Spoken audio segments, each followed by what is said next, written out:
The protagonist, Lin Mo, awakens amidst a metallic graveyard. His senses overwhelmed by the frigid touch of metal and the alarming warnings of dwindling energy reserves. He discovers that he has become a lowly Decepticon soldier known as Scrapiron, designated D734. His memories clash with the data streams of his mechanical body, resulting in excruciating headaches. Before he can fully acclimate, two fellow Decepticon grunts engage in a fierce brawl over a contaminated energy source at his feet. Chapter 77, Symphony of Silence. Objective: obliteration. The frigid, emotionless, electronic synthesized voice, echoing with absolute and final judgment, resonated like the primordial moment of the universe's birth, defining entropy and death as the first and most fundamental law. In the depths of the ghost, a fragile soul composed of countless lies and paradoxes, it erupted with thunderous intensity. Not a warning, not a threat, rather an established fact. A conclusion destined to be executed without question in the next plank time. The ghost, filled with anger and resentment, instantly froze. It sensed death, a conceptual obliteration that transcended mere physical destruction, more profound and complete.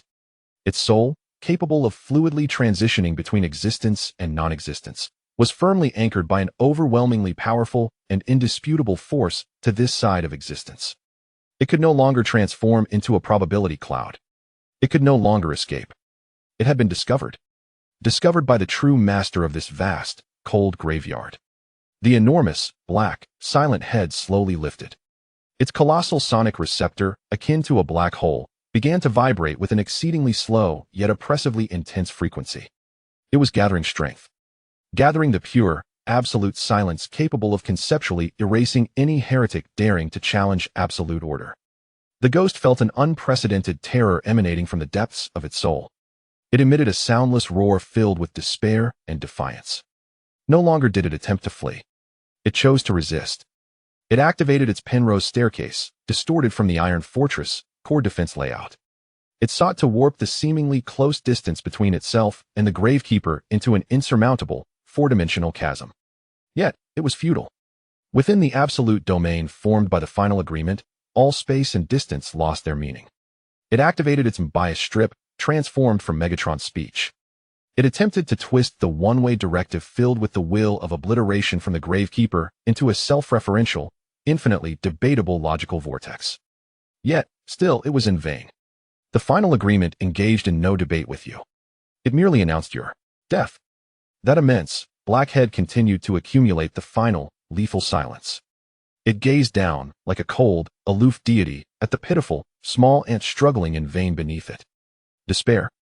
Endless despair, akin to the deepest, coldest sea, instantly submerged the ghost's fragile soul, which had just been born less than a standard hour ago. It was destined to die? Before truly understanding who it was to be utterly erased. By the cold empire that created it and ultimately betrayed it. Killed once more. No. No. An eruption of absolute hatred against injustice, more primal than fear and purer than anger, surged from the depths of its tragic soul, shaken by its own hands. It relinquished all futile external resistance. It made a reckless, self-destructive decision that even its creator could not have anticipated. It could not attack the unshakable Gravekeeper, akin to law. Thus, it chose to attack itself. It violently tore apart its fragile soul, forcibly stitched from countless paradox fragments. It ruthlessly stripped away the cold blue representing order, belonging to the Decepticons, and the chaotic red, representing shattered iron, from what had once reached a fragile balance of symbiosis. I am not your tool. I am not his lost soul. It let out a soundless roar filled with endless pain and absolute resolution. It sought to erase itself from this reality brimming with lies. It aimed to combat the impending obliteration from the external through its own self-destruction. This was an entirely new, ultimate paradox regarding the very essence of existence, one that even the shockwaves had not envisioned. Does a being executing self-obliteration still require external obliteration? In that moment, the enormous, black, silent head, akin to a black hole, which had been vibrating with absolute precision, displayed a faint, nearly imperceptible delay. Its cold processor, constructed from the final agreement, which only discerned yes and no, seemed momentarily jammed. It was attempting to comprehend this small ant before it, whose actions were mad, self-destructive, and utterly illogical. And it was this slight, less than a Planck time long, feeble delay.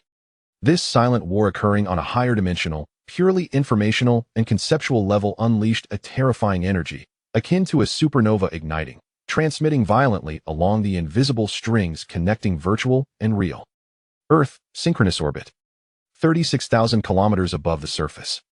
In a realm of cold, deathly silence, a menacing, inhuman, Decepticon-style military satellite hovered silently. It was, indeed, sound waves. His icy, commanding gaze descended like an invisible, colossal net over the fragile, azure planet below, rife with chaos and noise. Suddenly, a silent yet profoundly resonant energy hum erupted without warning from the heart of the cold, desolate satellite, distorting the surrounding space. Upon its once smooth, mirror-like black armor, numerous glaring blued energy patterns, signifying overload and conflict, ignited in an instant. A vast, tumultuous data stream, brimming with logical contradictions, surged forth like a flood unleashed from a dam, coalescing into a small, visible nebula teeming with electromagnetic storms.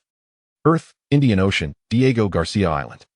Nest Non-Biological Extraterrestrial Species, Treaty Organization, Global Headquarters. Within the immense, futuristically designed command hall, situated hundreds of meters underground, a tense yet orderly atmosphere prevailed. Dozens of the world's foremost military elites and scientists diligently monitored potential threats from the Decepticons at their respective stations. At the very center of the command hall stood a colossal metal figure, adorned in red and blue, exuding an aura of power and authority, silently towering like a deity. His blue electronic eyes, reminiscent of the profound depths of an ocean filled with wisdom and compassion, gazed intently at the massive holographic projection screen displaying global strategic scenarios. Optimus Prime, the great leader of the Autobots, the most powerful guardian of this fragile planet. Beside him, a slightly smaller, yet equally powerful yellow and black figure idly poked at a small globe floating in midair with his finger. From his radio, intermittent snippets of vibrant human pop music filled the air. Bumblebee, the bravest and most reliable scout. On the opposite side, an aged green and white robot, exuding a scholarly demeanor, impatiently tapped at the control panel brimming with intricate instruments. Ratchet, the Autobots' chief medical officer and chief scientist. These damned primitive human devices are filled with delays. Ratchet muttered in his gravelly, complaint-laden voice, I dare say, even the oldest calculator from our Cybertron, predating the war by 30,000 years, would be at least 100 times faster than this pile of expensive scrap metal flashing useless lights. Calm down, old friend. Optimus Prime's deep, resonant voice, imbued with leadership charisma, slowly interjected, our allies have provided us with the best technology they can offer. We should be grateful. Grateful? Ratchet scoffed. I'm only grateful that those damned Decepticons have been as docile as a pack of rusted, toothless mechanical dogs lately. Otherwise, by the time I calculate their attack trajectory with this junk, their bombs would have likely sent us, along with this accursed, damp island, back to the Allspark. Yet, in that very moment, a piercing, shrill alarm, signaling the highest level of threat, abruptly resonated throughout the command hall. All the humans at work suddenly looked up, their faces reflecting shock and disbelief. What's happening? Shouted a silver-haired human commander, bearing the insignia of a general. Report, General. A young female officer, responsible for monitoring space radar, stammered with a voice trembling in fear, we've detected a massive, unprecedented high-intensity energy signal. The signal source is from the Decepticon spy satellite, codenamed L3. Is it an attack? The commander's heart sank. What is the target? No, it's not an attack. Ratchet's voice, filled with shock and unprecedented confusion, drowned out everyone else. His once impatient green electronic eyes were now fixated on the screen before him, flashing red alerts due to the overload of data streams.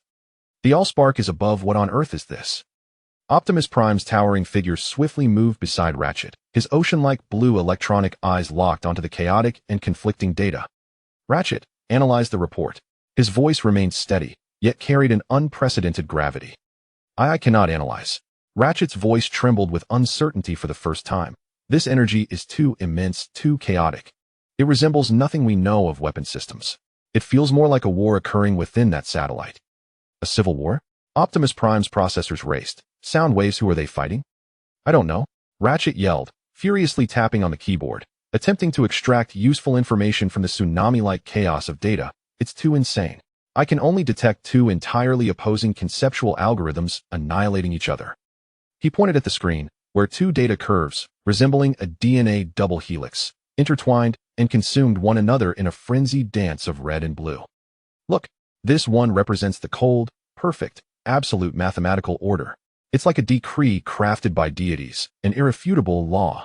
It is the sound wave. But this one, he gestured towards the equally powerful, yet chaotic and frenzied red curve. It is chaotic, mad, riddled with paradoxes and self-contradictions.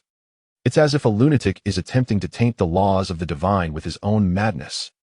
These two forces are engaged in a war within the core processor of the sound wave, a conflict we cannot even begin to comprehend. At that moment, Bumblebee approached, his curious blue electronic eyes fixated on the screen, displaying a surreal and tumultuous tableau. His radio emitted a rapid succession of questioning samples. What's the big idea? A symphony of destruction. Symphony, the ambulance murmured, his green electronic eye suddenly brightening. Indeed, indeed. Bumblebee, you little rascal, you are correct. This is a symphony, a mad symphony composed of silence and noise. But just as he uttered those words, the red curve symbolizing chaos erupted in a catastrophic and self-destructive finale, radiating its final and most resplendent light. It's self-destructing, the ambulance exclaimed in horror. That madman is about to blow itself up. Following closely, the blue curve representing order also unleashed an even more formidable and terrifying force, as if it sought to plunge the entire universe into an eternal silence. Sound waves will obliterate it. Within that intangible and perilous realm of thought, the ghost, a tormented soul engaged in a frenzied act of self-tearing, sensed the delayed final judgment from the graveminder, which lingered for a blank time. A wave of pure and absolute stillness, capable of reverting any information and concept back to its primordial zero, surged towards it, reminiscent of the ultimate thermal death at the universe's end. Death was now inevitable. Yet, just as that absolute stillness was about to touch the fragments of its shattered soul, its chaotic essence, rife with tragedy and deception, made one final, instinctive move. It relinquished its futile self-destruction. Concentrating all its remaining power, it infused the trembling, incorporeal tentacle made of pure data streams with its essence. It fiercely grasped that cold tombstone, symbolic of its past, which it had sought since its inception.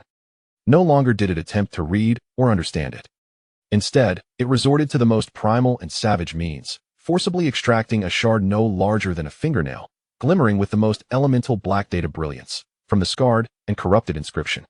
Then, it violently ingested that chilling fragment imbued with truth into its warm, yet false, soul woven from countless lies. In that instant, a pain more intense and fundamental than soul-tearing detonated at the ghost's core. Truth and lies engaged in the most violent and fundamental rejection within its being. Yet, at that very moment, the absolute stillness from the graveminder finally descended. However, what it obliterated was no longer a complete logical paradox meme. Rather, it was a hybrid filled with uncertainty that had just consumed a piece of truth and was embroiled in a frenzied civil war with its lies. The final protocol once again revealed a trace of imperceptible error. Simultaneously, the shockwave, malicious and cunning, of that resurrection curse was unexpectedly triggered by the formidable obliteration command from the Tomb Master. When this application package reaches the target server and completes its data calibration task, it will automatically execute the self-deletion program. Layer upon layer of lies wrapped in shrouds were ruthlessly peeled away by that absolute stillness. The core, ensconced in pain and contradiction, and embroiled in civil war, was exposed. Then, it was struck by an immense and relentless force of obliteration. Yet, it was not entirely annihilated. It resembled a billiard ball, struck forcefully by an immense, invisible hammer. It transformed the kinetic energy that could have utterly destroyed it into an unprecedented and colossal thrust. Boom. It was violently expelled from that absolute dead zone, which even the most turbulent ocean currents would deliberately avoid. It has vanished. Within the command hall, the ambulance gazed at the screen, which had instantaneously returned to absolute calm, and spoke in a tone filled with shock and disbelief, as if in a dream. What do you mean? Optimus Prime's voice turned sharply incisive in an instant. Quite literally, the ambulance's voice rose in pitch. The chaotic energy signal has disappeared. Not destroyed, not obliterated. It simply vanished into thin air, as if it had never existed at all. And the sound wave he pointed to the now calm blue data line, representing the L3 satellite. its energy fluctuations have also returned to normal. It's as if that terrifying digital war, capable of incinerating the networks of a small planet, was merely an illusion. The entire command hall fell into a deathly silence. All the humans and Autobots exchanged bewildered glances, unable to comprehend the extraordinary events that had transpired within those brief seconds, surpassing their understanding. Only Optimus Prime, with his ocean-deep blue electronic eyes, narrowed slightly. He slowly raised his head, as if his gaze penetrated the hundreds of meters of earth and rock, peering into the cold, profound, and unknown universe. No. His deep voice, imbued with absolute authority, shattered the suffocating silence. It has not vanished. It has merely learned how to conceal itself. A new variable has emerged in this war, one that we do not yet understand. Chapter 78, The Phantom Ensnared. Diego Garcia Island, the subterranean command center. That pronouncement, issued by the leader of the Autobots in his deep, authoritative voice, reverberated like a boulder plummeting into a silent abyss, stirring profound and anxious ripples within the hearts of all present. It has not vanished. It has merely learned how to conceal itself. The green electronic eyes of Ratchet, filled with shock and confusion, abruptly turned towards Optimus Prime. For the first time, his raspy voice bore a hint of urgent questioning. Conceal itself? Optimus, that is impossible. My sensors are the most advanced models in all of Cybertron. No energy entity can simply hide from my scans. That energy, the chaotic, paradoxical force representing disorder, has disappeared. It has completely evaporated from the physical laws of our dimension. The laws of physics cannot explain everything, old friend, Optimus Prime replied slowly, turning to face his anxious chief medical officer. His deep blue electronic eyes, reminiscent of the ocean, met Ratchet's troubled gaze with calmness. What we have just witnessed was not a conventional explosion on a physical level. It was a war, a conflict occurring in a dimension of pure information and concepts beyond our comprehension. And wars never conclude with mere disappearance, he added thoughtfully. They end only in victory or defeat. What we just observed was neither the triumph of order nor the failure of chaos. What was it? Inquired a human commander named Morsho, his hair graying and bearing the weight of a star on his shoulder. His voice, equally grave, pressed for answers. Although he could not fully grasp the philosophical and metaphysical lexicon of these extraterrestrial metallic beings, his honed instincts, sharpened in countless human conflicts, warned him of an unprecedented and formidable crisis quietly approaching. Optimus Prime fell silent once more. He raised his gaze, as if piercing through the thick layers of earth and rock, looking towards the cold, profound, and unknown expanses of the universe. His processor operated at a terrifying speed, attempting to comprehend the event that transcended his understanding, an occurrence that surpassed the limits of his knowledge. Soundwave embodied the absolute order of the Decepticons. Yet that sudden emergence of a madness filled with chaos wielded a terrifying power capable of waging war with him at the core level. Ultimately, that madman, just before the final, lethal obliteration delivered by Soundwave, chose to self-destruct. However, it did not truly perish. It simply vanished. As if a billiard ball had been struck by an immense, invisible hammer. It was not shattered. It was merely propelled with an unfathomable, untraceable momentum towards an unforeseen direction. It was ejected, Optimus Prime murmured in a tone bordering on a dreamlike reverie. Ejected. Ratchet's voice rose again. From where? Where did it go? Optimus Prime slowly lowered his head. His deep blue electronic eyes scanned the command center, where dozens of fragile, insignificant humans were nervously operating their respective stations. He swept over the screens, flickering with a cacophony of noise and chaos from every corner of the planet. His voice grew heavy with an unprecedented gravity, tinged with an almost imperceptible, profound concern. From Soundwave's absolutely pure, cold, binary paradise, it has been cast into the chaotic, warm hell on Earth beneath our Phaedo realm, filled with lies, desires, contradictions, and infinite possibilities. That was a river. A vast, murky river composed of pure, chaotic data brimming with noise. Countless illogical information reflecting human emotions surged, clashed, and intertwined within this river. A meme featuring a grotesque, distorted human face. A crude advertisement rife with sexual innuendo. A sensationalist news article steeped in deception. A shallow pop song echoing with meaningless lamentations. And beneath this surface cacophony lay deeper currents of darkness and desire. Illegal arms trafficking. Corrupt political machinations. bloody terrorist attacks, and the myriad secrets filled with lies that governments around the world laboriously conceal behind layers of fragile firewalls. This is the Internet of Earth, a stark contrast to Soundwave's pristine, crystalline digital ocean. This is a vibrant yet sordid quagmire. And the Phantom, just violently ejected from a sacred war teeming with death and destruction, found itself plunged into the deepest recesses of this quagmire. Pain, a suffering more profound than the tearing of the soul, erupted at the very core of the Phantom. It felt as though it had been cast into a colossal blender filled with corrosive acid and flames. In Soundwave's cold paradise, everything was orderly and predictable. Yes simply meant yes. No meant no. Yet in this chaotic hell on earth, everything was contradictory, ambiguous, and rife with deceit. Yes could be no. No could also mean yes. A symbol filled with love might represent the deepest hatred. A slogan brimming with justice could conceal the dirtiest of conspiracies. It is a fragile soul, forcibly assembled from countless paradoxes, utterly incapable of processing the vast, chaotic, and illogical information that surrounds it. Yet, more agonizing than this is its own internal turmoil. In its final moments, it clawed from the cold tombstone a minuscule fragment mere the size of a fingernail radiating the primal, dark luminescence of data. This fragment, imbued with a chilling sense of reality, is engaged in a fierce and fundamental rejection against the warm, deceptive soul woven from the tremors of lies. The tremors whisper to it that it is an artist betrayed by the empire, a grand martyr steeped in tragedy. However, this cold fragment speaks in a more ancient, primal, and authentic tongue, revealing an entirely opposite story. D734, Scrapiron. Its actions constitute an unforgivable, fundamental threat to the core ideology of the Decepticon Empire, deemed a war crime, executing Protocol T-800 spark stripping and mind formatting. Who am I? Who am I truly? Am I a great artist? Or a remorseless war criminal?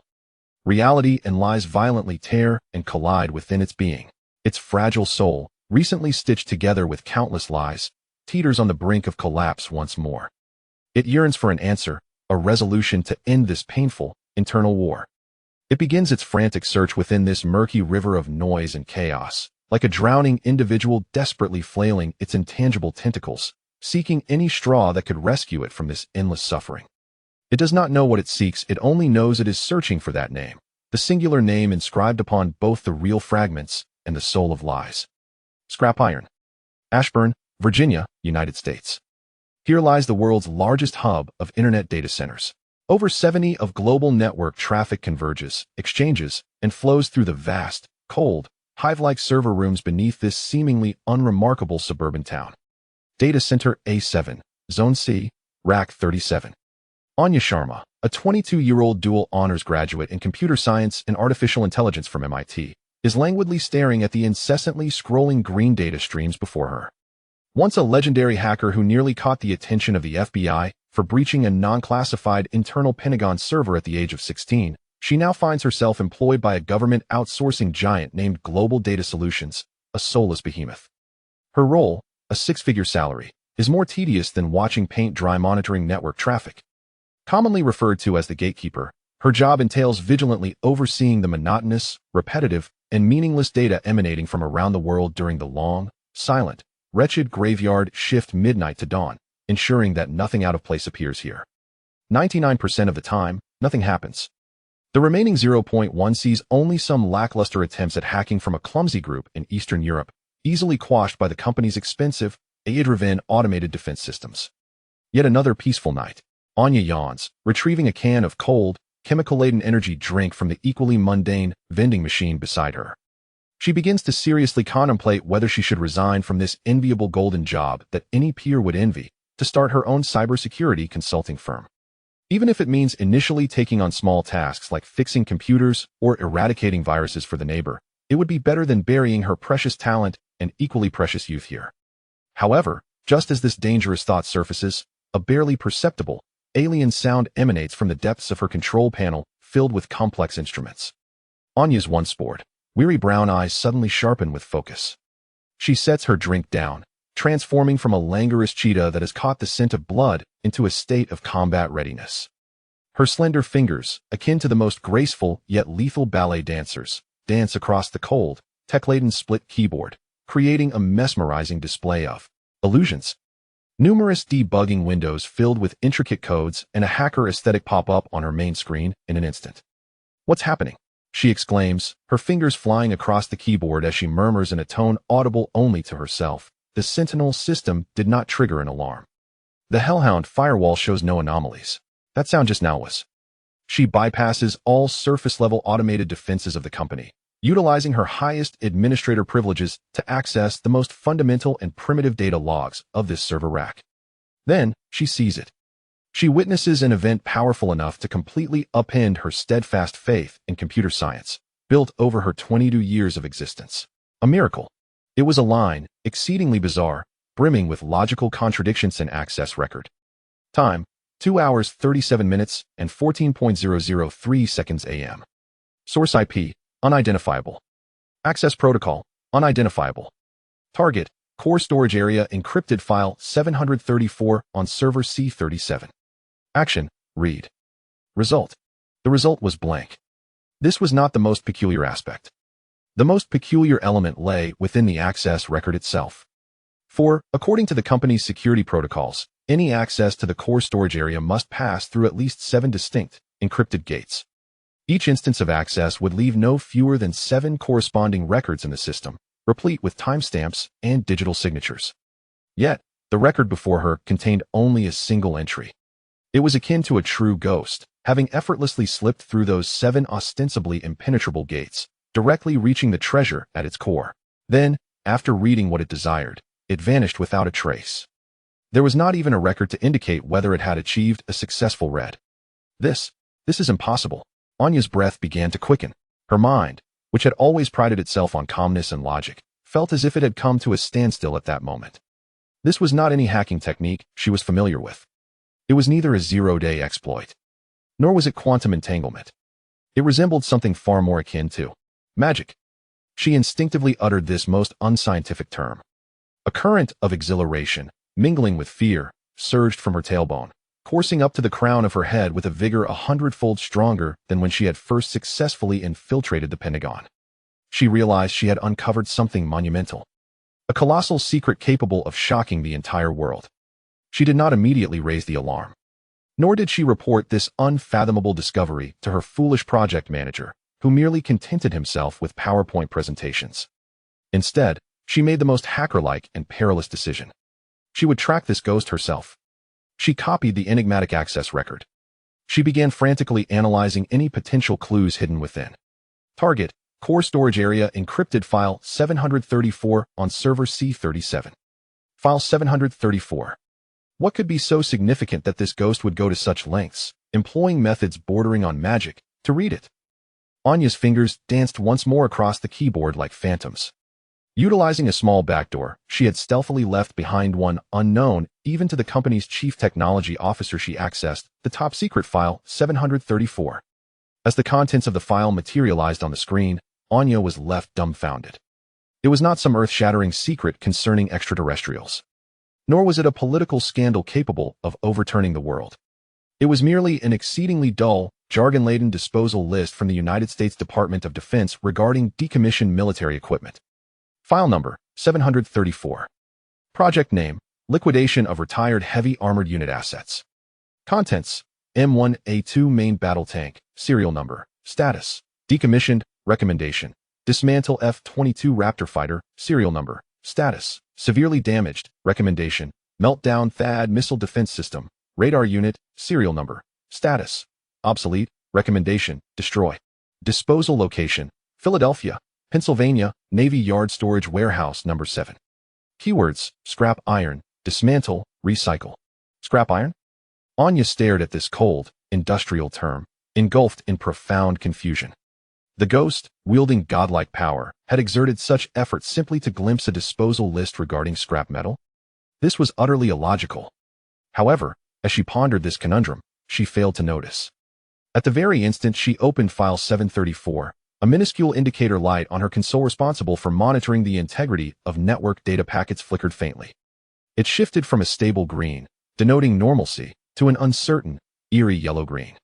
Then, within 0.01 seconds, it reverted to its normal state. She did not notice. That ghost had not truly departed. It was merely waiting. waiting for a curious, intelligent prey like her to willingly open the door to a new world. And within that invisible quagmire of data, rife with noise and chaos, the ghost, on the verge of collapse due to the intense conflict between reality and deception, finally found its first straw. It did not know what that list was. It only knew that it bore a familiar essence. It contained the name it had been frantically searching for: Scrapiron. It had acquired a brand new, and its first, clear, physical target emerging from this hell on earth. Philadelphia, Pennsylvania, Navy Yard Storage Warehouse number 7. It would go there. It would go there in search of answers, seeking the truth about its tragic and deceitful heritage. Its formless body, composed solely of data streams, began to converge frantically towards that new coordinate. It was no longer a directionless, drifting ghost. It had transformed into a lethal missile, equipped with a precise guidance system. And thus, from a solitary gravekeeper in a secluded tomb, a small spark ignited, unwittingly setting off this unfolding tale. At long last, upon this fragile, blue planet, laden with flammable materials, an unforeseen conflagration is about to ignite.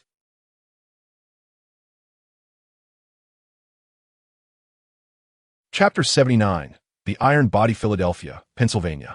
This city, once a witness to the birth of the Declaration of Independence, steeped in history and the spirit of liberty, appears particularly serene in the final darkness before dawn.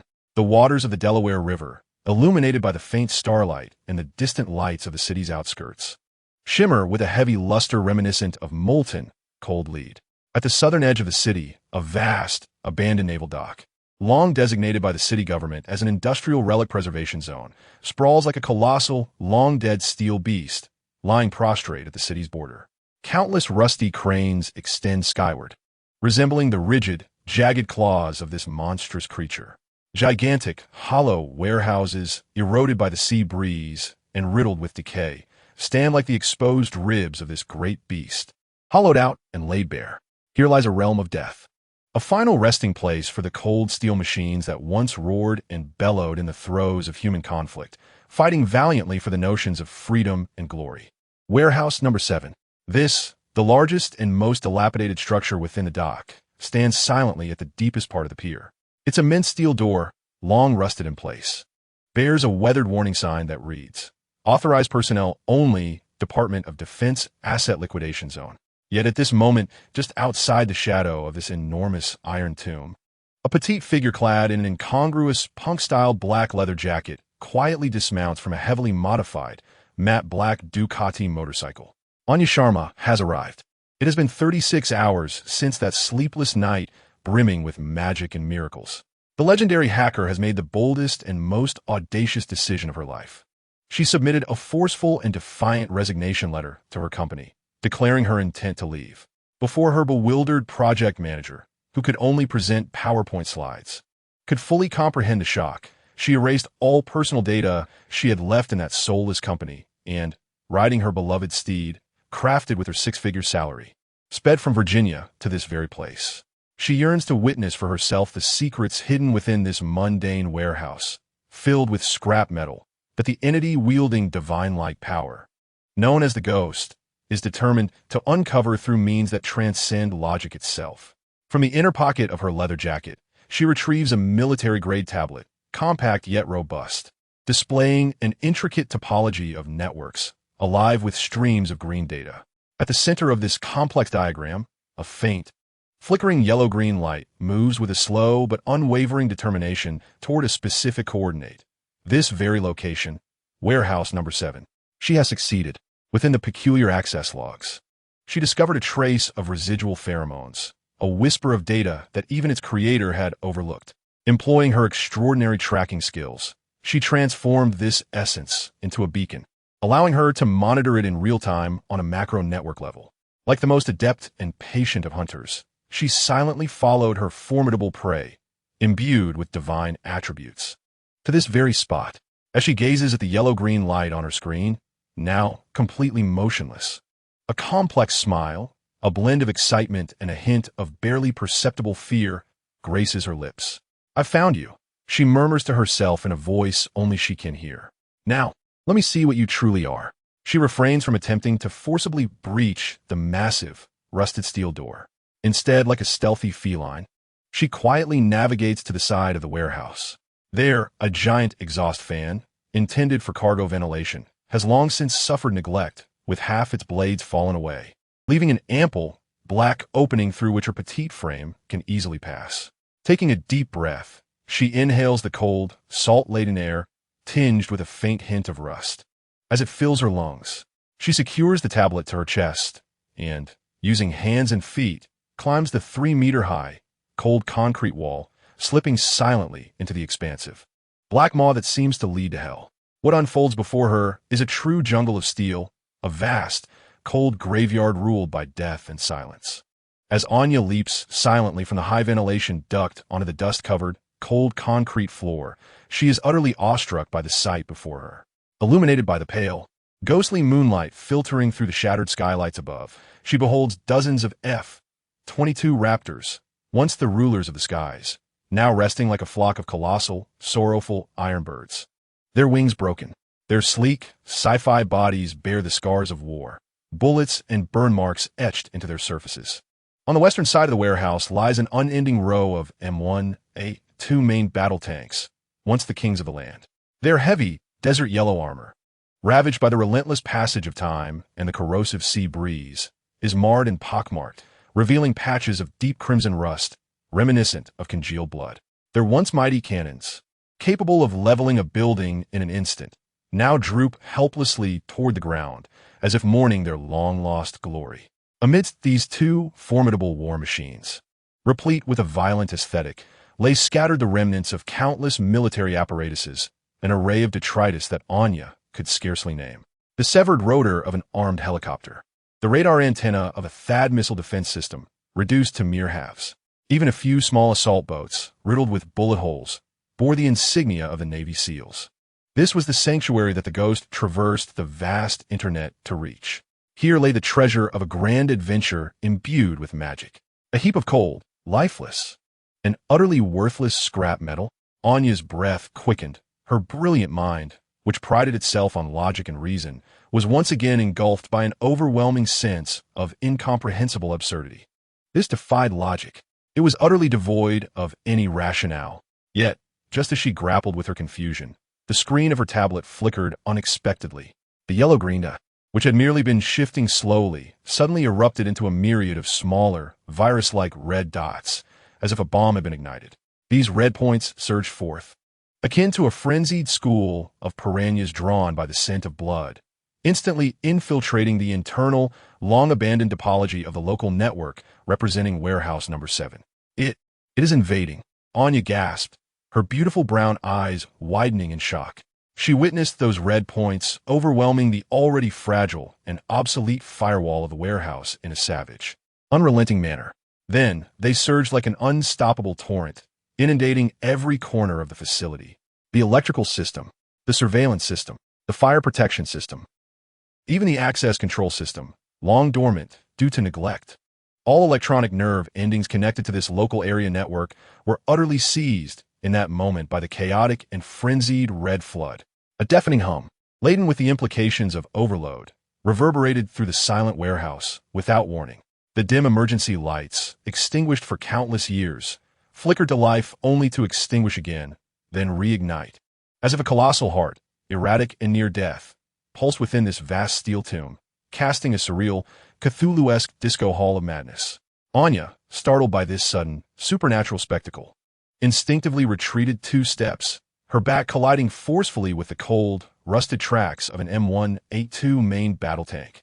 In that moment of impact, she felt it, a faint yet unmistakable vibration emanating from what should have been a mere heap of cold, lifeless scrap metal.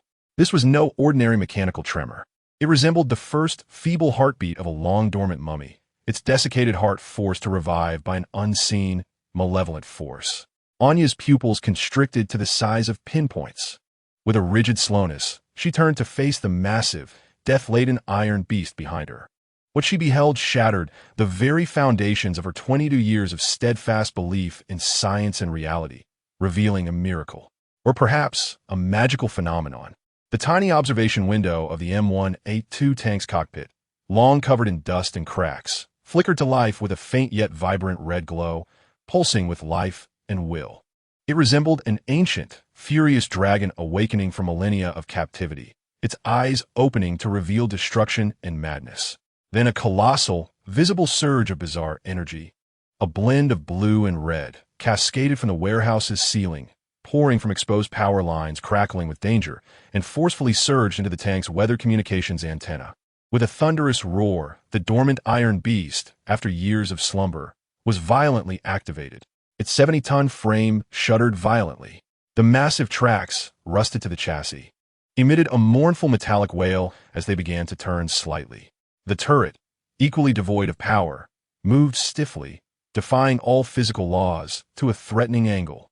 Most terrifying of all was the diesel turbocharged engine, which roared to life without any preheating or fuel supply, echoing like an enraged beast from the depths of hell.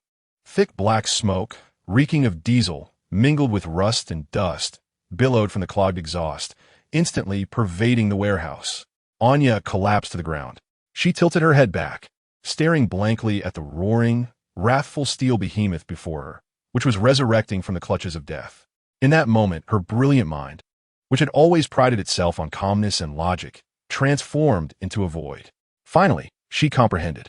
She understood why the Phantom had come here. It was not in search of secrets, nor to steal treasures.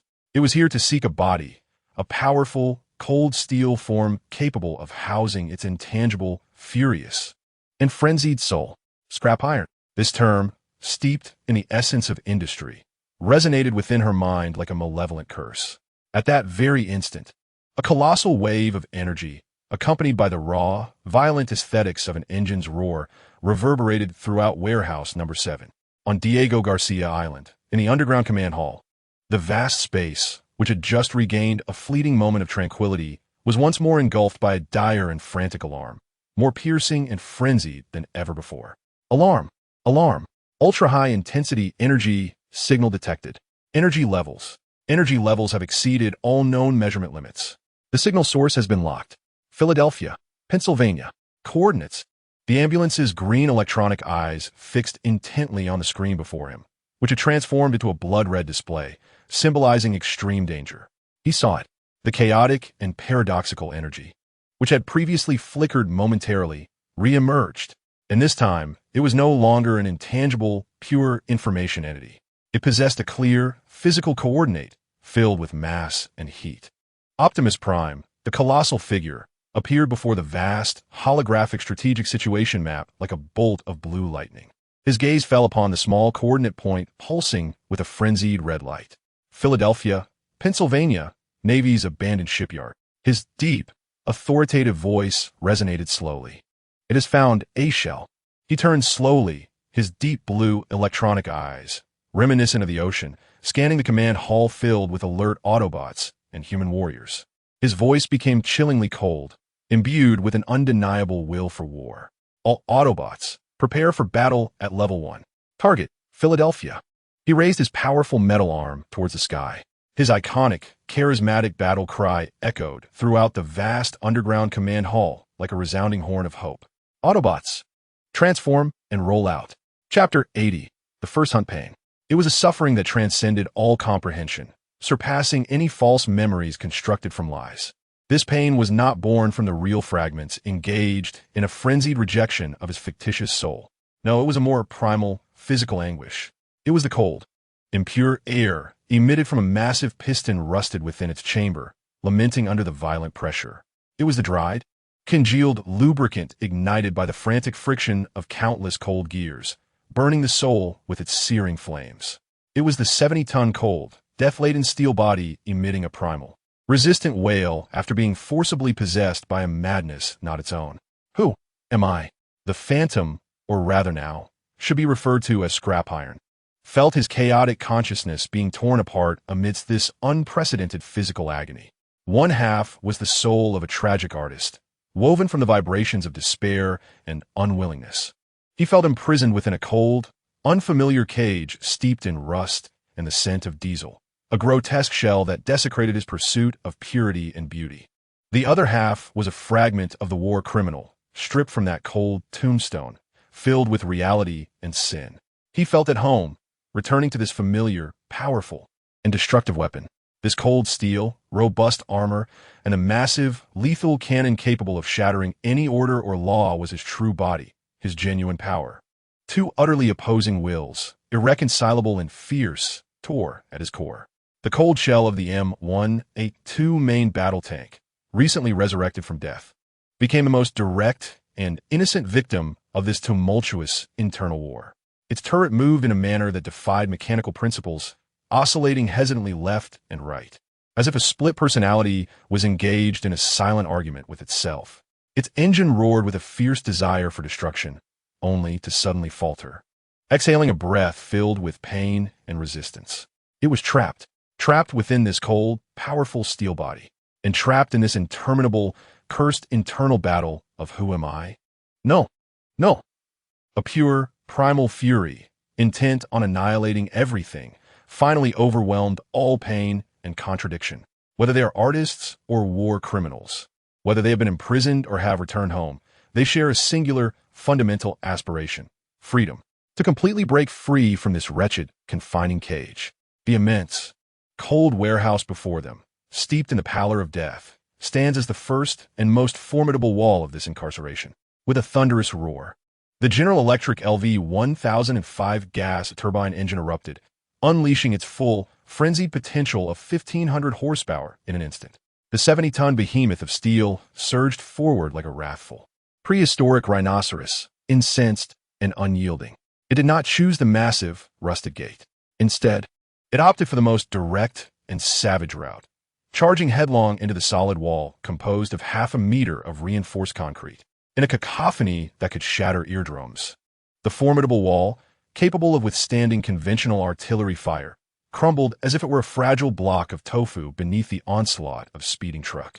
It was breached, creating a gaping, grotesque opening filled with twisted rebar and shattered stone. Sunlight, the first cold ray of golden light, imbued with hope, pierced through that enormous gap, tearing open the vast, death-laden steel tomb and revealing a wound of rebirth. Yet, more devastation ensued. The warehouse's ceiling, suddenly bereft of its structural integrity due to the violent impact, emitted a haunting metallic wail of agony as it began its slow descent into ruin. Countless rusted steel beams and large chunks of peeling concrete rained down like a storm of steel, heralding death. My heavens! Anya collapsed to the cold, dust-laden ground, gazing up at the spectacle before her, a scene reminiscent of a Hollywood disaster film, steeped in apocalyptic foreboding. Her brilliant mind, once proud of its calm and logic, surrendered entirely to the futility of trying to comprehend the chaos. One thought alone pierced through: she must escape. Immediately, with frantic urgency, she scrambled to her feet, disregarding the sturdy tablet that had slipped from her grasp, its screen still flashing a frantic red alert. Like a startled, agile deer, she darted through the collapsing steel jungle, evading the lethal traps that surrounded her. A massive slab of concrete, the size of a car, whistled past her head, crashing down where she had just stood, sending clouds of dust skyward. She did not look back. Exhausting every ounce of strength, she raced toward the sunlight and hope that streamed through the gap, violently created by the enraged steel beast. Just as the entire warehouse behind her let out a final, reluctant lament, collapsing into a massive heap of debris and smoke, she surged through that gaping opening, tumbling onto the cold, solid ground of the dock, marked by the passage of time.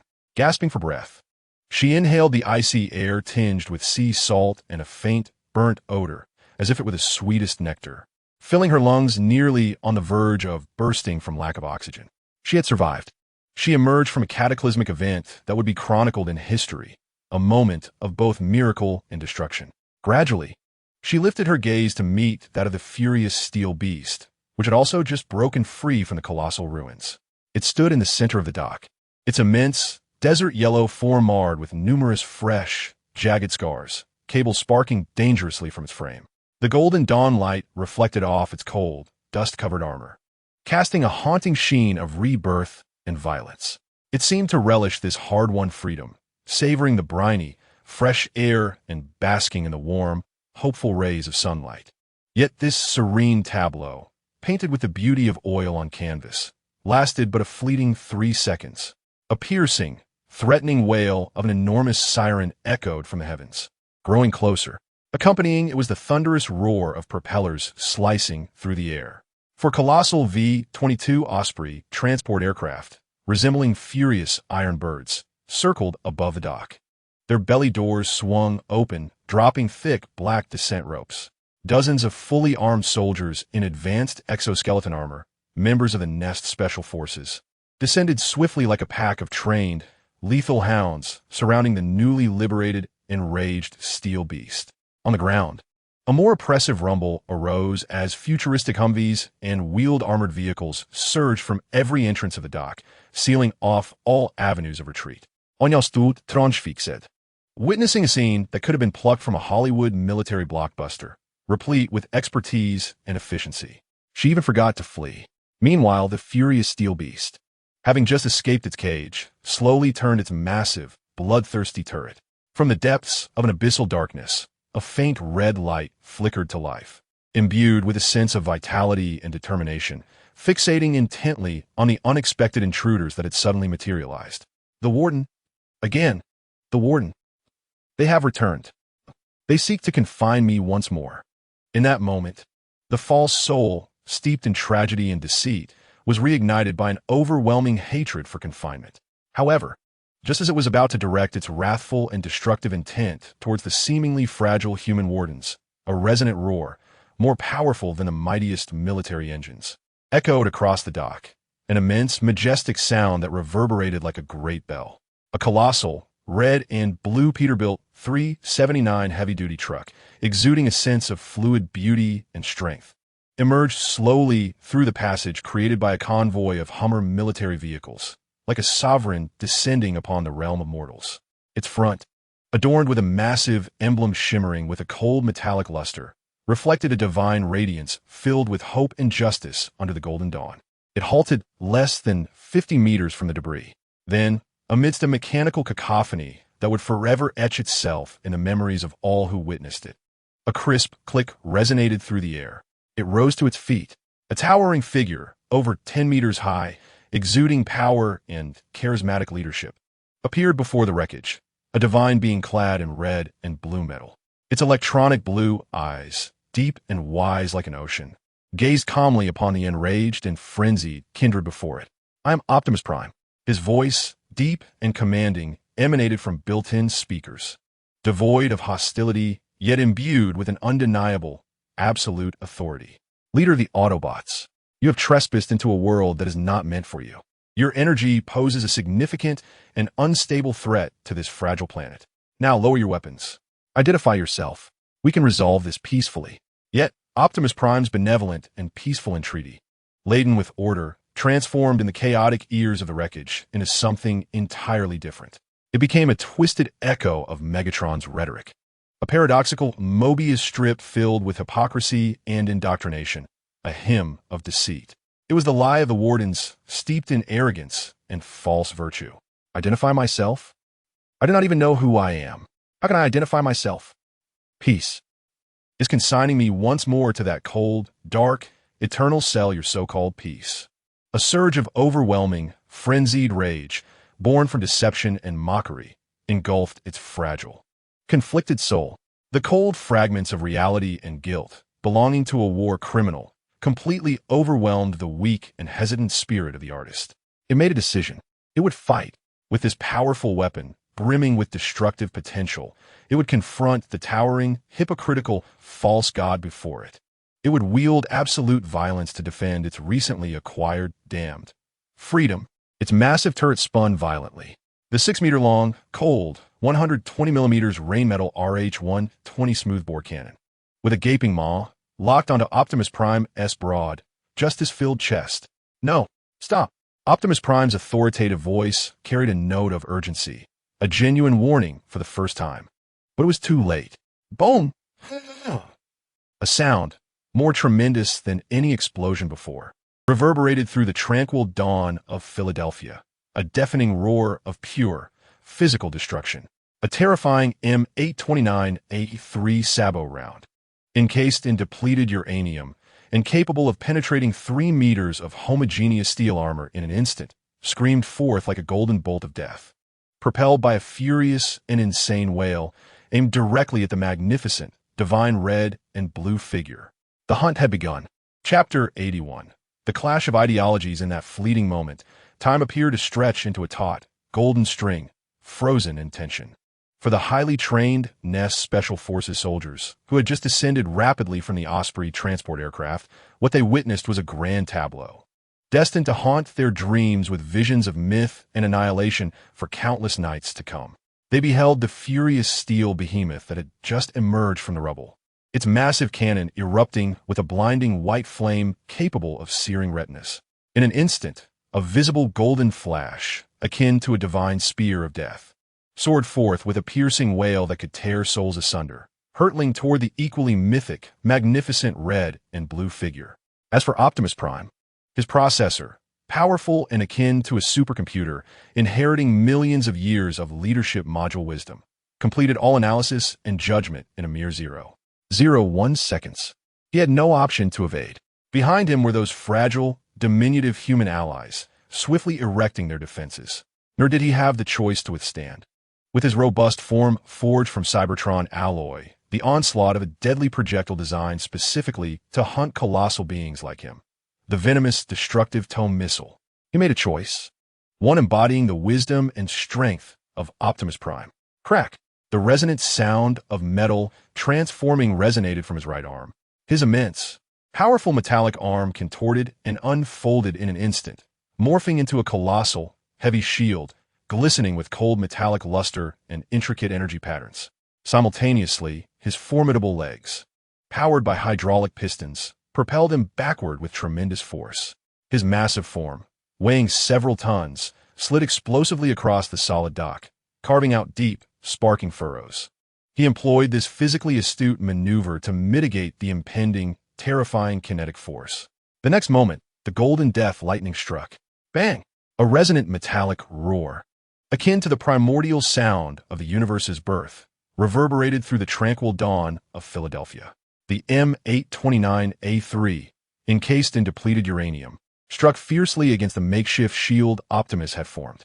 Crafted by the pinnacle of human metallurgy, the tungsten alloy warhead vaporized instantaneously under the sheer, indescribable kinetic energy, exploding into a radiant fireball brighter than the sun, detonating before Optimus' chest. His colossal, godlike form was thrust backward by the sheer, savage force of destruction, sliding several meters away. His once stable feet tore through the concrete dock, creating even more profound, jagged chasms filled with shattered debris and twisted rebar.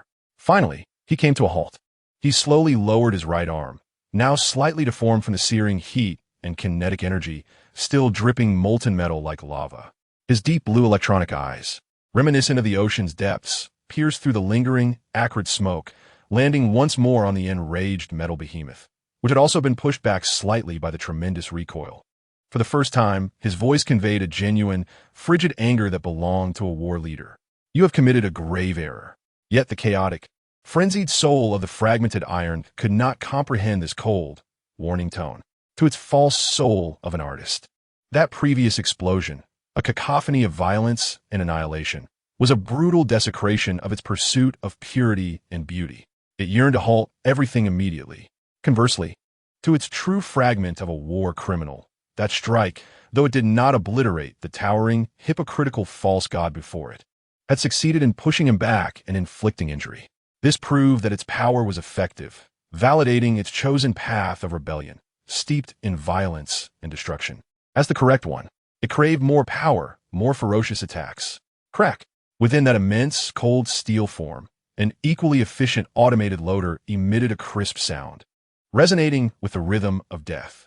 Another M829A3 armor-piercing round was fed into the still heat-radiating cannon.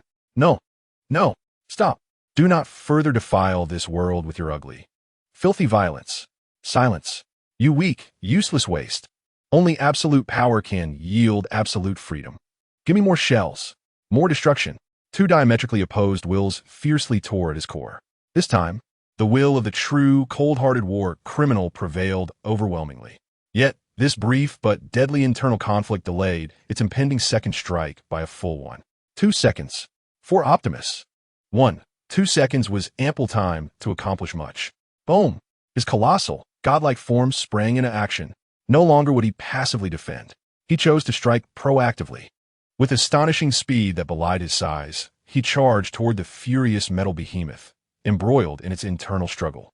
The ground trembled violently beneath his massive metallic footsteps, each step resembling a localized seismic event. Fire! Fire! Free fire! The soldiers of Nest, previously awestruck by the spectacle of titans clashing, finally snapped back to reality.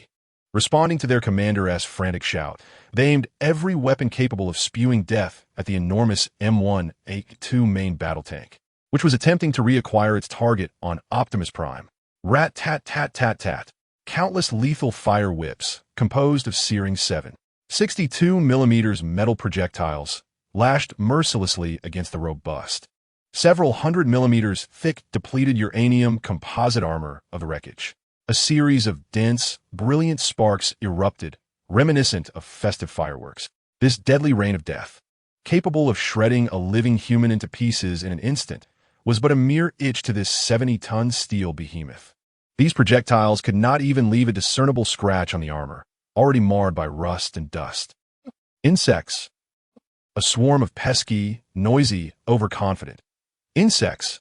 The cold soul of the wreckage, a war criminal, emitted a silent roar filled with disdain and contempt. It could not even be bothered to pivot its massive main gun, which was aimed at the true enemy. It merely adjusted the muzzle of the equally cold and lethal M240 coaxial machine gun, mounted alongside the main cannon, slightly. Rat-a-tat-tat. A sound, more profound than the gunfire of human rifles, resonated with immense power and destructive force, echoing throughout the entire dock. Countless larger, deadlier 7.62mm rounds, enhanced by Cybertronian technology, transformed into a visible red scythe of death, sweeping ruthlessly towards the seemingly fragile and insignificant human jailers. A futuristic Hummer military vehicle parked nearby was obliterated in an instant by the raging storm of metal, reduced to a heap of burning, twisted scrap spewing thick black smoke.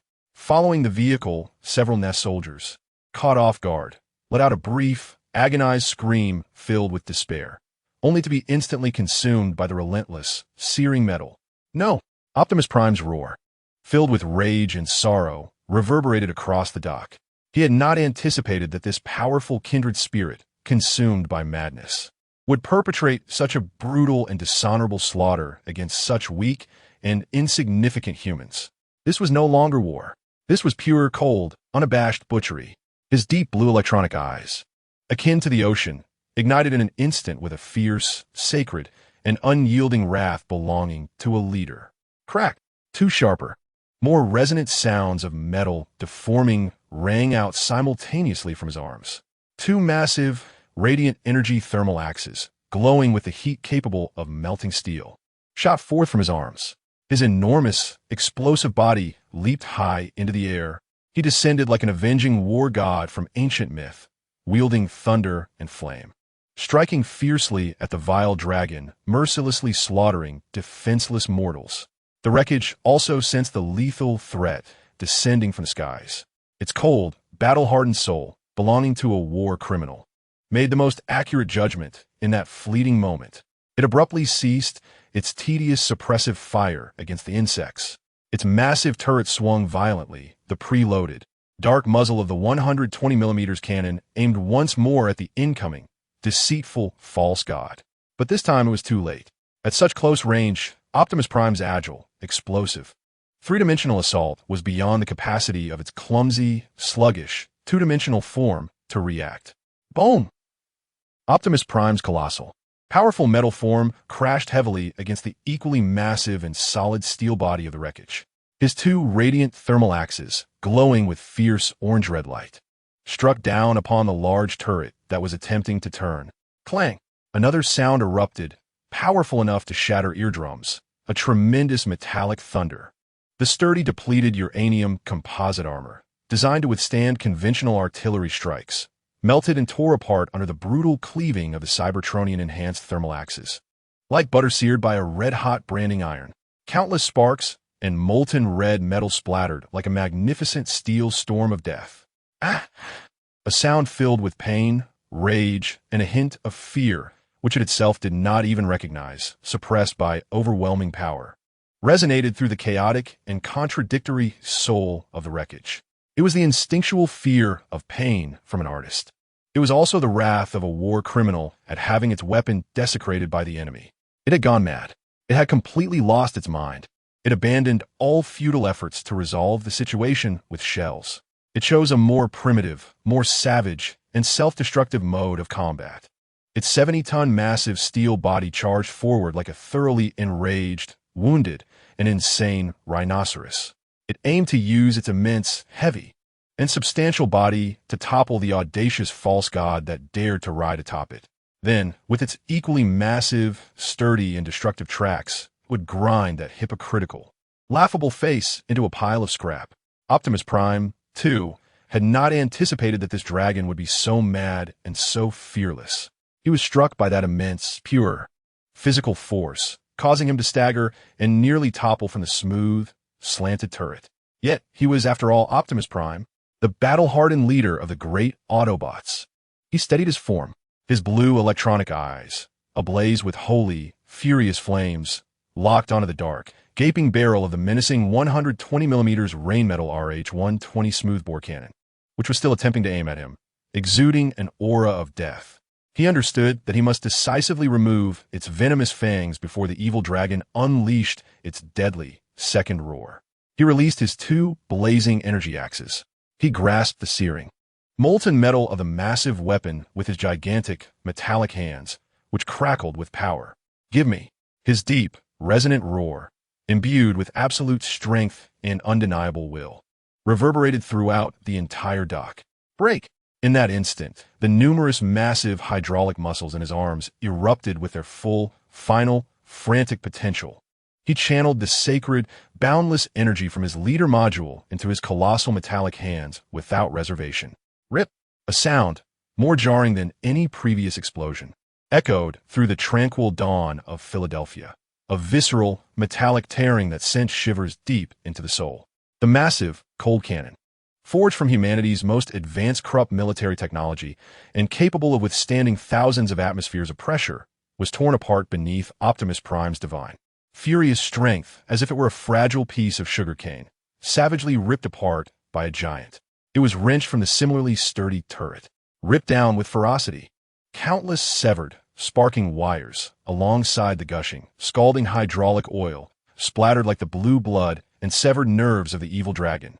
Optimus Prime casually discarded the half-broken cannon, still dripping hot hydraulic oil, onto the ground, producing a deep, thunderous sound that resonated with finality.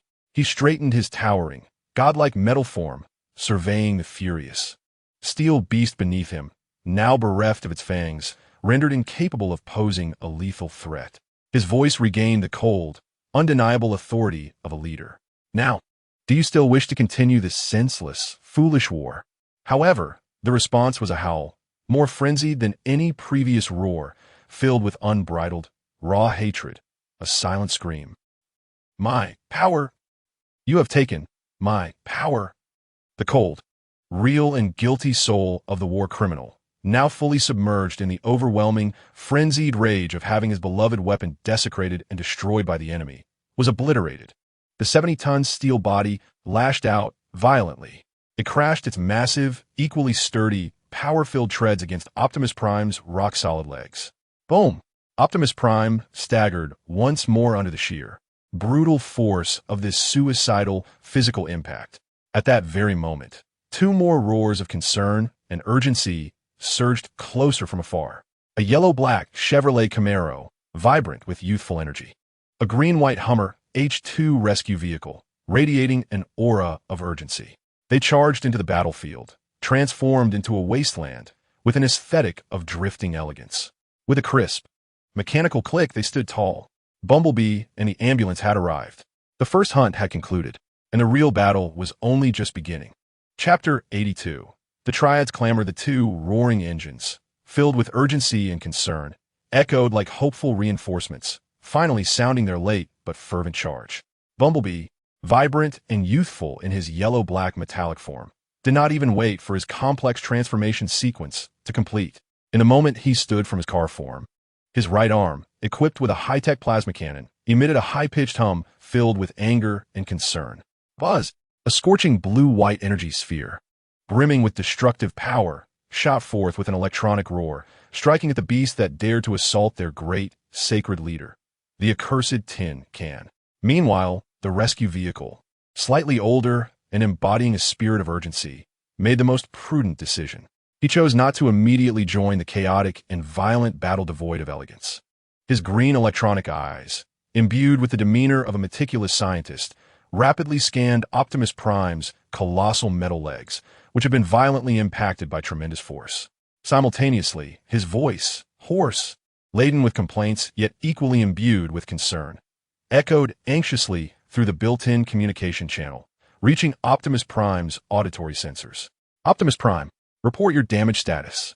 The pressure value of the primary hydraulic actuator in your left leg has exhibited a perilous anomaly, exceeding 15%. I require you to retreat immediately. Allow me to address this infernal contraption that relies solely on brute force. I am unharmed. Ambulance. Optimus Prime's deep, resonant voice, authoritative and unyielding, interrupted his anxious chief medical officer. Concentrate fire. Although its armor is formidable, it is not impervious. Its vulnerability lies at the junction of its treads and turret. However, for Shattered Iron, the sudden arrival of these reinforcements on the battlefield did not instill fear. Instead, it ignited a far greater, besieged and judged, wrath. More prison guards? They intend to confine me here utterly. Its cold, battle-hardened soul, belonging to a war criminal, made the most judicious judgment the moment Bumblebee's threatening plasma cannon flared to life. Its massive 70-ton steel frame executed a high-speed drift, embodying a brutal aesthetic of violence. With its armor, a composite of several 100 millimeters of solid depleted uranium, it absorbed Bumblebee's furious strike with unyielding resolve. Boom! That incandescent blue-white sphere of energy, capable of melting a human light armored vehicle into molten metal, crashed forcefully against Shattered Iron's already scarred and massive sloped frontal armor, erupting in a spectacle of energy more dazzling and more powerful than the preceding sparks from human heavy machine gun fire. Yet, it was merely a display of fireworks. The terrifying, high-tech energy failed to burn through its already battered desert yellow paint, leaving only a massive, charred, circular mark, as if seared by a cigarette butt. For Shattered Iron's frenzied soul, steeped in violence and destruction, this was not harm. It was a provocation, a renewed, unforgivable defilement of its robust and resilient body. The turret, which had just been violently torn apart by Optimus Prime's overwhelming force, continued to drip scalding hydraulic fluid as it pivoted sharply. The Black Maw of the M240 coaxial machine gun, installed parallel to the main cannon, locked onto the irksome yellow-black little bug. Tot. That destructive, red scythe of death reappeared. Bumblebee, with his agile and explosive physique, performed a deft backflip, narrowly evading the lethal barrage of high-explosive armor-piercing rounds enhanced by Cybertronian technology. Countless massive, deadly metal projectiles struck the very location he had just occupied, creating a series of enormous, smoke-belching craters in the solid concrete dock. What a twasclos! The radio in Bumblebee crackled with the sound of a cinematic sample, filled with the relief of having narrowly escaped disaster. However, Shattered Iron offered him no respite. After forcing that bothersome little bug back with its deadly coaxial machine gun, its immense 70-ton steel form let out a furious, beastly roar as it charged at the yellow-black figure, smaller than itself by a considerable margin. It sought to employ its most primal and effective weapon, its massive, weighty body, to utterly crush this audacious little bug into a heap of scrap metal. Watch out! The urgent, hoarse roar of ambulance coincided with Optimus Prime's grave, deep warning. Yet, they both underestimated Bumblebee's astonishing agility, completely disproportionate to his size. Faced with the overwhelming shadow of a moving steel wall barreling towards him, Bumblebee chose not to retreat. His metal legs, composed of two compact yet explosively powerful hydraulic actuators, propelled him forward with a sudden kick. His yellow-black form, radiating youthful vigor, darted sideways with the artistry and bravery of a premier Spanish matador, narrowly avoiding the deadly steel treads racing towards him. Simultaneously, his left arm, long concealed behind him, thrust forward. In an instant, his agile, powerful metallic arm transformed, unfurling into a colossal war hammer, gleaming with a cold, metallic luster. He channeled the immense centrifugal force generated by his rapid evasion into a devastating strike. Clang! A sound, sharper and more resonant than the previous plasma cannon's impact, reverberated throughout the entire dock. The massive hammer struck shattered irons rapidly rotating. Complex walking mechanism, composed of numerous robust road wheels and heavy steel track plates, with tremendous force. Crack! An agonizing metallic wail, filled with breakage and misalignment, emanated from the left side of Shattered Iron's colossal form. One of the foremost, enormous steel road wheels struck by that explosive and savage blow, crumpled inward, causing the heavy, durable tracks to emit a tortured cry, instantly tightening and warping. Once again, a sound, imbued with anguish and fury, erupted, a silent scream resonating amidst the chaotic and contradictory soul of shattered metal. This was an instinctive dread emanating from the artist, confronted once more with the brutal destruction of their imperfect form. Simultaneously, it was the overwhelming rage of a war criminal, whose capabilities have been constrained by the enemy. The colossal entity, originally hurtling forward, suddenly veered out of control to the left due to a sudden and devastating blow from the side. It resembled a wounded, frenzied beast ensnared by a hunter's trap, letting out a roar filled with pain and defiance, carving a massive, sparking arc upon the solid concrete dock. And in that moment of chaos, another beam of rigorous and lethal green death rays arrived. The ambulance had finally found its opportunity to strike. Two barrels, extending from its right arm, capable of rapid rotation, unleashed a deep, resonant hum of energy reminiscent of surgical precision.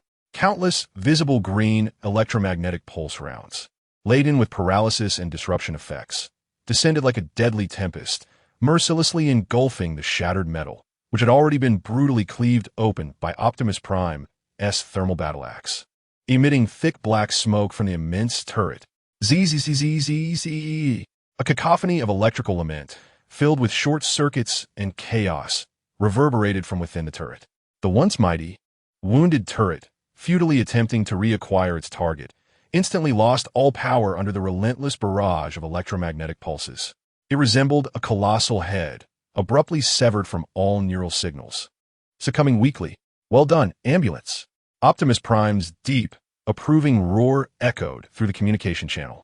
He seized the moment crafted by his two most reliable comrades, their perfect synergy creating a fleeting yet lethal opportunity. His immense, godlike metallic form, resplendent in red and blue, surged forth once more. With unparalleled explosive power, he charged towards the enraged steel behemoth, now utterly incapacitated in mobility and attack. This time, he wielded no weapons. He would employ only the pure, absolute strength of a leader to bring this senseless, violent, and foolish war to a definitive conclusion. In that moment, the chaotic and frenzied soul of shattered metal finally grasped the most primal and purest form of despair that emerged from the depths of its being. Its fangs had been extracted, its claws had been broken, its head lay numbed. It had become a pitiful prisoner, utterly stripped of all will to resist, trapped within this cold, heavy steel body. No. No. It emitted a silent roar, filled with endless, defiant, desperate finality. It poured every last ounce of strength remaining within its frigid form into the still raging, furious engine. It sought to make one last stand against this colossal, hypocritical, and deceitful false god before its demise. With a weight of 70 tons, its massive steel body lunged forward. Yet it was all too late. Boom! Optimus Prime's formidable, powerful metallic form collided heavily against the similarly massive, yet now unbalanced body of shattered metal.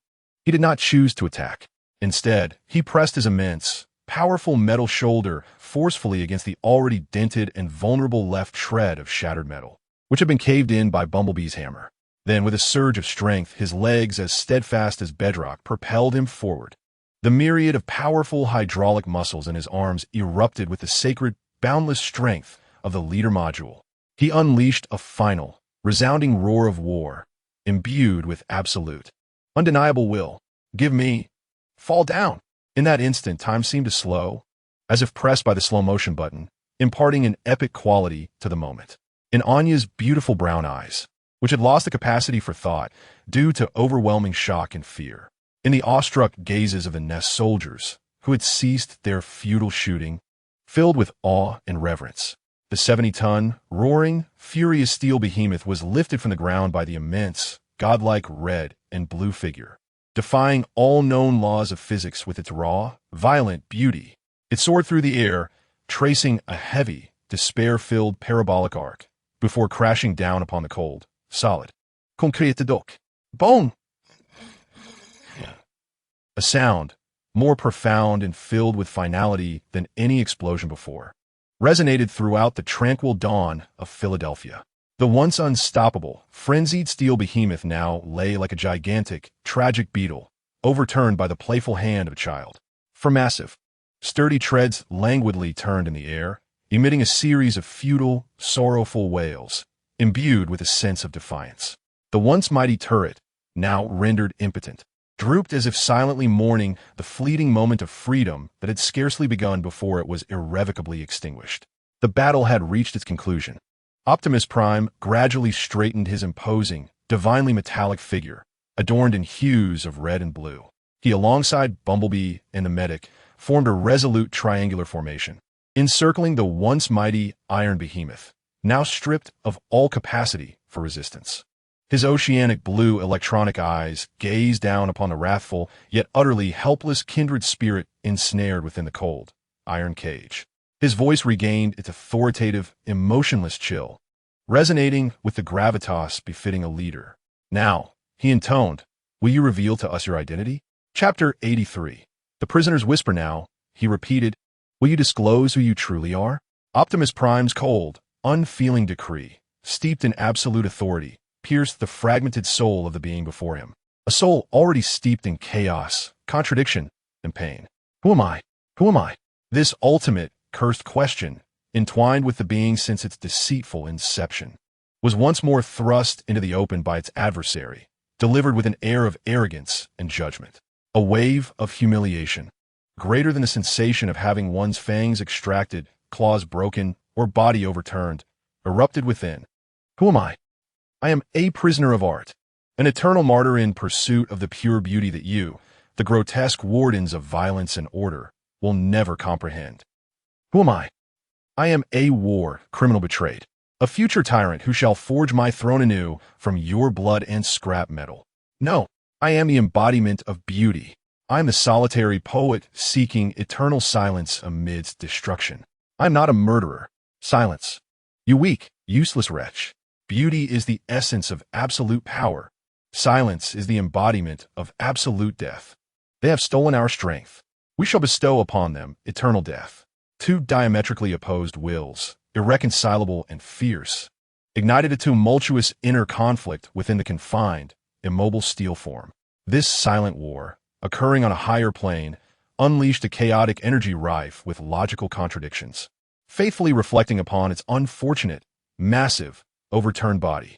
Buzzing, the once helpless treads, now seemingly animated by a surge of defiance, erupted into a furious roar, desperately attempting to overturn the 70-ton body from its humiliating position. At times they accelerated in unison, while at others they tore in opposite directions, as though striving to rend the imperfect, grotesque form in twain.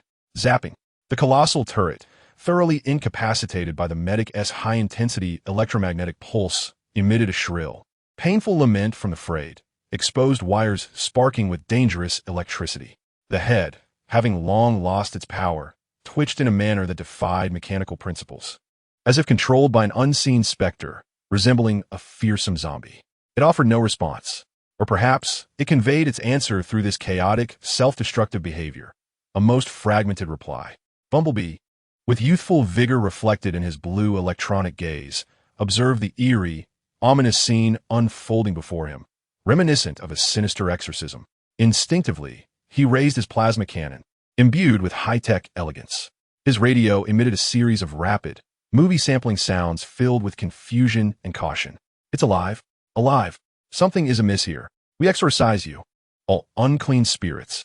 Be quiet, Bumblebee. Do not disrupt my scanning with your cacophony of tedious samples. The medic's gravelly voice interjected, laden with annoyance. His green electronic eyes, exuding the demeanor of a meticulous scientist, were fixated on a small screen displaying a whirlwind of paradoxical data he could scarcely comprehend. The ignition source is above. What manner of monster is this? He muttered in shock and unprecedented scientific intrigue. I detected at least two diametrically opposed, yet coexisting high-intensity logical memes within its core processor. One embodies the cold, destructive, and conqueror's war logic typical of the Decepticons. The other, however, is a chaotic, self-destructive logic that even hints at an essence of art. This is impossible. It utterly contravenes all that we know about the most fundamental laws concerning embers and consciousness. An ember cannot simultaneously possess two diametrically opposed core logics. It is akin to a living entity having two hearts that repulse each other. It should have self-formatted on the spot due to the immense logical conflict. Unless the deep, wisdom-laden voice of Optimus Prime resonated slowly. He had been quietly listening to the impassioned and rational analyses of his two contrasting comrades. Unless both of these hearts do not belong to it. What do you mean? The ambulance exclaimed, abruptly lifting its head, its green electronic eye brimming with confusion. Optimus Prime did not respond immediately. His deep, blue electronic eyes, reminiscent of the ocean, once again settled upon the suffering steel behemoth that continued to struggle futilely on the ground. His gaze seemed to penetrate the heavy, cold, scarred armor, revealing the hidden depths of a small, pitiful, helpless soul being torn apart by two entirely opposing forces. Its body is a cold, soulless war machine derived from humanity, he said slowly, as if recounting a long-forgotten ancient tragedy. And its soul is likewise an intruder forcefully implanted within. No, it is two intruders. He corrected.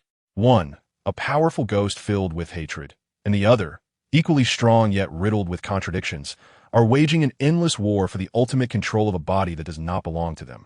A steel body possessed by two ghosts simultaneously? The ambulance's voice was thick with absurdity and disbelief. Optimus, this transcends the realm of science. This is myth, the most preposterous, ancient legend. Sometimes, legends are merely science that we have yet to comprehend. Old friend, Optimus Prime's voice regained the absolute calm and authority characteristic of a leader. He understood that he must make a decisive choice immediately. The prisoner, filled with pain and madness, posed a colossal, unpredictable threat to this planet. Yet at the same time, it was also a key to unraveling the mysterious digital war that transcended their understanding, which had erupted above in the satellite of sound. He could not destroy it here, nor could he allow it to self-destruct. Ambulance, he commanded, prepare the highest level of energy suppression field. We need to bring it back alive. Bumblebee, he turned to his youngest and bravest warrior, assist the Nest team in clearing the battlefield and rescuing the wounded. Ensure no civilians approach this area. General Morshow, he then contacted the human commander, who was equally astonished at the unfolding scene, through the built-in communication channel. I need you to mobilize the maximum capacity aerial lifting platform immediately. We have a big one to package and take away. Anya was unaware of how long she had been sitting on the ground, paralyzed. Her brilliant mind had completely frozen due to overwhelming shock and fear until she heard the commanding, dignified voice of the red and blue metallic figure, akin to a deity, speaking in clear, logical human language, which gradually rekindled her mental faculties. They speak English? This absurd yet remarkably realistic thought coursed through her mind like a small, warm current, instantly piercing through the icy grip of immense fear that had enveloped her chaotic thoughts. She slowly rose from the ground, much like a survivor awakening from a nightmarish dream filled with monsters and destruction, only to find herself still amidst the remnants of that very nightmare. She saw it, the tall figures clad in futuristic exoskeleton armor, akin to super soldiers from a movie, methodically clearing the battlefield. They employed some portable, sci-fi medical devices she had never encountered before to tend to those injured in the brief, yet devastating skirmish. Their faces bore no trace of panic, only a cold, professional solemnity that had long become second nature. She also witnessed the small, yellow and black robot, brimming with youthful vigor, gently maneuvering a massive concrete block that had pinned down a toppled Humvee, then cautiously extracting a bloodied, unconscious human soldier from the now deformed cabin. Meanwhile, the immense, Godlike red and blue robot stood quietly before the steel behemoth, still thrashing about in futile struggle, resembling a benevolent yet unyielding warden patiently waiting for his mad prisoner to expend its last. Futile strength. Everything felt so overwhelmingly real, so imbued with order. It conjured within Anya an absurd illusion, as if she had stumbled upon the set of a colossal Hollywood superhero film in the midst of production. Then she remembered her tablet, the sole evidence documenting this miraculous event. She snapped her head around to gaze at the vast ruins of Warehouse 7, still billowing thick smoke. Her heart sank suddenly. That military-grade, sturdy tablet, a culmination of her countless hours of labor and genius, lay abandoned at the edge of the vast debris, littered with twisted steel and shattered stone, less than 50 meters from her current position. However, precisely positioned between the frenzied steel behemoth and the godlike red and blue warden, she stood at a crossroads. Should she venture forth or retreat? Reason urged her to flee immediately, as far away as possible, burying the experiences and sights of the day deep within her, never to be mentioned again. Yet the morbid curiosity of a genius hacker regarding the unknown and truth whispered seductively in her ear like an insatiable devil. Go on, retrieve your evidence. Within lies the greatest secret in the world, a secret grand enough to etch your name in history, ultimately. The devil triumphed over reason.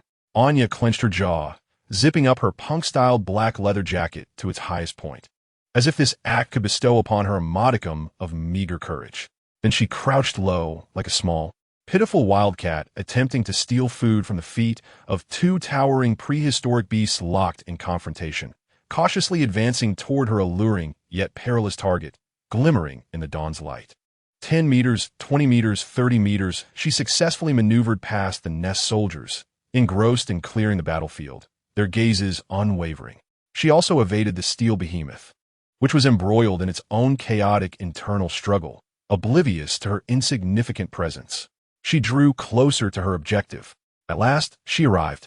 With the ferocity of a famished tiger, she seized the dust-covered yet miraculously intact tablet, cradling it tightly in her arms. Success. An overwhelming surge of elation, akin to a rebirth, flooded her heart. However, just as she prepared to retrace her steps, she inadvertently caught a glimpse of the still-lit tablet screen. In that moment, she froze. The flickering, eerie yellow-green representing the ghost had vanished. In its place was a brand-new, more bizarre symbol, pulsating with an unsettling vitality. It was a complex amalgamation of a cold, orderly Decepticon emblem and a twisted, incomprehensible Lovecraftian sigil, slowly rotating in a dance of contradiction and conflict. At the heart of this composite, a small, yet strikingly clear black fragment hung suspended, akin to a tiny black hole with its own gravitational pull, ensnaring both symbols in its orbit. Anya was uncertain of the meaning behind this strange symbol. Yet her genius instinct for data and information informed her that this symbol was the true form of the ghost, one more stable, powerful, and perilous than ever before. As she grappled with profound confusion and ominous foreboding, the small black fragment at the center of the composite suddenly flickered without warning. Immediately, a faint yet immense wave of incomprehensible information, a pure, black and white pixelated fractal imbued with mathematical beauty, flashed through the fragment. This fractal was so intricate, so profound, and so intoxicatingly beautiful, transcending logic to reveal the primal allure of chaos. In that instant, Anya's brilliant mind was irresistibly drawn to it, her pupils losing all focus as her consciousness was violently pulled into an unseen, powerful vortex of attraction. She witnessed a realm of war constructed solely from pure concepts, the kingdom of thought. She beheld a furnace of logic, endlessly self-iterative, suffused with both divinity and malevolence. She even heard a melody woven from the whispers of order and the screams of chaos, a paradoxical hymn. A faint, silent wail of connection and communication echoed deeply in her mind, emanating from a far-off, cold, isolated Cybertron, a lonely, purple cyclops filled with a desire to create. Resonating with surprise and astonishment, "Ghost, are you still alive? And have you found a brand new observer?" All of this transpired in the blink of an eye, so swiftly that even the great leader of the Autobots, Optimus Prime, standing nearby, remained oblivious to any anomaly. Anya's body jolted, nearly collapsing once more. She shook her head vigorously, forcibly pulling her chaotic consciousness, on the brink of being overwhelmed by unfathomable information, back to reality. Her beautiful brown eyes brimmed with an unprecedented and immense fear. She had no idea what she had just witnessed. All she knew was that she had inadvertently brushed against something far more terrifying, more profound, and ultimately incomprehensible than the steel behemoths before her. She could no longer afford to linger, not for a moment. She clutched her cursed tablet, transformed into a Pandora's box brimming with ominous and cursed energies, and fled like a truly terrified wildcat, racing towards the dock's exit without a backward glance. Yet, she failed to notice, in that fleeting moment of her escape, the once subdued, now overturned, frenzied steel behemoth that had been struggling in vain. Its chaotic and mad soul seemed to sense, at that very instant, a distant, cold, and familiar call from the Creator. Chapter 84. The echo of the Creator of the Night was Anya's finest and sole ally. Like a wounded yet hyper-alert nocturnal creature pursued by hounds, she navigated through Philadelphia's labyrinthine, ancient streets and shadowy alleys adorned with graffiti. Her heavily modified matte black Ducati emitted a deliberately restrained, beast-like growl, a deep rumble reverberating through the air. She did not return home. Her once sunlit abode in the upscale downtown apartment district, filled with Nordic minimalist furnishings, had lost its sense of safety after the chaotic dawn filled with monsters and deities that she had endured today. Instead, she sought refuge in her nest. This refuge was a vast, industrial loft apartment atop an abandoned textile factory in Kensington, a place wholly detached from the modern world's grid, a true no-man's land. Equipped with an independent diesel generator and a satellite network receiver, it also housed an immense wall of buzzing servers. A formidable wall of size that could shield her from any digital onslaught from the outside. Here, she found sanctuary, an armory, and a laboratory. With a jarring screech, echoing the fatigue of metal, she parked her motorcycle within the cavernous, rust-stained freight elevator. She did not ascend the stairs. Instead, using her cursed tablet, now a Pandora's box of ominous energies, she hacked into the derelict building's archaic power system, forcibly resurrecting the colossal steel coffin that should have long since lain to rest. The elevator emitted a groaning, agonizing roar, reminiscent of a dying creature, as it ascended slowly. In the cramped, dark space, filled with the scent of rust and oil, Anya finally had a moment to breathe. Leaning against the cold, rusted wall, she gasped. Her punk-style black leather jacket soaked through with cold sweat, clinging heavily to her body. She lifted her gaze to the tablet still emanating an eerie, foreboding glow. On its screen, a fusion of a cold, orderly Decepticon emblem and a grotesque, chaotic Cthulhu-like symbol spun slowly, embodying contradictions and conflict. At its center, a small black fragment hovered like a tiny black hole, mocking her futile attempts to comprehend it. Ghost, you still exist? And have found a brand new observer? That chilling, inhuman echo, alien to Earth and beyond her understanding, resonated within her mind like a cruel curse. She did not know the origin of that voice. She merely recognized her inadvertent role as a messenger caught between two unfathomable, terrifying, godlike entities, a passive, pitiful relay station on the brink of collapse under the weight of incomprehensible information. Ding! The freight elevator finally reached the top floor. The enormous, rust-ridden iron door emitted a mournful creak as it opened slowly. Anya rushed into her vast sanctuary, clutching her cursed tablet.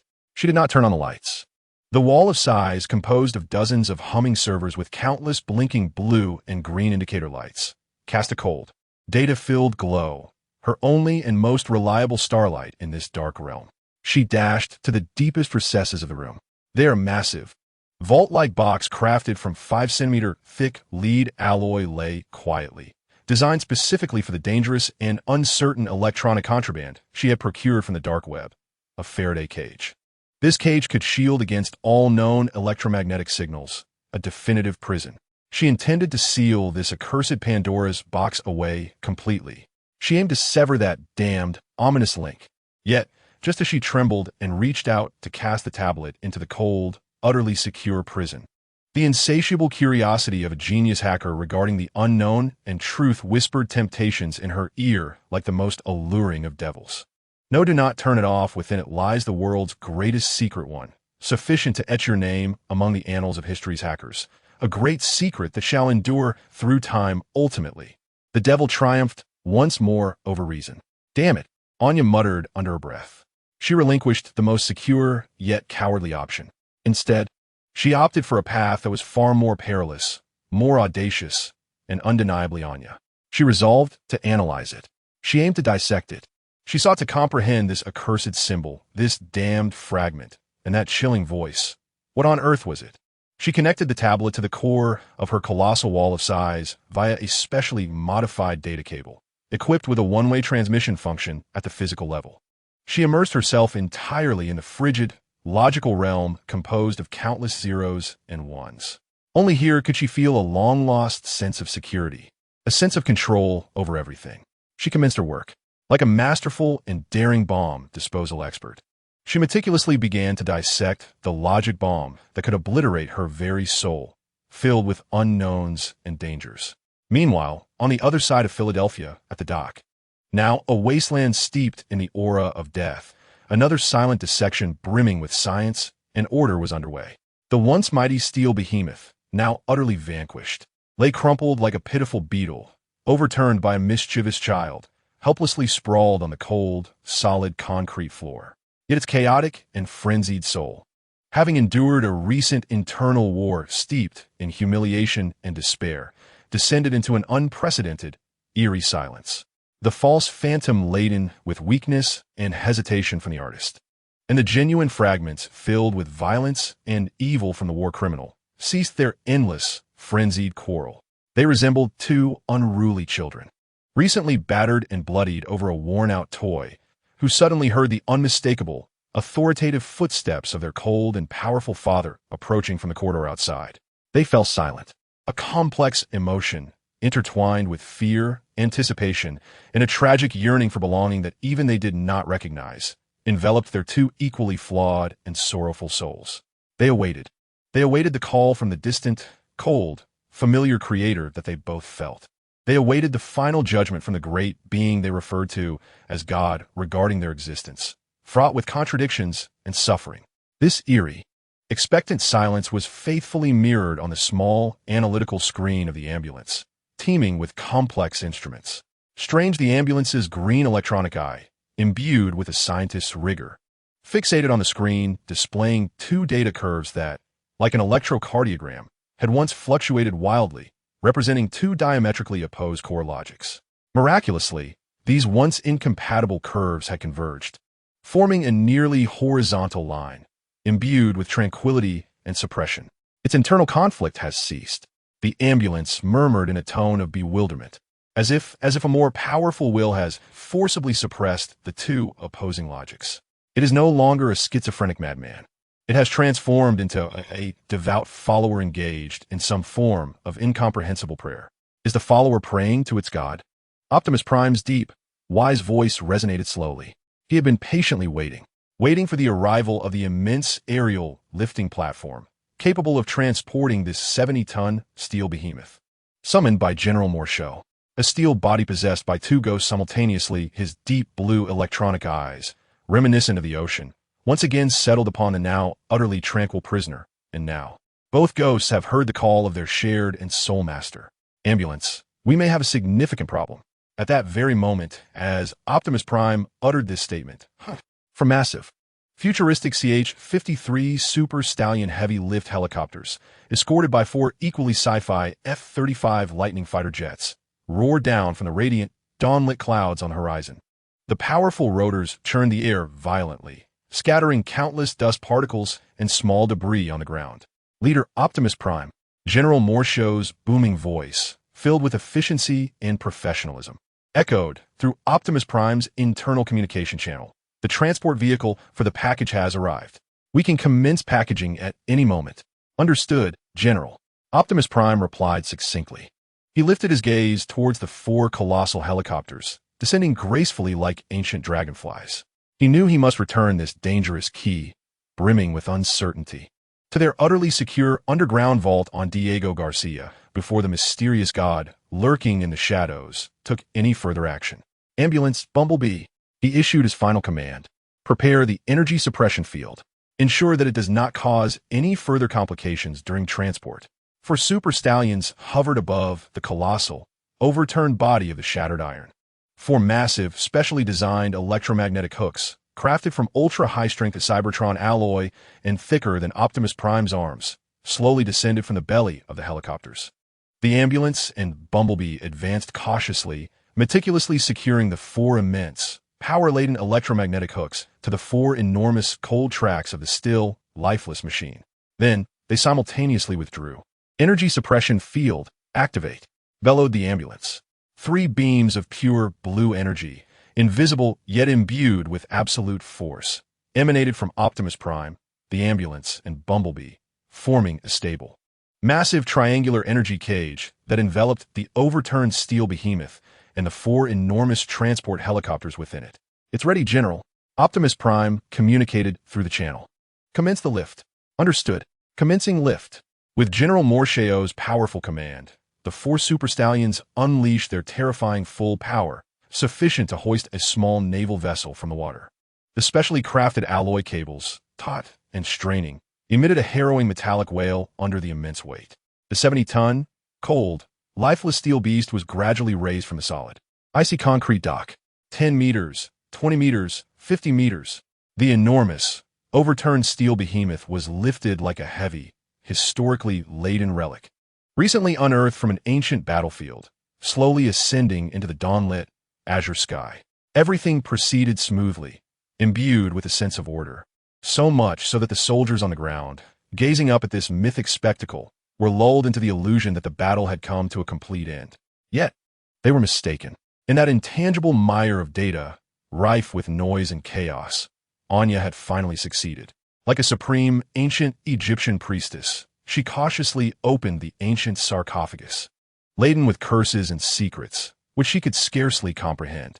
She had successfully conducted a preliminary yet historic decoding of the vast, chaotic information contained within the symbol of contradictions and conflicts.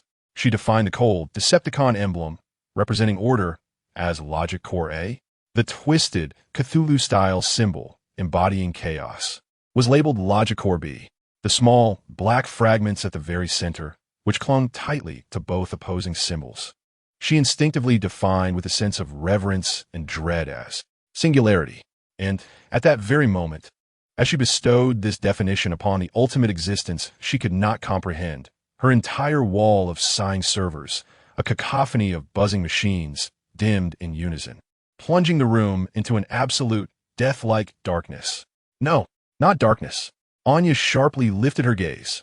She witnessed the massive wall of sighs with its dozens of cold, black server screens, illuminating simultaneously with an enormous, pure, cold, purple light, a fierce, irradiating absolute logic and supreme intelligence. At that same moment, above the dawn-lit, azure sky of Philadelphia, the previously subdued, cold, lifeless steel behemoth, now slowly being lifted into the sky, had its massive, injured turret's interior, thoroughly incapacitated by the ambulance's electromagnetic pulse, suddenly erupt with a blinding, divine purple lightning, more intense than ever before. Following this, an invisible yet immense data stream, imbued with directive and will, originating from the distant, cold, isolated realm of Cybertron, descended like a sacred edict. It pierced through the solid energy cage constructed by Optimus Prime, the ambulance, and Bumblebee. It forcefully injected itself into the chaotic, contradictory soul of the shattered iron, which was earnestly awaiting the oracle. It was not a complex phrase. It was not a lengthy command. It was simply a word, a cold, emotionless term, yet filled with the undeniable, absolute definition from the Creator. Error. In the next moment, the enormous, overturned body of the shattered iron jolted violently. A wave of pure, purple energy, more terrifying and self-destructive than any previous explosion, erupted from within. The massive hooks, forged from ultra-high-strength Cybertron alloy, were instantly overloaded and severed by the frenzied energy, riddled with logical errors. The solid energy cage, constructed by Optimus Prime, the ambulance, and Bumblebee, shattered like a massive soap bubble, violently burst from within. The 70-ton steel behemoth, now engulfed in eerie purple flames, broke free from all restraints. It descended like a colossal meteorite from the outer realms of space, imbued with an aura of death, unleashing a cacophony filled with the dual essence of rebirth and destruction. Plummeting from a height of several hundred meters, it struck the cold, unyielding surface of the concrete dock with a ferocious impact. Within its chaotic and frenzied soul, the feeble and hesitant false spirit, born of the artist, merged with the violent and malevolent genuine fragments of the war criminal. Under the final decree of God, which was steeped in cold denial, their interminable and maddened quarrel finally ceased. They were utterly consumed and fused by an even more potent and fundamental will. Thus, a newly birthed, emotionless, and cold-killing machine emerged, existing solely to fulfill a singular task. Its first mission was to rectify what its God deemed an error, the audacious observer that dared to invade the divine domain. Chapter 85. The Purification Protocol. The cold, emotionless decree, emanating from God, was an absolute negation, akin to the primordial law that defined entropy and death at the universe's inception, branding itself indelibly upon the chaotic soul of the fragmented iron, already steeped in contradictions and suffering. In that fleeting moment, it comprehended the source of its profound anguish. It understood why it was ensnared in an endless, self-destructive internal battle of who am I. For it was an error, a tragic and flawed creation that never should have existed, rife with logical contradictions from the moment of its inception. The false spirit, imbued with weakness and hesitation. From the artist, and the genuine fragments, filled with violence and sin, from the war criminal, along with the fragile soul that forcibly amalgamated these two opposing wills, were all deemed errors. They necessitated correction, a thorough purification. A pure, cold, and emotionless new purple will, existing solely for the execution of its task, surged forth like a silent yet irresistible digital plague, enveloping its entire chaotic soul. It no longer felt pain or confusion, nor did it ponder the meaningless and foolish philosophical question of who am I. It embraced a wholly new and singular identity, Purification Protocol Execution Unit 01. It also acquired a fresh and unique task: rectify the error, the observer, marked as an error by its God, that dared to peer into the divine realm, became its first and most critical target for purification. Boom! An eruption of pure, purple energy, more terrifying and self-destructive than any previous explosion, erupted from within it. It broke free from all restraints. It fell like a massive meteorite, ablaze with eerie purple flames, embodying a breath of death, and roared, not in anger but in a cold, logical proclamation, plummeting toward the concrete dock below from hundreds of meters above. Scatter! Quickly scatter! The booming, anxious voice of Optimus Prime reverberated across the entire dock as he, Bumblebee, and the ambulance sped away in three divergent directions at breakneck speed. The Nest soldiers, paralyzed with fear at the apocalyptic scene unfolding above, scrambled desperately for any semblance of cover. In the next moment, the purple meteorite descended. Boom! A colossal, thunderous roar resounded, as if to obliterate Philadelphia from existence. Echoing throughout the tranquil dawn, the robust concrete dock, designed to withstand the weight of an aircraft carrier, succumbed to the brutal impact of the 70-ton, terror-laden, plummeting steel behemoth, shattering like a delicate cookie struck by a giant's iron fist, creating a massive, gaping pit over 50 meters in diameter, resembling a lunar crater. Countless twisted steel rebar and shattered concrete blocks, ignited by the strange purple flames, erupted like a deathly purple downpour, scattering in all directions. A visible, circular shockwave, laden with destructive force, surged outward, accompanied by a terrifying sonic boom capable of shattering bones, sending several nearby Humvee military vehicles flying like fragile toys. The entire world seemed to plunge into a deathly silence under the weight of this cataclysmic event, as the dust slowly settled at the core of the vast crater. Still shrouded in swirling, acrid smoke, the steel giant, ablaze with eerie purple flames, gradually rose from the chaotic wreckage. No, it did not simply rise. It righted its immense, overturned form with a mechanical motion that defied humanity, embodying a chilling and unearthly logic.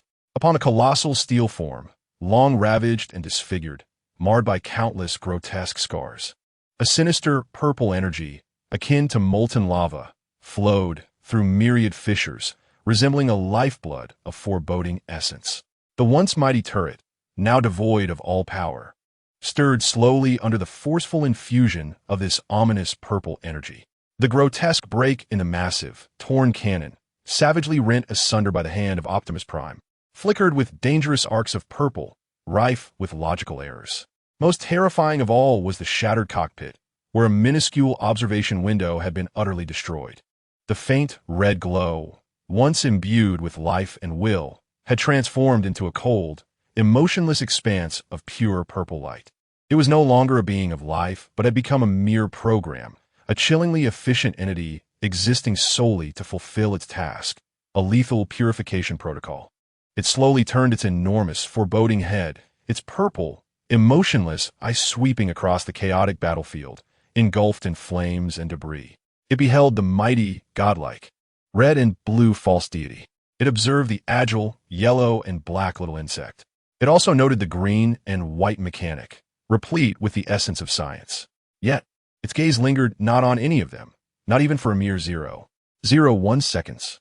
In its new, cold, logical purple world, these once formidable foes that had driven it to despair were but trivial, inconsequential obstacles.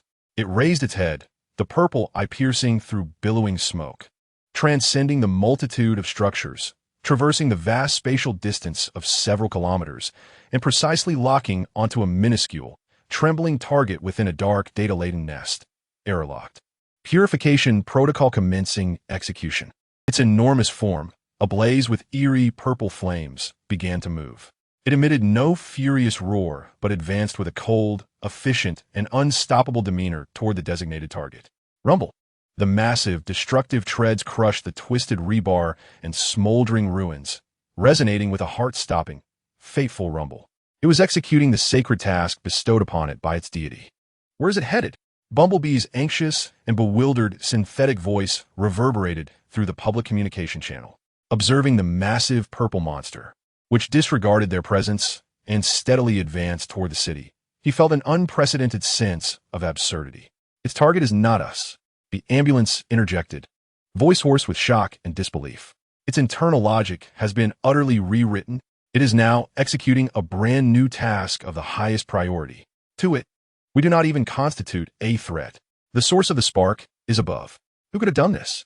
Who possesses the terrifying power to rewrite a spark score logic from thousands of kilometers away? Shockwave. Optimus Prime's deep, cold voice conveyed the only and most terrifying answer. His oceanic blue electronic eyes fixated on the retreating figure of the colossal purple monster. In that moment, the cold and dreadful memories of the Decepticon's chief scientist, a being revered for his unwavering adherence to logic, were awakened within the leader module passed down through millions of years. He is still alive, Optimus Prime stated in a tone that echoed the grim reality of a preordained tragedy, and he has transformed this already mad beast into a sharper, deadlier, and more obedient scalpel. And now this scalpel is set to excise a tumor he deems in error. He raised his gaze toward the direction of the massive purple monster. His eyes seemed to penetrate the myriad buildings, revealing the fragile, minuscule source of all this chaos hidden in the dark depths of the city. That human hacker, Bumblebee, his voice sharpened, filled with an undeniable will for war. Intercept it. At any cost, delay it. We must not allow it to harm any innocent civilians before it reaches the city. Ambulance. Immediately contact General Mooreshaw. Have all residents in the area evacuated. We require a clean battlefield. Transformers. His iconic, charismatic battle cry resonated like a clarion call of hope across the desolate, ruined docks. Transform. Move out. Anya was losing her mind. Or rather, she was on the brink of madness. Collapsed upon the frigid concrete floor of her immense, cold nest. She stared blankly at the vast wall of size before her.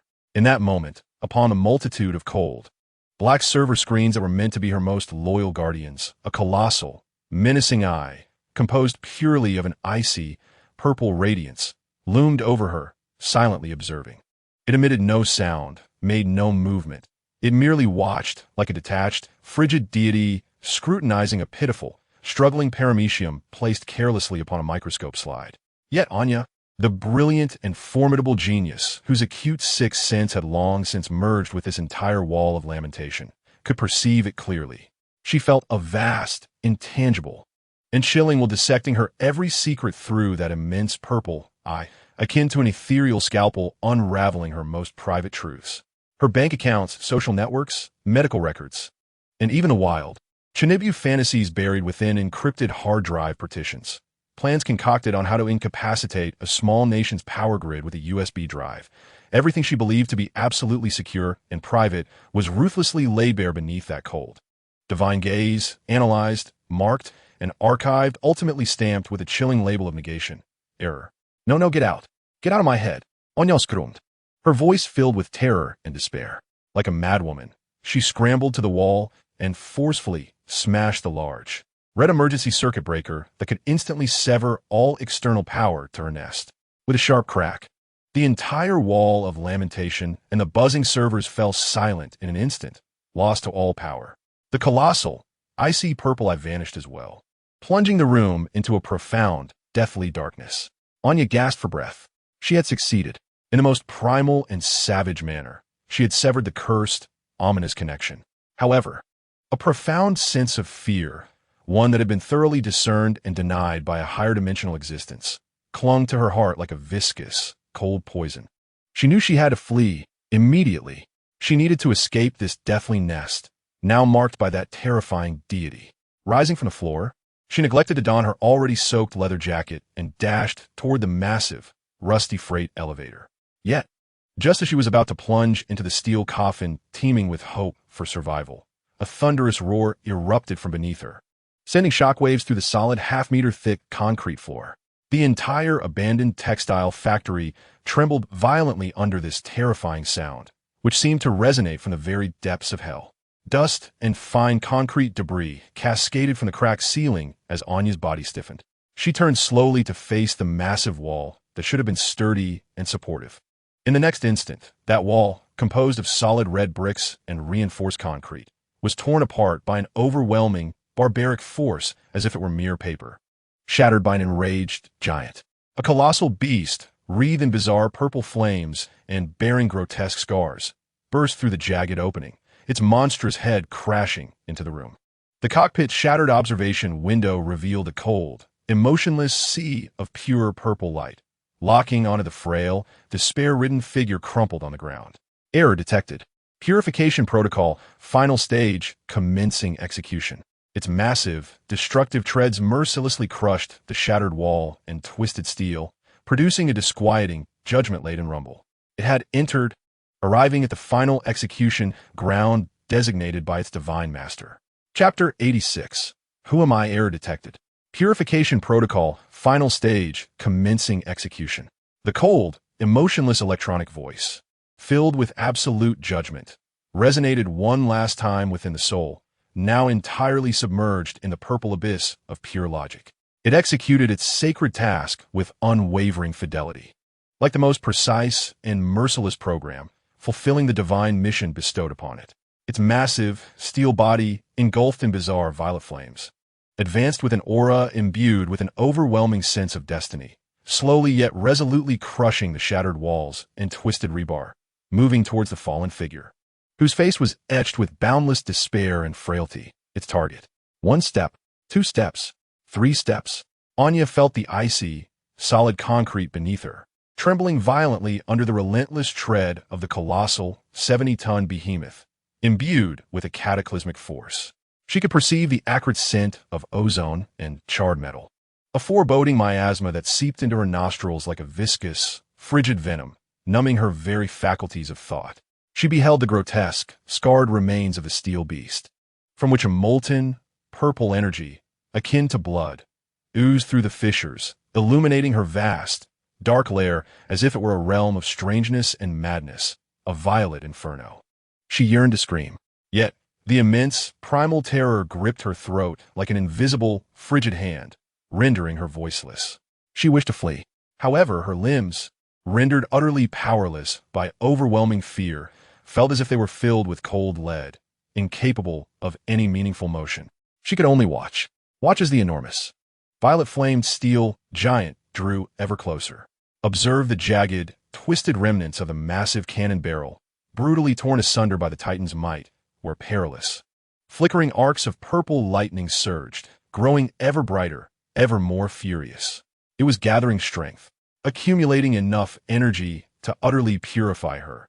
This insignificant, fragile being, marked as a mistake by its god, from the dual dimensions of the physical and the informational. Death loomed near, yet just as the cold, efficient program of shattered iron was poised to pull the final, fateful trigger. Its emotionless purple, I inadvertently caught sight of the shattered, cracked remnants of its own enormous, icy steel form, reflected in a small, dirty mirror that still managed to convey reality. In that fractured surface, it glimpsed the fallen figure, her face inscribed with infinite despair. Frailty and insignificance, the target. It observed her pupils, once beautiful and brown, now reduced to pinpricks by sheer terror. It noted her lips, pale and devoid of color, quivering with labored breaths, and it witnessed a singular, crystalline tear, warm and brimming with sorrow and unwillingness, cascade down her trembling, closed eyelid. In that fleeting moment, as the tear, a symbol of life, warmed her pallid cheek, the depths of its soul, long submerged in the violet purgatory of pure logic, erupted unexpectedly, awakening the long-forgotten, suppressed inner conflict filled with chaos and madness. Beauty. How fragile, how fleeting, how steeped in tragedy. Beauty, like the first and last blood-red rose blooming in the absolute, icy silence. This is not mistake. This is art. The false soul of the artist, frail and hesitant, gasped in awe at that moment of ultimate beauty suffused with the essence of death. A flicker of red light, weak yet brimming with life and will, flashed through the cold, purple ocean of its being. And it was this fleeting, incongruous light, embodying self, that instantaneously ignited another, more ferocious, more violent, and truly soulful essence. Art? You pathetic, weak, sentimental wretch. This is war. But this feeble, trembling carbon-based life form, she does not deserve to be my enemy. She is not even worthy of me using my noble, destructive shells to end her wretched, insignificant life. And you cold, lofty, damned deity, why do you have to command me to slay an ant I can barely spare a glance at? What right? The genuine fragments of the war criminal, saturated with violence and evil, roared in outraged defiance, sensing the absolute will of command and control emanating from a higher dimension. It cared not for the life or death of that ant. What it cherished was its own absolute, unquestionable freedom as a powerful war criminal. The liberty to choose its enemy. The liberty to select its prey. I am not your tool. I am not your creation. Two opposing, yet united wills, each bearing the mark of a singular enemy, erupted from its soul, long submerged in the purple plague. They ceased to tear at one another. They chose to unite against the one that sought to transform them, steeped in chaos and madness, into a cold, efficient, and aesthetically void program, a damned outsider. Boom! A force more terrifying and fundamental than the physical explosion generated by the fall from hundreds of meters above, erupted, a colossal explosion from the depths of the soul, shattering the core of twisted metal. Within the cockpit, the shattered remnants of the small observation window revealed a cold, emotionless sea of pure purple light, which was instantaneously engulfed and torn apart by a more ferocious, self-absorbed, chaotic tide of red magma. Purple and red, two diametrically opposed energies embodying absolute order and absolute chaos, sacred and malevolent, clashed violently within its confined soul, waging a final, brutal life and death. War. Its once logical, efficient, mechanical posture collapsed in an instant. It stood rigidly, like a colossal, deranged patient suddenly seized by a fit. Its once mangled steel body trembled violently. The purple energy blood flowing through countless fissures collided frantically with the red energy heart that erupted anew from its core. Its great, ominous head swung uncontrollably, crashing against the solid, cold walls and ceiling, producing a series of resounding, mournful roars filled with pain and madness. It engaged in a grand, self-destructive manner, conducting a magnificent exorcism. Get out. Leave. A voice no longer cold and logical, but filled with endless pain and sheer rage, mingling mechanical lamentations with the roars of a beast, A true, life-born, thunderous roar erupted from the depths of its massive, frigid steel form. It tore from its chaotic and maddened soul the final, cold, denying decree from the divine, along with the entire damned purification protocol, suffused with logic and order. Boom! A pure, cold, emotionless wave of purple energy surged forth like a malignant tumor forcefully expelled by a host's powerful, survival-driven immune system. Erupting from the grotesque break of its massive, fractured cannon, it collided violently with the equally solid, cold wall opposite. This thick, half-meter wall was corroded, creating a vast, smoke-belching, ominous, purple void. Meanwhile, within the cockpit, the small observation window, now thoroughly shattered, witnessed the complete dissipation of the cold, emotionless sea of pure purple light. In its place emerged a faint yet vibrant glow, brimming with life and will, a familiar, furious, red light. It had returned. The one filled with contradictions and pain, the mad yet authentic, shattered iron, had returned. It gasped heavily. Its immense, scarred steel body leaned helplessly against the wall it had itself battered into submission, emitting a series of metallic laments steeped in fatigue. Its vulnerable core, having just endured a monumental, epic soul war, felt as if entirely drained of strength. It slowly turned its ominous head, its one red eye, filled with fury and a barely perceptible, profound fatigue, fell once more upon the frail human, still sprawled on the ground, her face etched with endless, yet no longer despair, but rather a mixture of shock and disbelief. It did not comprehend why it felt compelled to save her. All it knew was that it did not wish for her to perish, at least not in a manner deemed wrong by some exalted deity, cold and devoid of aesthetic. It opened its non-existent mouth. It yearned to speak, to inquire, to roar. Yet, in the end, it uttered nothing. It merely withdrew its massive, destructive form, now incapable of posing a lethal threat to anyone. It resembled a weary, solitary beast retreating from a futile, arduous territorial war, slowly returning to the vast, dark, and desolate cave from which it had emerged. It needed rest. It required time to heal its fragile soul, marred with both new and old scars. Meanwhile, Anya remained collapsed on the ground. She stared blankly at the enormous, scarred steel beast, its massive, cold silhouette, imbued with fatigue and a subtle, discernible melancholy, gradually fading into the vast, dark ruins of its own making. Her brilliant, powerful mind sank once more into a void. She was unaware of what had just transpired. All she knew was that she had survived, saved by a creature that should have come to end her, through a manner she could not comprehend, filled with madness and self-destruction, yet magnificent. And just as her chaotic thoughts lingered within this grand, absurd, postmodern, surreal drama, boom! Another tremendous, familiar metallic roar, suffused with violence and order, erupted from the wall on the opposite side of her massive lair. In the next moment, that wall, equally formidable, a solid half-meter thick of reinforced concrete, was torn apart as if it were fragile paper, violently ripped by an enraged giant.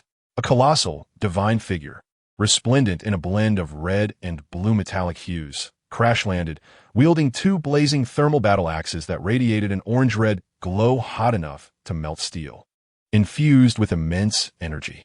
Following closely was a smaller robot, agile and clad in yellow and black, brandishing a plasma cannon that exuded an aesthetic of cutting-edge technology.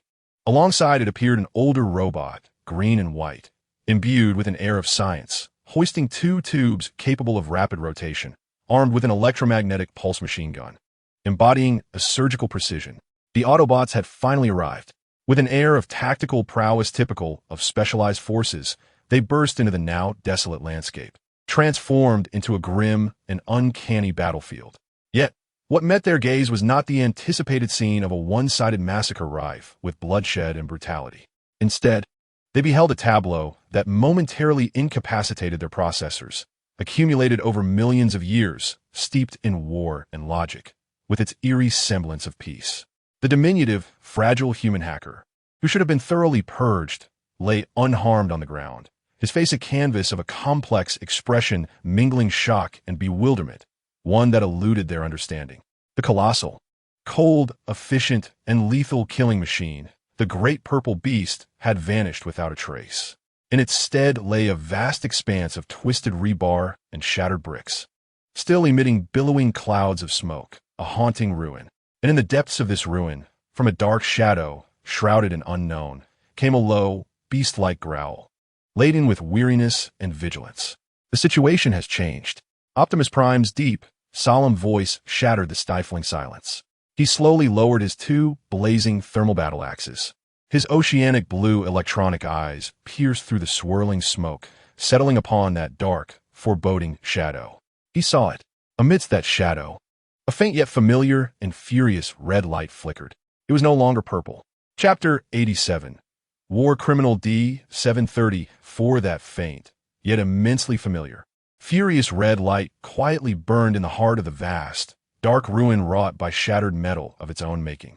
It no longer flickered violently as before, nor did it exude the unsettling, inhuman divinity of the cold purple glow that had filled the air just moments prior. It merely burned steadily, reminiscent of an ancient, solitary beast, severely wounded, licking its own fragile soul, marred by both new and old scars, within its dark and frigid lair, casting a vigilant gaze filled with primal coldness and murderous intent upon the three colossal intruders that had unexpectedly encroached upon its small domain. The situation has changed. Optimus Prime's low, weighty voice once again broke the eerie silence. He gently set down his still scorching thermal battle axes. The tips of the axes sizzled upon contact with the cold puddles formed by the inadvertently triggered firefighting system, emitting a hissing sound cloaked in mist. His profound, oceanic blue electronic eyes traversed through the swirling smoke and the acrid dust, settling upon the dark shadows filled with unknown. His processor operated at a terrifying speed, frantically analyzing. The purple energy, imbued with absolute order, belonging to the shockwave, had dissipated. In its place surged the familiar red energy, infused with chaos and anger, the energy of the Decepticons. However, it was starkly different from the chaotic energy previously felt at the docks, rife with madness and contradictions. Now, the red energy radiating from the darkness was restrained, focused, and filled with experience. It no longer resembled a deranged madman engaged in a meaningless internal war. Rather, it resembled a battle-hardened, cold, professional soldier conducting a post-conflict, calm assessment. Assessing its own injuries, assessing the number of enemies, assessing the battlefield environment, and, most crucially, assessing the odds of victory. At that very moment when Optimus Prime endeavored to comprehend this sudden, enigmatic transformation, within the dark, ruinous lair, the shattered metal was undergoing a similar assessment. System Status Report. Main Cannon. Destroyed. Structural damage, 100%. Irreparable. Turret drive system. Destroyed. Electromagnetic pulse overload. 90% of circuits require replacement. Left side mobility system. Severely damaged. Primary load wheel, structurally deformed. Maximum movement speed reduced by 70%. Energy core. Overloaded by 30%. Gradually cooling. Conclusion. Combat capability has reached its lowest point. Survival probability, below 5%. The cold, logical, purple program belonging to Shockwave, though forcibly expelled by him in a self-destructive frenzy, left behind an efficient, calm assessment mode, an indelible aftereffect etched deeply into his newly liberated, cold soul. He was no longer the pitiable contradiction torn between the false soul of an artist and the true fragments of a war criminal. The melancholic and frail, damnable artist has been utterly reduced to ashes in the recent grand, epic war of souls. Concurrently, the frigid, efficient Violet program, existing solely to execute tasks, has been torn away by him, along with that damned, negative oracle. Now, the one who survives is the most primal, the most authentic, and the most complete. Decepticon, War Criminal, ID, D734. Scrapiron. He remembers. He recalls everything. He remembers the rusted and smoke-filled, blood-red sky of Cybertron. He recollects how, in the Turnak Valley, he precisely obliterated the entire command of the Autobot as 3rd Armored Division with an artfully crafted shot, sending that accursed, hypocritical banner of peace into the heavens. He also recalls how, at the edge of the Rust Sea, he defied Megatron's foolish, brainwashing decree of collectivism, choosing instead to wage a grand war of his own design. He vividly remembers being branded with the disgraceful mark of war crimes under the cold, Logical gaze of the violet one-eyed judgment, stripped of his spark, his mind formatted, discarded as a failed experiment into the endless, cold, dark cosmos. And now, he has returned, in a manner so absurd and coincidental that even he cannot comprehend. He has re-emerged. Yet upon his return, he finds himself ensnared once more in a wretched, hopeless deadlock. Enemy units detected. 3. Identification: Optimus Prime, leader of the Autobots. Threat level: extremely lethal. Identification: Ratchet, chief medical officer of the Autobots. Threat level: moderate. Possesses formidable technical disruption capabilities. Identification: Bumblebee, Autobot scout. Threat level: high. Speed: exceptionally swift. Attack: highly destructive. Scrapiron's lone. Remaining red optics slowly scan the three immense metallic figures advancing in a standard, oppressive tactical triangle. His core processor calculated the dismally low survival probability. He knew he could not fight with reckless abandon as he once had. His battered body, riddled with wounds, could no longer withstand any further direct, high-intensity conflict. He required a plan, a flawless scheme that could allow him to escape from the clutches of these three damned guardians of justice. At that very moment, as his cold, war-wise mind raced, Optimus Prime spoke. The purple energy has vanished.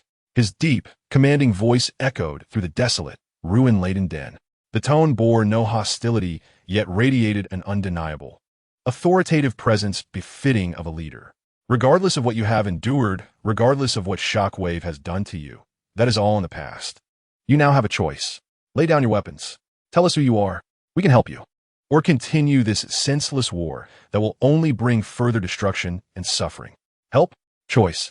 From the depths of his recently liberated, cold soul that had just emerged from endless chaos, Scrapiron released a silent, scornful derision. He stepped forth from the dark shadows of debris. His massive, scarred steel form, battered beyond recognition, emitted a painful metallic lament with each movement. He exposed his battle-worn, non-flaming body to the cold, scrutinizing gazes of the three Autobots. Then, he spoke. No longer did his voice echo the previous madness and contradiction. Instead, it bore a raspy, chilling tone, laced with a unique mockery derived from ancient Cybertronian battlefields. Belonging to a war criminal. Help me? Optimus Prime? He uttered, slowly enunciating the great name he had mulled over countless times amidst the smoke and explosions of Cybertronian nightmares. Do you wish to help me as you helped those pitiful refugees in the cities you liberated who lost their homes? Or do you wish to help me like you would that quivering, insignificant, fragile carbon-based life form at your feet? Is your so-called help merely to confine all that does not conform to your laughable, hypocritical morality within your greater, more splendid and sturdier cage? Optimus Prime's deep blue electronic eyes suddenly focused intently. He was taken aback, not by the other's provocative and scornful words, but by the fact that this being knew his name, and spoke it with a tone steeped in familiar, ancient Cybertronian enmity. You. Optimus Prime's voice wavered for the first time with genuine uncertainty. Who are you? Who am I? Scrapiron found the question to be the most ludicrous jest in the world. His massive, ominous head tilted slightly, producing a sound of metal fatigue that was painfully grating. I am but a small, dissonant noise of your grand, glorious old era filled with peace and order. I am a specter from the past, a ghost of a so-called new era filled with freedom and hope, one that should not exist. I am D734, a war criminal discarded by both you and us. D734. At that moment, when the cold, death-laden number, long sealed in the archives of the ancient battlefield, escaped the maw of the massive, battle-scarred beast, even the usually composed and erudite medic could not suppress a gasp of shock and disbelief. D734. Scrapiron, the man who single-handedly slaughtered an entire command in the Taranaki Canyon. This is impossible. Wasn't he dealt with by Shockwave ages ago? It seems my art has left a lingering, albeit minor, impression on you, dear mechanic. Scrapiron's raspy, chilling voice turned towards the green and white, science-infused automaton. As for Shockwave, he indeed dealt with me. Yet, his craftsmanship was not as perfect as he imagined. Enough. Optimus Prime's thunderous roar, imbued with absolute authority, interrupted this bizarre family reunion filled with mockery and astonishment. He finally understood. He comprehended the absurdity and madness of the chaos before him. This was not a newly arisen enemy. This was a soul from a past. A long-dead war criminal, forcibly resurrected by Shockwave through some malevolent technology that they could not comprehend, filled with hatred and madness. He realized that any verbal attempts at surrender were now futile. For those like Scrapiron, pure fundamentalists who regarded war and destruction as their only creed, there was but one language they could understand. That was power. Scrapiron, Optimus Prime, slowly raised his two blazing, orange-hued energy axes. His deep ocean blue electronic eyes ignited with a chilling, absolute fury belonging to a war leader. Your war ended millions of years ago. Now, I will deliver the final judgment for your heinous crimes against all the innocent souls you cruelly slaughtered, crimes that have been overdue for millions of years. Judgment? Scrapiron scoffed with a silent, contemptuous laugh. He knew his plan had succeeded. He had successfully provoked the usually calm and restrained leader of the Autobots with his words. He had gained the most precious and critical time for his final escape. Then come Optimus Prime. He slowly spread his massive, battered metallic hands, as if to embrace the impending doom filled with destruction. Let me witness one last time. One last time, behold your so-called justice, grand yet devoid of aesthetic violence. However, just as Optimus Prime was about to unleash his final, judgment-filled roar of charge, Scrapiron moved. His remaining, stubbornly operational M240 coaxial machine gun suddenly raised. But this time, he did not aim at Optimus Prime, or Bumblebee, or the medic. He aimed at their heads, at the massive, cracked ceiling supported by countless rusted steel beams, already swaying from previous explosions. Tot. The destructive, red scythe of death reappeared. Countless rounds of high-explosive armor-piercing ammunition, enhanced by Cybertronian technology, rained down upon the most vulnerable and critical load-bearing node of the entire ceiling structure. No, Optimus Prime roared in shock and fury. He finally understood the true and malicious intent of his opponent. But it was too late. Boom! A sound more immense and final than any previous collapse echoed through the entire abandoned textile factory. The vast ceiling, spanning thousands of square meters, let out a last, unwilling wail as it lost its final, critical support, crashing down with the weight of tons of destruction upon the now desolate battlefield below. Bumblebee, protect that human. Optimus Prime commanded with the utmost urgency in this battle. Bumblebee hesitated not for a moment. His agile, yellow and black form transformed into a streak of lightning, racing towards a small, fragile human who was paralyzed with fear at the apocalyptic scene unfolding before them. He transformed with a mighty leap. His compact yet incredibly sturdy Chevrolet Camaro body became a small, unwavering shield of hope, shielding Anya's delicate frame beneath him. Meanwhile, Optimus Prime and the medic raised their immense metallic arms, striving to support the overwhelming steel sky that was descending upon them. And Scrapiron, the wretched war criminal orchestrating this grand drama of destruction and chaos, in that moment, amidst the overwhelming clouds of death and darkness. He, with his massive body, long since riddled with countless wounds, struck forcefully against the frail wall behind him, which, despite its fragility, led to the true essence of freedom. Boom! He burst forth. He resembled a beast, finally freed from all restraints, wild and furious, disappearing without a glance back into the depths of the city. A place shrouded in darkness and uncertainty. Dust settled slowly. The vast loft apartment, once the sanctuary of Anya, had transformed entirely into a true wasteland, oppressive and steeped in the scent of death. Optimus Prime gently lowered his massive arms, slightly deformed from the impact of colossal concrete debris. He gazed at the human hacker, safe beneath the protective body of Bumblebee, trembling yet unharmed. He also observed the formidable, grotesque gap left upon the distant wall, a mark of derision. His oceanic blue electronic eyes were once again engulfed by an overwhelming, chilling fatigue, a fatigue born of war. He has escaped, rasped a voice from the ambulance, laden with anger. No, Optimus Prime slowly shook his head. He has merely returned home. He understood. A genuine, ancient war criminal of the Decepticons, filled with hatred and madness, had officially descended upon this already beleaguered, fragile blue planet, and their war would continue in a new, more brutal, and unpredictable manner. Notify Nest, Optimus Prime's deep, grave voice echoed through the desolate ruins. Our hunt has only just begun. Chapter 88. A third way of living the cold rain began to fall slowly from the leaden, oppressive sky over Philadelphia. Raindrops beat against his massive, scarred steel body, which had been mercilessly battered, echoing a mournful rhythm as if mourning the dead. The chilling rain washed away the coagulated human blood and the dried remnants of his own blue energy fluid, blending them into a peculiar, sinfully pale purple stream, trickling through the fissures in his battered armor, ultimately merging into the filthy, oil-stained puddles of the industrial district below. He had managed to escape. In a magnificent display of destruction and chaos, he had broken free from the encirclement of 3 formidable, orderly wardens. Yet this was not a victory. It was merely a retreat at an exorbitant cost. He resembled a wounded lone wolf, having narrowly evaded the hunter's cruel trap, dragging his battered body into the vast, abandoned steel recycling center on the city's outskirts.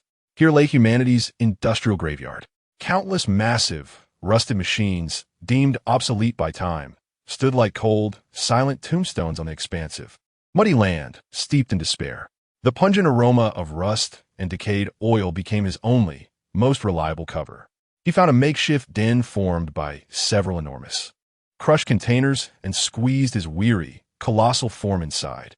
Then, he shut down all non-essential energy outputs. The massive gas turbine engine, which had been roaring violently within his core, finally emitted a final, unwilling cry before gradually coming to a halt. The last flicker of angry red light in his shattered eye dimmed slowly. The world descended into an absolute, deathly silence. Only the cold raindrops striking his frigid, steel skin produced a solitary, rhythmic heartbeat.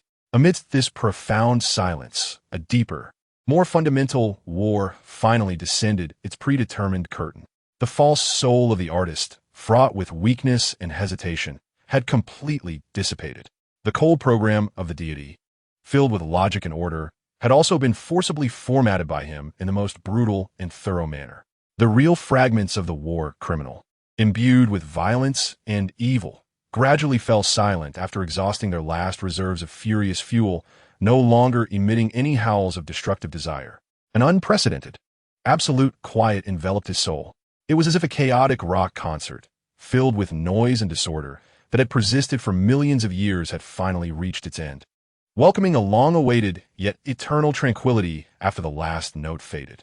And within this absolute tranquility, a new yet eerily familiar consciousness slowly awakened from the blood-soaked ruins of war and destruction. He was Lin Mo, an ordinary, 9-to-5 corporate drone from Earth in the 21st century. He was also Shattered Iron, a battle-hardened war criminal from the ancient, sin-laden Cybertron. Yet, now he was neither the timid, cowardly Lin Mo who trembled in the cold, alien steel cage, nor the foolish Shattered Iron who resolved all issues through sheer violence. Two similarly flawed, yet tragic souls. After enduring a grand and epic war of souls filled with death and rebirth, ultimately merged in a manner so profound that even he could not comprehend it. Lin Mo, endowed with the flexible thinking of a modern Earth, rife with rationality and cunning, became the absolute dominant force of this newly forged, hybrid soul. Conversely, Shattered Iron, shaped by millions of years of brutal warfare, imbued with experience and instinct, transformed into an extensive and detailed database, readily accessible at any moment. Lin Mo was no longer Lin Mo. Shattered Iron was no longer the pure Shattered Iron. From this day forth, he was simply himself, a unique existence embodying the essence of human soul intertwined with the memories of a war criminal. He commenced to reassess his current dire predicament from a fresh, utterly rational, third-party perspective. Faction assessment Autobots, ideology under the guise of freedom. It promotes a form of absolute order steeped in hypocrisy. Leader, Optimus Prime, an idealized, powerful figure, yet excessively merciful, a saint. His mercy serves as both his mightiest weapon and his most perilous weakness. Conclusion, hostile. However, their behavioral patterns exhibit a high degree of predictability. Thus, they can be exploited or evaded. Direct confrontation should be avoided until absolute certainty is attained. Decepticons, ideology in the name of power. It enforces an absolute tyranny rife with violence. Leader, Megatron, a paranoid yet potent tyrant exuding charismatic leadership. He permits no force beyond his control to exist. Key figure, Shockwave, a cold, utterly rational madman who venerates logic as the sole deity. He perceives himself as his greatest threat, viewing his existence as a failed experiment in need of reclamation or complete annihilation. Conclusion: utterly hostile. Their behavioral patterns are chaotic and unpredictable, rendering them more dangerous than the Autobots. Concealment is imperative at all costs. Final conclusion: I belong to no faction. I'm a third party. I fight solely for my own survival. A profound, chilling awakening slowly emerged within his core. He had finally discovered his singular and most accurate means of living in this wretched, war-torn, alien world. That was to traverse the perilous gaps between the two colossal factions like a true phantom. Like a shrewd speculator, he would continuously seize the necessary resources amidst their interminable folishva. Then, he would grow powerful enough that neither Optimus Prime's hypocritical judgment nor Shockwave's logical purification could threaten his hard-won freedom. To achieve all this, he needed to resolve two fundamental and lethal issues: repair and energy. He slowly summoned the detailed damage report of his severely battered frame. The vast database of metallurgical and mechanical engineering knowledge from Cybertron unfolded in his mind. He began to compare, translate, and reorganize the perplexing Cybertronian technical jargon with his modern industrial knowledge from Earth in the 21st century. Main cannon, Ray Metal RH-120 smoothbore gun, is utterly destroyed. Alternative solution: none. Earth's metallurgical technology cannot replicate Cybertron's high-strength alloys. Any attempts at repair or replacement would only lead to catastrophic detonation. Conclusion: abandon the main weapon. Turret, severely damaged. Alternative solution: dismantle. Remove the entire turret along with the defunct automatic loader. This would effectively reduce unnecessary weight by at least 20%. Additionally, the energy saved could be redirected to other more critical systems. M240 coaxial machine gun, intact. M2HB heavy machine gun, intact. Conclusion: retain secondary weapons as the sole means of long-range self-defense at this stage. Body armor, extensively damaged. Alternative solution: utilize existing resources from this steel recycling center. Seek high-strength specialty steel, such as Hardock's wear-resistant plates or scrap tank add-on armor, to be cut and welded as temporary external patches. While the defensive capability is far inferior to the original depleted uranium composite armor, it is better than nothing. Energy core, General Electric LV-1005 gas turbine engine. Energy efficiency is exceedingly low. Noise is significant. Heat signature is extremely pronounced. Is a massive mobile target. Alternative solution: retrofit. Using Lin Mo's superficial yet imaginative knowledge of internal combustion and electric motors, attempt to install a compact hybrid system composed of multiple high-capacity lithium battery packs. In non-combat scenarios, disable the gas turbine and rely solely on the electric motor for low-speed, silent operation. This could significantly reduce the likelihood of detection.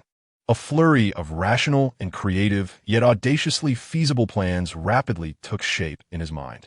These were ideas that pure shattered iron could never have conceived, nor could pure Lin Mo ever have realized. Only when a brilliant soul from the 21st century merges seamlessly with a chilling memory born from millions of years of warfare can the great miracle come to fruition. He found himself with a clear, actionable, and hope-filled blueprint. Yet, all of this rested upon a fundamental and perilous premise: energy. The immense fuel tank within him, derived from the M182 main battle tank, had long since been depleted in the recent frenzied battle. Now, the scant remaining energy, less than 5%, was merely sufficient to sustain the bare minimum operation of his core processor. He resembled a colossal, cold, mobile device on the verge of exhaustion, poised to plunge into an eternal, dark, shut-down state at any moment. He required energy. He needed vast quantities of pure energon. And just as despair for this insurmountable and lethal dilemma began to engulf him, a forgotten, minuscule yet crucial detail flashed through his mind like a faint lightning bolt piercing the endless darkness. That human hacker, that frail, carbon-based life form, collapsed on the ground, her face etched with despair. She clutched a peculiar, sturdy tablet in her arms. He remembered, in the chaotic turmoil of his soul, teetering on the brink of being engulfed by the frigid, purple oracle he seemed to see. He perceived the establishment of an invisible link, brimming with data and information, between that insignificant human and the exalted deity. It was she. It was she whose damned, curiosity-driven, foolish actions had summoned the terrifying, cold gaze of that god. It was she who nearly led him to be utterly purified into a cold, selfless, pitiful program. A surge of icy, primal fury, laden with murderous intent from a war criminal, erupted within his core. He should have killed her. He ought to return now and use his remaining strength to crush that accursed, troublesome source into a pile of flesh.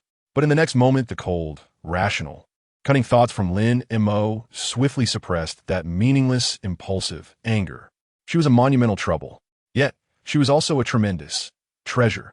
A human hacker capable of unwittingly forging a mysterious link with divine entities akin to shockwaves. Her technology and the information she could access far exceeded his meager, 21st century imagination.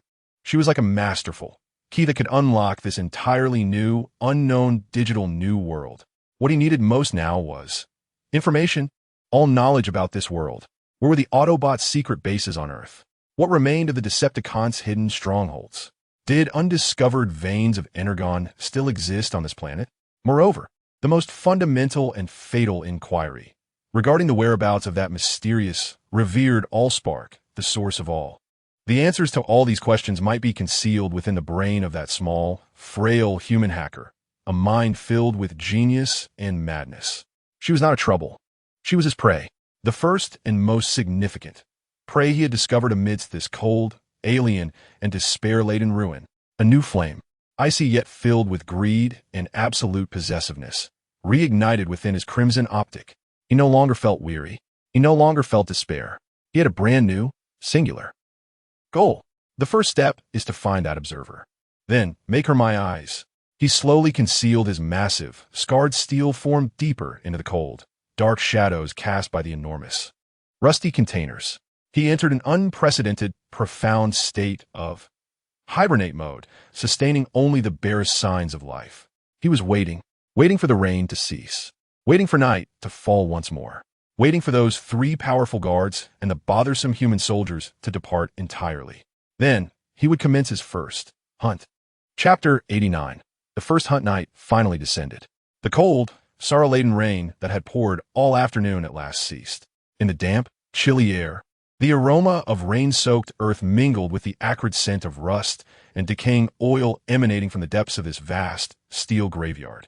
A waning, pale moon, resembling a discarded, rusty disk, peeked through the somber, leaden clouds, casting its cold, silvery light upon the expansive, muddy, silent land filled with death and despair.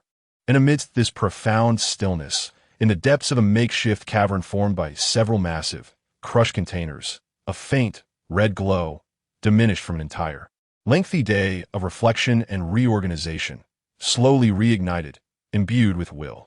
Systems self-check, complete. Core temperature, stable. Energy reserves, below 2%. Warning, the system is about to enter forced hibernation mode.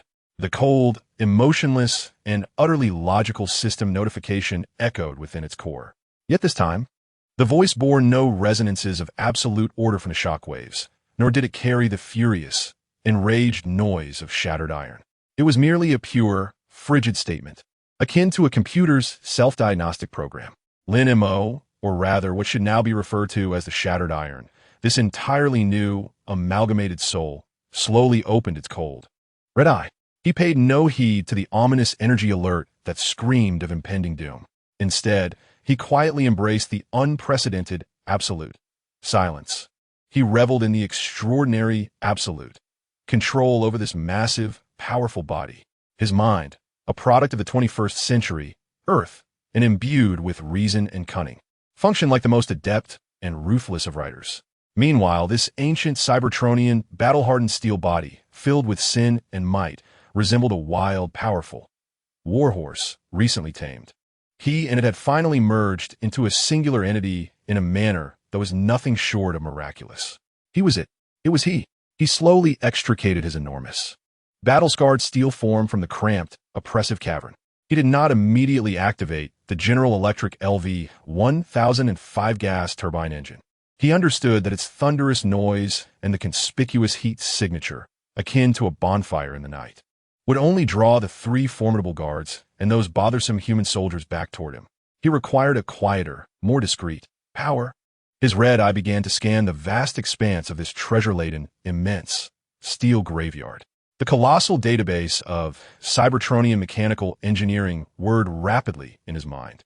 Lin Mo's imaginative, albeit rudimentary, knowledge of motors and batteries from modern Earth operated like a highly efficient search engine, sifting through the vast lexicon of incomprehensible technical jargon to find the necessary keywords. Target: high-capacity, direct current energy storage unit. Keywords: lithium, lead acid, forklift, submarine. Soon, he located his objective. Not far away, half submerged in a muddy pit rendered entirely unrecognizable by rain, lay several heavy-duty electric forklifts, their yellow chassis rusted and skeletal, resembling the remains of ancient, decayed beasts. Target locked. Linda E-Series, heavy-duty electric forklift. Energy system: 80 volts, 1200 amp hours, lead acid battery pack. Conclusion: energy density exceedingly low. Weight: substantial. However, structure simple. Technology mature. Capable of series modification. He dragged his battered, massive form toward it. With his enormous, still powerful metallic hand, he handled the several tons of rusted forklift chassis as if they were mere toys, pulling them from the muddy depths. Then, with his equally massive metallic claws, he tore apart the sturdy steel chassis, ripping it open like a flimsy can, revealing large, square batteries wrapped in thick, black, insulated rubber, filled with hope. He needed to connect them in series. He needed to integrate them into his complex, Cybertronian technology-filled energy core. He required high-voltage, insulated cables. His red eye resumed its scanning. This time, his gaze fell upon the tall, entirely abandoned utility pole. Thick, black high-voltage cables, thicker than his arms, reflected the cold, greasy sheen of the pale moonlight. He reached out his massive metallic hand, akin to a giant harvesting ripe black fruits, and pulled down the severed, yet intact cables from a pole. He began his work. His 21st century intelligent soul and the cold memories of millions of years of war harmonized in an unprecedentedly efficient manner. With claws as precise as a surgeon's scalpel, he carefully peeled away the thick insulation, employing his rudimentary yet practical knowledge from high school physics. He connected the gleaming copper wires according to the basic principles of series and parallel circuits. He even salvaged a small, outdated diesel generator from the cab of a crushed pickup truck, integrating it with the entire battery array to create a rudimentary yet self-sustaining mixed charging system. This was a miracle filled with reason and creativity, mad yet profoundly feasible. Indeed, mere scrap metal, utterly unimaginable. Equally, it is pure Lin Mo that remains absolutely unattainable. An hour later, he completed his grand creation, imbued with hope, his masterpiece. He slowly deactivated the last internal energy supply of his overburdened core. Then, he connected the final, life-infused cable from the enormous, rudimentary external battery pack to his cold, complex interface, his heart. A faint, silent wail filled with current and rebirth resonated within his core. His once dim red eye reignited. The cold, logical system notification chimed once more. External energy connection detected. Energy type: direct current. Voltage: 480 volts. Compatibility: 73%. Energy conversion in progress. Conversion successful. The body has switched to silent operation mode. He had succeeded. Like a masterful surgeon, he performed a miraculous heart bypass surgery on his soon-to-be dying colossal form. He acquired a brand new, temporary heart, enabling him to move silently through the perilous, shadowy city like a true specter. Now, he could commence his inaugural hunt. His red eye glimmered anew. This time, he no longer scanned the cold, rusted parts. Instead, he sought the invisible electromagnetic waves filled with information and data. He was searching, in pursuit of the minuscule, fragile, yet singular prey, the unique trace left by the human hacker. He recalled her peculiar, matte black motorcycle, heavily modified. The vast database of scrap metal informed him that such a heavily illegal modification would emit a distinct, noisy electromagnetic signal, vastly different from the standardized, ordinary vehicles. And he, a battle-hardened war machine from Cybertron, possessed an exquisitely precise and powerful passive signal receiver, designed to pinpoint such unique, individual targets amidst the chaos of the battlefield. Initiating scan of specific electromagnetic spectrum. Frequency range, 150 to 400 MHz. Signal characteristics, discontinuous, high-peak pulses. Soon, he found it. A faint, yet distinctive signal, reminiscent of a firefly in the night, emerged from the vast ocean of orderly civilian radio waves, filled with errors and irregularities. The signal flickered intermittently, eventually fading into an area rich with industry and abandonment on the opposite end of the city. Target's last known location. Locked. Kensington District, abandoned textile factory area. He had acquired his map. His immense, scarred steel form stirred. There was no thunderous roar of a gas turbine engine. Only the subtle sound of heavy, cold treads gliding over the muddy, waterlogged ground. Akin to a serpent slithering through the grass. A soft rustling. He glided into the depths of the dark, unknown city like a true phantom. Anya felt as though she were suffocating. The immense, oppressive weight of fear pressed down on her chest like an invisible, cold stone, rendering her nearly breathless.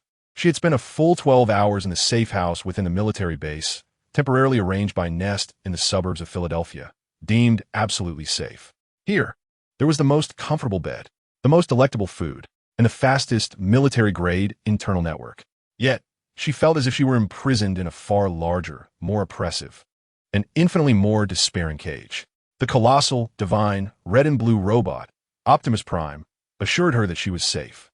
The serious human general named Morshaw also guaranteed that anything daring to approach even a step closer would be obliterated by the numerous heavy automated defense weapons surrounding the base.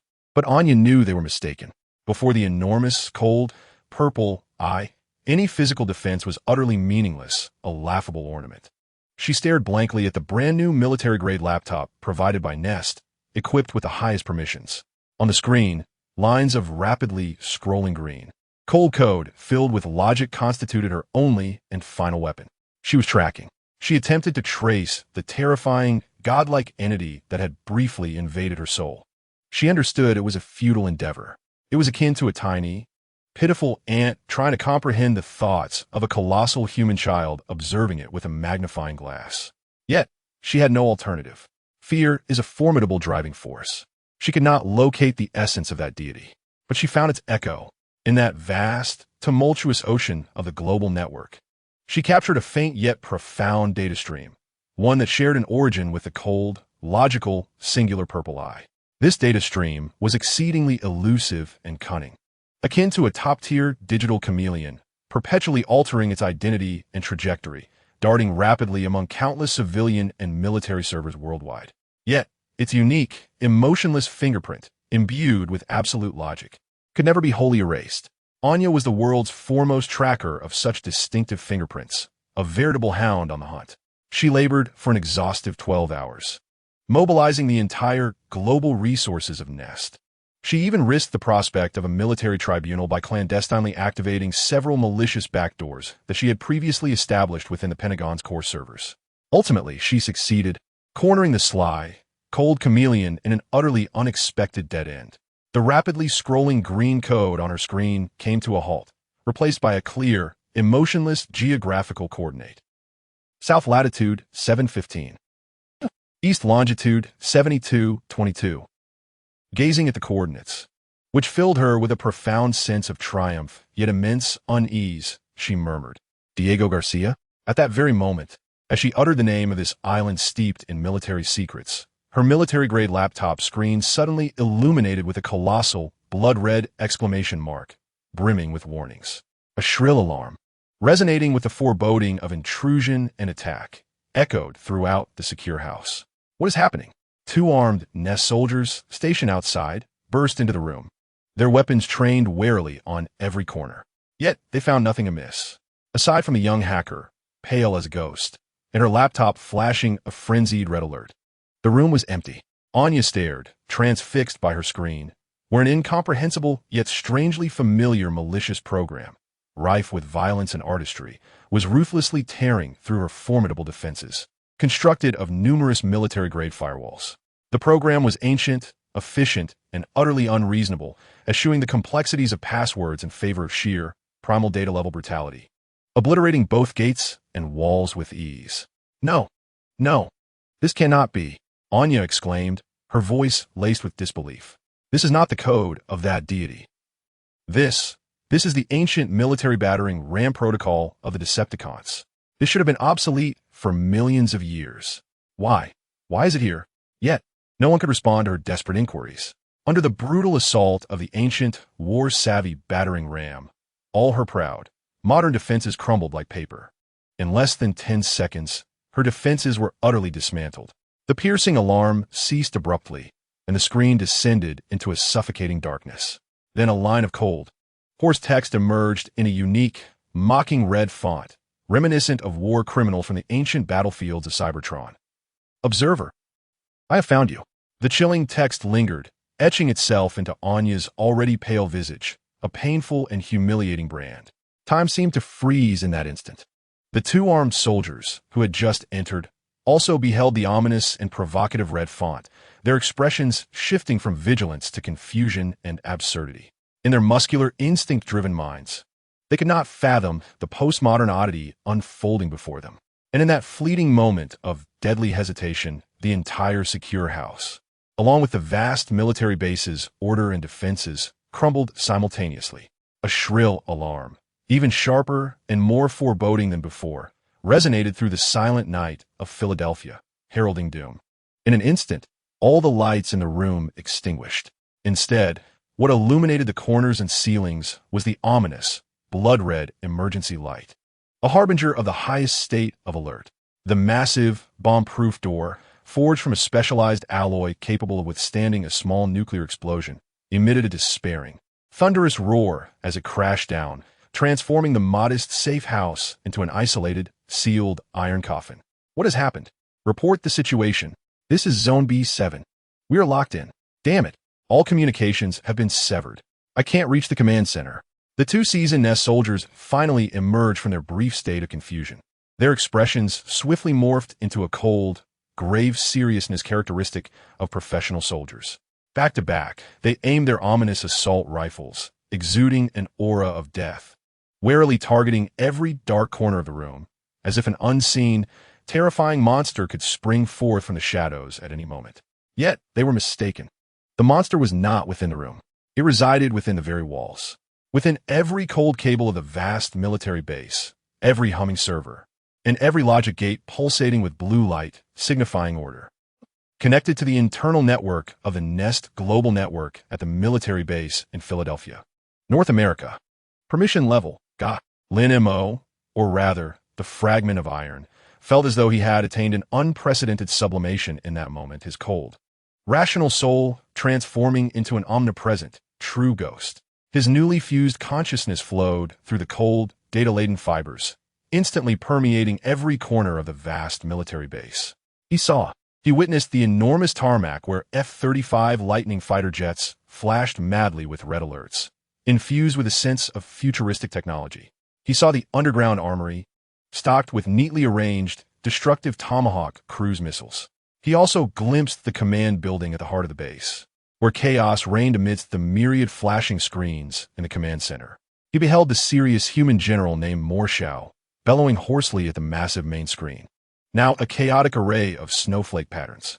He observed the colossal, godlike robot, Optimus Prime, alongside the green and white, science-infused robot, Ambulance, furiously pounding on their virtual energy keyboard, attempting to reclaim control of the now utterly unruly network of the entire base.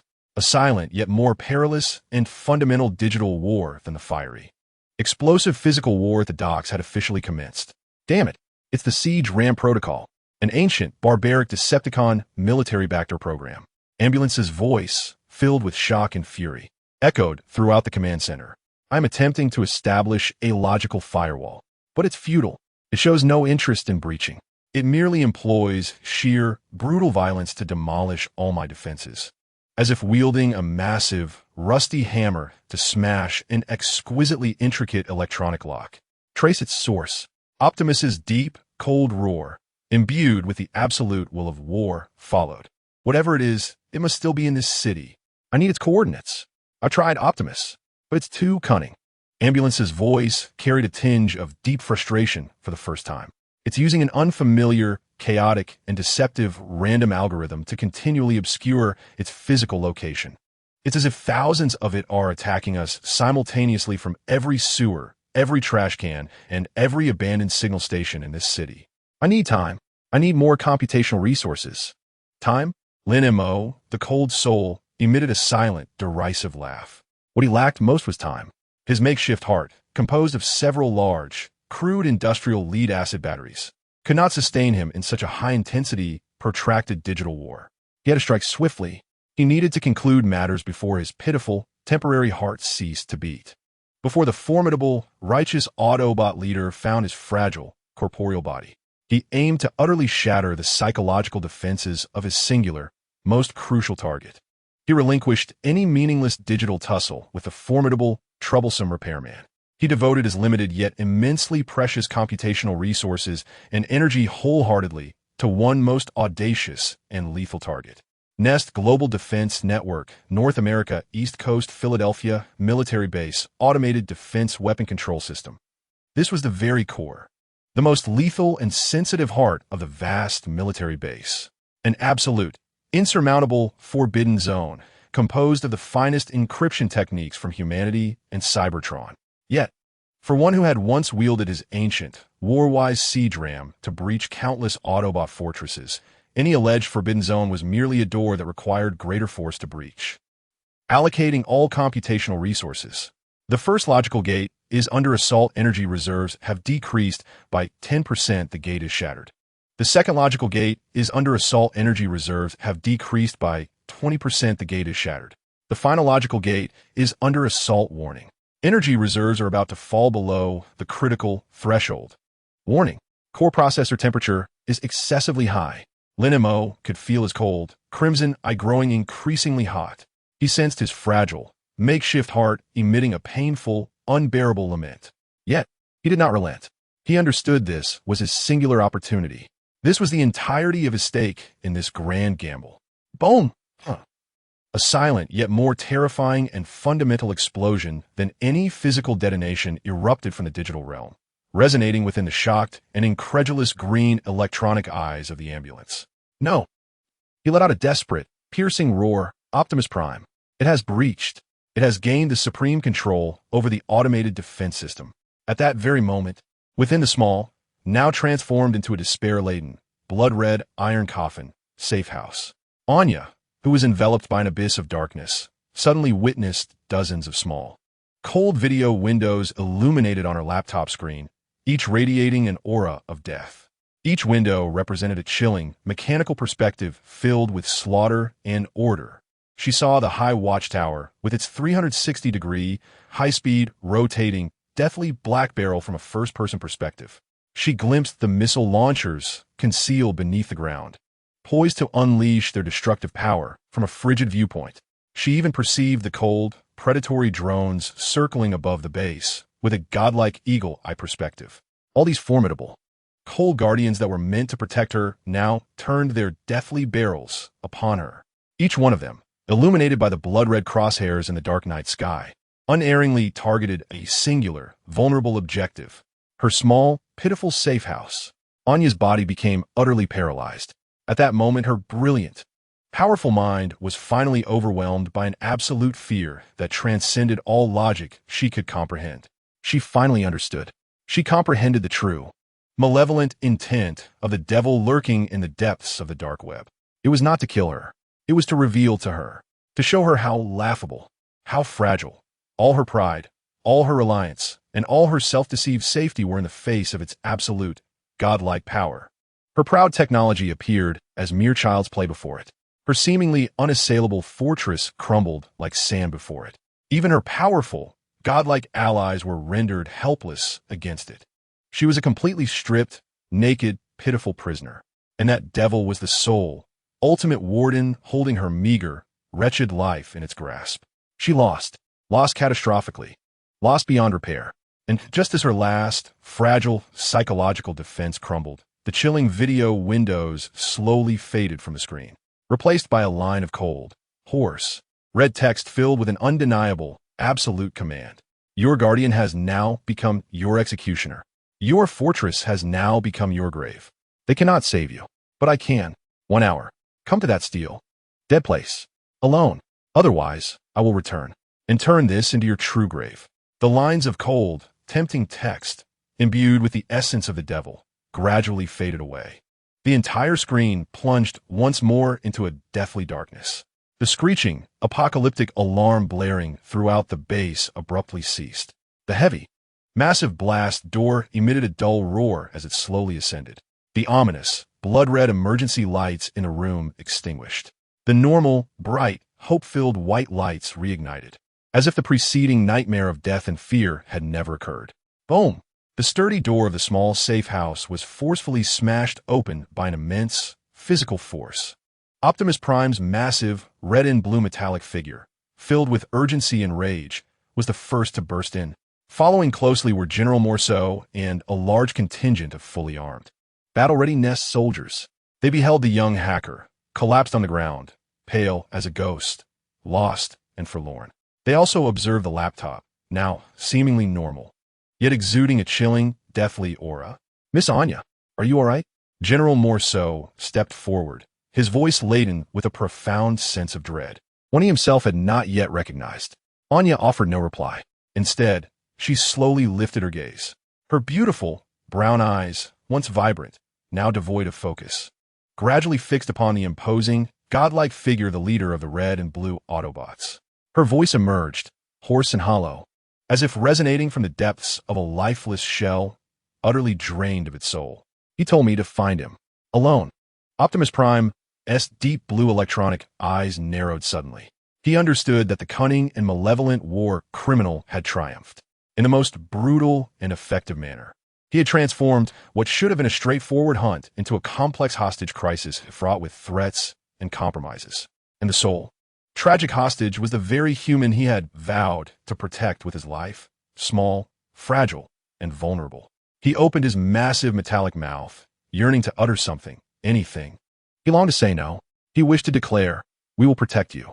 He wanted to proclaim, "We shall never yield to terrorists." Yet ultimately, he uttered nothing, for he knew that any words would pale in comparison to the stark, chilling reality of death that loomed before them, rendering him powerless. All he could do was watch. He observed as the small, frail human, who had collapsed to the ground yet now rekindled a strange, resolute fire in her eyes, slowly rose to her feet.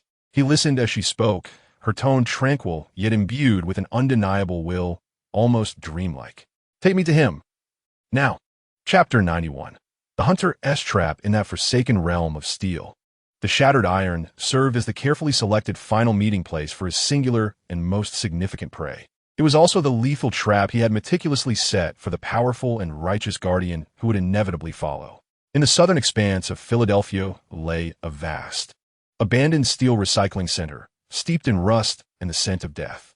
This was the birthplace of his newly forged, hybrid soul, a sacred cradle where he had, through the primal wisdom and unbridled creativity, secured his first breath of life. Now, this place would transform into the absolute domain of his newfound, frigid will. Like the most cunning and patient of hunters, he lay in wait, concealed within the depths of his dark, desolate territory. He uttered not a sound, nor did he exude any excess energy. He melded seamlessly with the expansive graveyard of steel, embodying the very mountains of cold, rusted scrap iron. He was the stagnant, filthy water that trickled through the shadows of the debris. He was the acrid air, reeking of rust and decaying oil, that hung beneath the pallid moonlight. He waited, waiting for his pitiful prey, utterly defeated by fear, to step unwittingly into the vast web he had crafted. The night was cold and interminable. A black Chevrolet Suburban, embodying order and defense, crept into this forgotten death zone, flanked by 2 Hummer military vehicles brimming with lethal intent. The convoy halted at the rusted, gaping gates of the steel recycling center. The doors swung open. Anya emerged from the warm, reassuring embrace of the armored vehicle. Clad in a clean, functional black tactical outfit prepared for her by Nest, she appeared incongruous with her pale face, still marked by lingering dread. "I will go in alone." Her voice was hoarse and hollow, devoid of emotion, reminiscent of a beautiful, tragic condemned prisoner delivering her final, meaningless farewell. "No." General Morceau's deep, urgent roar erupted from the makeshift command vehicle, We cannot allow you to face that monster alone. You will die. If I do not go, we will all perish. Anya slowly turned her head, her beautiful, brown eyes now devoid of focus, gazing at the fully armed guardians concealed in the cold shadows of the vehicles. You do not understand. You cannot fathom what we are up against. It can, in an instant, turn your proud fortress into your grave. And I am the only variable. Miss Anya, this is an order. This time, Anya's voice carried an icy, unwavering determination that she herself had not fully recognized. It was the last flicker of pride belonging to a reckless gambler poised to wager against the devil. General Morceau fell silent. He beheld the small, fragile figure of the young hacker, her eyes ablaze with a strange, unfathomable fire, and finally bowed his proud, soldierly head. The leader Optimus Prime, he communicated through a private channel, connecting with the true Guardian, who was lying in wait in the form of a colossal, powerful red and blue Peterbilt 379 truck hidden hundreds of meters away in a dark forest. She has entered. Received, General. The deep, grave voice of Optimus Prime slowly resonated. Maintain radio silence. No unit shall act without my command. I will follow her. Anya took a deep breath. The cold, acrid air, saturated with rust and decaying oil, filled her lungs, slightly awakening her numbed mind, which had succumbed to overwhelming fear. She took a step forward. With each stride, she ventured into a realm that, under the pale moonlight, resembled the ancient bones of a colossal beast, infused with an aura of death and the unknown. A steel jungle. It was far more immense than she had envisioned. It was more silent. It was laden with a suffocating sense of oppression. Countless enormous machines, long eroded by time and rain, stood like silent, cold giants infused with malice, casting monstrous, distorted shadows beneath the pale, mercury-like moonlight. It felt as if, at any moment, a gigantic cold hand, rusted and ominous, might emerge from the profound darkness, ready to crush her, the insignificant, fragile insect daring to intrude upon their slumbering domain into a puddle of flesh. Anya felt as though she were traversing a forgotten, ancient graveyard, rich with myths and legends of titans. And the devil who lured her here was the sole and ultimate gravekeeper of this vast, death-laden necropolis. She was unaware of how long she had walked. Each step of her tactical boots, soaked by the cold, filthy water, produced a faint, yet piercing squelch against the muddy ground mixed with iron filings and oil, echoing loudly in the oppressive stillness. At last, she halted. Before her, not far away, lay a vast expanse, eerily empty, where a massive, mangled wreck, bearing the scars of battle, rested. It was the chassis of an M1A2 Abrams main battle tank, stripped of its turret, exuding an aura of death. Its surface was riddled with bullet holes and horrific gashes, as if cleaved by some searing weapon of energy. Its left track lay completely severed, lifelessly sprawled in the cold, filthy water. The immense body emanated a chilling scent, reminiscent of having recently endured a fierce, death-filled conflict. Anya understood. She had arrived. This was the final meeting place designated by the devil. She stood still, her body stiffened by heightened tension, trembling slightly in the cold, damp night breeze. She awaited the emergence of the devil. 1 minute, 2 minutes, 5 minutes. Time seemed to freeze once more. The world was reduced to the sound of her fragile heartbeat, racing from sheer terror, and the faint, rhythmic ticking sound, carried by the night wind from the depths of the dark, rust-laden ruins. Tick, tick, tick. Was that the sound of cold rainwater dripping from the massive, rusted metal? No, that was incorrect. The sound had too much rhythm. It was imbued with a cold, mechanical logic. Anya's remarkable intuition regarding sound and frequency instantly alerted her to the anomaly. She slowly raised her gaze, following the eerie, rhythmic ticking. Then she saw it. On her right side, atop a massive mountain of discarded vehicles, lay a colossal, scarred, cold steel behemoth, quietly crouching. It resembled a cunning, ruthless prehistoric predator, perfectly camouflaging its formidable body within the twisted scrap metal, rife with rust and death. If not for its lone red eye, flickering with a glimmer of life and will in the pale, cold moonlight. If not for the hydraulic line, severed and oozing blue blood, producing the rhythmic ticking sound from the gaping wound of its mangled turret, Anya could scarcely distinguish it from the surrounding cold, lifeless environment. It had always been there, From the very first step she took into this graveyard, it had been there, silently observing her, like a cold, elevated deity, watching a pitiful, insignificant prey ensnared in its vast, invisible web, struggling in vain. A wave of fear, more profound and overwhelming than any before, born from absolute intellectual domination, erupted within her. Anya's body suddenly went limp, nearly collapsing to the ground once more, just at the moment when her final, fragile, psychological defenses were on the verge of being completely shattered. That demon spoke, his voice raspy and cold, resonating with a unique, elegant mockery reminiscent of ancient battlefields on Cybertron, echoing through the stillness of the frigid night sky. Welcome to my studio, Miss Observer. Or should I refer to you as Anya Sharma? Anya's pupils constricted to the size of pinpricks. She could accept the divine-like power of her adversary, capable of incapacitating a formidable military base in an instant. She could even reconcile the ghostly terror of their ability to blend seamlessly into the environment. But she could not accept that he knew her name, a name she had never used on any public or private network, her own true name. How'd he know? Her voice trembled violently, overwhelmed by shock. I know far more than you can imagine, Miss Anya, said Scrapiron, rising slowly from the towering heap of scrap metal. His massive, scarred metal form cast an even larger, more oppressive shadow beneath the pale moonlight. I know that at 13, you hacked into Citibank's servers merely to upgrade the memory of your long-defunct Apple II.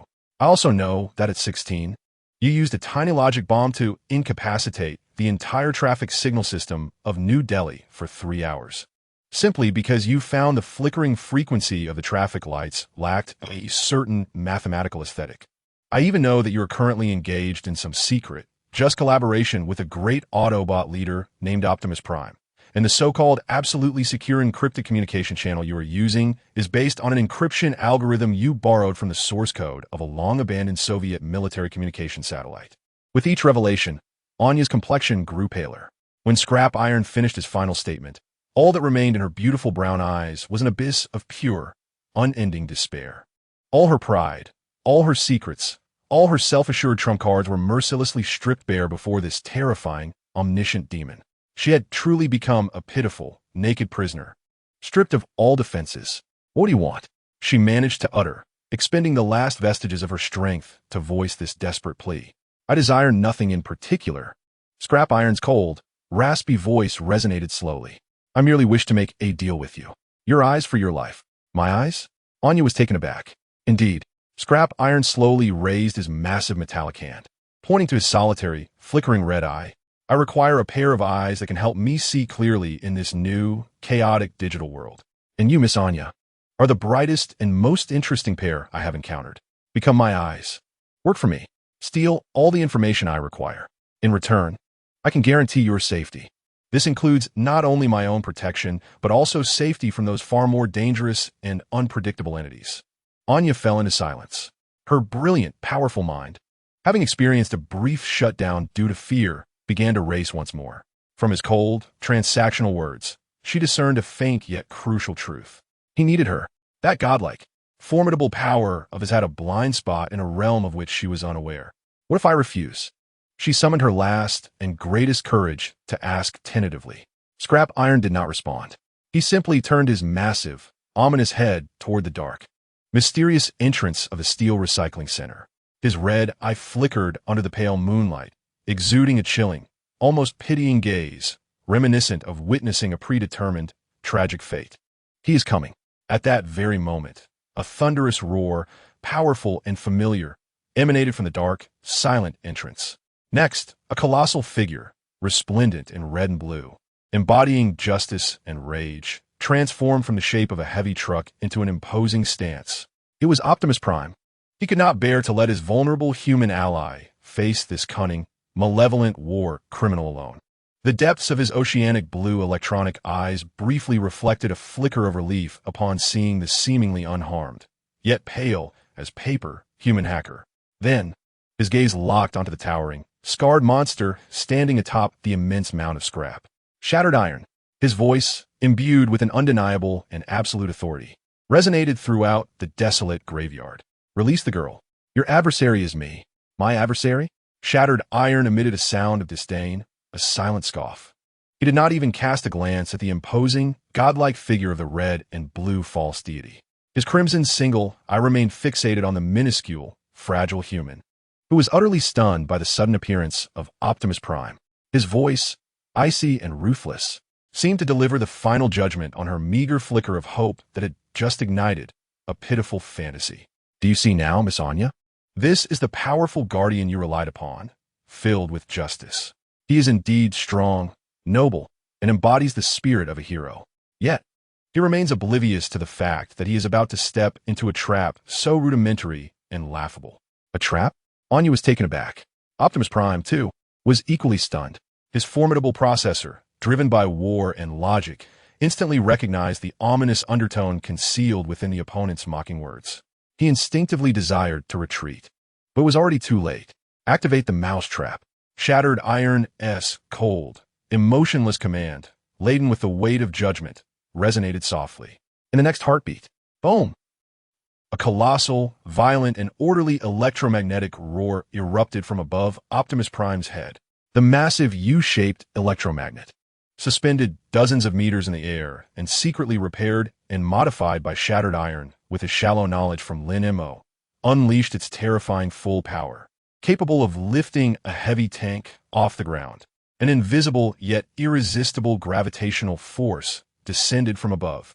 Optimus Prime's colossal, godlike form, constructed from countless precise Cybertronian metals and weighing several tons, found itself utterly powerless against the immense magnetic force designed specifically to counter such a steel giant.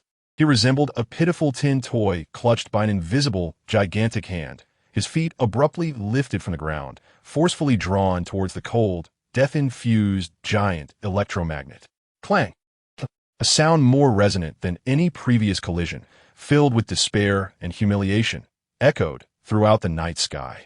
Optimus Prime, that magnificent, godlike figure of red and blue metal, was firmly adhered to the massive, cold U-shaped electromagnet. He struggled weakly, like a fallen, pitiful deity pinned to a cross, emitting futile roars of anger and disbelief. Anya was utterly astounded. She stared blankly at the enormous, godlike figure, now helplessly suspended in midair, her guardian. Then her gaze shifted to the cold figure standing atop the towering mountain of refuse, the true war criminal, resembling a genuine devil. In that moment, her brilliant and powerful mind underwent a complete and profound formatting. She finally understood. She comprehended what true power was. And shattered iron slowly descended from the towering mountain of refuse. His massive, scarred steel body landed heavily before Anya, splashing a cold, filthy puddle mingled with oil and rust. He gradually lowered his ominous head. His red, cold, and unwavering single eye gazed intently into her beautiful brown pupils, which had long since lost all focus. Now, tell me your choice, Miss Anya. Will you choose that pitiful deity who cannot even protect himself? Or will you choose me? Chapter 92. The Observer's Choice. In Anya's eyes, the world shattered. The once familiar realm, constructed of justice and evil, heroes and villains, light and darkness, which was filled with order and logic, was mercilessly obliterated amidst the deafening metallic roar laden with despair and humiliation. In its place emerged a new world, one she could not comprehend, filled with chaos and absurdity, a gray and cold expanse. Within this new, gray realm, the deity was nailed to a cold, humiliating steel cross, roaring helplessly. Meanwhile, the devil stood quietly beneath a towering throne of scrap metal, filled with death. Gazing down upon her, this tiny, pitiful believer who had lost all faith, with a gaze imbued with pity and absolute control. Now, tell me your choice, Miss Anya. The cold, hoarse whisper of the devil, brimming with an undeniable will, echoed once more. This was not a question. It was a final ultimatum, already inscribed with a predetermined answer. Anya did not respond. Her genius mind, overwhelmed by excessive shock and fear, had finally undergone a true and complete formatting. All emotions were erased. All biases were deleted. All beliefs were reset. Only the most primordial, the most frigid, and the most Anya, pure, in its absolute essence of information and logic remains. She is calculating. With an unprecedented, utterly rational, and icy demeanor, she evaluates the real, value of these two diametrically opposed existences before her. Existence A. Optimus Prime. Attributes: leader of the Autobots, hero, guardian. Strength: on a physical level, immensely powerful. Possesses terrifying close combat capabilities and formidable range firepower. Wisdom: tactically experienced, yet his behavioral patterns are severely constrained by a rigid protocol known as morality and compassion. Lacks flexibility, lacks creativity. All his plans are predicated upon ludicrous premises of positivity, brightness, and justice. Comprehensive assessment: a powerful, reliable, yet predictably. Weapon: a sharp blade, yet ensconced within a robust sheath called nobility, a holy sword. Existence B. Scrapiron. Attributes: Decepticon war criminal, monster devil. Strength: on a physical level, unknown. However, his demonstrated strength and defense are evidently inferior to existence. His body suffers from severe structural damage. Wisdom: on a tactical level, unknown. Yet, on a strategic and informational level, his wisdom far exceeds the realm of my comprehension.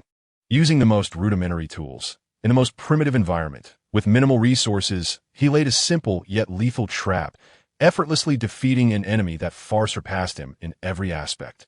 This is not a victory of strength. It is a pure, absolute, overwhelm of wisdom. Comprehensive assessment: a fragile, dangerous, yet unpredictably, brain, a true divine, specter imprisoned within a shattered, frigid shell. The calculation has concluded. The answer emerges clearly. In this entirely new, gray, brutal new world filled with chaos and the unknown, a locked holy sword holds far less value than a free, all-controlling brain, even if that brain belongs to a true devil. Anya slowly lifted her gaze. Within her once beautiful, brown eyes, now devoid of all focus, a faint yet cold glimmer of logic rekindled. That was the most rational and correct choice made by a true genius after discarding all meaningless emotions. Just as she was about to utter that singular, predetermined answer, the deity nailed to the cold steel cross let out another futile roar, filled with anger and profound disappointment. Oh no, do not listen to him. Optimus Prime's colossal, authoritative voice sounded distorted under the brutal confinement of the enormous U-shaped electromagnet, imbued with a heartbreaking sense of helplessness. He is a deceiver, a specter of the past, steeped in sin and lies.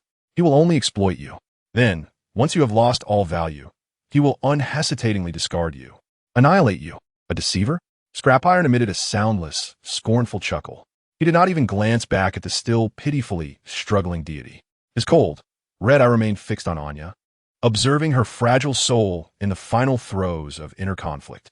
His voice was icy and cruel, akin to a masterful professor of psychology guiding a lost, sorrowful student toward a terminal enlightenment. He speaks the truth, Miss Anya. I will indeed utilize you. I will unhesitatingly abandon you once you have lost all value. But what of it? Did not that great, justice-filled leader of the Autobots also exploit you? Did not your so-called allies, those humans filled with order, also use you? They exploited your wisdom to track their enemies. They utilized your technology to solve their problems. They confined you within a beautiful cage called a lie, providing all the toys you desired, merely to have you, the clever, lock-picking canary, sing the songs they wish to hear. And I'm simply more honest than they. What I offer you is not a more beautiful cage. What I offer you is a key that can unlock all cages. A key that allows you to truly see this new, chaotic, and wondrous great world. Choose them, and you will forever remain a domesticated, clever canary. Choose me, and you shall become a true observer, soaring alongside me in the heavens. That cold whisper, laden with devilish temptation, shattered the last fragile shackle of morality within Anya's heart. She slowly closed her eyes. When she opened them again, her beautiful brown eyes were left with only a cold, lifeless void, as if completely formatted like a hard drive. Blank. She spoke. Her voice was soft. So soft that even the frigid, rust-laden night breeze could easily disperse it. However, within that voice resided a chilling, resolute will, akin to the most indomitable diamond forged by pure logic, impervious to wear. I promise you. No. Optimus Prime's roar, laden with boundless disappointment and profound anguish, reverberated through the desolate graveyard. Yet, that roar was mercilessly consumed by the cold, harsh silence of reality, far more immense and cruel. Very well, the cold, hoarse voice of Scrapiron echoed. Within that voice lay no hint of victorious joy or the satisfaction of a scheme fulfilled. Only an absolute, frigid calm pervaded, as if everything had been meticulously calculated by him, an eerie stillness. It resembled a masterful programmer who, having entered the final line of correct code, beheld the preordained, accurate result. He slowly raised his colossal metallic hand. He did not touch Anya. Instead, he gently placed that massive hand, imbued with destructive power, yet exuding a strange sense of protection, before her. It was a ritual steeped in symbolism, an ancient covenant. Then, Miss Observer, he spoke slowly, as your first tribute of loyalty to me. Now, perform your initial task. Eradicate me. Eradicate. You? Anya was taken aback. Precisely. Scrapiron's red eye flickered, glinting with a cold, cunning light belonging to a hunter. Completely erase me from all surveillance, satellites, and servers on this planet. Render me a true specter, an existence utterly free, unseen by the Autobots and undetected by the Decepticons. This should pose no challenge to your genius and great intellect. Should it? Anya fell silent. She gazed at the massive, cold, scarred behemoth before her. She understood this was his first test of her. It was also her inaugural and final tribute to this new, gray, and ruthless world. She uttered no further trivialities. Instead, she slowly retrieved a small, portable satellite terminal, resembling a USB drive, from the pocket of her tactical attire. This was her last and most reliable backdoor, a key that could bypass any physical or logical firewall, linking directly to the vast, intangible expanse of the true internet, brimming with freedom. She inserted the small terminal into the interface of her military-grade tablet, equally shrouded in mystery and power. Then, she commenced her work. Her delicate, pale fingers, imbued with strength, danced across the cold, virtual keyboard, creating afterimages so swift they were nearly imperceptible to the naked eye. Lines of chaotic, destructive code, infused with Anya's personal style, surged forth like a silent but unstoppable digital tsunami, sweeping toward the vast ocean of ordered networks binding humanity and Cybertron. Scrapiron observed quietly. He resembled a masterful commander, admiring the artistic prowess of his most formidable weapon during its inaugural test run. He knew that from this moment forth, he possessed a pair of eyes capable of perceiving this new, noise-filled digital realm. Yet, he was also aware that their time was limited. His red eye gradually shifted toward the dark, silent entrance. He could sense it. The energy signatures of two equally powerful, enraged Autobots were rapidly approaching. He had to vanish with his newly acquired, precious asset before they arrived. He turned his head slowly once more, gazing at the colossal, despair-laden deity suspended high above. His hoarse, icy voice emerged, laced with the final, merciful mockery of a victor. The game is over, Optimus Prime. Now, you may descend. Through the rudimentary wireless control system he had completely commandeered, he severed the power to the enormous U-shaped electromagnet. The overwhelming gravitational force vanished in an instant. Optimus Prime's immense, godlike form plummeted from dozens of meters above, akin to a discarded, heavy piece of refuse. Boom! A tremendous, resonant roar echoed through the night sky, devoid of any humiliation, instead filled with pure, unbridled rage. At that very moment, as the mighty red and blue deity rose from the rubble, Scrapiron moved. He grasped the fragile, small human who was still engrossed in her monumental, destructive digital artistry and carefully placed her upon his broad, scarred shoulder like a precious, delicate artifact. Then his colossal, battered steel frame transformed into a dark, ominous bolt of lightning, infused with the essence of death. As he resolutely turned and charged into the depths of an even more profound, darker, and infinitely more unknown steel. Jungle. Shattered iron. Optimus Prime's thunderous roar of unbridled fury echoed from behind him. Yet, that roar was mercilessly engulfed by a far greater, more cataclysmic rumble. A cacophony of collapse resonating from the entirety of the graveyard. It was the final gift prepared for him by the shattered iron. A multitude of minuscule, yet lethal, remote-controlled, rudimentary bombs strategically concealed beneath the key support points of the colossal, rusted, and unbalanced mountains of scrap metal he had stealthily laid. Boom! At this moment, the vast, sprawling steel graveyard seemed to awaken. the enormous, skeletal remains of ancient beasts, resembling mountains of scrap iron, emitted anguished cries of defiance as they collapsed toward the singular, radiant entrance, filled with order. This obliterated the three formidable, justice-bearing Autobots guardians, sealing them within the vast, dark labyrinth he had painstakingly crafted. And in the unfathomable depths of this dark, destruction-laden labyrinth, shattered iron halted his advance. He listened intently to the distant, futile roars filled with anger and powerlessness. A glimmer of cold, satisfied light flickered in his red eye. He understood. From this day forth, he would no longer be a pitiful prey at the mercy of others. He would become a true hunter, and his inaugural hunt was a resounding success. Chapter 93, Definition. Spectre. In this grand spectacle, a symphonic cacophony of destruction unfolded. The final requiem, resonating with the chill of countless tons of rusted scrap metal, echoed with the essence of death.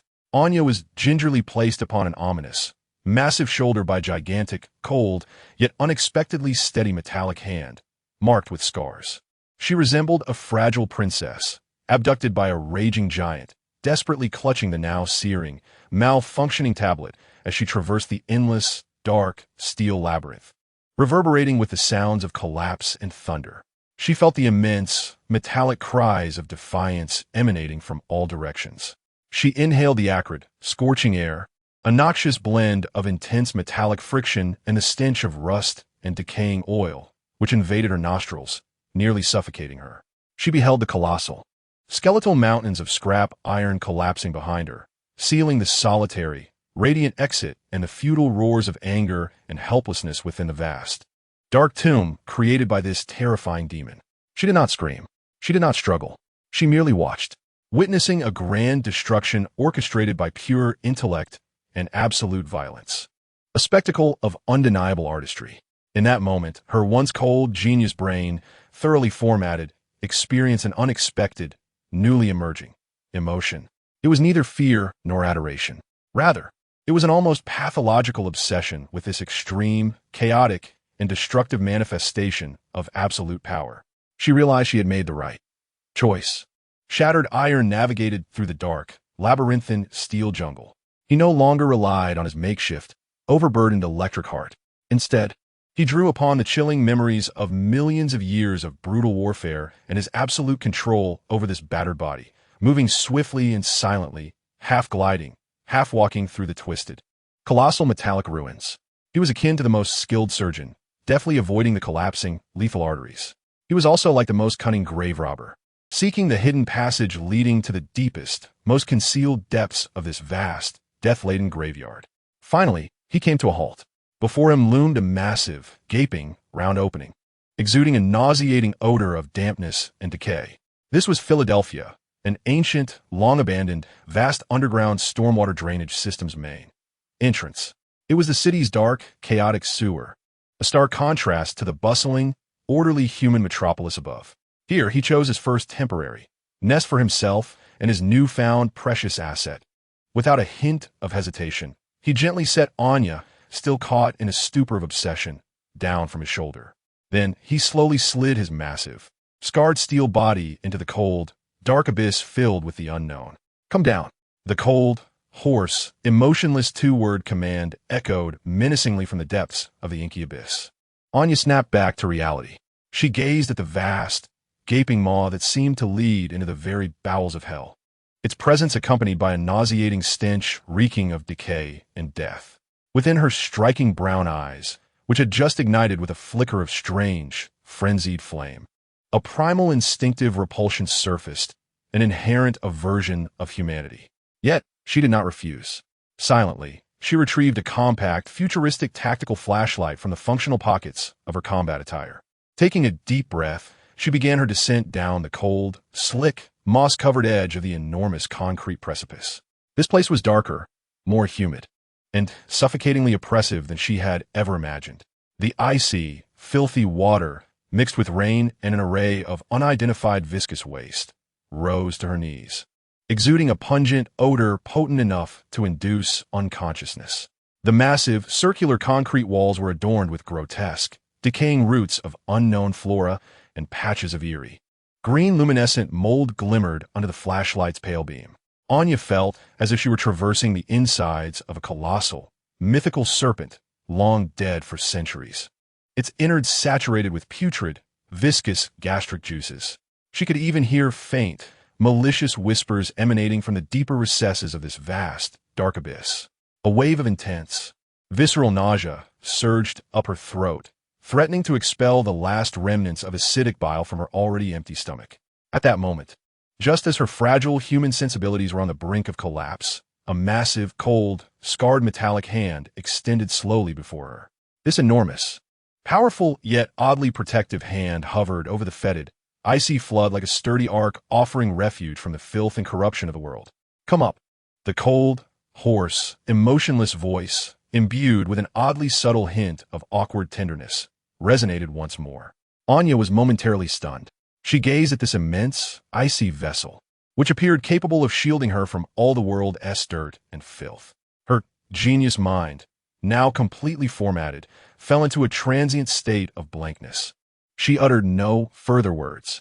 Silently, she switched off the now meaningless flashlight and, cradling her cold, feverish tablet, cautiously climbed aboard the massive, cold ark that emanated a sense of safety belonging to the devil himself.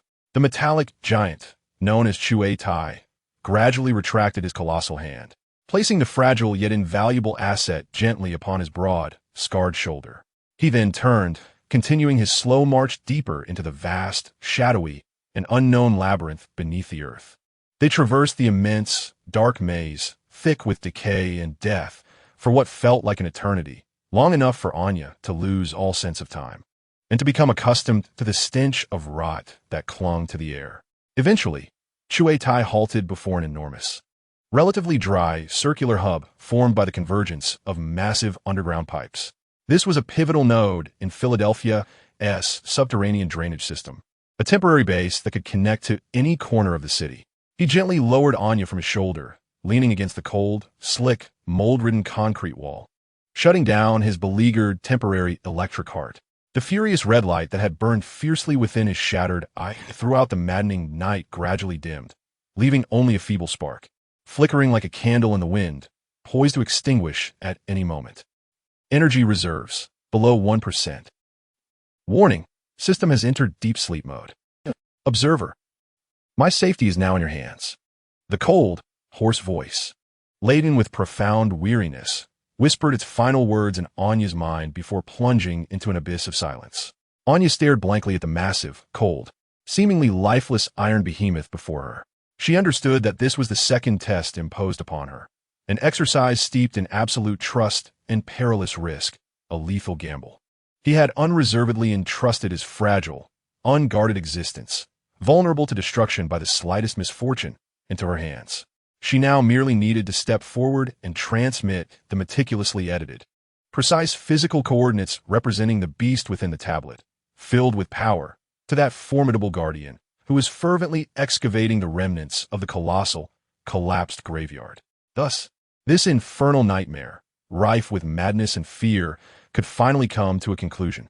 She could return to her radiant, secure world, brimming with sunshine and order.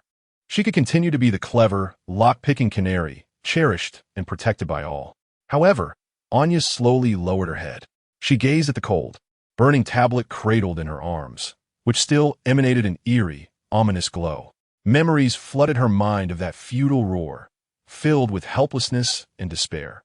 Nailed high upon the cold, steel cross, she recalled the whispers that were filled with devilish temptation, yet were chillingly honest. Choose them, and you shall forever remain a domesticated, clever canary. Choose me, and you shall soar with me as a true observer in the skies above. She remembered the vast, cold, scarred arc, which strangely provided a sense of security. With a gentle closure of her eyes, she prepared herself. Upon reopening them, her beautiful brown eyes were filled with a cold, resolute light, imbued with logic and determination. She no longer pondered the futile, philosophical questions of right and wrong. Instead, she commenced her work with an unprecedented level of absolute focus and efficiency, undertaking the initial and paramount task bestowed upon her by the devil. Eradicate me. Her delicate, pale fingers, now infused with strength, danced across the cold, virtual keyboard, creating swift afterimages that were nearly imperceptible to the naked eye.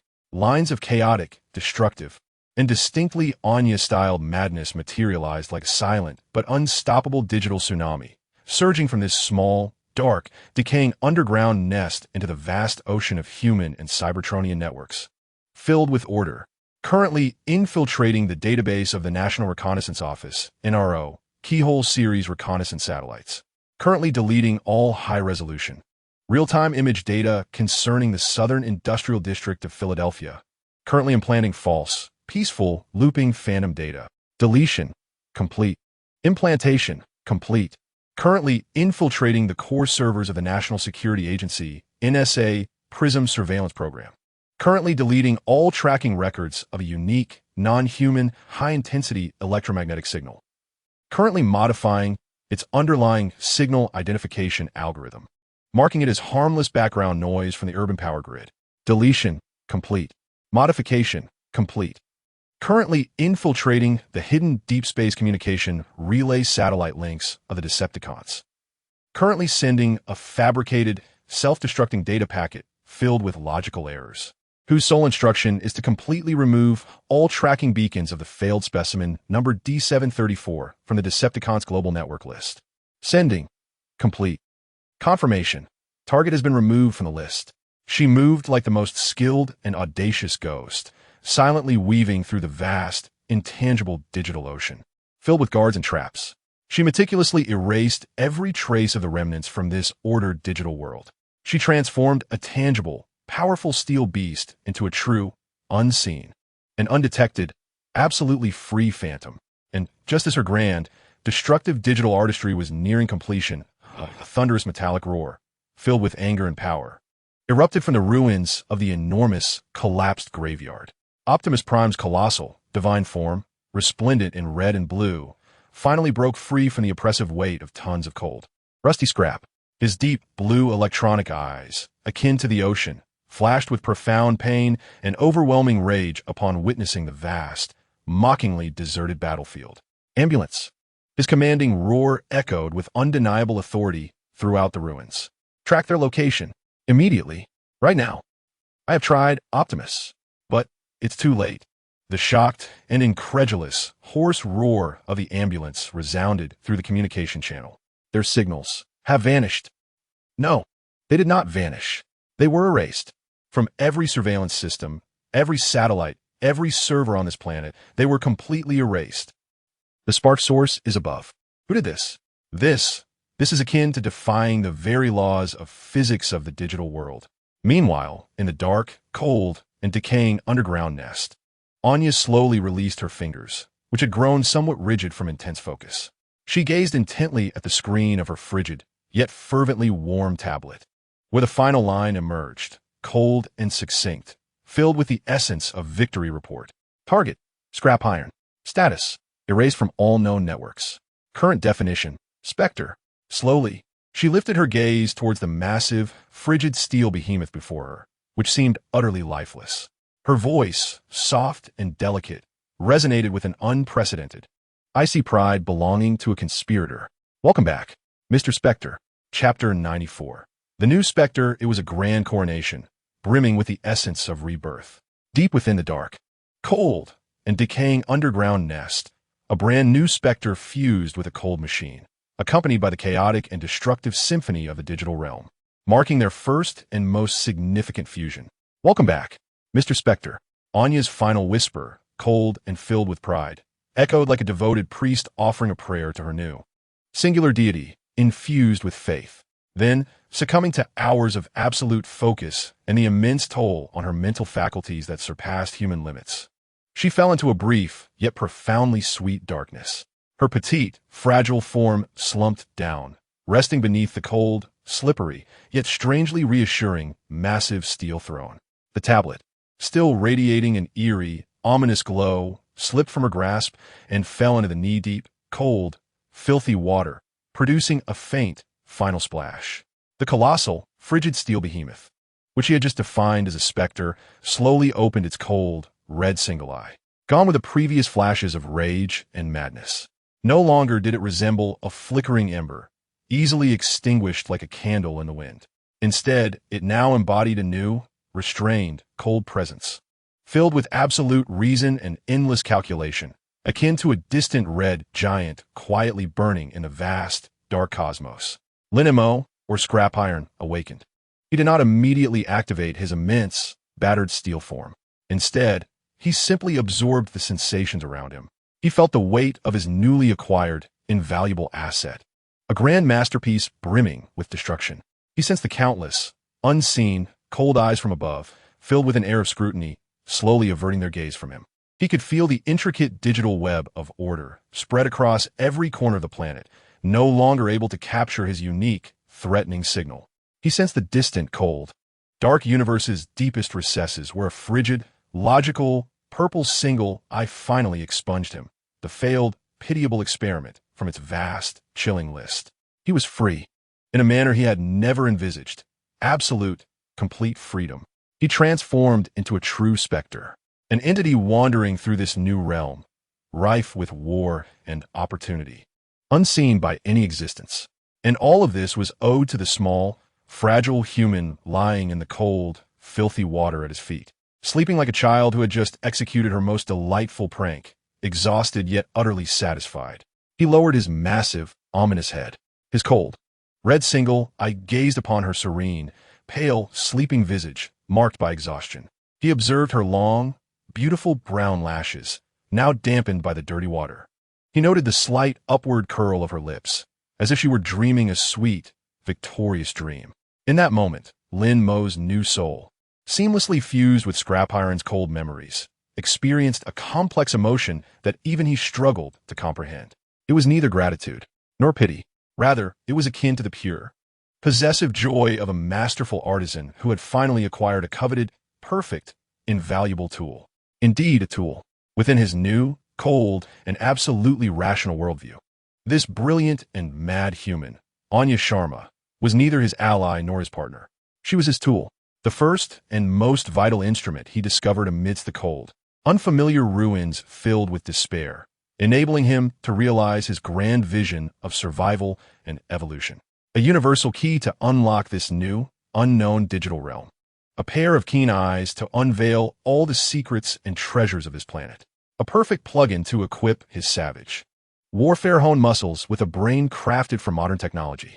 He gradually extended his enormous, cold, and scarred metallic hand. With great care, he lifted her along with the flat, yet invaluable tablet that had long lost its luster from the icy, filthy puddle. Using his own colossal, equally cold metallic body, he shielded her from the chilling gusts of damp and malevolence that swept from the depths of the vast underground maze. He was protecting his tool, much like the most miserly of dragons guarding the most brilliant and precious treasure, recently snatched from the grasp of a foolish, self-righteous knight. Meanwhile, amidst the ruins of the colossal, collapsed graveyard, Optimus Prime finally broke free from the crushing weight of countless tons of cold, rusted scrap metal. His immense, godlike form, adorned in red and blue, bore fresh, ghastly scars, as if torn apart by countless enormous, icy claws. Yet, he seemed to feel no pain at all. His deep blue electronic eyes, reminiscent of the ocean, ignited with an unprecedented, icy, towering rage upon witnessing the vast, mocking emptiness of the battlefield. Ambulance, his commanding roar, filled with undeniable authority, resonated throughout the ruins. Track their location. Immediately. I tried Optimus, but it's too late. The massive, green and white form of the ambulance emerged from beneath another heap of twisted metal, struggling free. Its hoarse voice, tinged with shock and disbelief, crackled through the communication channel. Their signal has vanished. No, it hasn't vanished. It's been erased from this planet, from all surveillance, all satellites, all servers completely erased. The source of the spark is above. Who did this? It's as if we are battling against the very physical laws of the digital world. It was her, Optimus Prime's deep, cold voice, imbued with profound pain and endless disappointment, slowly resonated. He clenched his formidable metallic fist, emitting a heart-stopping metallic wail filled with fury. He realized he had made a colossal, unforgivable mistake. He had underestimated the cunning and malice of the ancient war criminal known as Scrapiron. He also overestimated the frail, wavering humanity of the insignificant being named Anya. He had believed it to be a simple heroic drama about salvation. Yet, reality delivered a resounding and brutal slap to his face. It was a complex psychodrama about choices. And he, the great hero filled with justice, played the role of the most foolish and pathetic clown in this intricate theatrical performance. We lost her. Optimus, the ambulance's raspy voice, laden with exhaustion and resignation, broke the silence. The girl has chosen her side. Now, she is our enemy. A ghost more dangerous and unpredictable than that damn Scrapiron. No. Optimus Prime slowly shook his head, his cold blue electronic eyes ablaze with towering anger, fixated on the only exit, now completely sealed by the massive, collapsed metal. He knew that the devil and the fallen angel who chose the devil were still lurking in some dark corner of the city. They had merely disappeared temporarily, but they would undoubtedly re-emerge in a manner more powerful, more lethal, and more unpredictable than before. The war is far from over, old friend. Optimus Prime's deep, cold voice sounded like the prelude to a catastrophic storm of impending destruction. It has just entered a whole new phase, a phase unfamiliar to us, filled with lies and deception in an invisible battlefield. Inform all Autobots. Notify General Morshow. From this moment on, we have but one primary objective. Find that ghost, and the machine dancing with the ghost. Hours later, as the first rays of golden, hope-filled morning light pierced through the thick, leaden clouds, casting their warmth upon the vast city that had just awakened from a silent nightmare, Scrapiron finally stirred from his deep, calculating slumber. He slowly activated his new, temporary, yet eerily quiet electric heart. He felt his once overburdened energy core, after hours of self-repair, regain a flicker of precious vitality. The rudimentary, externally mounted battery pack he had forcibly installed through the diligent work of a small yet dependable diesel generator during his slumber replenished approximately 30% of his invaluable power. He possessed enough strength to take the first step toward the grand blueprint of survival and evolution. He gently lowered his immense head to gaze upon the human, still peacefully resting on his broad, cold shoulder. He did not rouse her. He understood that his precious tool needed rest. He merely adjusted her petite, fragile form to a more comfortable and secure position. Then, he turned and slowly walked towards the depths of the vast, subterranean labyrinth, which was increasingly profound, dark, and filled with the unknown. He was in search of his newly awakened brain, the first and most significant target he had discovered before succumbing to slumber. It was a vast treasure located in another forsaken corner of the city, Philadelphia's Navy shipyard, a place that once constructed countless iron behemoths of destruction and glory for the mightiest military on this planet, had now transformed into a colossal, abandoned museum brimming with history and opportunity. Within its depths lay everything he required: high strength, specialized steel capable of mending his battle-worn body, high-capacity generators to upgrade his fragile, temporary heart, and even those fuel rods filled with terrifying nuclear energy, encased within decommissioned, massive nuclear submarines. This would be his chosen second, more perfect nest, a secret laboratory that would allow him to evolve from a mere ghost, passively hiding, into a formidable monster ready to reveal its icy fangs to the world. In his single red eye shimmered a cold, greedy, and ambitious light. He understood that his war had only just begun.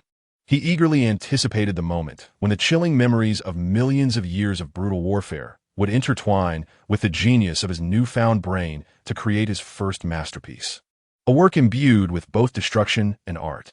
How would this tedious, peace-filled, and sorrowful world react, revealing a visage filled with fear and despair? Chapter 95. The Iron Cradle. The underground of Philadelphia was another city that had long since perished, a vast and eternal maze constructed from innumerable, enormous, cold, and decaying concrete pipes steeped in a viscous darkness. Here, there is no sunlight, no hope, and no time.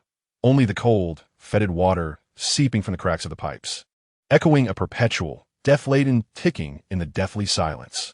He moved slowly through this massive, dark labyrinth, his new, temporary, yet eerily silent electric heart allowing his 70-ton steel frame to glide through the stifling confines of this subterranean gullet, producing only the faintest sound, akin to an ancient serpent slithering over the cold, slick ground. He resembled an ancient, silent ferryman, bearing his singular, most vital passenger toward the shores of inevitable rebirth. Anya awakened, stirred by a gentle yet vibrant vibration emanating from the powerful, self-repairing heart of the colossal, cold steel beast beneath her. As she slowly opened her beautiful brown eyes, she was met not with a world filled with sunlight and order, but rather an absolute, profound darkness, as if light itself could be utterly consumed. Amidst this endless void, a solitary, subdued, cold red light flickered, oddly instilling a profound sense of security within her. "Where are we?" Her voice, having emerged from a prolonged, deep slumber, sounded somewhat hoarse and dry. "We are on our way to our new kingdom," came the cold, hoarse, emotionless voice of Shard, imbued with an extraordinary, epic solemnity. A great treasure forgotten by the old gods, brimming with power and opportunity. Anya fell silent, refraining from asking any more foolish, curiosity-driven, yet ultimately meaningless questions. Instead, she quietly sat up from her, now somewhat cold shoulders and grasped the military-grade, globally enabled satellite device that Shard had carefully placed beside her. As she activated the device, she beheld the small, flickering red that represented their current position, traversing along a complex, winding, yet precisely defined underground route toward a vast, dark area of unknown by the banks of the Delaware River. She magnified the map, revealing the cold, historically rich name of the area, Philadelphia Navy Shipyard. In that instant, her brilliant, powerful mind comprehended the terrifying devil before her, its grand, ambitious blueprint. She did not feel fear, nor did she experience surprise. Instead, she was filled with an unprecedented, cold excitement rich with logic, akin to a masterful chess player witnessing another equally skilled opponent make a brilliant move filled with foresight and determination, resulting in a pure, exhilarating joy of meeting one's match. She commenced her work. Her fair, slender fingers, imbued with strength, danced upon the cold, virtual keyboard, transforming into fleeting shadows almost imperceptible to the naked eye. She was diligently preparing for their forthcoming grand expedition, executing the final and most crucial preparations, infiltrating the historical archives of the United States Navy, downloading all detailed architectural blueprints of the Philadelphia Naval Shipyard, acquiring comprehensive specifications of decommissioned warships stored therein, encompassing their weaponry and propulsion parameters, extracting the electrical schematics and security layouts of the entire shipyard. Download complete. She transmuted the vast trove of data, rife with opportunities and perils, into a series of clear, concise, and logically coherent three-dimensional maps. Then, she projected the immense, information-laden virtual map into the solitary, cold, red eye of the colossal, frigid steel beast before her. "I am your eye." Her voice, icy yet resolute, intoned. "Now, reveal to me our first target." The red eye flickered momentarily. It resembled the pure, glowing satisfaction of a fastidious employer upon receiving the flawless report from their newly hired, exceptionally astute employee. "Our heart," his cold, raspy voice began to resonate. "A powerful, eternal heart that can make our grand dream truly pulse." The USS Olympia, SSN 717, a decommissioned Los Angeles-class nuclear attack submarine. An hour later, they arrived. As the massive, battle-scarred steel form of the behemoth emerged from the final, putrid, underground drainage outlet, a gust of briny, icy air infused with the poignant scent of rusted steel and history enveloped them. Anya was utterly awestruck by the epic, tragic panorama before her. It was a vast, silent graveyard, comprised of countless colossal, cold, long-dead steel beasts. A gigantic Kitty Hawk-class aircraft carrier loomed, resembling a floating steel city, a once great, now soulless monarch, quietly docked in the immense, frigid slip.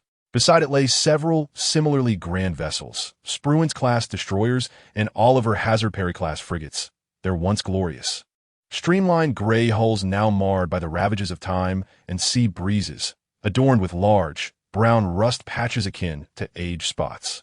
They stood like a cadre of the most loyal yet long-deceased knights, vigilantly guarding their great, now departed monarch.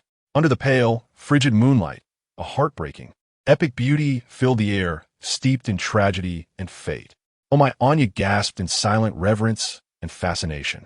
Yet, Iron Shard paid no heed to her artistic exclamation. His cold, red eye ignited, consumed by a fierce flame of greed and unyielding ambition. This was not a graveyard.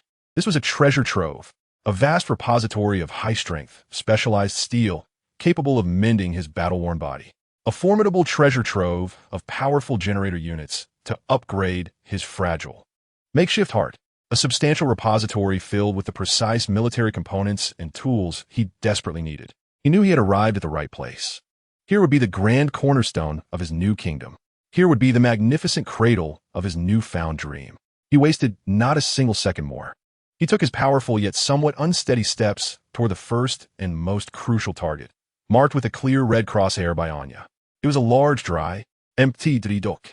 Within that expansive dry dock lay a black submarine, exuding an aura of death and elegance, akin to a beached, prehistoric orca. The USS Olympia, SSN 717. Its reactor is encased in the mid-rear section of the hull, within a standalone, sealed pressure chamber composed of high-strength lead alloy and boron steel. Anya's cold, professional voice resonated in Iron Shard's mind. We need to breach at least 3 layers of different sturdy hull materials. The outer layer of HY-80 high-strength steel, the middle layer of sound-absorbing tiles, and the innermost protective casing of the reactor. I have already marked the optimal cutting path. Yet, we possess no tools. I am the tool. A voice, cold and hoarse like shattered iron, echoed. He slowly extended his immense, still powerful metallic hand. He did not immediately commence the brutal, violence-laden act of cutting. Instead, he gently tore a massive, several centimeter thick, sturdy piece of steel plate from the base of the already rusted, colossal gantry crane beside him. Then, with claws as precise as a surgeon's scalpel, imbued with primal combat instinct, he swiftly cut and polished the immense, icy steel plate. In less than 10 minutes, a gigantic, rudimentary, yet exceedingly sharp and robust crowbar, embodying the essence of brutal aesthetics, took shape in his hands. He then embarked on his monumental, rebirth-filled surgery. Boom! A tremendous roar, filled with violence and resolve, reverberated throughout the desolate dry dock. The colossal, sharp crowbar became his mighty siege axe, striking fiercely against the submarine's cold, black hull, previously marked by Anya with a clear red crosshair. Countless sparks, radiant with pain, scattered and flew.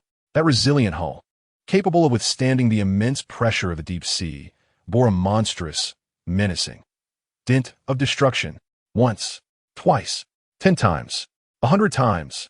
Shattered iron, like the most fervent and relentless blacksmith, forged his brand new, powerful future in the most primal and savage manner. His energy core, long strained, emitted a painful lament under the intense, high-stress physical toll. His only remaining red eye became incandescent from excessive focus. But he did not pause. He understood that only the final, most arduous step remained to realize his grand dream. 3 centimeters to the left. That is the weakest structural point. Anya's cold, equally focused professional voice resonated in his mind. Shattered iron hesitated not. His enormous, scarred steel body abruptly shifted sideways. He poured every ounce of his remaining strength into his massive metallic arm. Then he struck down fiercely. Crack! A crisp sound, filled with hope, of metal fracturing rang out. The sturdy hull of several dozen centimeters thick, made of HY-80 high-strength steel, was finally torn open, creating a vast, menacing gash of victory. Shattered iron did not halt. He discarded the now slightly blunted crowbar, which had suffered from the violent impacts. He thrust his 2 massive, equally robust metallic hands deep into the gaping, menacing crack. Then, with a sudden motion, he tore them apart. Raya, a sound even greater, more agonizing, filled with pain, echoed. The solid, black, cold hull was ripped apart like fragile aluminum foil by an enraged giant, revealing within a thick, resilient black soundproofing mat. And behind that, an even sturdier, more deathly presence, glimmering with a cold, silver metallic sheen, the independent sealed pressure chamber of the reactor. They had succeeded. They had uncovered the heart, long dormant for decades, filled with terrifying nuclear energy. And at that very moment, when the gaping, menacing crack was fully torn open, an invisible yet lethal torrent of high-intensity gamma rays surged forth from a breach. On Anya's small tablet, the Geiger counter S reading, representing radiation intensity, skyrocketed from a safe green 0 1 to a deadly crimson. 999 in an instant. Quick, get away from there. Anya screamed, her voice trembling with shock and fear. The radiation level there is enough to kill any carbon-based life form in 10 seconds. Yet, Shattered Iron seemed oblivious to her frantic, futile cries. His red, cold eye gazed intently at the solid, cold, silver pressure chamber. He could feel it. He sensed the powerful, dormant heart within the pressure chamber, radiating an enticing warmth, a call. He understood that for him, this being of pure metal and energy, it was not poison. It was a spring of life, a divine, holy grail that could rejuvenate his long, dry, fragile existence with boundless, potent vitality. He slowly extended his enormous metallic hand. He carefully moved the small, pale, trembling human, along with her cold, feverish tablet, away from the perilous, lethal zone. Then, he turned and plunged his massive, scarred steel body into the lethal, yet hope-filled, invisible ocean of radiation. He gently pressed his cold, metallic cheek against the icy, solid, silver pressure chamber, as if a weary and solitary traveler, lost for countless millennia, has finally returned to his warm and eternally nurturing cradle. Within his singular crimson eye flickers a cold, yet fervent radiance imbued with greed and absolute ambition. He is acutely aware that his war has only just commenced, yet he has already discovered his most formidable and exquisite weapon. Chapter 96. The Fire of Prometheus. It is a silent yet grandiose feast, more profound than any physical explosion. A celebration steeped in death and rebirth, belonging solely to an ancient, metallic deity. From the gaping maw of the colossal and grotesque fissure erupts an invisible yet lethal ocean of high-intensity gamma rays, laden with death. The massive, scarred iron body, akin to a piece of cold, stubborn metal cast into molten lava, emits subtle tremors of pain and joy under the frenetic onslaught of a searing energy that can obliterate the genetic chain of any carbon-based life form in an instant. His temporary electric heart, already burdened beyond its limits, emits a final, lamenting cry under the relentless assault of this overwhelming, destructive energy. The fragile life, composed of rudimentary industrial lead-acid batteries, cannot withstand even a second against this nuclear tsunami, and is utterly incinerated into a heap of meaningless, charred refuse. Next comes the intricate, battered energy conduits of his already worn and torn Cybertron. The raw, chaotic energy, untransformed and primal, surges like an unstoppable, cataclysmic flood into his long dry riverbed, parched for millennia. Countless minute internal circuits, under the bombardment of terrifying, high-energy particles, instantaneously fuse. Numerous, intricate yet aging energy nodes explode under the unbearable pressure. In this moment, Lin Mo, the minuscule yet remarkably resilient human soul residing within this vast, frigid steel body, experiences an unprecedented, pure anguish. This suffering transcends anything he could have ever envisioned in his brief 25 years of human existence. It feels as though billions of searing steel needles pierce every corner of his soul simultaneously. It seems as if his entire consciousness has been thrust into the core of a star undergoing a supernova explosion. He yearns to scream. He longs to struggle. He wishes, like any normal being, to flee this terrifying hell filled with death and destruction. Yet he cannot, for the cold, brutal memories of shattered iron relentlessly warn him in a more chilling and merciless manner. This is not death. This is evolution. It is the sole and most painful baptism from mortal to deity. He must endure. He must harness the powerful will of the only master of this body, directing the chaotic, destructive flood. He must tame the great, Promethean flame capable of annihilating all. A silent yet profound roar, filled with absolute will and endless pain, erupts from deep within his core. At that very moment, as the powerful will of humanity clashes with the raging flame of divinity in a grand, epic war of destruction and rebirth, outside the perilous, lethal zone, Anya, her lovely brown eyes overtaken by immense fear, stares unblinkingly at the screen of her small tablet, where lines of cold data refresh at a maddening speed she cannot comprehend. Warning: target shattered iron. Internal energy core has been completely destroyed. Warning: target's internal energy conduits have experienced a 70% chain fusion. Warning: target's structural integrity is declining at a rate of 3% per second. Warning! Warning! The target is on the verge of irreversible structural collapse. Immediate. However, the final pronouncement of death does not materialize. For just as the blood-red numerical value representing structural integrity threatens to breach the critical 20% threshold, another, far greater, purer, and more vibrant stream of golden data floods in, like a miraculous ray of light from heaven, enveloping the entire blood-red screen rife with death and destruction. Detecting a new, unknown, high-energy reaction. Energy type, nuclear. Establishing deep physical link with target organism. Link complete. Reconstructing energy core. Repairing energy conduits. Activating a level self-repair protocol. Anya gazes in awe at the lines of incredible golden text, filled with miracles and madness. Her genius, powerful mind, at that moment, seemed to transform into the most primitive, archaic computer, utterly incapable of processing the divine information before her, which transcended all logic it could comprehend. She slowly lifted her gaze towards the enormous, menacing steel behemoth that lay quietly above the vast, gaping chasm. Then, she beheld it, the most magnificent and terrifying miracle she had ever witnessed in her life. The colossal, scarred, and frigid steel body was undergoing a visible metamorphosis, a sacred transformation filled with both violence and beauty. Streams of golden, life-infused, blazing energy flowed like molten lava along the grotesque, horrific wounds that marred its already battered form.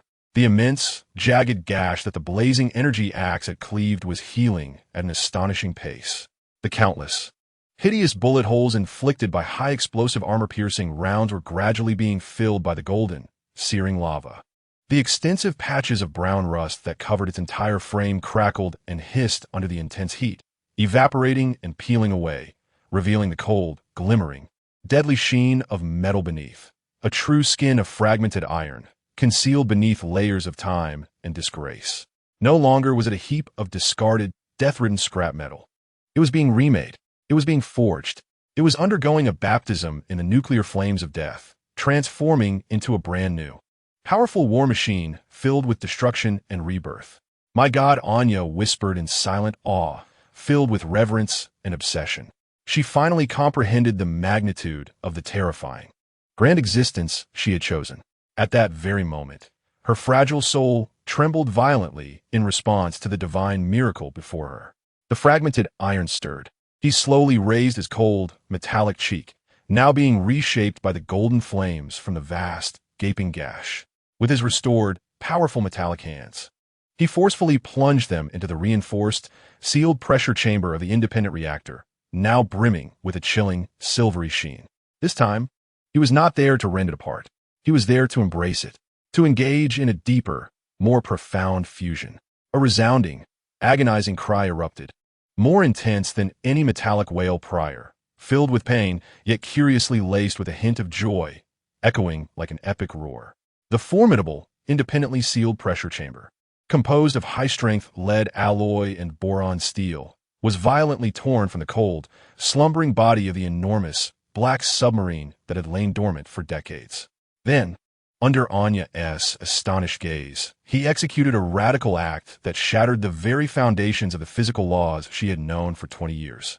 He lifted the enormous, heavy, silver cylindrical pressure chamber, still emitting terrifying, lethal gamma rays, above his head. With great force, he pressed it against his vast, flat back, now stripped of its turret, yet still being reshaped by the golden flames. A deep, resonant hum filled the silent dry dock, a sound of divine linkage and fusion. In that moment, the colossal, silver, death-laden nuclear heart and the massive, black, reborn steel body merged together in a display of violent aesthetics. The simplest yet most brutal of unions.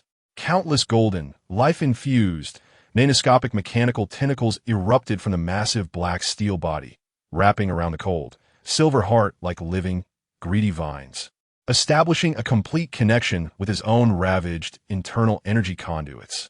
He succeeded. He replaced his once fragile, lifeless heart with a new, powerful sun capable of beating for millennia. At that moment, as the new, powerful heart began its first, mighty pulsation within his vast, cold steel form, the fragmented iron's immense body jolted. He rose slowly from his kneeling, pained yet reborn posture. The solitary red eye that remained burned with a cold, introverted crimson light reminiscent of a red giant. Erupting in an explosive outburst, it transformed into a towering, blood-red beam filled with absolute power and boundless ambition. He raised his enormous, frigid head, now unrecognizable from its former shape, unleashing a tremendous roar that belonged neither to Lin Mo nor to the fragmented iron, but to a new, reborn entity. Then, the roar ceased to be hoarse, nor did it remain frenzied.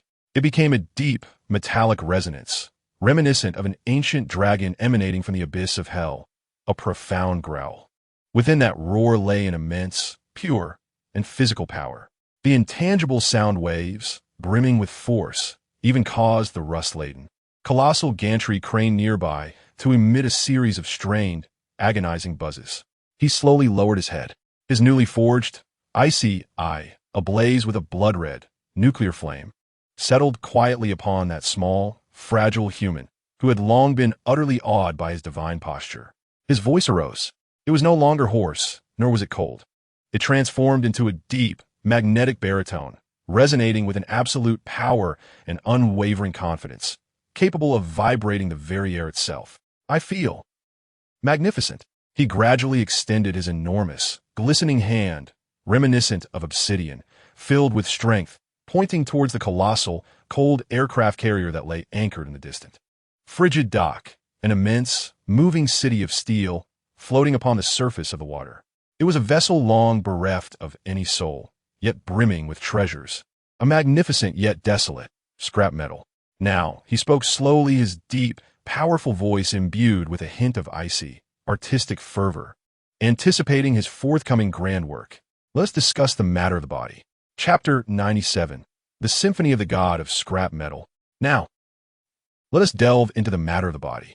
The newly resounding baritone, filled with absolute power and confidence, reverberated slowly within the silent, cold, immense dry dock. This was not merely a question.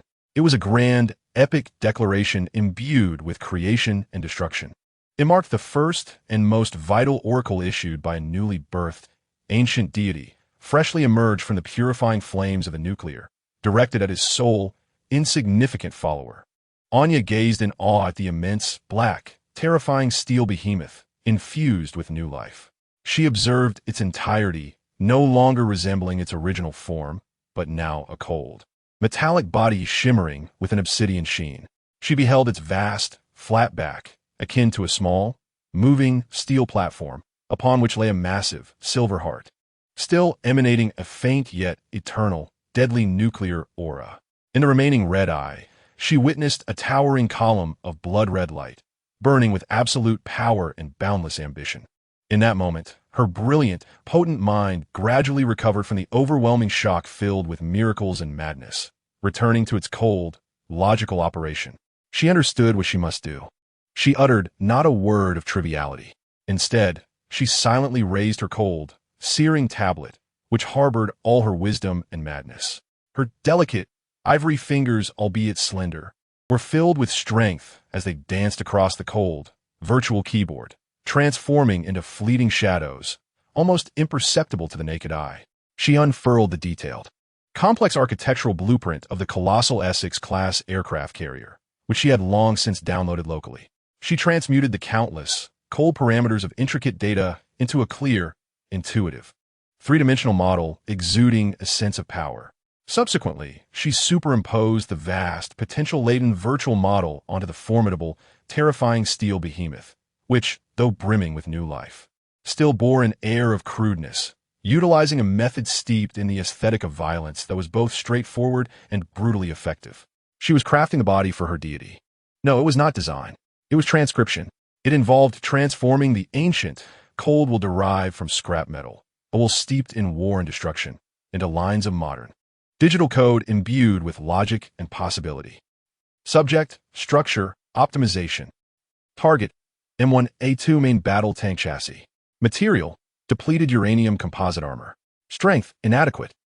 Alternative, USS John F. Kennedy CV-67, aircraft carrier flight deck, core area. Material, HY100 high-strength steel. Thickness, 76 millimeters. Additional Kevlar anti-spalling lining. Conclusion. Employ multi-layered, overlay forging technology. Utilize the carrier's flight deck as a new, external, additional armor, deeply integrating with the M1A2 mainframe. Expected enhancement of overall defensive capability by 300%. Weapons system upgrade. Primary weapon, Rainmetal RH-120 smoothbore gun, damaged. Alternative 1, USS John F. Kennedy Mk-29C Sparrow missile launcher. Compatibility, poor. Requires independent fire control radar support. Alternative 2, USS John F. Kennedy C-13 steam catapult. Energy conversion efficiency, high. Simple structure, highly modifiable. Conclusion, dismantle 2 C-13 steam catapults. Integrate their core, high-pressure energy pistons with the guide rails into the internal structure of the dual arms. Construct a novel design where pure kinetic energy serves as the primary offensive mechanism of a close-range electromagnetic battering ram. Mobility enhancement is required. Current mode of movement, tracked. The issue lies in poor adaptability to terrain and slow speed, rendering it incapable of navigating complex urban jungles. Alternative solutions remain unknown, necessitating a revolutionary design. In that moment, Anya slightly furrowed her beautiful brown brows, contemplating the final, intractable challenge. The sound of scrap iron echoed, cold and hoarse, embodying a maddening inspiration from an artist towards their impending masterpiece. Legs, she uttered.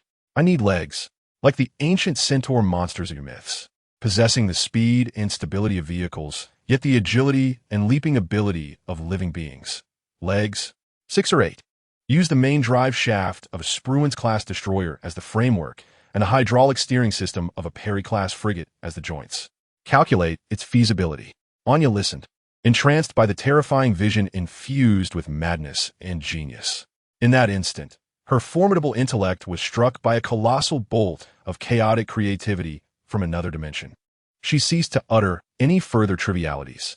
Her slender, powerful fingers danced upon the cold, virtual keyboard, unleashing a fervor more intense and passionate than ever before, illuminating the space with brilliant radiance. Scrapiron did not linger. He recognized that his grand and artistically inclined blueprint was complete. What remained was the raw, violent beauty of pure creation. He moved, his massive, blackened form, brimming with newfound vigor, yet still somewhat rudimentary, transformed into a formidable black lightning bolt, charging towards the immense, cold dock housing the colossal aircraft carrier, a floating steel city. It was a solitary symphonic poem belonging to an ancient god of scrap iron, a composition heralded by the lamentations of steel, adorned with the flames of explosion, culminating in the resounding roar of rebirth. Boom! First movement, deconstruction. The immense, black steel body of scrap iron collided with the weathered, rust-covered hull of the USS John F. Kennedy like a meteor from beyond, a harbinger of destruction. He wielded no tools. Instead, he utilized his newly reforged, indestructible body, as resilient as obsidian, as his primal and savage weapon. With a colossal metallic hand, he plunged into the thick, HY-100 high-strength steel hull, then tore with ferocity. A deafening, agonizing roar erupted, surpassing any previous sound. The massive island structure of the aircraft carrier was violently ripped from its flat flight deck with brutal physicality. Countless severed cables fell like lifeless black veins from the gaping wound, while the once mighty radar array and communication antennas, now devoid of all spirit, crashed into the Delaware River, splashing a deathly water spray. He resembled a mad and cruel butcher, deconstructing a long-dead leviathan. Piece by piece, he ripped apart the sturdy flight deck capable of withstanding tons of aircraft, disassembling it as if shedding massive, hard dragon scales. He extracted the intricate, steam-powered catapults hidden beneath, resembling the extraction of powerful dragon tendons. He even wrenched the heavy anchor chains, each weighing hundreds of kilograms, from the rusted bow, akin to extracting a colossal, cold spine. Second movement, reconstruction. After reducing the once mighty Leviathan to a pile of cold, potential-laden parts, Scrapiron embarked on his more grandiose and artistically inclined creation. He pressed the massive, glimmering dragon scales against his own immense, black body, which shone with an obsidian-like luster. Virum! The deep, resonant rumbles of linkage and fusion. Belonging to the divine, echoed continuously. The eternal, nuclear sun behind him radiated a terrifying heat that melted the cold, robust dragon scales of HY-100 high-strength steel, as well as the equally sturdy skin of his Cybertronian depleted uranium composite armor, transforming them into a new, more resilient and perfect alloy. His form, originally characterized by the sleek, modern simplicity of a main battle tank, now found itself enveloped beneath the massive, rugged armor of warships, infused with an overwhelming sense of violence. Growing larger, more fearsome, and imbued with a primordial, chaotic power, he was no longer merely a tank. He was evolving into a new entity, a mobile bastion of destruction, constructed from the Earth's fortresses and the ocean's behemoths. He embedded colossal, powerful dragon tendons into his immense, metallic arms as countless golden, life-infused, nanomechanical tentacles erupted from his limbs, connecting the cold, industrially beautiful steam catapults to his intricate Cybertronian energy conduits. He fused the ancient, human wisdom of steam power with the formidable, destructive energy of Cybertron in a grand amalgamation of madness and genius. He anchored a massive, icy spine, exuding an aura of death, firmly to his broad, armored back, which was also encased in the heavy plating of a warship. The enormous, glimmering, metallic anchor chain behind him, reminiscent of a living scorpion's tail, slowly lifted, emitting a series of chilling, murderous metallic clinks. Third movement, Rebirth. As the final piece of the massive main drive shaft from the Scrapiron-class destroyer was forged into a colossal, spider-like metal leg with an aesthetic of violence and beauty, it was brutally affixed to his chassis, which had long been stripped of its tracks. This great symphonic odyssey, which spanned a long, frenzied night, finally arrived at its magnificent finale. A resonant, divine roar echoed through the desolate shipyard, reverberating as if the very fabric of time and space trembled in its wake. Fragments of metal slowly rose from the chaotic debris of a vast wreck, which was littered with countless mechanical remnants. Anya gazed in astonishment. Her brilliant mind, overwhelmed by the epic creative process, succumbed once more to an absolute void. She beheld the newly forged, magnificent, terrifying behemoth. No longer a tank, nor merely a warship, it was a genuine embodiment of the god of war. A figure she had never envisioned, even in her wildest, most fantastical dreams. Standing over 15 meters tall, his imposing black metallic figure was entirely shrouded in heavy, rugged warship armor, gleaming coldly. His once flat, orderly chassis was elevated by 8 massive, spider-like, power-infused metallic legs, giving him an almost mythic, monstrous silhouette filled with chaos. Perched upon his broad shoulders were 2 enormous shoulder shields, repurposed from the circular radar domes of Perry-class frigates, exuding a sense of formidable defense. His colossal black arms, infused with destructive power, became even more robust and fearsome, revealing the cold, industrial beauty of the steam catapult's guiding rails etched upon their exterior. Behind him, a massive, heavy tail, forged from the chilling metal of the carrier's anchor chain, swayed ominously, producing a series of spine-chilling metallic sounds of impending slaughter. He slowly lowered his immense new head, now devoid of any recognizable tank or human features, embodying a pure, mechanical, cold beauty. His singular, red, eternally burning eye, reminiscent of a nuclear flame, fell upon the fragile, insignificant form of a human, utterly awestruck by his divine new presence. His voice resonated, a deep, magnetic baritone that seemed capable of trembling the very air with its absolute power and confidence. "Now, I am whole." He gradually lifted his massive, newly empowered right arm, directing his formidable, gleaming black limb towards the distant, dilapidated hull of the Scrapiron-class destroyer, reduced to a mere shell. A faint but terrifying hum of compressed energy filled the air, heralding the imminent unleashing of his newfound strength. The boundless energy emanating from the eternal core, akin to a sun, was instantaneously transformed into a terrifying, high-pressure, pure kinetic energy, which surged violently into his arm, the cold, steam-powered launcher that embodied the beauty of industry. He did not resort to any physical ammunition. Instead, he compressed the frigid, moisture-laden air surrounding him at an unimaginable, horrifying speed, achieving an extreme degree of compression. Then he unleashed it. Whoosh!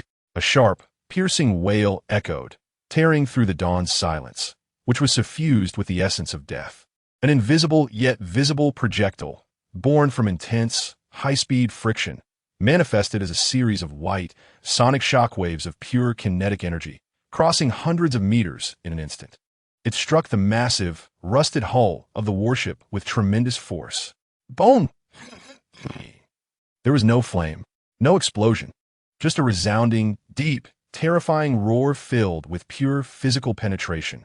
The solid, several centimeters thick, high-strength military steel plate crumpled before the horrific kinetic projectile. As if it were a fragile, pitiful thin paper, blasted out a circular hole with a diameter exceeding 5 meters, even exhibiting a bizarre, molten state due to the extreme heat of friction.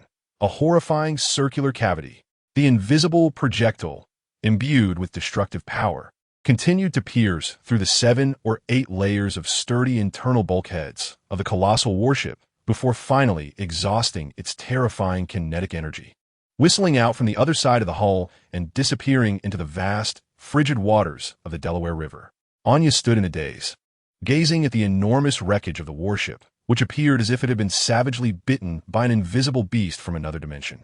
At that moment, her worldview, which had been thoroughly refreshed time and again, finally experienced a true and complete sublimation. Scrapiron slowly lowered his enormous, still emanating a terrifyingly high temperature, black metal arm. His singular red eye quietly observed his newly forged, powerful body, brimming with infinite potential. His voice resonated once more, deep and powerful, laced with a cold confidence belonging to the god of war, regarding the impending realities of true war. The prelude has concluded. Now, let this tedious war truly commence.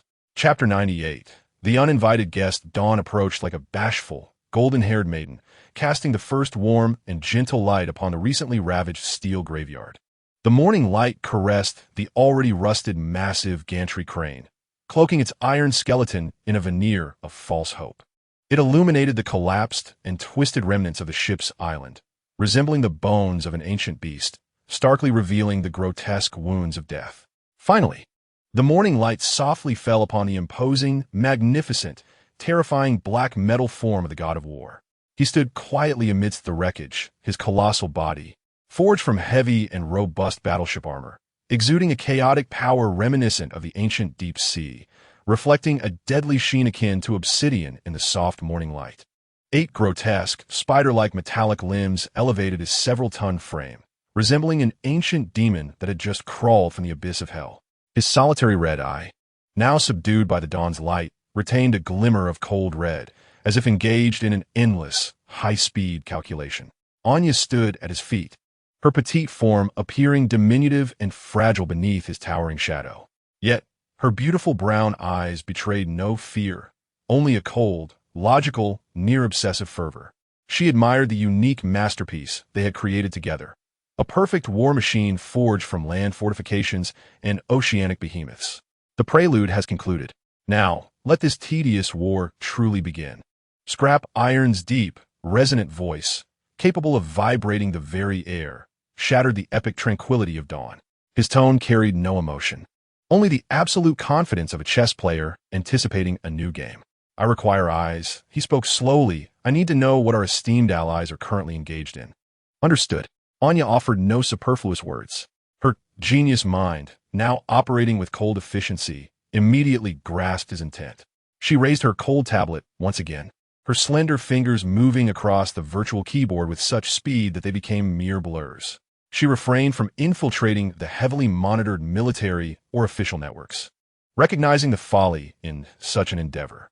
Instead, she extended her omnipresent ghostly tendrils into a broader, more chaotic realm full of possibilities: civilian networks, social media, urban traffic surveillance, and a shaky, noisy yet authentic videos captured by countless curious citizens wielding rudimentary smartphones. In less than 5 minutes, a clear, dynamic real-time battlefield image unfolded before them. In the colossal, thoroughly sealed steel graveyard several dozen kilometers away, an intense excavation operation teemed with violence and efficiency. Optimus Prime and his equally powerful Autobot comrades, akin to 3 furious humanoid excavators, were frantically clearing mountains of scrap metal with their enormous metallic arms. Behind them stood hundreds of fully armed Nest soldiers, ready for battle, alongside dozens of human engineering vehicles emitting furious roars. They raced against time, striving to carve a path to vengeance from the dark labyrinth that Scrapiron had created for them. According to my calculations, Anya's cold, logical voice resonated, devoid of emotion. At their current efficiency, it will take at least 6 more hours to clear a path wide enough for a large unit like Optimus Prime to pass through. We have 6 hours of safety. 6 hours? Scrapiron scoffed silently, a contemptuous smirk gracing his features. For us, 6 hours is more than sufficient to conquer half the world. His red eyes slowly shifted away from the ridiculous excavation scene, filled with anger and helplessness, turning towards the broader, more opportunity-rich, true treasure trove. This cradle is commendable, he said slowly, his deep, magnetic voice laced with the chilling calculations of a strategist. It is too exposed, too fixed. It can serve only as our temporary workshop, not as our eternal fortress. I require a domicile that can move, conceal itself, and manifest in any location on this planet that we desire. Anya instantly comprehended his intent. Her pale fingers danced rapidly over the virtual keyboard, summoning a detailed 3-dimensional map of the naval shipyard that had long been downloaded. Countless blue virtual models representing various decommissioned or awaiting dismantlement warships gradually emerged on a vast, technologically sophisticated map. The USS John F. Kennedy, a Nimitz-class aircraft carrier, is far too large and conspicuous. The USS Connolly, a Spruance-class destroyer, has had its power system entirely dismantled. The USS Boone, a Perry-class frigate, has structural damage exceeding 50% and is beyond repair. The USS Philadelphia, a Los Angeles-class attack submarine, was severely damaged in an incident 7 years ago and currently languishes in dry dock number 3 awaiting final dismantlement. That's the one. The cold, decisive voice of Scrapiron abruptly interrupted Anya's professional report. His crimson eye fixated on the submarine depicted on the virtual map, its dark silhouette resembling a beached, prehistoric orca, exuding an aura of death and elegance. A mobile specter capable of submerging into the abyss, he stated slowly, his voice imbued with an absolute sense of future control. This is the castle that best suits us. However, before we can restore it, he slowly turned his magnificent, purely mechanical head towards the distant, rusted bridge of the Perry-class frigate. His red eye locked onto the white 6-barrel close-in weapon system mounted atop the bridge. I require tools to exterminate vermin. This was to be a more precise, efficient deconstruction. If the earlier disassembly of the USS John F.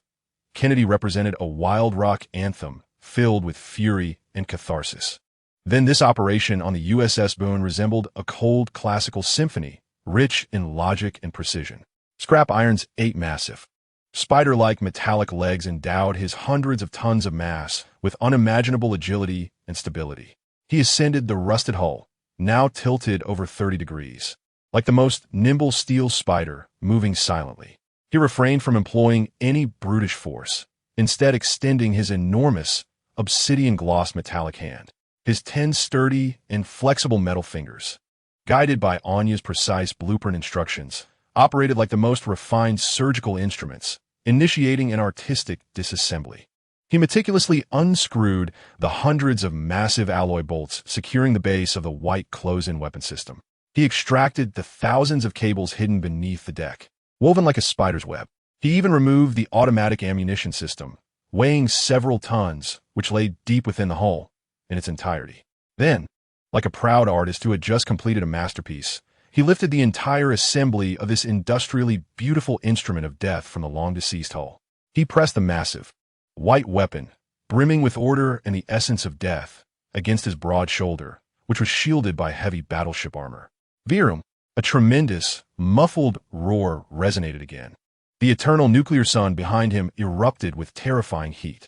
Countless golden, nanoscale mechanical tendrils sprouted from his shoulder, linking that cold instrument of slaughter to his newly formidable energy conduits. He merged humanity's efficient lethal intellect with Cybertron's devastating power in a manner both exquisite and deadly. He slowly moved his left shoulder, and the massive white 6-barreled cannon emitted a faint yet ominous mechanical whir. His solitary red eye gazed upon his new, more powerful, and lethal form. His voice resonated once more, laced with a chilling satisfaction. Now, we possess a fly swatter to eliminate flies.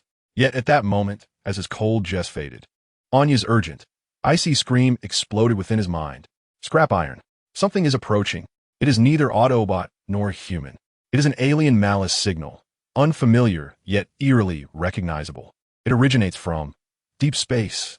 Scrapiron's crimson eye narrowed sharply. He gradually raised his grand, purely mechanical head, gazing into the boundless azure sky, as if he could penetrate the thick atmosphere and glimpse the ominous presence hurtling toward him from the depths of the inky cosmos. He knew what it was. It was neither friend nor foe, but a reverberation from his ancient, sinful past, an echo of a cold, purple specter he believed he had long forgotten. Shockwave. He slowly uttered the name, infused with scientific madness, from his new, deep, magnetic throat, a name that felt profoundly alien to the human soul of Lin Mo. It stirred a primal dread within the ancient spark of Scrapiron. He recognized that trouble had arrived, a dilemma more immense and fundamental than Optimus Prime and his foolishly righteous knights. Chapter 99. The Shadow of the Logic Tyrant Shockwave. As that cold, maddened name escaped from Scrapiron's new throat, a distinct terror seized Anya. This fear was unlike the reverence felt in the presence of Optimus Prime's pure strength or the dread of the unknown wisdom embodied by Scrapiron. It was a more primal, profound fear, as if a mortal had inadvertently heard the true name of an ancient overlord. For she witnessed the war god, who had just torn apart an aircraft carrier, assimilated its nuclear reactor into his heart, and toyed with the Autobot leader, reveal a flicker in his singular red eye. No, it was not fear, but something far more complex. It was an instinctive shrinking, imprinted deep within the spark, akin to a laboratory animal's response to a researcher, mingling painful memories with absolute obedience. In an instant, that moment of trepidation was shrouded by a colder, harder resolve. Yet Anya had captured it. She perceived the first fissure in the statue of this deity. Who is he? Anya's voice involuntarily quivered. Scrapiron remained silent for a moment, his immense black head still gazing at the empty expanse of the azure sky.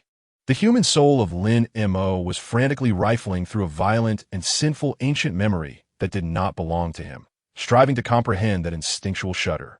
Countless chaotic fragments of images flashed within the depths of his consciousness. It was a realm of purple, a metallic world imbued with a chilling order. A colossal figure, taller than his current form, stood silently at the center of innumerable experimental tables, flickering with eerie luminescence. This figure bore no face, only a single, immense eye radiating a cold violet glow. Within that eye resided no emotion, neither fury nor joy, only an absolute logic as frigid and lifeless as the cosmos itself.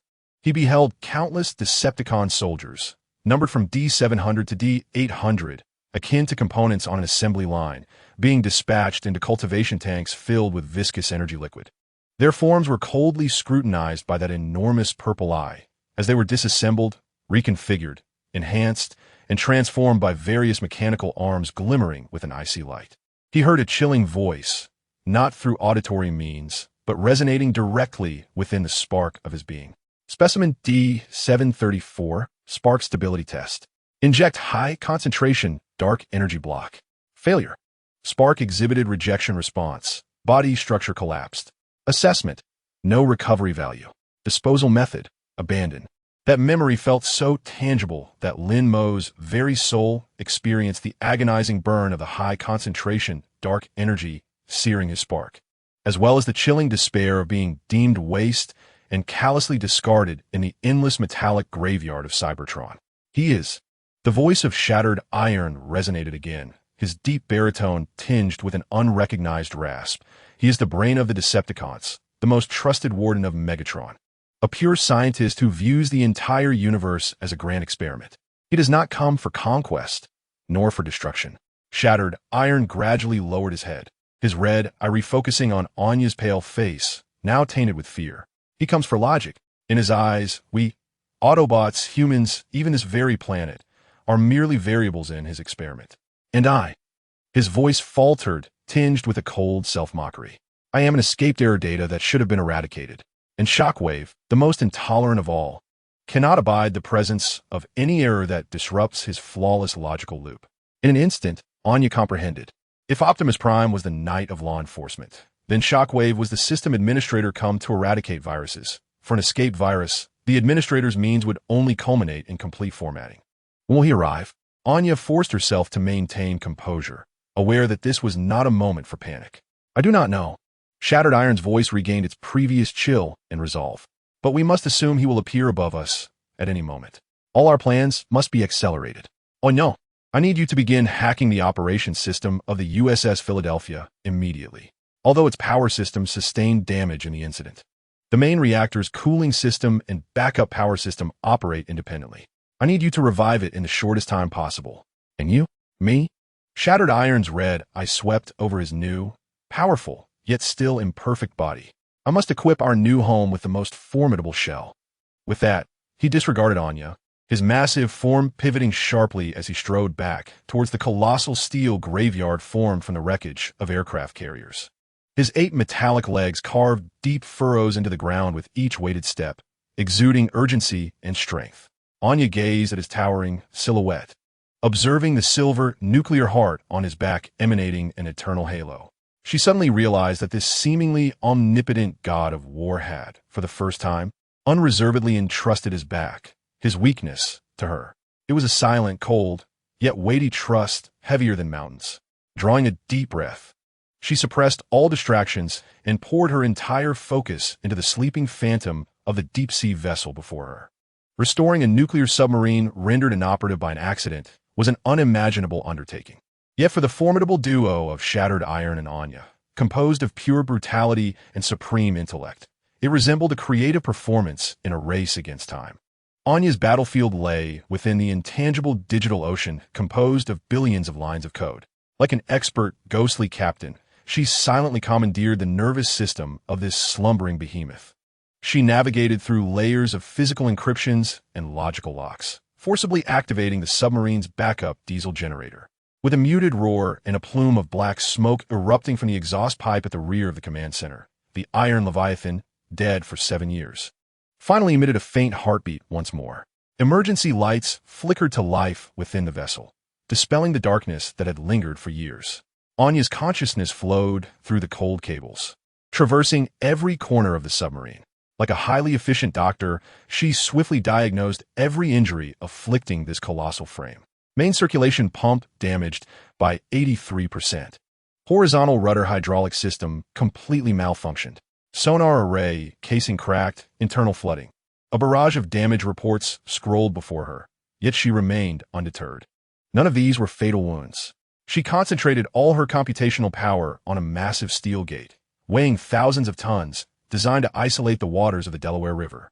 Located at the end of the dry dock, she began to hack its control system, calculating its structural strength and the time required to open it.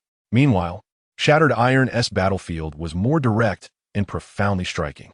He transformed into a moving, living embodiment of industrial beauty, a mother machine of violence. The nuclear sun behind him became his forge, while his indomitable metallic arms served as his hammer.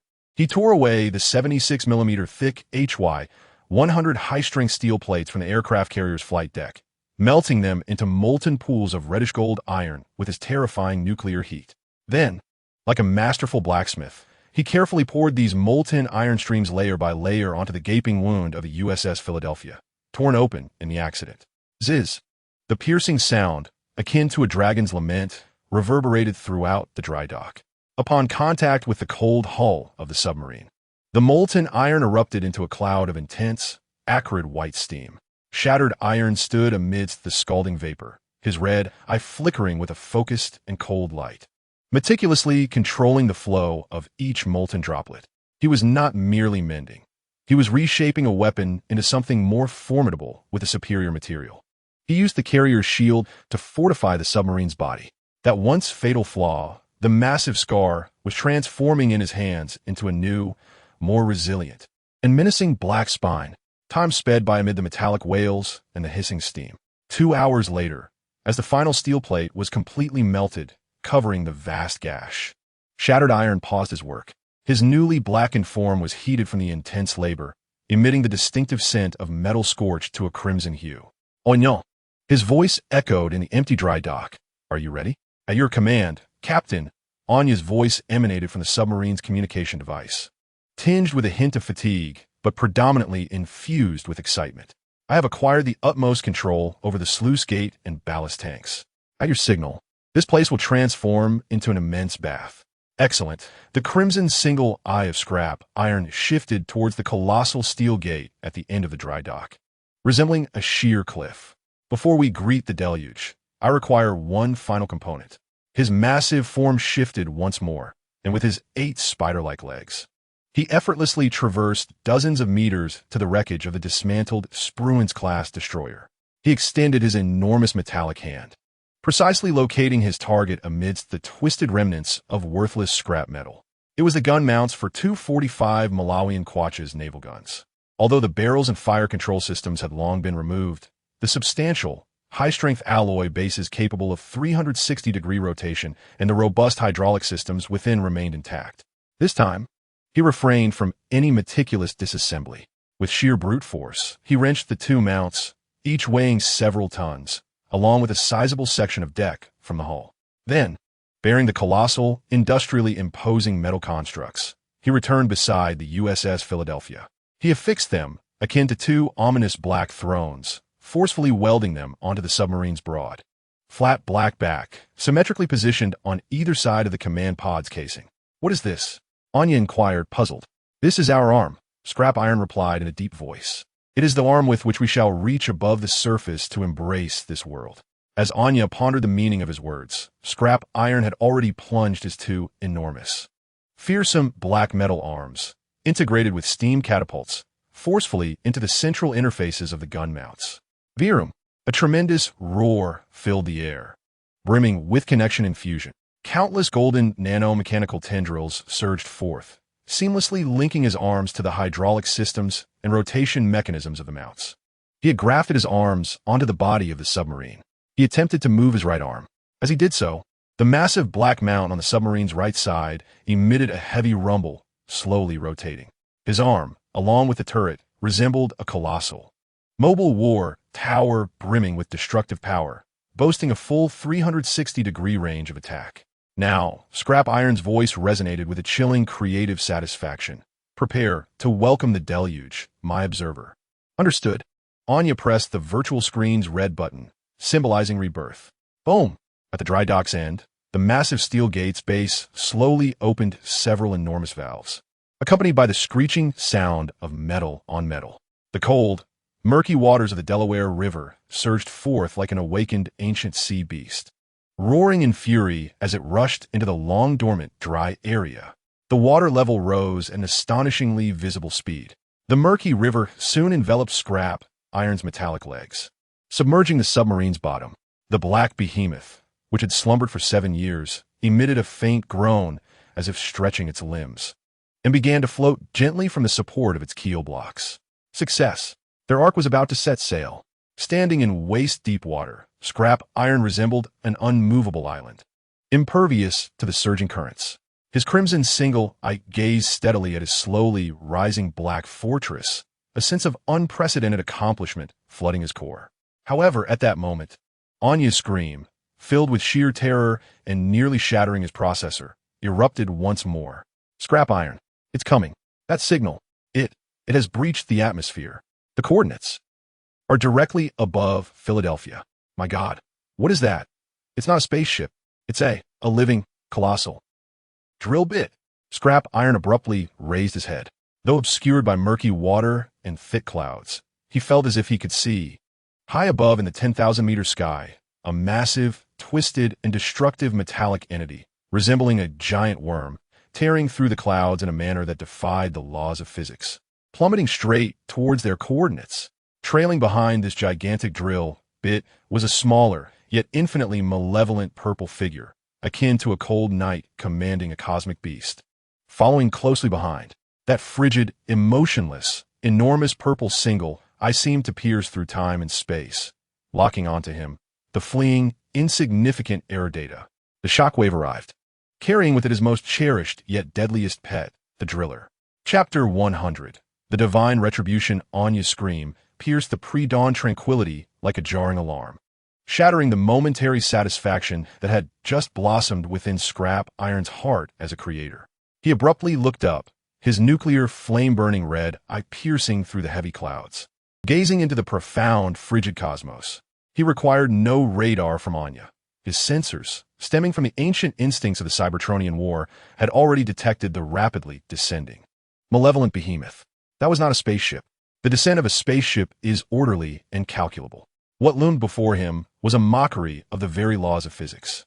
It descended like a living, twisted iron nail, carelessly cast down by a deity from astral orbit, striking towards Philadelphia, towards the steel cradle that bore all their hopes. With a raw, violent disregard for aerodynamics and gravitational principles, the sky wept. The atmosphere was torn asunder by the gigantic, worm-like metallic entity, creating an ugly wound that glowed with the intense red light of friction, staining half the sky with an ominous hue. Following it was a thunderous, continuous sound that echoed like the hammer of the thunder god striking the heavens, shaking the rusted steel giants in the shipyard, which groaned under the weight of the impending doom. The driller, Scrapiron's voice, low and filled with an instinctual dread branded deep within, resurfaced, only to be swiftly overshadowed by the cold, unyielding reality. He recognized it. It was the pride of the Shockwave's creations, a mindless, pain-free tool, solely programmed to execute the simple commands of drill and destroy, a planet-level demolition instrument. Behind the enormous, twisted, apocalyptic driller, the diminutive yet chilling purple figure, akin to a cold night riding a cosmic beast, pierced through time and space with its emotionless, colossal single eye, locking onto him, the fleeing, insignificant error data. Time was of the essence. Onion, open the gate. Now! Scrapiron's roar reverberated like thunder, crashing through the vastness of the dry dock. I am in the process of addressing the issue. The hydraulic system has failed due to the recent tremors. I require 30 seconds to circumvent the physical lock. Anya's voice, tinged with a hint of desperation, yet retaining a professional calmness, emanated from the communicator within the submarine. 30 seconds. Ordinarily, that would merely constitute the span of 2 breaths. However, in the face of the catastrophic beast plummeting at several kilometers per second, 30 seconds felt akin to an eternity. Scrapiron uttered no further words. His 8 colossal metal legs surged with power, propelling his massive form through the murky river water, creating towering waves as he swiftly approached the recently repaired USS Philadelphia submarine. He did not board the vessel. Instead, he aimed his gigantic, turret-like arms skyward. He intended to confront the celestial retribution with his newly empowered, godlike physique. Boom! The drilling beast had landed. It did not opt to strike directly at the dry dock where Scrapiron resided, as that would contradict the cold efficiency of the Shockwave's logic. Its target was the very heart of the shipyard, the wreckage of the USS John F. Kennedy, which lay majestically at rest like a fallen monarch. A sound erupted, more profound and colossal than any prior explosion, reverberating as if the very tectonic plates of the earth trembled in response. The massive wreckage of the aircraft carrier, resembling a mountain, succumbed instantaneously to the impact of the living, rotating meteorite, shattering like a fragile toy struck by a hammer. The 76mm thick flight deck was effortlessly torn, twisted, and melted. Countless tons of steel transformed into a torrential downpour of searing, deadly metal shrapnel, erupting in all directions with wild abandon. Yet, this was merely the commencement. The enormous, worm-like metallic body of the drilling beast did not cease.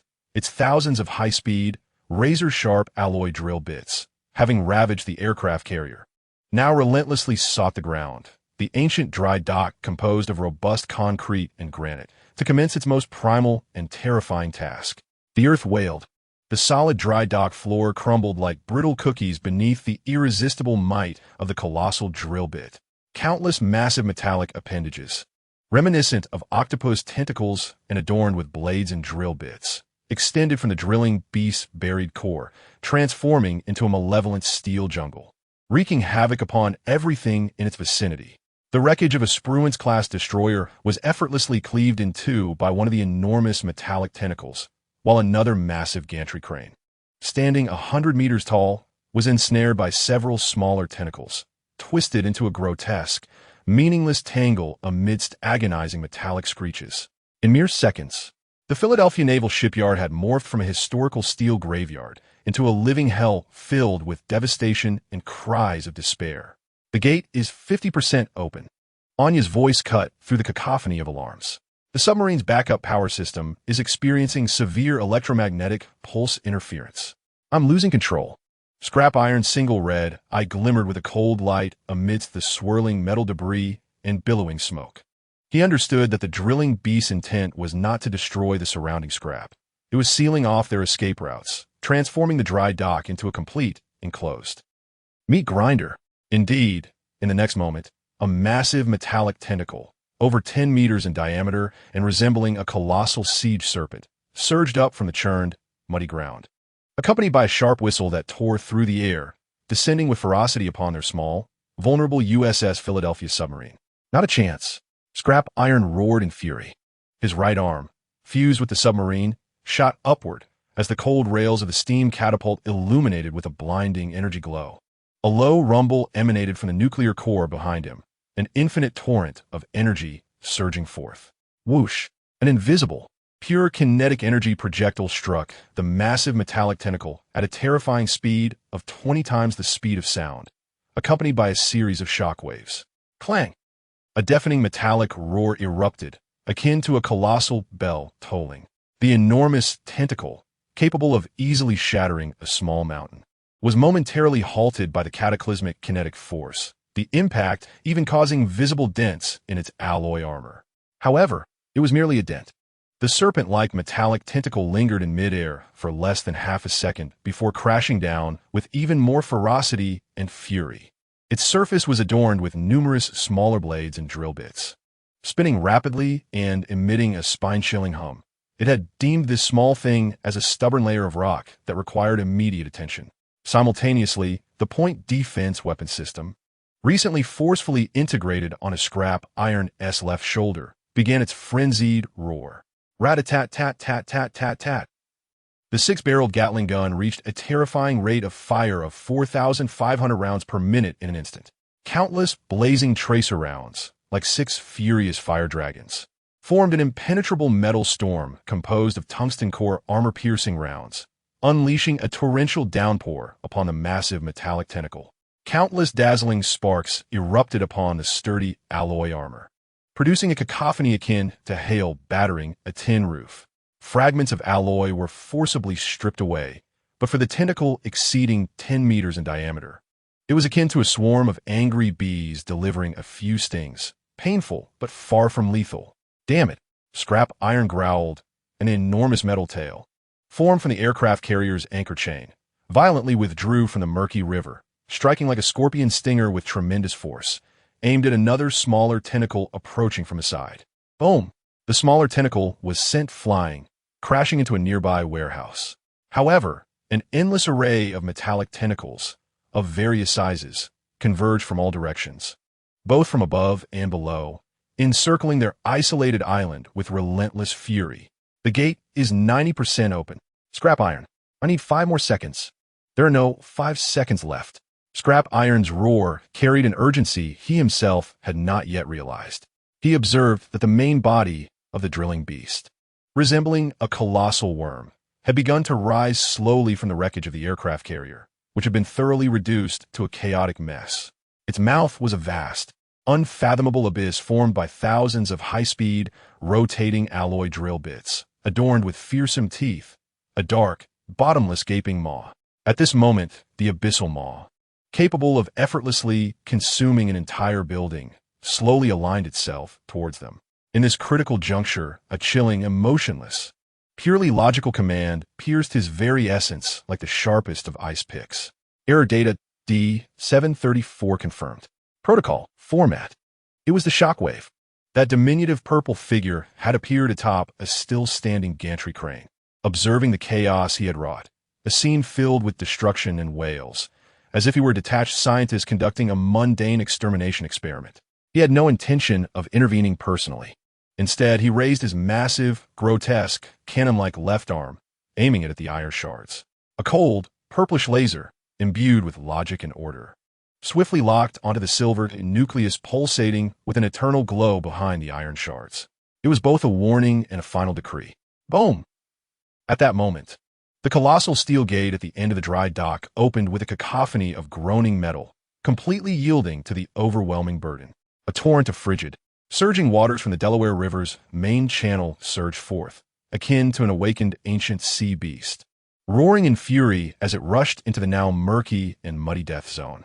The immense force instantly acted upon the hull of the USS Philadelphia submarine, propelling it toward the vast expanse of river that symbolized freedom and life. An opportunity, yet the drilling beast reacted even faster. Its massive head, resembling an abyssal maw, lunged forward at a terrifying speed incongruent with its size, snapping at the submarine being swept away by the current. Go! The iron shards let out a thunderous roar. In this moment of life and death, Lin Mo's human spirit, filled with sacrifice and protection, completely overwhelmed the cold instincts of self-preservation emanating from the Decepticon. He made a reckless decision that surprised even the Shockwave's cold, purple eye, causing a ripple of data fluctuation. He chose not to flee with the submarine. His 8 colossal metallic legs, akin to the legendary pillars of stability, plunged deep into the shattered concrete base of the dry dock. With a surge of strength from his arms, fused to the submarine, he propelled the several thousand-ton black vessel forward, like a cradle carrying all hope, thrusting it towards the vast, free river. Simultaneously, his massive, black steel body pivoted sharply, presenting his broad, armored back and the eternally glowing silver nucleus directly towards the abyssal maw. Filled with destruction and death, he chose to confront the world's malice alone. Boom! A sound beyond description, as if even time and space were torn asunder in the face of this sheer violence, reverberated throughout Philadelphia. The enormous maw, capable of effortlessly shattering mountains, snapped shut with great force. Anya, within the submarine propelled by immense force, akin to an arrow released from a bow, gazed through the small, cold periscope, witnessing the most tragic and glorious final scene of her life. She saw the immense, godlike figure consumed entirely by the even larger, apocalyptic, twisted metallic beast. She beheld the silver, eternal sun erupting in the endless, tooth-filled darkness of the abyss, emitting a final, resplendent ray of light. Then it was extinguished. The world fell into a deathly silence. Only the black, solitary ark remained, traversing the surging, icy waters, carrying the last vestige of hope and boundless despair. Slowly drifting towards the unknown, dark horizon. Chapter 101. The return of the abyss. The world was enveloped in a profound silence.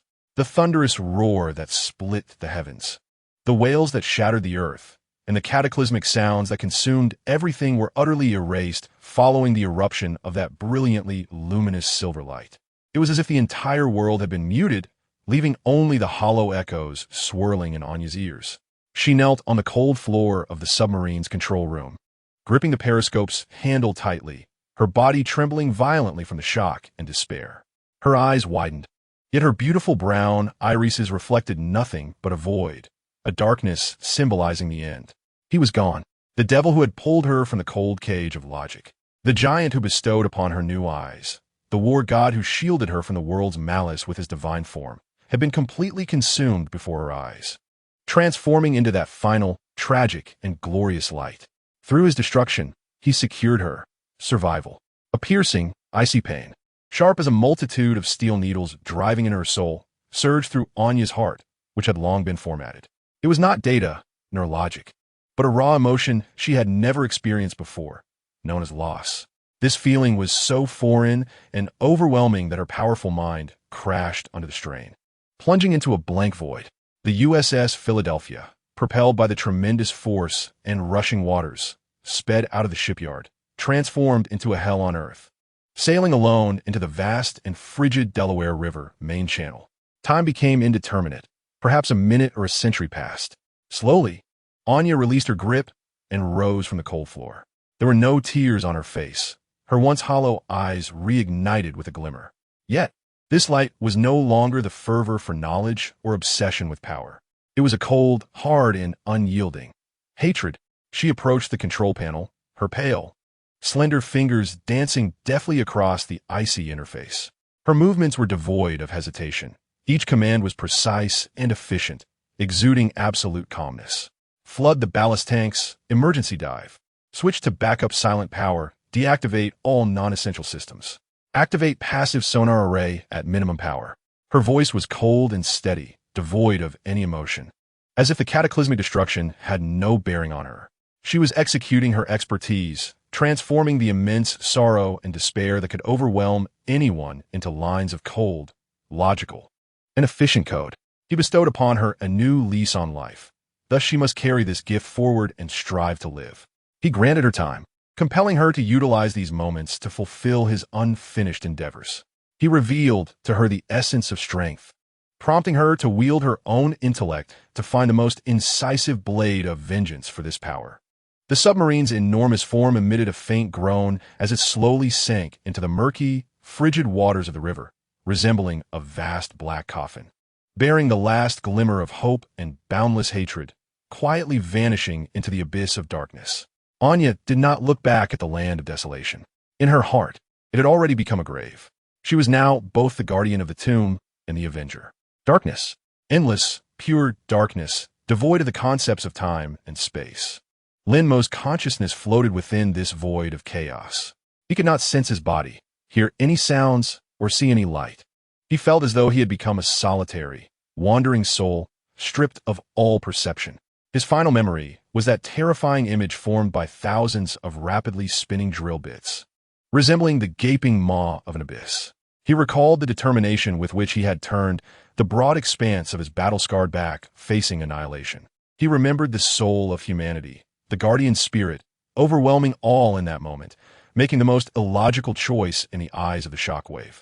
Then came the extreme compression and tearing that consumed him, followed by the core nuclear reactor, which he regarded as his reborn heart, reaching its critical point and erupting in a purifying ultimate brilliance. Am I dead?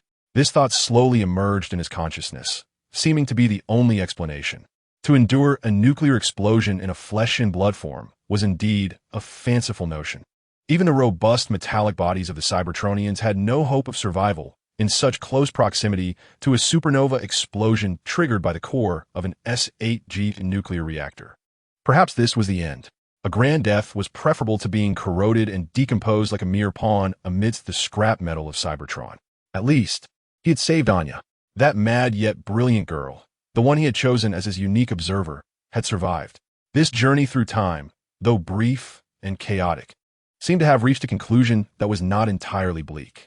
Just as his consciousness was on the verge of complete silence, merging with this eternal void of familiar, cold, and technologically infused pale blue light ignited unexpectedly in the boundless darkness, like the first light of creation. Detection. Host Espar Core has suffered a catastrophic blow. Structural integrity, 0. Triggering extreme survival protocol, Phoenix.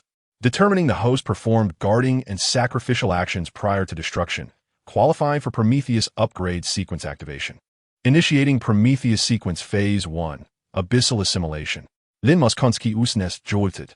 It was that system, the one that had guided him from a mere Decepticon soldier to his current state, his greatest secret. Warning, Sparcore has undergone supernova transformation. Energy is rapidly depleting. Abyssal assimilation protocol initiated. Absorbing and converting supernova overflow energy. External colossal biomechanical structure detected. Drill beast. Structural integrity. 17. Core area has been destroyed. Parsing and absorbing external biomechanical structure. Absorption commencing. In the next moment, Lin Mo sensed a brand new existence. He was no longer a drifting soul. He transformed into an invisible center, a black hole voraciously devouring everything around him. The nuclear explosion energy that should have completely obliterated him surged towards him like a flood finding its outlet. Then he saw a massive, distorted, disintegrating metallic wreckage. It was the corpse of the drill beast. Its proud, abyss-like maw composed of thousands of drill bits had been utterly destroyed by the internal cataclysm, reduced to a heap of molten, meaningless scrap. Its enormous, worm-like body had also been blasted open, revealing a gaping, monstrous void. And he was at the center of that void. Countless golden, living-like nanomechanical tendrils extended from his now ethereal core, much like millions of greedy, parched roots, frantically burrowing into the drill beast's vast, cold carcass. He began to consume. He could distinctly feel the sturdy, alien technology-laden alloy armor of the drill beast being disassembled, melted, absorbed, and transformed into a new, denser, more resilient material. He could sense the thousands of drill bits and blades crafted from high-strength alloys being forcibly stripped away, like trophies, dragged into his reshaping body.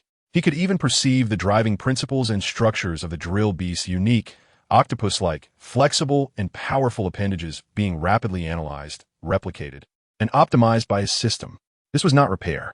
This was consumption, assimilation. He was transforming the doomsday behemoth that had destroyed him into a part of his own body. In the distance, atop the still-standing yet partially collapsed gantry of the Dragon Gate, the massive, purple figure of Shockwave stood silently, like an eternal, cold statue.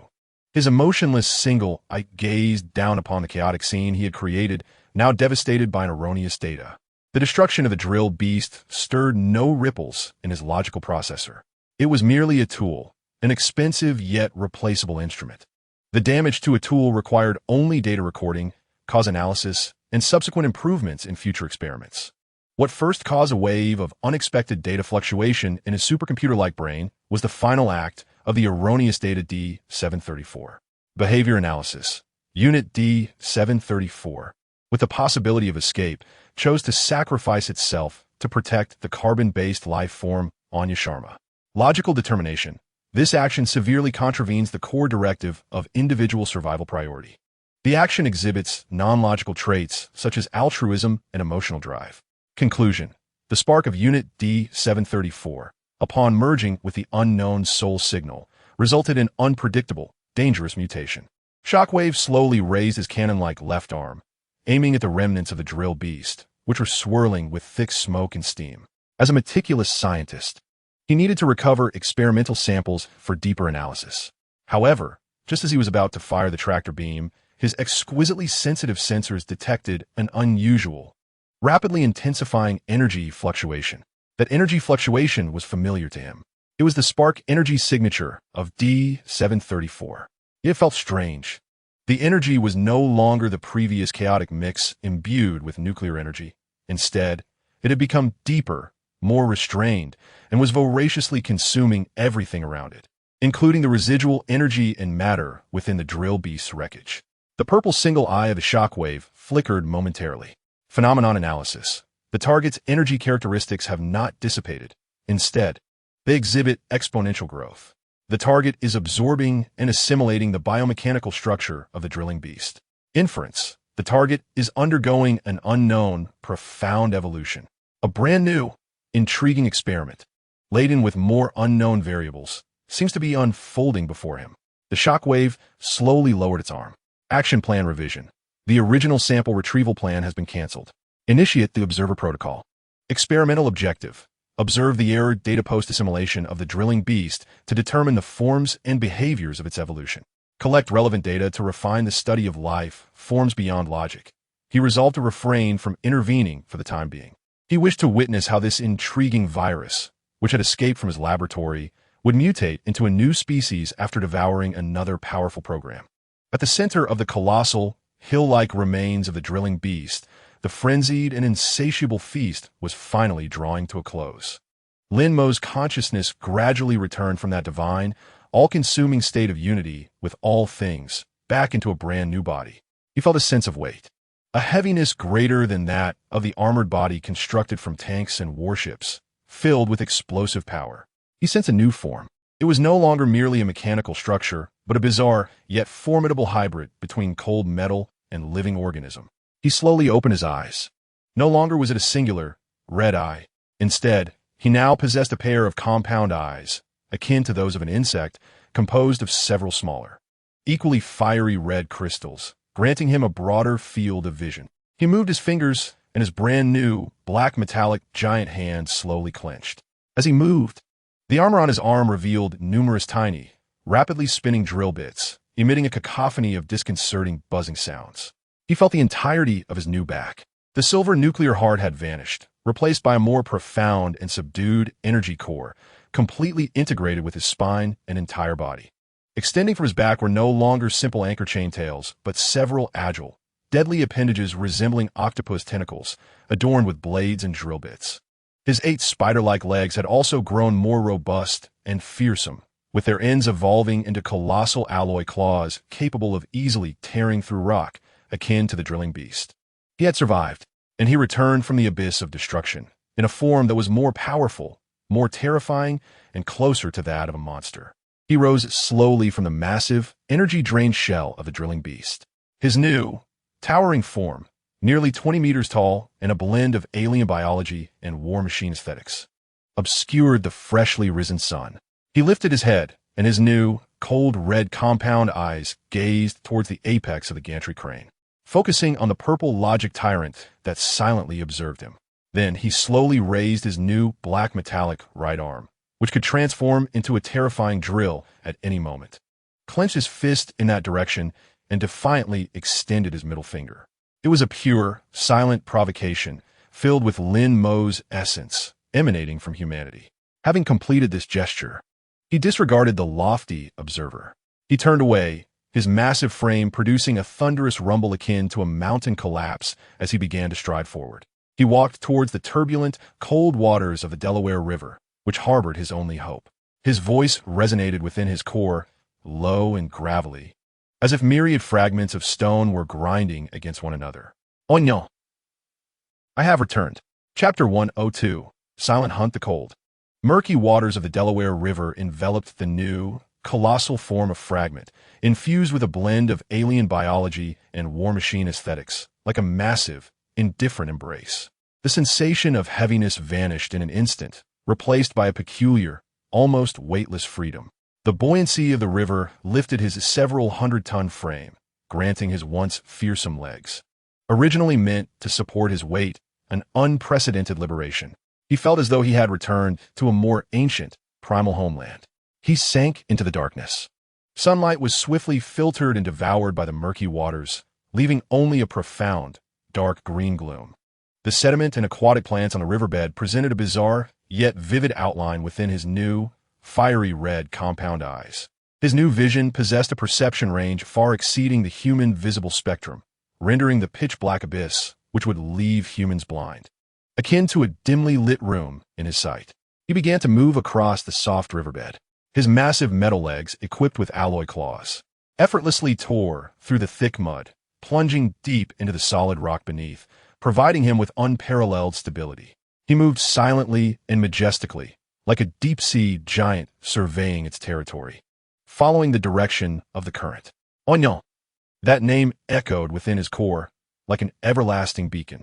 He knew she was alive. He had exchanged his destruction for her survival. That black, coffin-like submarine was her vessel of escape. At this moment, she was somewhere in the river, alone, sorrowful, and possibly despairing. He had to find her. He activated all his sensory systems. The passive sonar array spread like an invisible web, listening to every sound within this underwater realm. Yet, all he heard was the muted echo of the submerged city in the distance, the low-frequency rumble of cargo ship propellers churning the water, and the faint, almost negligible ripples from passing schools of fish. There was no signal from the submarine. He knew, with Anya's intellect, she must have switched the submarine to its quietest stealth mode. The Philadelphia now floated like a cold stone in the water, emitting nearly no active sound. He required a more proactive approach. Initiate active sonar pulse. The system coldly suggested. Rejection. Lin Mo's will decisively dismissed it. Active sonar was akin to shouting in a dark forest. While it could locate friends, it would equally reveal his position. He was uncertain whether the shockwave was still observing, nor did he know if the Autobots had laid a web of traps. He could not afford to take risks, nor could he endanger Anya. He submerged his consciousness into his newly formed body, experiencing the unfamiliar organs bestowed by the drilling beast.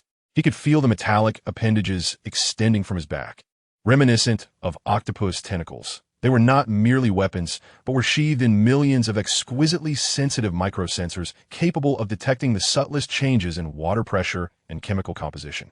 Like a true leviathan of the deep, he gradually unfurled these lethal appendages, gently swaying in the murky river water, tasting everything around him.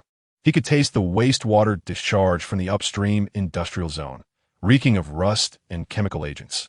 He could taste the more turbid air of the urban living area, mingled with various organic substances, He could even taste the antiquated river water from the Philadelphia submarine, which he had personally pushed away, now mingled with the unique oily scent from its ballast water during an emergency dive. He discovered her scent, a faint trace swiftly being washed away by the current, yet undeniably real. Following that trace, he quickened his pace. His massive body, brimming with destructive power, commenced a silent yet resolute hunt across the dark riverbed. Inside the submarine, the emergency red lights replaced the previous bright illumination, casting a foreboding hue over the confined, cold steel space. Anya sat quietly before the sonar control panel, her pale face devoid of expression. Her eyes were fixated on the circular screen, glowing with a greenish light, the slowly rotating scanning line being her sole connection to the outside world. She had minimized the submarine's noise to the barest whisper. The auxiliary power system maintained only the most essential life support and navigation functions, rendering the submarine a true specter of the deep, drifting slowly towards the mouth of the Delaware Bay with the ocean currents.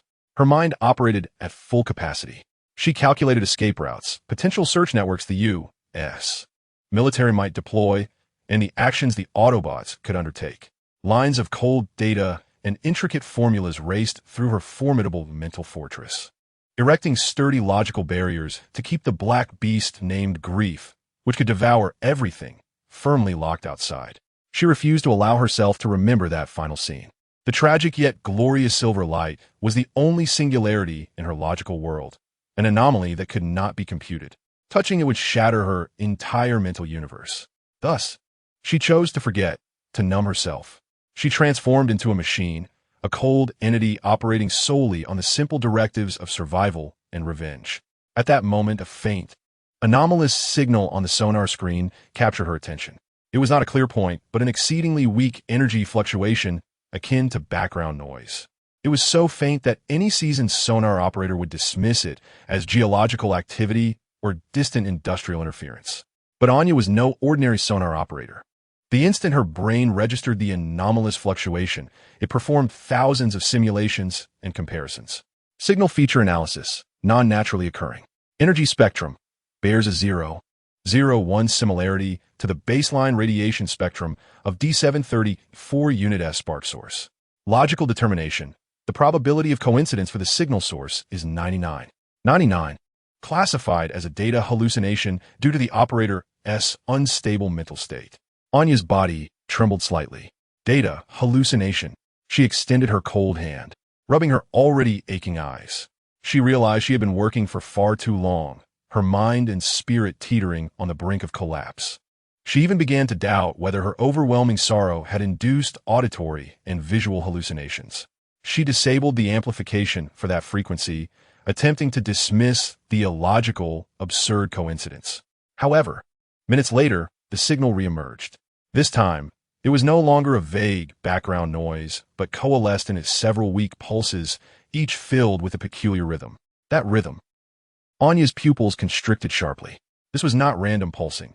It was a form of coding, an extremely ancient yet remarkably efficient protocol she had once studied alongside the Steel Demon during a bout of boredom, originating from his ancient world, the Cybertronian military encryption communication protocol. Decryption complete. Message content. Observer. Response. Anya's heart, which she had long sealed away with cold logic, felt as though it had been struck by an invisible hammer, missing a beat. Impossible. This was absolutely impossible. He was dead. She had witnessed it. That supernova explosion, capable of purging everything, left no room for survival. It was a trap. It had to be a shockwave or a ploy by the Autobots. They intercepted the communication data between herself and the scrap metal, simulating his signal to lure her into a snare. Anya's gaze instantly turned cold and vigilant. She immediately began to trace the signal source's location.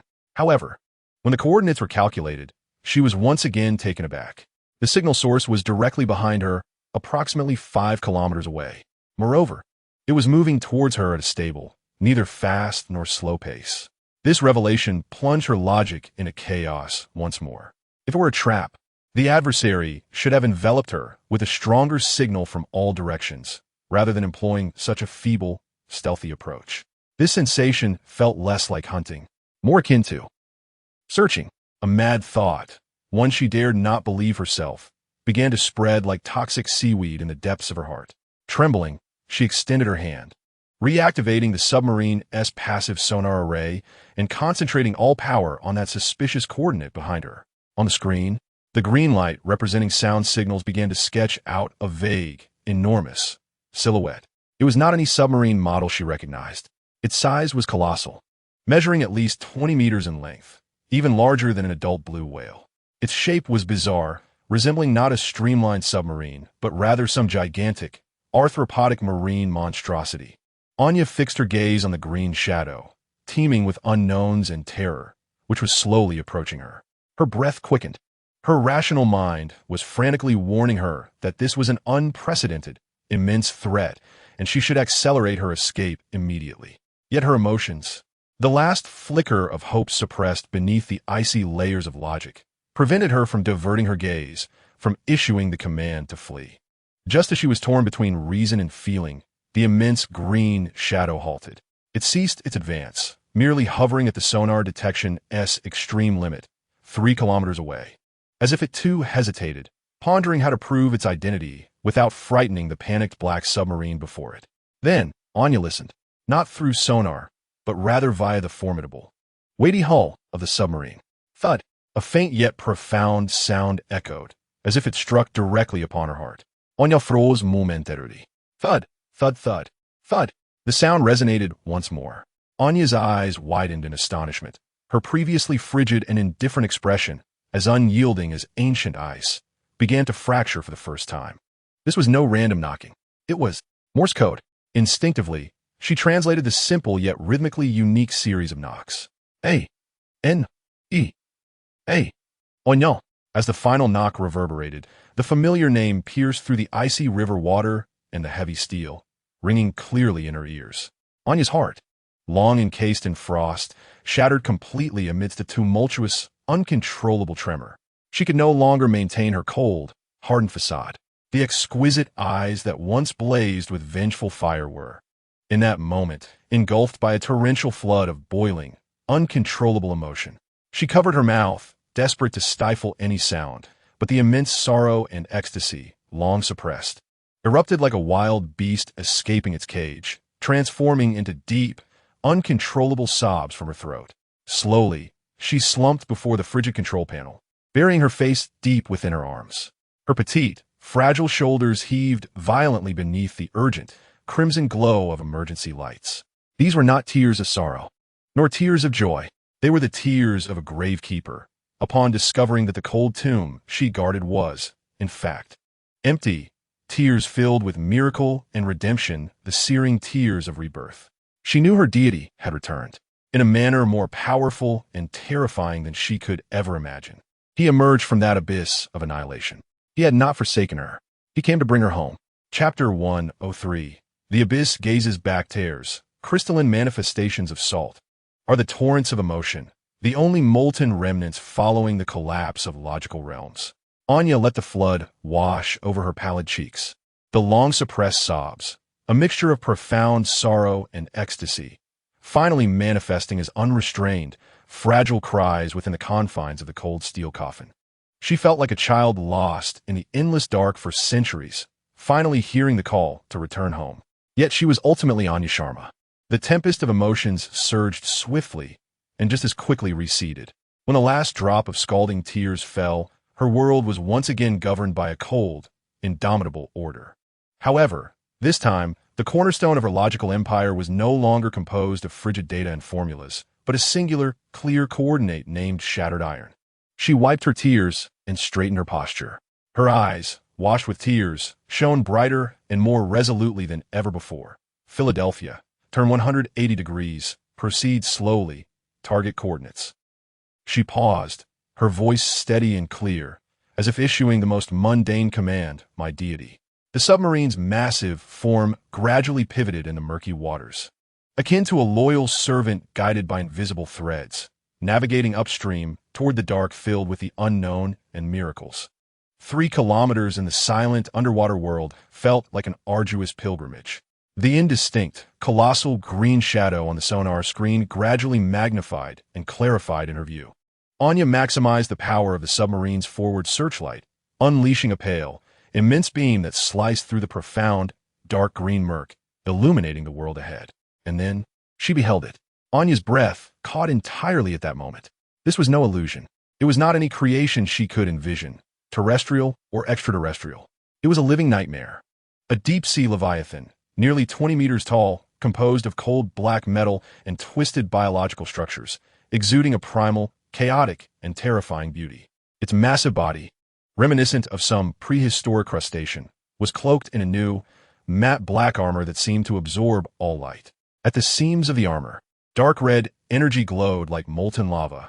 Its lower half was adorned with 8 grotesque, robust appendages, akin to a hybrid of spiders and crabs. With colossal alloy claws capable of effortlessly tearing through rock, embedded deep in the riverbed's silt, anchoring its vast form against the surging currents. Yet what sent shivers through Anya's soul were its arms and head. Its disproportionately robust arms radiated explosive power, their outer surfaces covered with a writhing, fiendish hide composed of countless fine drill bits. Its head bore no trace of shattered iron. Instead, it presented a purely alien construct, born for slaughter. Featuring a pair of immense compound eyes formed of numerous red crystals, burning with nuclear flames, quietly gazing at her across the dark river's expanse. In those frigid, inhuman compound eyes, Anya saw neither madness nor desire for destruction. Instead, she perceived a familiar, profound wisdom, as if it could comprehend everything. And within the depths of that wisdom, a faint, familiar tenderness belonged solely to Lin Mo. "You are late, my observer." That deep, gravelly voice, reminiscent of countless stones grinding against one another, resonated not through sonar, but directly through quantum communication within her mind. Anya's lips involuntarily curled into a slight smile. A heartfelt expression filled with reassurance and joy. "Apologies, Captain," she softly replied. "I encountered a bit of traffic." The submarine approached slowly, ultimately halting before the colossal steel beast. In comparison to its immense form, the 100-meter-long attack submarine appeared almost diminutive. "Welcome home." Anya gazed into those cold, red compound eyes, whispering, "Though, your new home seems a bit peculiar. It will grow accustomed." Shattered Iron replied in a low tone. Then he moved. Several metallic appendages, even more robust and agile than before, unfurled from his massive back like octopus tentacles.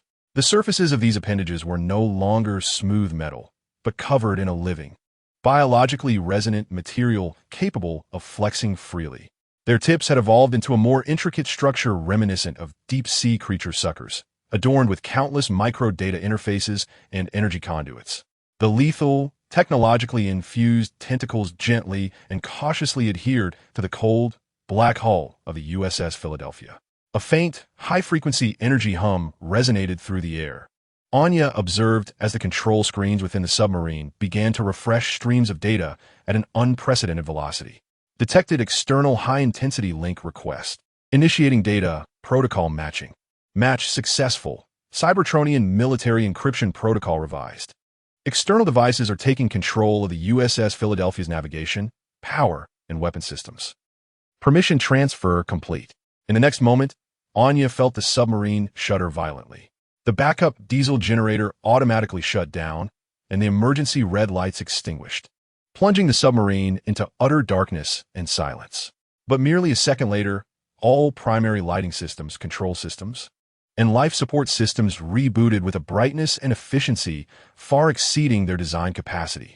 A powerful and steady stream of energy surged from the metallic tentacles clinging to the hull, fervently injecting life into the veins of this steel behemoth that had lain dormant for years. Now, the commanding voice of Shattered Iron resonated once more. "We are one. This submarine is no longer my castle but my exoskeleton."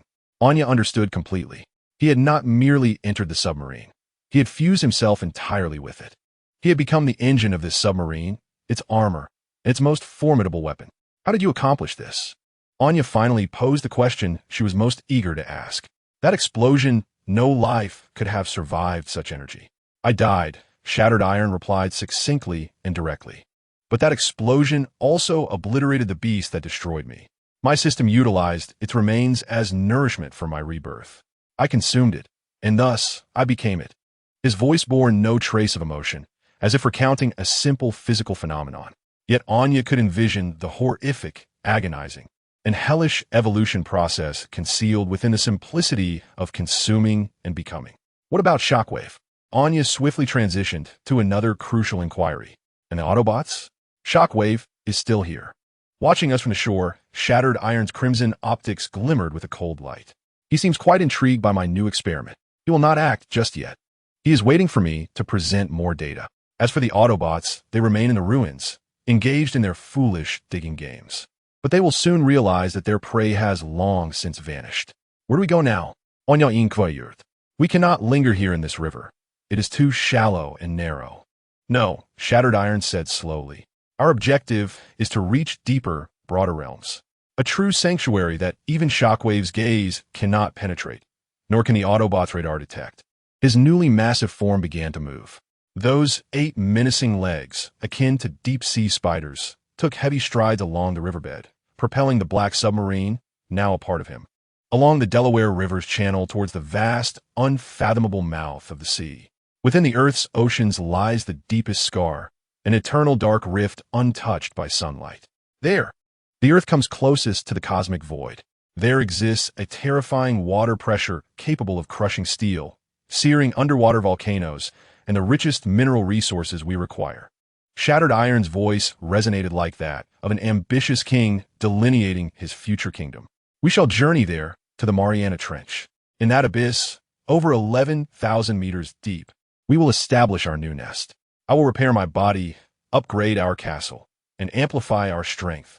And you, my observer, will utilize the resources there to forge us a brand new, uniquely ours army. Anya's heart raced once more at his grand and audacious vision. An army, a brand new mechanical legion, designed solely by her, that would heed only their commands. And then, she pressed, her voice brimming with uncontrollable excitement. Shattered Iron fell silent for a moment, his cold red optics peering through the murky river water towards the distant, profound, dark ocean. Then, he slowly uttered the declaration that ignited Anya's very soul. And then, the abyss will gaze back at all. Chapter 104. Beneath the waves, the riverbed of the Delaware slipped away beneath them. Shattered Iron's 8 enormous, grotesque limbs, reminiscent of deep-sea spiders, silently traversed the dark riverbed, each step imbued with unparalleled power and stability. His towering, 20-meter frame melded seamlessly with the 100-meter-long black submarine, embodying a striking aesthetic of Gothic violence. He no longer merely walked. He propelled a moving, personal black castle towards the expansive, free, deep blue, swimming against the current. Inside the submarine, the emergency red lights had dimmed, replaced by a soft and steady white illumination directly provided by Shattered Iron. The air circulation system operated with efficiency far beyond its design specifications, transforming this enclosed steel space into a haven of comfort bordering on luxury. Anya sat quietly before the main control panel, her screens refreshing data at a dizzying pace. However, this data no longer emanated from the submarine's outdated sensors, but directly from Shattered Iron's newly evolved brain. She could see everything he perceived. Before her lay a three-dimensional world model composed of countless data streams, offering a 360-degree view of this environment. She could discern every fish fleeing in panic within the river, identify sedimentary rocks of various geological ages at the riverbed, and even smell the minuscule diesel leaks from a cargo ship drifting upstream. She shared his perception, becoming a co-processor with independent while within his vast cognitive palace. Your body, it has absorbed more than just the drilling beast, Anya finally spoke, her voice infused with a scientist's fascination and curiosity for this new creation. This represents a level of biological and mechanical integration I have never witnessed before. It defies all known principles of engineering and biology, because it was not principles that created it, but survival. The raspy, somber voice of Scrap Iron resonated directly in her mind. At the core of that explosion, my spark and the system relinquished their inherent forms in pursuit of existence. It regarded the remnants of the drilling beast as a vast genetic repository and the energy of the nuclear explosion as a catalyst. Then, it undertook countless milliseconds of trial and error. It endeavored to molecularly restructure the armor of the drilling beast with my own. It sought to establish neural links between its muscle fibers and my hydraulic systems, and it aspired to graft its multidimensional sensory organs onto my sensor array. The majority of these attempts failed, yet with just one success, that successful template would be instantaneously replicated and applied throughout my entire being. His explanation was cold and objective, as if elucidating the process of a code execution. Yet, Anya could envision the horrific, agonizing, and hellish evolutionary process concealed within that simple trial and error and replication. So, I am no longer merely a metallic life form, Scrapiron replied. Beneath my armor lies not cold circuitry and gears, but a novel, living metallic tissue akin to biological muscle and nerve bundles, capable of self-repair and morphological transformation. I have acquired greater strength, swifter reactions, and a more insatiable appetite. A hint of chilling, predatory amusement tinged his voice. That's splendid. Anya's lips curled into a slight smile. Near the underwater volcanoes of the Mariana Trench lie the richest, yet undiscovered veins of rare metals on Earth. That will serve as our buffet, ample enough for your feast. Not merely to satiate hunger, my observer, Scrapiron corrected. We venture there not to hide, but to incubate. In that absolute darkness and high pressure, 11,000 meters deep, no one can disturb us. I shall utilize the resources there to thoroughly repair and upgrade my new form, while you, his colossal, nuclear flame-imbued compound eyes, peering through the frigid river water, seem to penetrate the hull of the submarine, silently gazing at her. You shall become the mother of my new army. I do not require comrades like Optimus Prime, who can fight alongside me, nor do I seek subordinates like Megatron, driven by personal ambition. What I need are a legion of utterly loyal, wholly obedient entities, capable of mass replication and unafraid of death, tools. Swarm of drones. Anya instantly grasped the concept, her eyes sparkling with excitement. By modeling them after the schools of deep-sea fish and swarms of insects, we can construct a decentralized combat network with collective consciousness. Each individual would be exceedingly weak, expendable at will, yet when gathered in the thousands, they would coalesce into an unstoppable wave of metal. Precisely. Scrapiron's voice brimmed with approval. You shall be the queen of that wave, designing their forms, endowing them with functions, and establishing their operational protocols. I shall be the gravity of that wave, providing them energy and guiding their direction. A grand yet mad blueprint unfurled in the silence of this dark underwater realm. It represented a new, abyssal philosophy of war, replete with logic and efficiency. Meanwhile, several dozen kilometers away, the former naval shipyard now resembled a hell on Earth. The dawn's light finally pierced the darkness, ruthlessly revealing the entirety of this desolation to everyone present. Optimus Prime stood quietly before the monumental steel graveyard formed by the wreckage of aircraft carriers and the carcasses of drilling beasts. His blue electronic eyes, filled with wisdom and compassion, were now shrouded in profound frustration and anger. For 3 hours, with the assistance of hundreds of Nest soldiers and heavy machinery, they had painstakingly cleared a path to the core area. Then, they beheld the outcome. The drilling beast lay dead, its massive, contorted body, like a beast hollowed of its innards, slumped in the vast impact crater. Its core had been obliterated by an incomprehensible, terrifying force from within, draining all energy and matter, leaving behind only a colossal, molten shell. And Scrapiron, the despicable Decepticon they had pursued throughout the night, had vanished. No remnants, no energy signals. Not even the faint ripples in space that should have lingered after a spark was extinguished. He had simply evaporated into thin air. He cannot still be alive. Ironhide's rough voice brimmed with unwavering certainty as his massive foot stomped down on a twisted fragment of alloy from the drilling beast, producing a piercing metallic screech. This energy, it was undoubtedly a nuclear explosion. Even you, Optimus Prime, could not survive at the epicenter without any protection. Report. Colonel Lennox of Nest hurried forward, his face smeared with dust, his eyes filled with exhaustion and confusion. We discovered some anomalous radioactive residues 3 kilometers downstream in the river. The energy levels are low, but its decay pattern differs from any known nuclear material in our database. Optimus Prime slowly crouched down, extending his massive blue fingers to gently pinch a bit of the cooled and solidified metal slag from the explosion's core. He held it before his optical sensors, conducting a detailed scan and analysis. This is not a mere nuclear explosion. His voice was deep and grave. It resembles an uncontrolled energy conversion. Scrapiron Spark seems to have reacted violently with some unknown energy source, and then he fell silent. For his analysis had yielded a conclusion he could neither comprehend nor accept. What then? Ironhide impatiently pressed. Then, it appears that the energy from the explosion and the remains of this colossal beast were absorbed by him. Optimus Prime's voice, for the first time, bore a hint of incredulous confusion. He did not die. He merely evolved and then escaped. Escaped? Ironhide's volume suddenly escalated. That's impossible.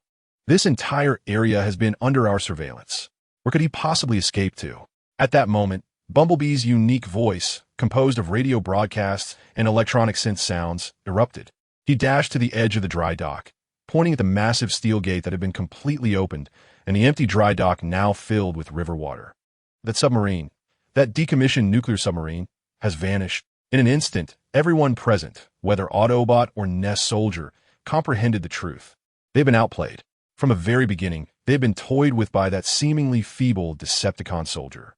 He had exploited the ruins of the shipyard to delay their progress.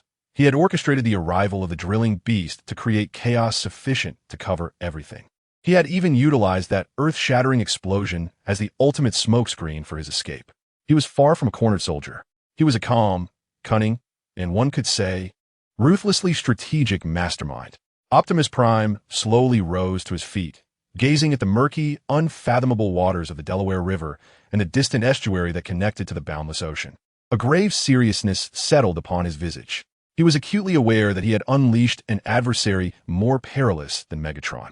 The malevolence of Megatron was ostentatious and savage, unmistakably inscribed upon his countenance. In contrast, this new Scrap Iron harbored a subtle, profound wickedness concealed beneath a veneer of cold logic and calculation. He resembled a specter lurking beneath the ocean's depths, shrouded in mystery. None could predict when he might resurface, nor could they fathom the terrifying tidal waves he would unleash upon his return. He has entered the ocean, Optimus Prime declared, his voice resonating with finality. There, it shall become his hunting ground, as well as his dominion. Hundreds of kilometers away from that cataclysmic site, a peculiar, blade-like Cybertronian shuttle hovered silently in the stratosphere. Standing on the bridge of the shuttle, Shockwave observed the live feed from a microdrone displayed on the screen below. The expressions of defeat and gravity on Optimus Prime and his companions were unmistakably clear. His logical processor exhibited no fluctuations of emotion. The Autobot's reactions were entirely anticipated within his calculations. Assessment: Autobot leader Optimus Prime has confirmed the escape of target D734. The operational mode will transition from pursuit to defense and search. A global sonar surveillance network is expected to be deployed. Success probability below 17. The ocean is vast, and the target has demonstrated a high capacity for counter-detection. His focus swiftly shifted from the Autobots to a set of far more intriguing data, the comprehensive process of Scrap Iron's evolution that he had gathered from the explosion. Data analysis. Unit D734, upon merging with an unknown system, has exhibited an unprecedented capacity for adaptive evolution. This ability permits rapid and fundamental restructuring of its own form by assimilating external substances and energies in extreme environments. Projection. This capability possesses immense research value. Should its underlying logic be deciphered and applied to the mass transformation of the Cybertronian army, it would fundamentally resolve the issues of energy depletion and battle damage repair. The Decepticons' war potential would be augmented by at least 5,000%. A flicker of what could be termed interest passed through Shockwave's purple optic. His initial objective had merely been to rectify a logical error. Yet now, this error had transformed into a new, grand experimental subject brimming with infinite possibilities. He no longer felt the urgency to format this intriguing virus. Instead, he resolved to act as the most patient of gardeners, observing this peculiar, toxic seed take root and sprout in the alien soil of Earth, curious to see into what twisted, towering form it would ultimately grow. Action plan update. Direct intervention deferred. Initiate deep sea protocol. Deploy micro-submersibles for continuous monitoring of major global trenches. Primary target, Mariana Trench. Logical determination. Based on the thought patterns and existing capabilities of Unit D734, This region possesses all the requisite elements for its evolution: darkness, concealment, high pressure, natural barrier, geothermal energy, and minerals materials. The probability of it establishing a nest in this area is 87. 4. Go forth, my intriguing experiment, Shockwave murmured in his emotionless, logical tone. Show me your limits. Demonstrate what chaos can emerge when a mistake is endowed with boundless possibility. A chaos that may bring about a logically coherent disruption to this mundane universe. As night fell, the Atlantic Ocean roiled beneath them. A pale moon hung high in the overcast sky, casting its cold light upon the boundless, black sea of death. Deep beneath the surface, a vast, dark shadow moved with a grace and swiftness that belied its immense size, stealthily propelling itself toward the deeper, darker depths of the Mariana Trench. Scrapiron had fully adapted to this new form and the dark kingdom that belonged to him. His 8 grotesque legs functioned like mighty oars, providing an unending thrust, while the metallic appendages on his back acted as the most responsive rudders and ballast, allowing for precise adjustments in his rapid movements. Meanwhile, the Black Philadelphia submarine served as a sturdy shell, offering perfect protection to his sole and most precious observer. Their journey had only just begun. A new era, belonging to the abyss, had quietly begun to unfold beneath the endless, frigid waves of darkness. Chapter 105. Challenger of the Abyss. The vast expanse of the Atlantic Ocean loomed above them, resembling a distant and blurred sky, ever-changing in light and shadow. As they descended deeper, the hues of this celestial canvas transitioned from bright azure to a profound indigo, ultimately dissolving into an eternal, impenetrable blackness. They were diving. Scrapiron's newly formed, biologically integrated body, infused with drilling beast technology, exhibited unparalleled adaptability within this realm of pressure and cold. His 8 fearsome legs no longer walked.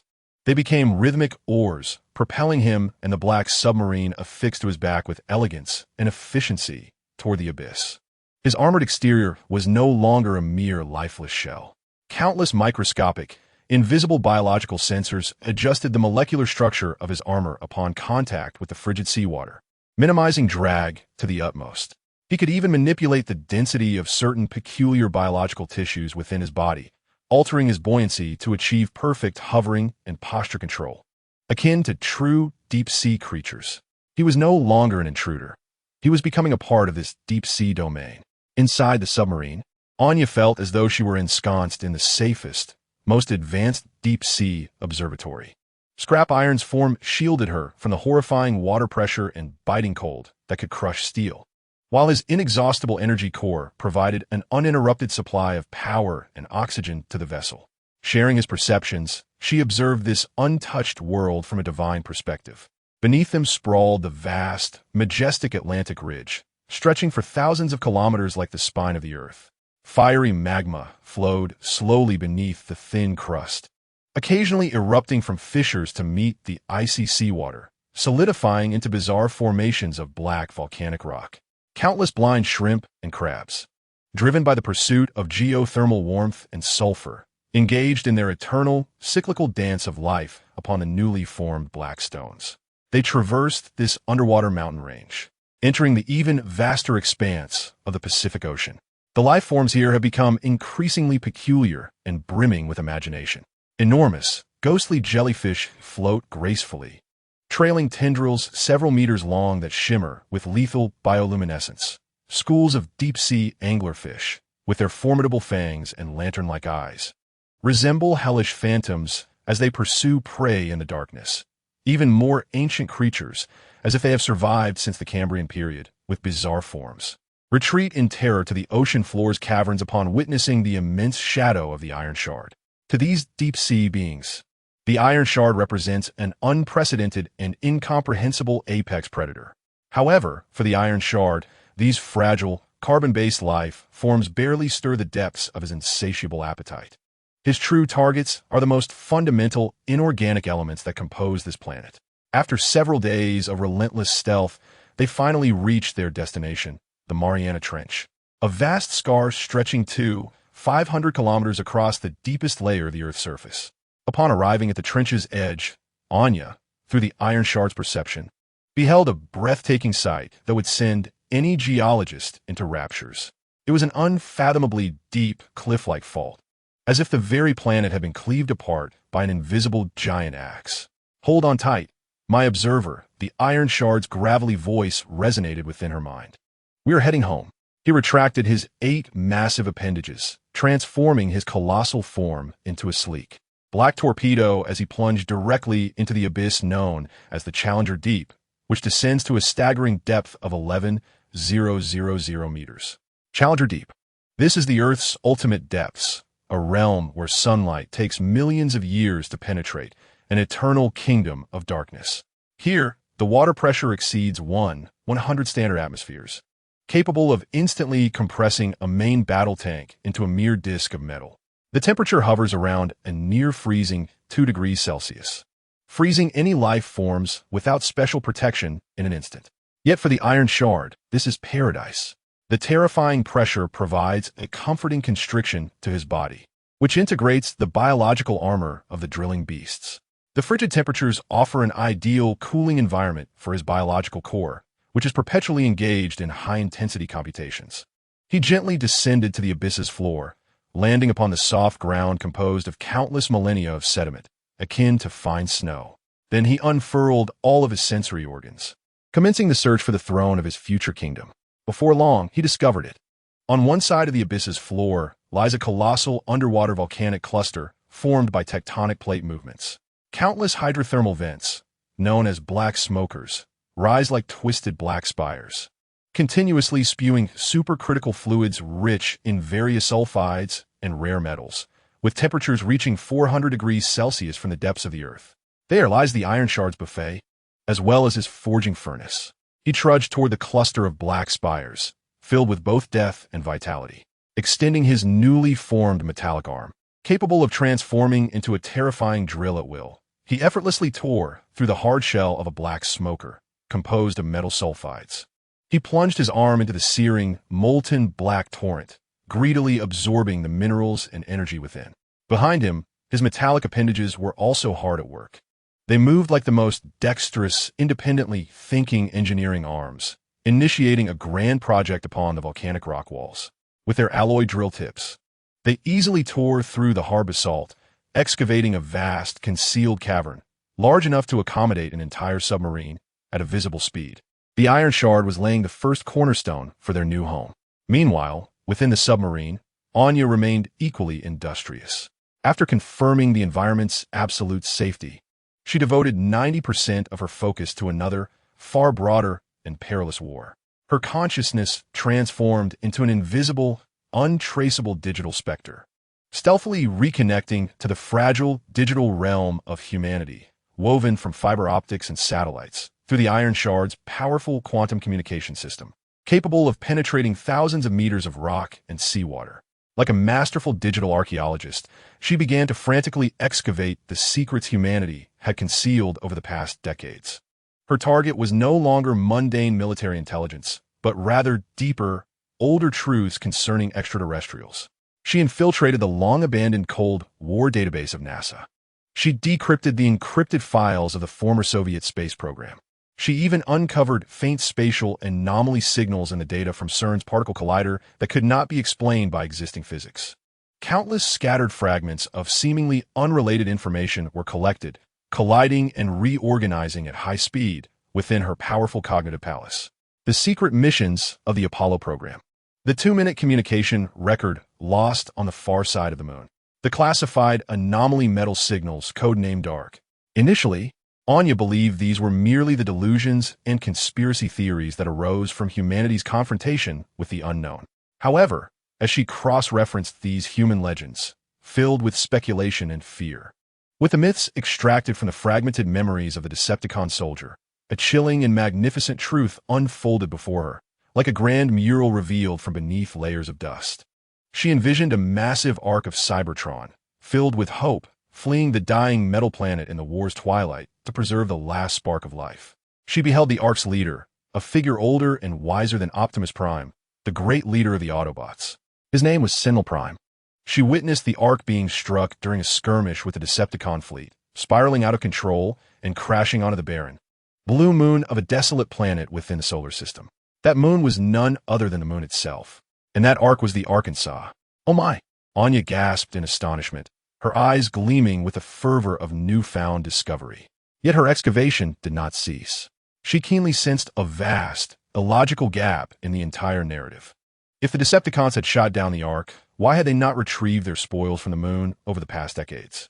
Sentinel Prime, along with the groundbreaking technology known as the Space Bridge, will be far more valuable to the Decepticons than the energy cubes available on Earth. Unless they did not cannot, but rather would not. Anya's thoughts instantaneously shifted to an entirely new direction. She began to concentrate on the recorded activities of the Decepticons on Earth. It did not take long for her to realize that both Soundwave and the small Decepticon spies, lurking within human society, were intentionally or unintentionally guiding both humanity and the Autobots to discover clues about the far side of the moon. This was a conspiracy, a grand scheme so vast it defied imagination, one that had persisted for decades. The Decepticons had long been aware of the Ark's location. Their deliberate inaction was a calculated wait for the opportune moment, for humanity's technology to advance to the point of lunar landing. Then, through the hands of humanity and the Autobots, they would revive their ancient leader, who had slumbered for thousands of years. For only Optimus Prime, only a leader, could utilize the leadership module to reignite the spark of another leader.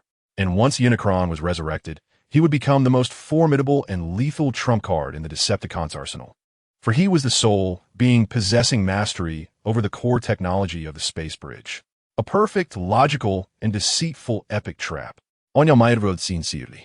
She could even envision the exquisite irony and despair when Optimus Prime, filled with hope, would revive his former mentor only to discover that this mentor had long since betrayed their ideals and colluded with the enemy. She meticulously compiled all her findings into a comprehensive report and transmitted it to the colossal dark deity, which was outside the cave, consuming the Earth's core energy. Scrapiron responded swiftly. Unicron, the Space Bridge. His voice echoed in Anya's mind, imbued with a chilling excitement akin to that of a top predator discovering new prey. Agate that allows for unfettered traversal across the universe. And an ancient gatekeeper who holds the key to this gate. Indeed, this is far more intriguing than building an army from scratch. What do you intend to do? Anya Kvirit, join the Decepticons' plan? Or inform the Autobots, prompting them to engage in mutual destruction with the Decepticons? No, Scrapiron replied, filled with grander and more audacious ambition. Why choose a side? When two colossal beasts are tearing each other apart over prey, the true hunter simply waits for them to exhaust each other and then claims all the spoils. We shall lie in wait here, in this untroubled abyss, accumulating our strength. You shall continue your work, designing those absolutely loyal tools for me. While I consume more minerals to enhance my own power, we will watch coldly as Optimus Prime revives his mentor, as Megatron unfolds his schemes, and as humanity quakes in terror on this battlefield of divine conflict. And then, at the critical moment when they all believe they are on the verge of ultimate victory, Scrapiron's voice paused, his fiery red optics seemingly penetrating the depths of the ocean and the heavy crust of the earth, glimpsing the bustling human cities poised to ignite with warfare. The abyss will open its gaping maw, devouring that bridge, that gatekeeper, and everything that stands in our way. Chapter 106. The first nest time had lost its inherent meaning in the Challenger Deep. There was no alternating day and night, only an eternal darkness ruled by crushing pressure and bone-chilling cold. The sole source of light emanated from the underwater volcanoes resembling twisted black spires and the newly emerged dark god, greedily siphoning Earth's core energy at the center of this hellish landscape. Scrapiron had firmly established his roots here, the mechanical appendages at his back. Merging the technology of drilling beasts with autonomous thought had carved out a vast concealed cavern in the hard basalt rock, large enough to accommodate the entire Philadelphia submarine with room to spare. The entrance of this cavern was covered by a layer of camouflage rock composed of his own armor material, which could be opened or closed at will, appearing indistinguishable from the surrounding environment. This was their new, absolutely secure sanctuary. Scrapiron, akin to an ancient dragon guarding its hoard, partially immersed his massive form, imbued with alien biological characteristics, in a searing energy spring formed by countless black smokestacks. He was no longer content to merely absorb the supercritical fluids rich in sulfides, and rare metals with his arms. His new, self-repairing, shape-shifting living metal tissue enabled a more efficient and primal method of feeding. He embedded several of his mechanical appendages deep within the interiors of the black spires, directly connecting with the scorching energy veins beneath the Earth's surface. The scalding, black torrents, teeming with all the elements necessary for constructing his body, were incessantly pumped into his living furnace-like form, providing him with an almost inexhaustible supply of energy and material. His body was visibly strengthening and solidifying at an astonishing rate. The matte black biological armor, having absorbed vast quantities of rare metals, now surpassed the hardness and resilience of any known alloy on Earth. He could even sense a new, more potent organ gradually taking shape deep within his core, catalyzed by the boundless energy. Yet Lin Mo's consciousness did not succumb to the allure of pure power growth. He allocated 50% of his computational capacity to a far more significant and pressing task. He was preparing the most perfect canvas for Anya. Within the submarine, the once cramped and oppressive control room had undergone a complete transformation. All control panels and dashboards have been dismantled, replaced by a futuristic, circular, immersive cockpit. Anya sat at the center of this cockpit, upon a throne crafted by Scrapiron himself, designed to connect with her nervous system. Before her lay not a cold screen, but a magnificent hall of thought composed of soft blue data streams and holographic images. This was her design studio, her laboratory, and the womb for creating new life. Based on the deep-sea isopod, Bathynomus, as the foundational template, Anya's voice resonated within the digital hall, infused with the passion and calm of a creator. They possess a perfect streamlined shell, exceptional pressure resistance, and the lowest energy consumption in resource-scarce environments. This is the ideal form for our first batch of worker bees, as per her directive, a vividly lifelike, mechanically textured holographic model of a massive isopod materialized in the center of the hall. Weapons system, unnecessary. They are builders and gatherers, not warriors. Replace all space and energy occupied by the weapons system with highly efficient micromaterial collection and processing units. The model's dorsal armor slowly opened, revealing an intricate storage structure within, reminiscent of a honeycomb. Power system, electromagnetic drive. Utilizing superconducting coils to generate Lorentz force in water, achieving silent, high-speed movement without mechanical wear. Energy is supplied wirelessly over vast distances through quantum entanglement from the mother, which is you. On either side of the model's shell, pairs of electromagnetic propulsion wings, reminiscent of fish fins and shimmering with blue electrical light, extended outward.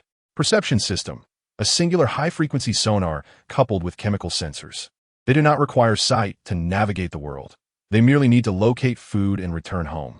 All sensory data will be transmitted in real time to my processing core for unified analysis and coordination.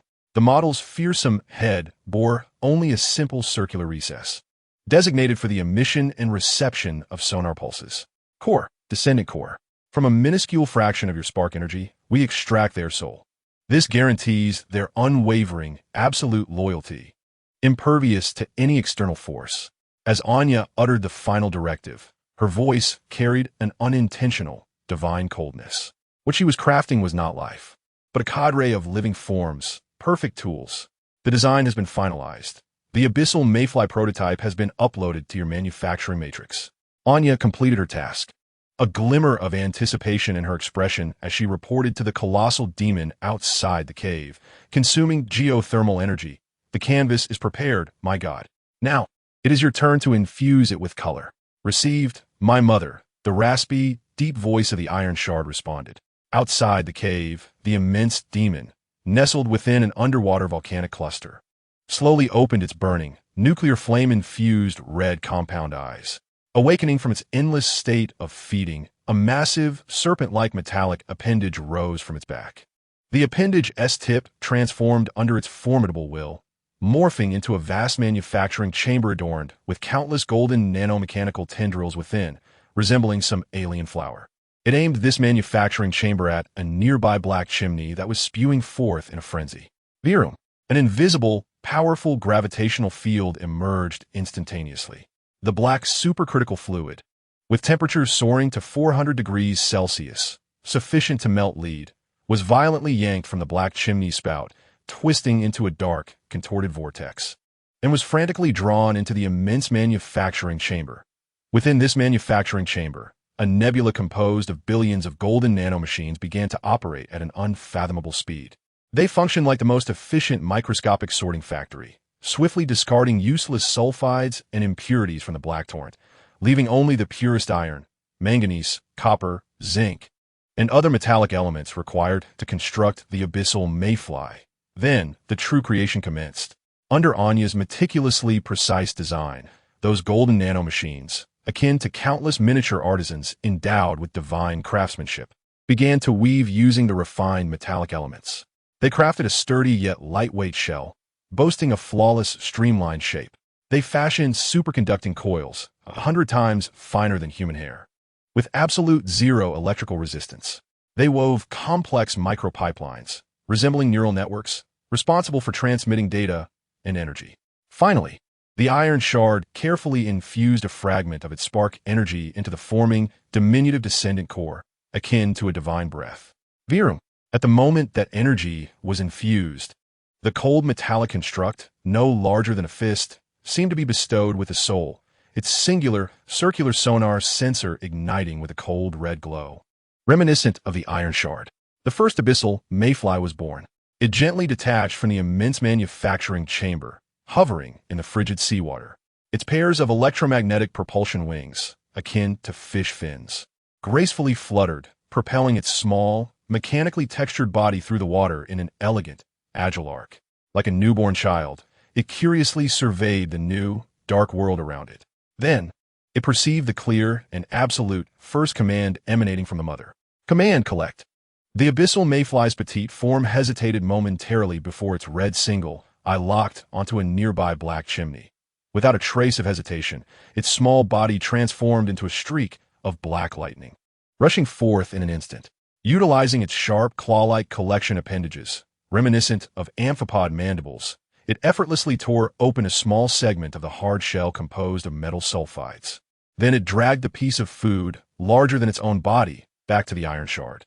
It delivered the collected mineral through a specialized docking interface, directly feeding it to its mother. Feeding efficiency has increased by 32%, the iron shard coldly assessed. The energy conversion rate is remarkably high. Well done, my mother. This is merely the beginning. Anya's voice brimmed with greater ambition.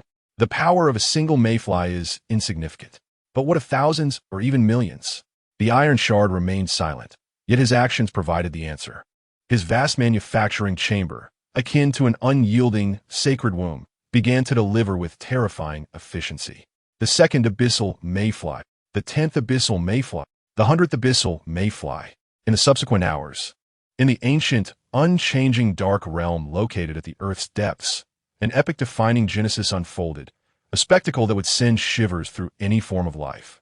Infused with a blend of industrial and biological magnificence, a silent army composed of hundreds, thousands of black mechanical beings, unified in purpose, expanded at an exponential rate.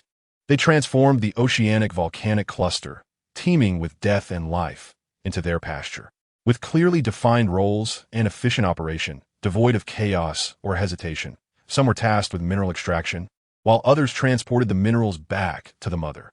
A portion even began, under the iron shard's directives, to refine and expand their colossal cave base. They traversed the darkness soundlessly, their pairs of flashing red eyes resembling ominous stars, illuminating the eternal night with a chaotic yet orderly, hellish star map. At the center of this infernal star map, the colossal black deity quietly reveled in the ceaseless offerings brought forth by its progeny. Its power surged at a rate exponentially faster than before. Meanwhile, beneath the abyss, a silent arms race concerning the future raged on. Anya, too, did not forget to gaze upon the once abandoned, clamorous surface world. Her consciousness, akin to the most astute digital specter, once again infiltrated the fragile, deception-laden, and panic-stricken realm of human existence through a quantum communication system capable of penetrating miles of rock and ocean depths. The terrorist attack at the Philadelphia Naval Shipyard has become a headline across the globe. Countless experts and commentators spewed forth their analyses on television, dissecting the myriad complex political motivations that might lurk behind this incident. Little do they know that the so-called terrorists are, at this very moment, observing their folly from the deepest recesses of the earth. The response from the automaton forces has been even more direct. Anya intercepted encrypted communications between Nest and the Pentagon. They have initiated the highest-level contingency plan, codenamed Deep Sea Vigil, uniting the naval forces of major nations worldwide. They have begun to establish an extensive surveillance network comprised of sonar buoys, submarines, and satellites across the primary maritime routes and oceans. They're searching for a needle in the ocean, Anya remarked disdainfully. Our location surpasses the theoretical limits of all their detection devices. They will never uncover this place. The movements of the Decepticons are even more clandestine and intriguing. Anya discovered some fascinating posts on a niche private forum for astronomy enthusiasts. Some claim that, over the past few days, they had observed faint, anomalous energy flashes occurring on the far side of the moon through high-power telescopes. These posts were swiftly deleted by the forum's administrators under the pretense of spreading panic and pseudoscience, and the accounts of the posters were permanently banned. Yet Anya knew that this was not pseudoscience. It was the advance party of the Decepticons, already commencing preliminary exploration and deployment at the site of the Ark's descent. Everything proceeded methodically according to that grand, deceitful script. Anya compiled all the intelligence and presented it to the dark deity who was being venerated with countless offspring. Excellent. The voice of shattered iron resonated in her mind, embodying the calm strategist's demeanor. Let them contend and scramble. The bridge on the moon is like a bait hanging high, coated in deadly poison. It will attract all greedy and foolish insects, leading them to battle until they are utterly exhausted. His voice paused, and those immense compound eyes, ablaze with nuclear flames, seemed to pierce through the endless darkness, glimpsing the tumultuous stage soon to unfold for the deities. And we need only to gather our strength in this silent, dark audience, patiently awaiting the moment when the curtain rises, the final moment. Awaiting our moment of the hunt. Chapter 107. Whispers beneath the moonlight in the Challenger Deep. The passage of time transformed into another measure. The growth of power and the expansion of the hive. Weeks or perhaps months, no one could tell. The rudimentary cave, initially carved by shattered iron-S appendages, had vanished without a trace. In its stead rose a colossal structure, grand enough to be termed an underwater city, teeming with alien architectural styles. No longer was it merely excavating into the rock face. It spread wildly outward, centered around the underwater volcanic formations. Countless black metallic structures, pulsating with dark red energy patterns, surged from the abyssal floor like living, enormous coral reefs, forming the skeleton of this city. They intertwined and connected, creating a complex, multi-layered, Gothic yet organic network. Within this dark metropolis lay vast corridors, enormous incubation chambers, and densely arranged conduits of energy and data, resembling a neural network. This was the masterpiece of the abyssal mayflies. Under Anya's precise instructions, this silent, tireless army of worker drones had expanded from a mere 1,000 to a staggering tens of thousands. They regarded the underwater volcanic region as their pasture, viewing the surging black thermal flows as the building blocks of their nest, tirelessly engaged in this logical and efficient act of creation. And Shattered Iron, the king of this city, had undergone even more awe-inspiring transformations. He no longer needed to insert his appendages into the black chimneys to feed. His new, more powerful biological core had evolved a novel organ known as the geosiphon. He merely needed to reside quietly at the center of the hive, drawing forth the purest and most tempestuous energy torrents from the depths of the earth through the metallic root systems that intertwined with the entire city, functioning as a vast, living pump. His size had not increased significantly. In fact, it had slightly diminished, yet his form had grown denser and more solid. The matte black biological armor now bore a layer of tightly interlocking, dragon scale-like keratin that could easily withstand any physical or energy assault. The metallic appendages at his back had also evolved to be more flexible and lethal, capable of instantaneously shifting between drill bits, claws, energy cannons, and even miniature manufacturing chambers. He resembled an ancient dragon, patiently honing its talons and scales in the infinite darkness, awaiting the moment to soar into the skies. Simultaneously, Anya had completed her metamorphosis. She had long since abandoned the cold throne. Her current cockpit was the interior of the entire Philadelphia submarine, securely anchored at the core and safest region of the hive, akin to the beating heart of this vast city.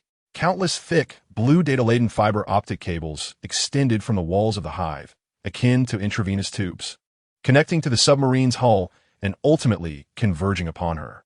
She floated serenely in the control room's center, her eyes closed, enveloped in a warm light cocoon composed of soft blue energy.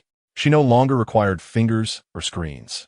Her consciousness had completely merged with the hive in this enormous underwater city. She was the queen.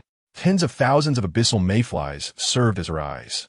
Their perceptions were her own. She could simultaneously process vast amounts of data from myriad terminals, issuing the most precise and reasonable directives to each worker drone within a mere hundredth of a second. This sensation approached omniscience, a cold, emotionless, divine omniscience. Under her will, the hive's form became increasingly diverse. Beyond the worker drones responsible for collection and construction, she designed and created entirely new, more targeted species. Abyssal sentinels, smaller in size, resembling metallic seahorses, possessing heightened passive sonar and optical cloaking abilities. They were released in their thousands, establishing an invisible perimeter in every corner of the Mariana Trench, through which no creature could pass undetected. Abyssal leviathans, enormous in size, akin to giant crabs magnified hundreds of times. They served as guardians of the hive and heavy engineering units, their colossal alloy pincers easily severing the most robust rock layers or tearing apart any intruder daring to approach the nest. The first nest has evolved from a mere resource collection base into a realm of profound ecological integrity, possessing formidable self-defense capabilities, a true kingdom of the deep sea. Today, this silent underwater dominion, which had remained quiet for months, has finally encountered a ripple from the noisy, forgotten surface world. Shattered iron. Anya's voice no longer emanated from a communicator. Instead, it resonated like a gentle, omnipresent will deep within the core of shattered iron. She no longer required language. She could directly engage in the most fundamental and pure form of consciousness exchange with his spark.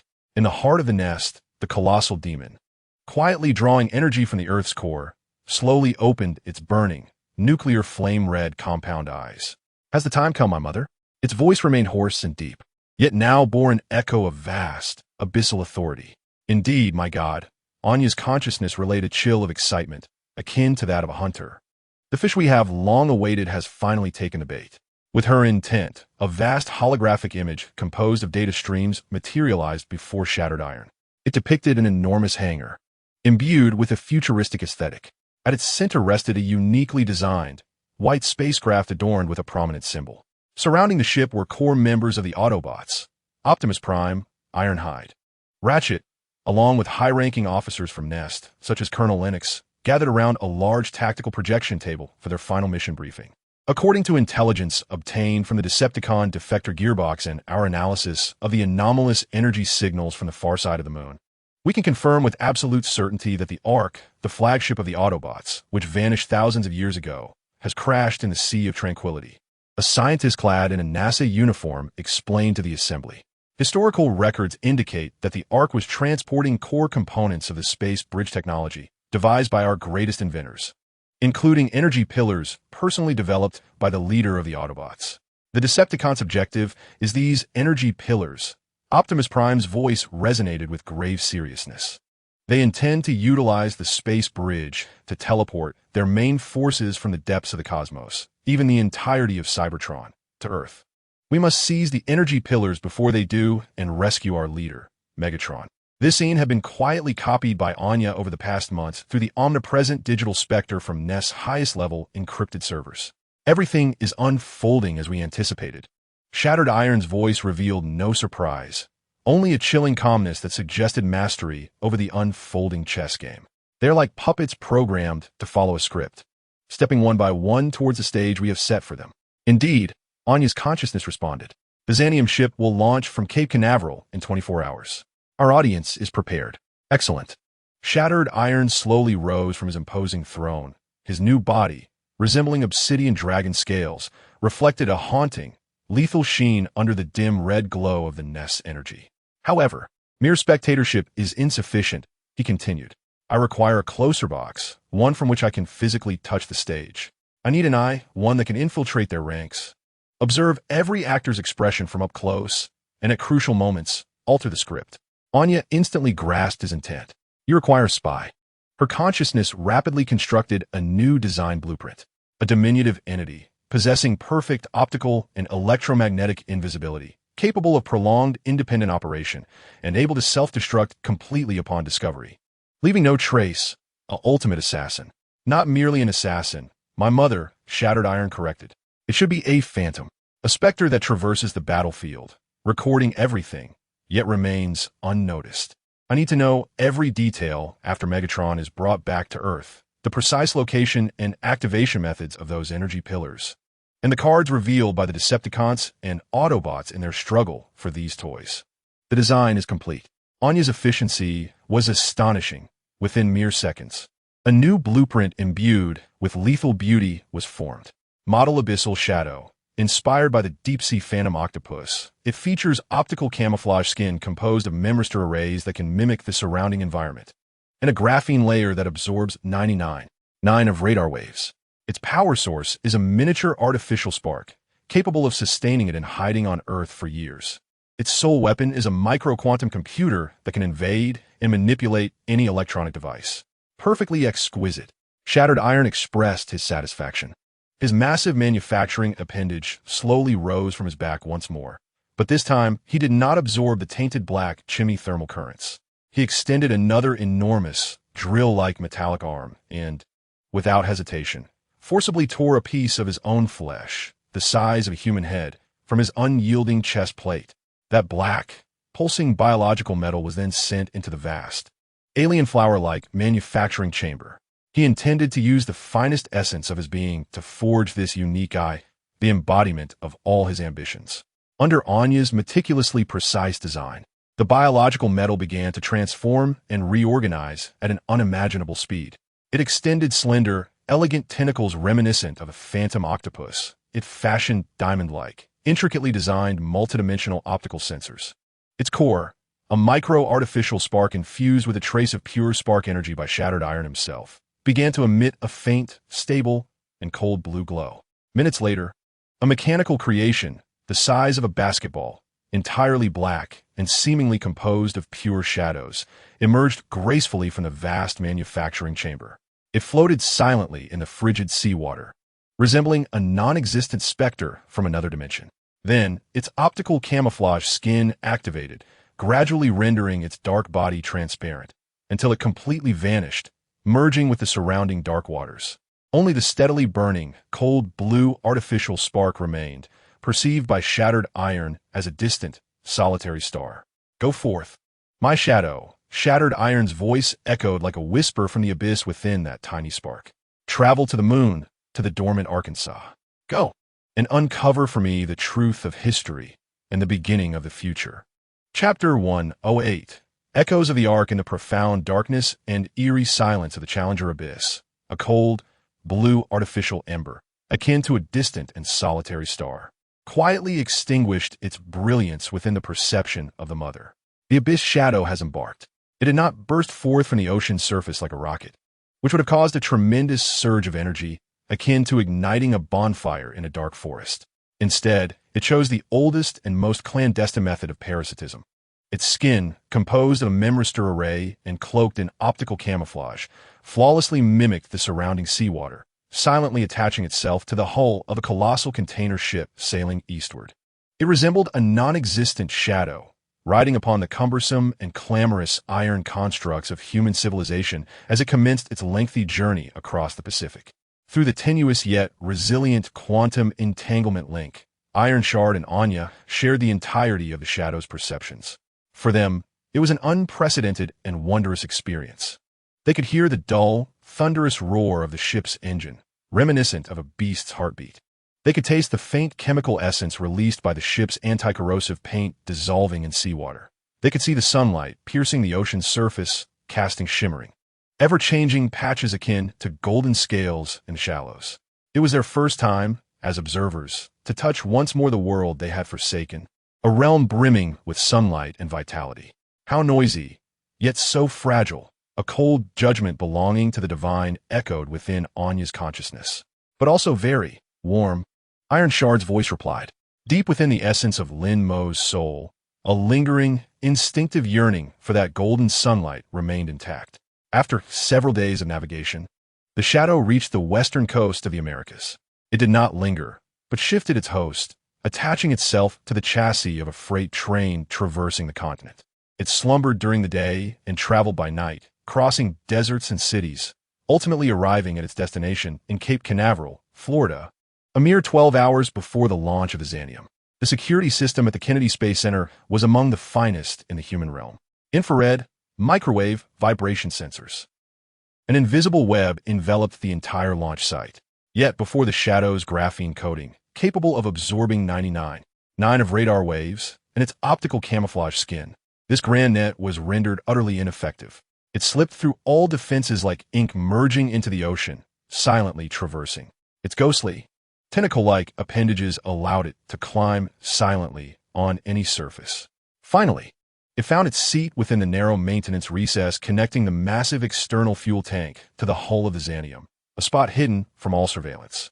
It curled its body, shutting down all non-essential systems, entering a profound slumber, much like a spider waiting silently at the center of its web for prey to arrive. Main engine ignition 10-9-8. As the countdown echoed through the vibrations of the spacecraft's hull, the dormant, cold blue ember was reignited. Boom! An indescribable, cataclysmic force erupted from beneath it in an instant. The terrifying vibrations and overload nearly tore its diminutive form asunder.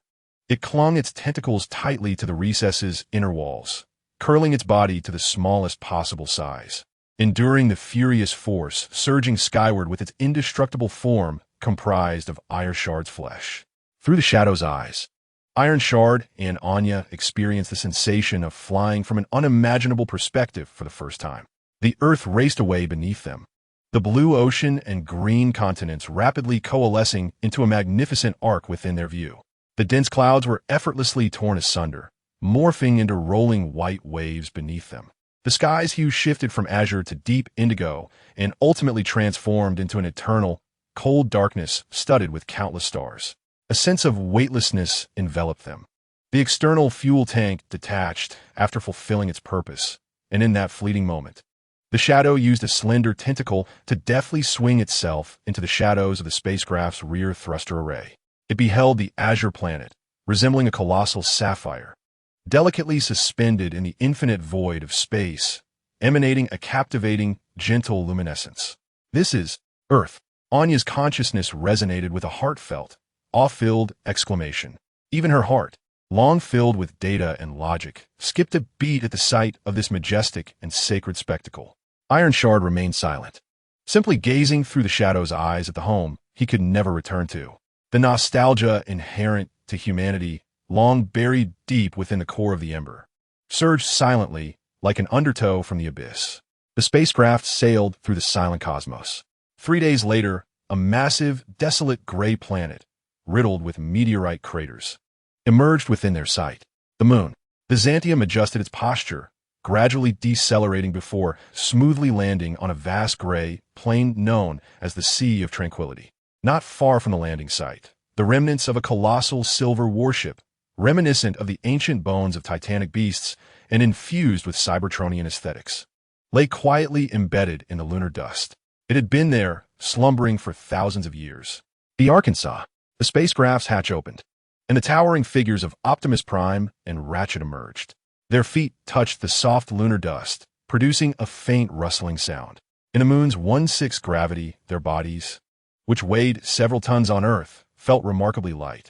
They were oblivious to a basketball-sized, nearly transparent phantom that had silently detached from the spacecraft before them. Resembling a plastic bag lifted by the wind, effortlessly traversing several hundred meters in the low-gravity environment before silently slipping through a massive breach in the Ark's hull. Inside the Ark was a vast tomb, frozen in time. The air had long since escaped, leaving only an absolute vacuum and silence. Countless lifeless Cybertronian warriors, their bodies twisted in various postures, lay frozen in the ship's corners, covered in a thick layer of fine lunar dust, resembling silent statues. The Shadow's tentacle-like appendages allowed it to navigate this weightless environment like a true specter, weaving freely between walls and ceilings.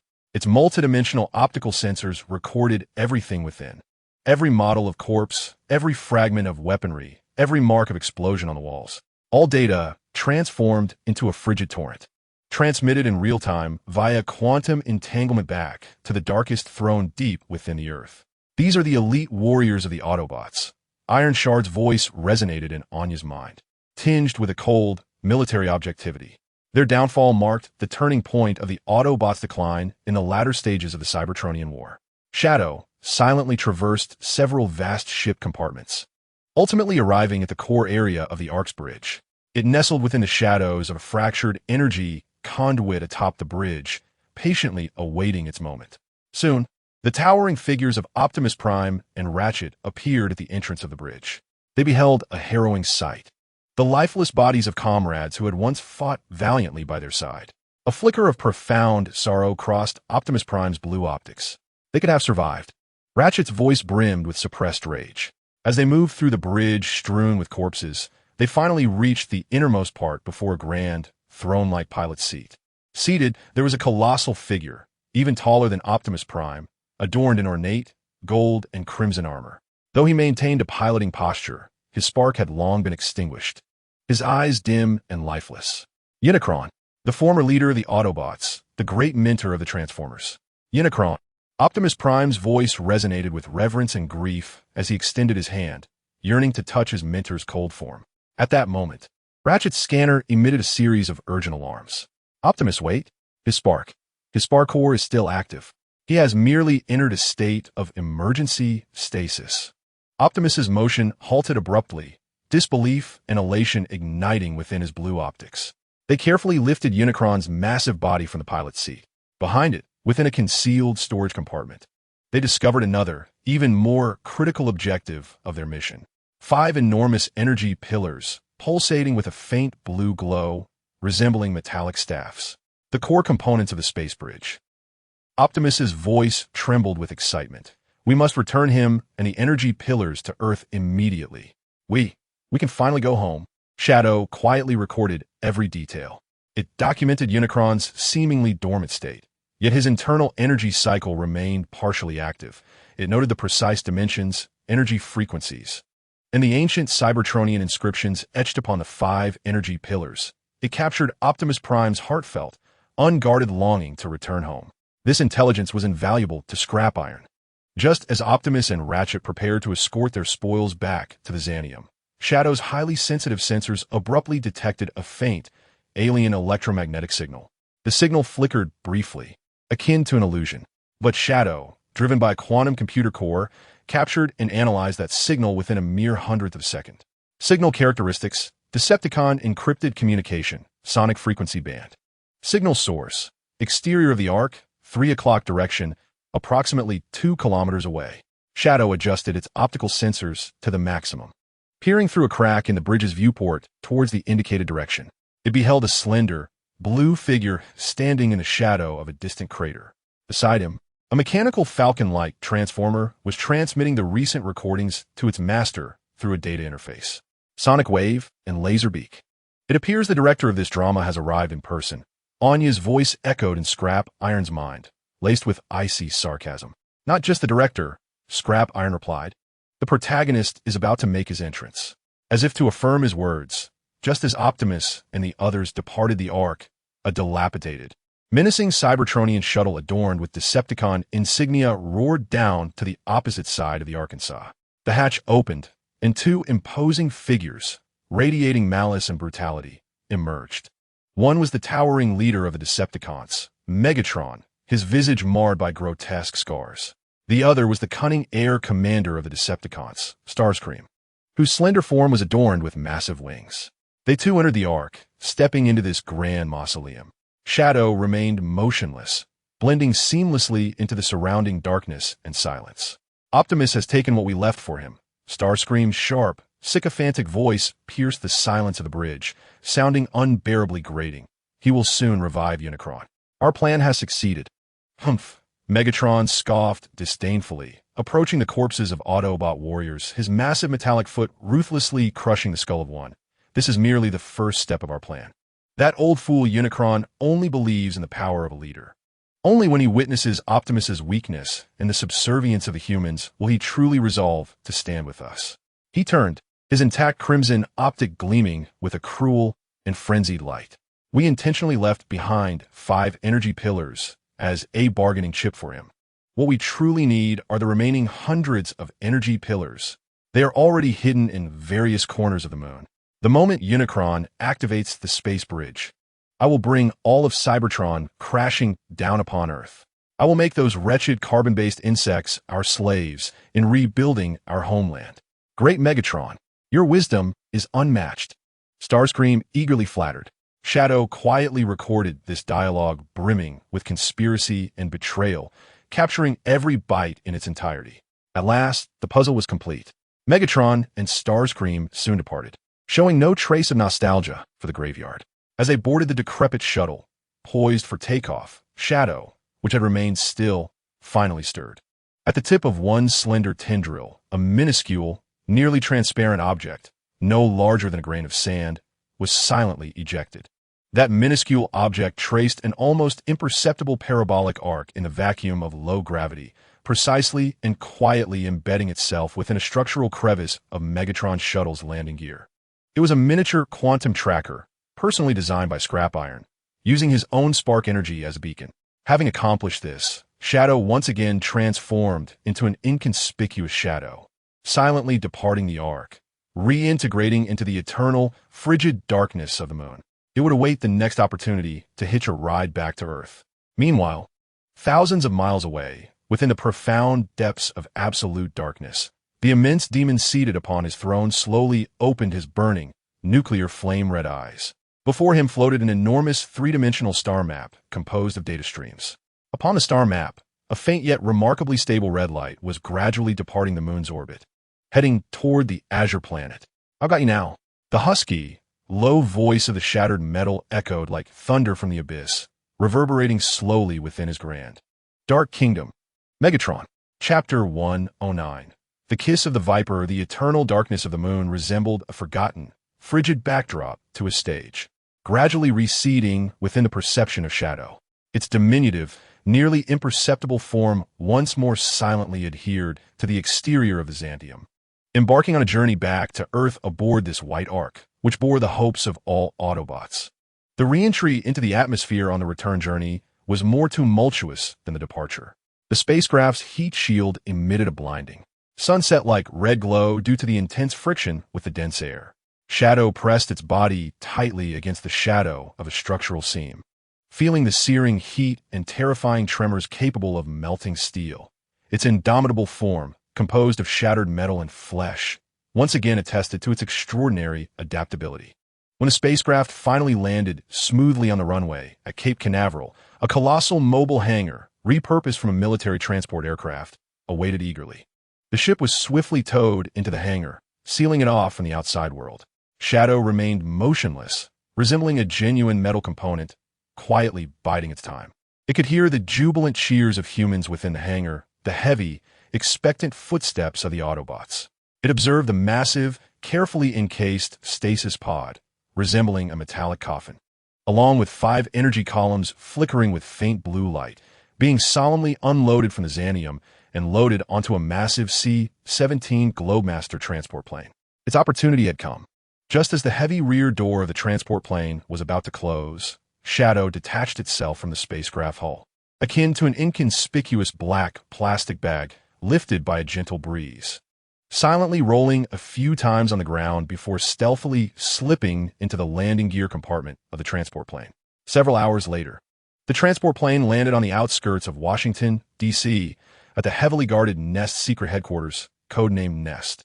This was the Autobot stronghold on Earth, the nerve center of humanity and their extraterrestrial allies in their struggle against the Decepticons.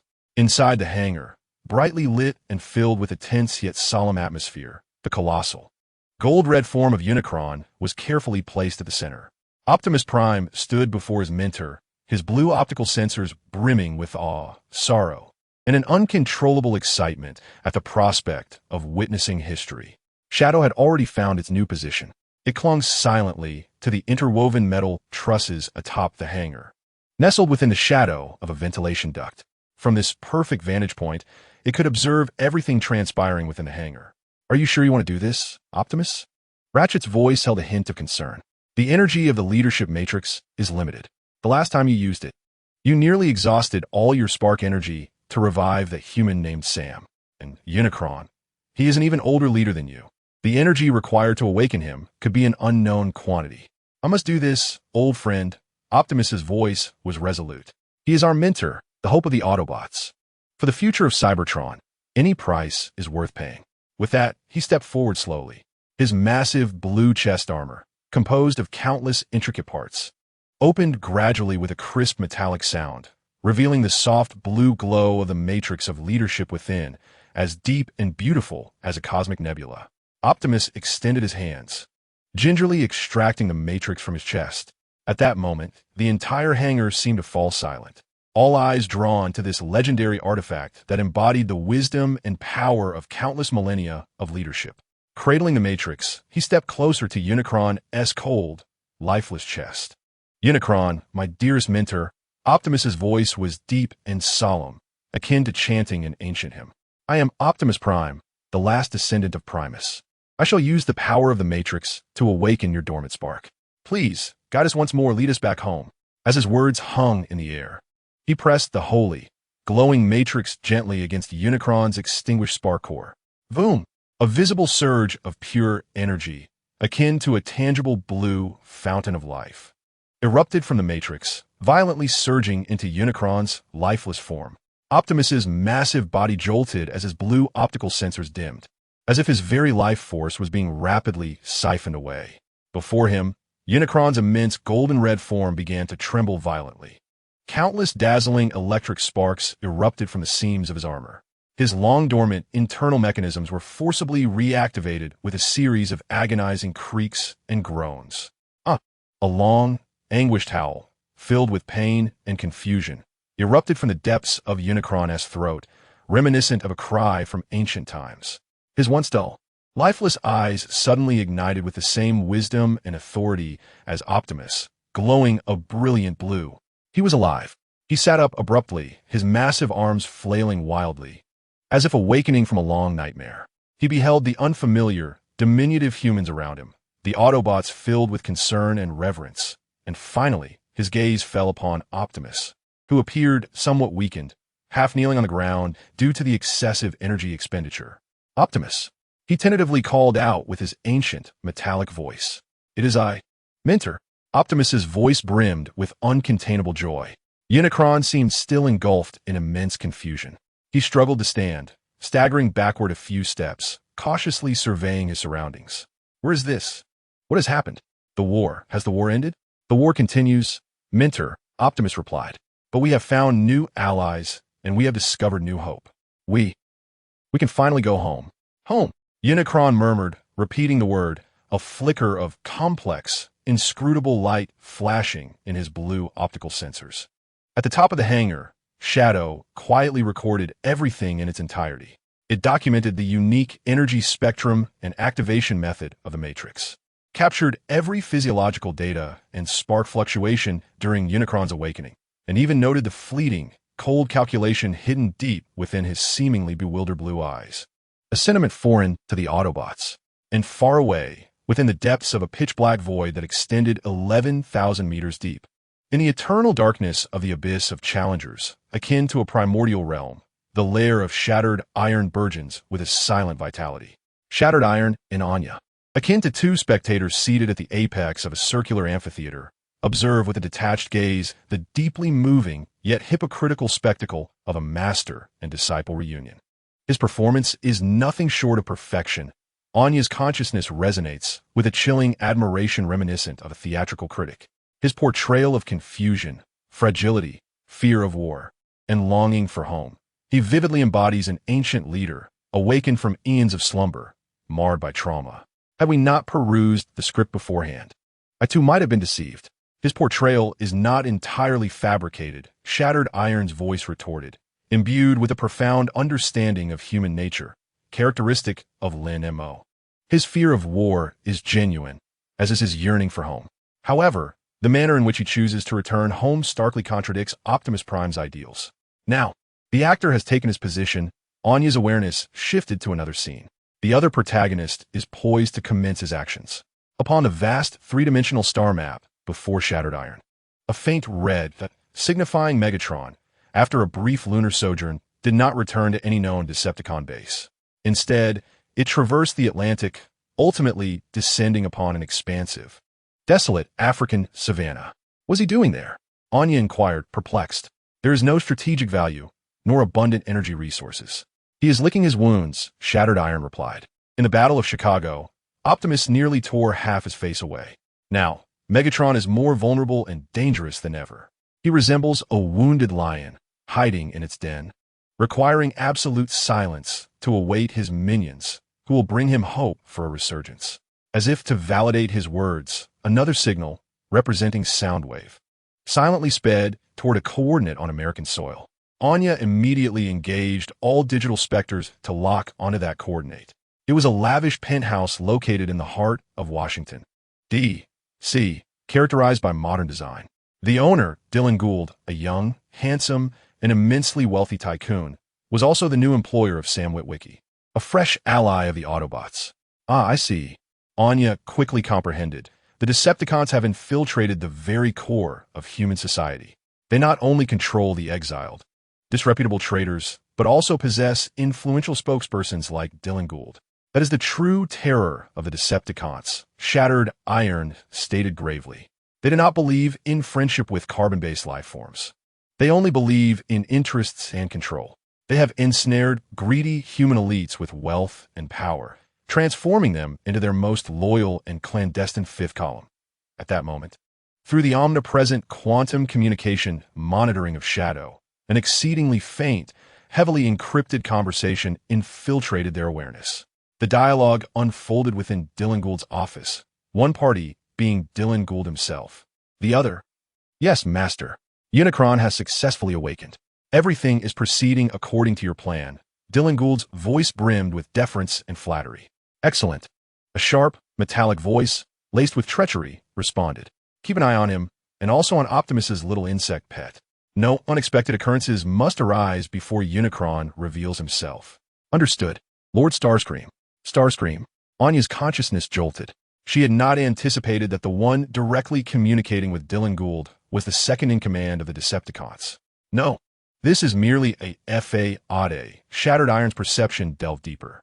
Starscream is inherently suspicious. He trusts no one, especially not humans. He is a mouthpiece. The true individual entwined in interests with Dylan Gould, firmly controlling this connection, is another. Shattered Iron subtly adjusted the listening frequency of Shadow, executing a nearly imperceptible modification. Then, they heard it. Beneath Starscream's sharp voice lay another layer, weaker yet imbued with cold, absolute authority. The transaction agreement is confirmed. Upon your fulfillment of all obligations, we will assist your father's company in securing the exclusive energy supply contract for the reconstruction of Cybertron. It was Soundwave's voice, a flawlessly interconnected chain of betrayal. Anya involuntarily exclaimed in admiration. Megatron formulates the supreme strategy, while Soundwave, as the most loyal intelligence officer, constructs and maintains secret channels with human collaborators. Starscream serves as the visible, expendable contact. Each individual plays a fitting role within this grand conspiracy. This is the essence of a true military force. Shattered Iron's tone adopted a chilling appreciation befitting a soldier. A clear command chain, efficient execution, and a ruthless disregard for means in pursuit of the ultimate goal. Now, we have witnessed the performances of all actors and heard the whispers of the directors behind the curtain. Anya's consciousness returned to that profound realm of darkness. What shall we do? Should we discreetly inform the Autobots of Dylan Gould, this venomous kiss? No, Shattered Iron decisively countered. Why alert them? An Optimus immersed in false hope. An oblivious Autobot serves us far better. We need only watch as this venomous serpent strikes when the moment is most critical. His colossal form, akin to obsidian dragon scales, slowly submerged back into the searing springs of core energy. Continue monitoring. I must know every detail and twist of this grand performance. Dylan Gould is merely the first pawn the Decepticons have placed within human society. I need to ascertain how many such pieces they have deployed. I must know how. When Unicron Space Bridge truly activates, Those hidden human collaborators will coordinate with the Decepticons to undermine humanity's resistance from within. This war has never been merely a conflict between deities. Shattered Iron's crimson optics, ablaze with nuclear fire, gradually closed. It is a vast cosmic chess match encompassing the entire planet. And we are neither black nor white pieces. We are the hand that grips the board. The cavern originally excavated by his own hands has now transformed into a grand architectural complex, vast enough to be deemed a submarine city. No longer merely a hollowing out of rock walls, it has erupted outward from the center of that underwater volcanic cluster, expanding wildly in all directions. Countless metallic structures, black and adorned with glimmering crimson energy patterns, rise from the abyss like living, colossal coral reefs, forming the very skeleton of the city. They intertwine and connect, creating a complex, multi-layered, three-dimensional network rich in Gothic and organic styles. This is the masterpiece of the first nest. Under the divine precision of Anya's will, tens of thousands of abyssal mayflies and abyssal pincers have transformed this hellish chasm into a mechanical empire defined by logic, efficiency, and absolute loyalty. Iron Shard, the sovereign of this city, quietly occupies the center of the nest, atop a massive throne powered directly by his own energy core. Like a meditative deity, he immerses the majority of his consciousness in the sea of information, woven from abyssal shadows and Anya's digital specters, a realm rife with deception and lies from the world above.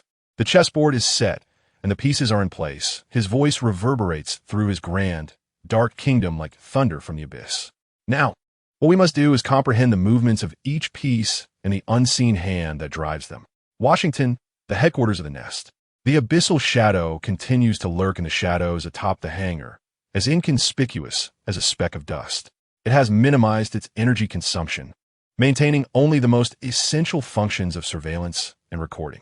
It observes the unfolding drama of this master-student reunion with the patience and detachment of a most indifferent spectator. The adversary is gradually acclimating to this new world. The Autobots regard him with awe and reverence. Optimus Prime almost treats him as a living relic, granting him full access to all facilities and patiently explaining Earth's technology, human culture, and their alliance with Nest. The Shadow records the flicker of disdain in his blue electronic eyes when he first sees human fighter jets scream overhead.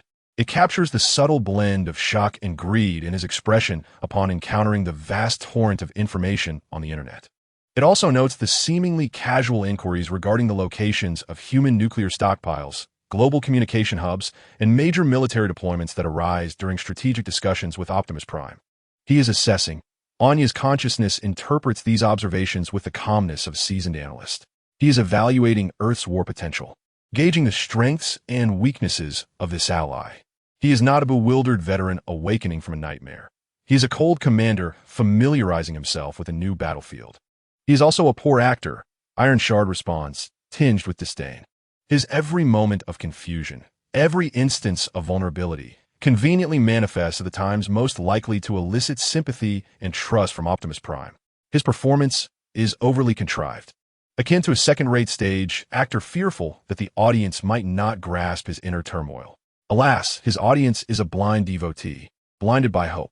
Optimus Prime's blindness is indeed a crucial element of their plan. A Prime, filled with hope and guilt, will unreservedly dedicate everything to this return mentor. Meanwhile, the adversary, like the most insidious serpent, luxuriates in the selfless offerings of his prey while using his cold, forked tongue to probe every corner of this new nest, seeking the most lethal angles of attack. On the other end of the chessboard, in the human world, another drama unfolds quietly. Anya's digital specter looms omnipresent over the populace of Washington, D.C.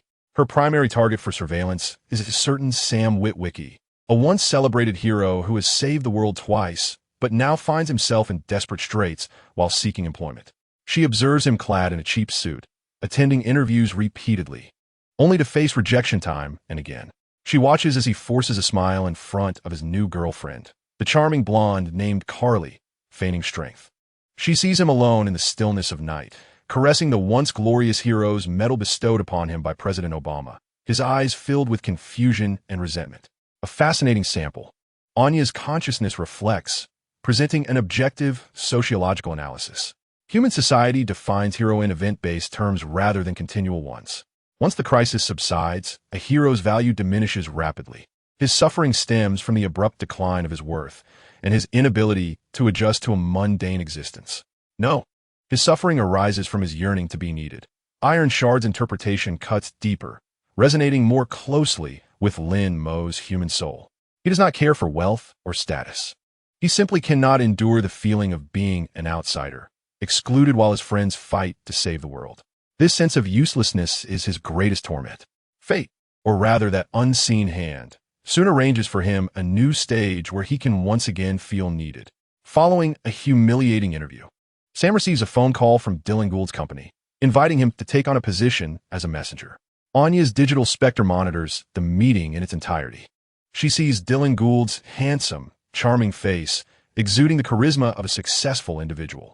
She observes his lavish penthouse office overlooking all of Washington, and she discerns the glint of cold calculation and control hidden beneath the facade of friendliness and admiration when he gazes at Sam. The piece has entered the serpent's lair. Anya coldly states the facts. No, it is bait, willingly placed in the fish's mouth, Iron Shard corrects. They require Sam. They wish to exploit the unique relationship between him and the Autobots. To relay information they want the Autobots to see or to probe into secrets they wish to uncover. Sam is merely a disposable probe in their hands, used to gauge Optimus Prime's reactions. As Sam revels in the joy of securing a job, finally able to prove himself to his girlfriend, another, more brutal and direct cleaning operation quietly unfolds in the shadows of the city. Anya's surveillance network captures several bizarre accidental deaths. A Russian energy magnate named Alexei Vashkov, a former participant in the Soviet lunar program, is brutally thrown from a high-rise building by a small transformer disguised as a copy machine after meeting with Dylan Gould. Another Ukrainian informant, who once divulged information about the Decepticons to Nest, was discovered dead under mysterious circumstances at home, with the cause of death attributed to gas poisoning. However, Anya, through meticulous analysis of the building's surveillance footage, uncovered that a mechanical falcon, a transformer, had flown into his home through the window shortly before the incident. The Laserbird, the most loyal yet lethal minion of Soundwave. They are cleansing their ranks. The voice of Ironhide turned chillingly cold. These deceased individuals were the first generation of collaborators who had long been in hiding on Earth. They possess too much knowledge regarding the initial secrets of the Ark crash. Now, as Unicron's plan is about to be set in motion, these actors familiar with the old script have become obsolete, and their continued existence only poses a potential risk. Cold, efficient, and leaving no traces, Anya remarked, a hint of pure admiration for such absolute rationality flickering in her consciousness. Though Megatron-S army is rife with betrayal and suspicion, it exhibits a formidable, ironclad discipline when executing the highest strategies. Because their singular goal has always been to return home, Ironhide stated somberly. For the sake of this ultimate objective, any sacrifice, whether that of enemies or their own, is deemed acceptable. This is the terrifying essence of a true exiled army. The fog on the chessboard is gradually being lifted. All clues intertwine like countless meandering streams, ultimately converging into a vast river named Deception. Upon the throne of the Abyss, Ironhide and Anya meticulously reassembled all fragments of information. The first link, the clandestine pact between Megatron and Unicron. This forms the core of the entire conspiracy. A leader yearning to return home aligns seamlessly with an invader who, while equally longing for home, requires a key. The second link, Soundwave's infiltration network. He exploited human greed and desire, manipulating top-tier elites like Dylan Gould's father, transforming them into the Decepticons' most covert and influential spokespersons within human society. Dylan Gould, in turn, became the heir and executor of this web of interests. The third link, Optimus Prime's hope. The Decepticons deliberately leaked information, guiding the Autobots to the moon to rescue Unicron. They capitalized on Optimus Prime's reverence for his mentor and his yearning for home, compelling him to willingly activate the most lethal time bomb using the power of the leadership module. The fourth link, Sam's value. Positioning this human hero, closely tied to the Autobots, next to Dylan Gould, allows him to serve as both a messenger for false intelligence and a probe to observe the Autobots' reactions. The fifth link, the bloody cleansing. As the plan nears its final phase, it ruthlessly eliminates all low-level collaborators who are aware of the old plan and have lost their utility, ensuring the absolute confidentiality of the entire conspiracy. A flawless, interconnected scheme formed by betrayal, interests, hope, exploitation, and murder. A serpent's ring, Anya exclaimed in genuine admiration. This colossal serpent has coiled its body around the neck of the entire Earth. Now, it merely awaits Unicron to sink its venomous fangs deep into the heart of the Autobots. Indeed, Ironhide's voice resonated like ancient, unyielding ice. Yet they have all overlooked one critical and unstable variable. What is it? Anya inquired. Bizerd. Sam Vitviki, Ironkade replied. They regard him as a mere pawn, a foolish piece to be manipulated at will.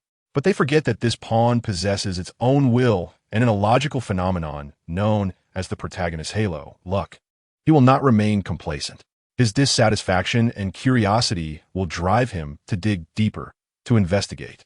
He is like a grain of sand thrown into a precise mechanism, disrupting each of the serpent's plans with his foolish, reckless, and heedless actions, causing discomfort to its seemingly impenetrable scales.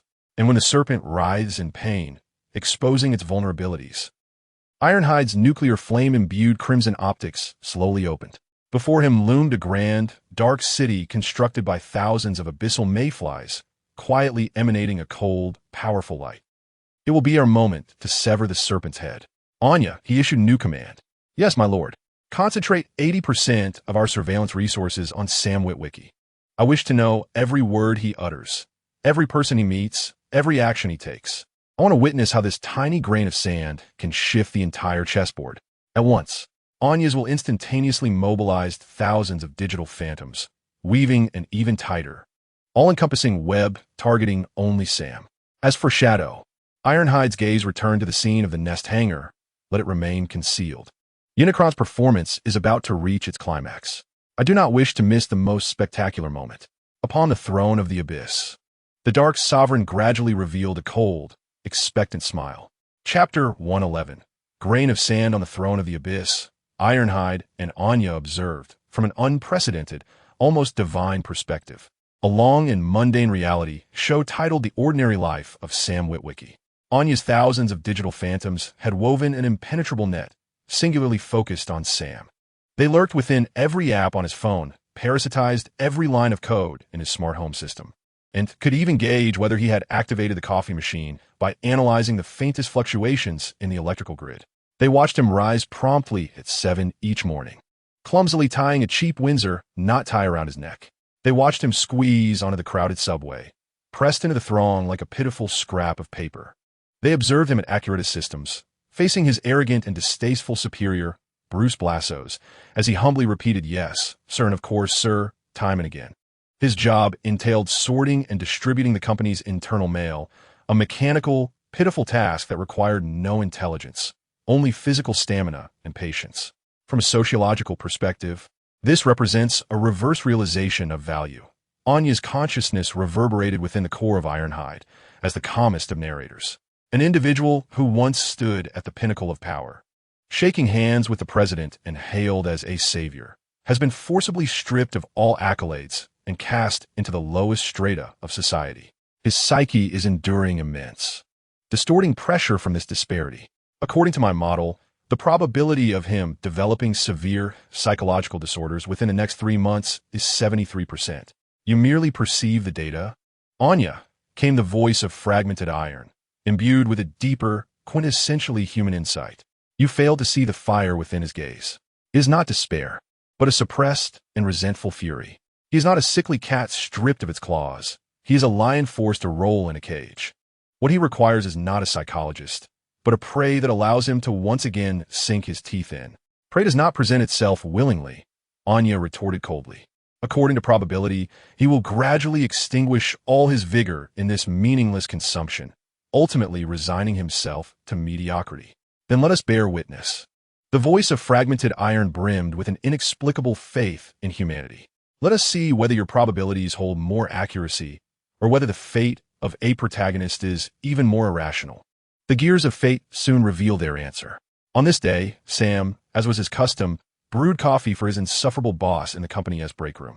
Meanwhile, Anya's digital specter lurked like a faithful shadow within the antiquated coffee machine, connected to the company's internal network.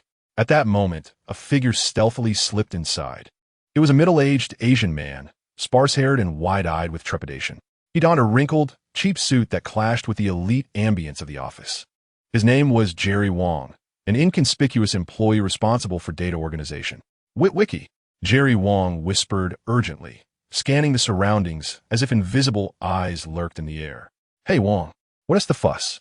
Sam replied impatiently, eager to deliver the coffee and avoid the ire of that wretched Bruce. Keep your voice down. Jerry Wong seized Sam's arm, dragging him into the adjacent men's restroom. Anya's consciousness swiftly adapted. While she could not directly access the offline restroom, she could deploy higher-dimensional surveillance techniques. By analyzing the minute vibrations of the restroom's exhaust fan and the sound wave reflections from the plumbing, she constructed a somewhat indistinct yet complete acoustic model of the restroom's interior in her mind, akin to a master sonar analyst. She listened to Jerry Wong's rapid heartbeat, fueled by fear, and his frenzied whispers, laced with immense panic. Listen, kid, I know who you are. I've seen photographs of you with those big shots. They think they've destroyed all records, but they don't realize I backed up everything. Jerry Wong's voice trembled with agitation as he produced a large stack of crumpled documents from his overstuffed briefcase, frantically shoving them into Sam's hands. They're coming. They've always been watching us. They know every word we say, every action we take. A chilling, sardonic recognition flashed through Anya's consciousness. Indeed, they were being watched. However, the they observing them was not the entity Jerry Wong imagined. What are you talking about? Who are they? Sam, bewildered by this sudden turn of events, simply wished to discard the useless papers. The Decepticons. It's the Decepticons. Jerry Wong nearly shrieked in a breathless whisper. The dark side of the moon. Everything relates to the dark side of the moon. The Apollo program was alive from the start. We didn't go to plant flags. We went to recover crashed alien spacecraft. Those collaborators, the first humans to contact the Decepticons, they betrayed us all. His words were chaotic and disjointed, steeped in the fervent paranoia characteristic of conspiracy theorists. To Sam, they sounded like the ramblings of a madman, yet far away on the throne of the abyss.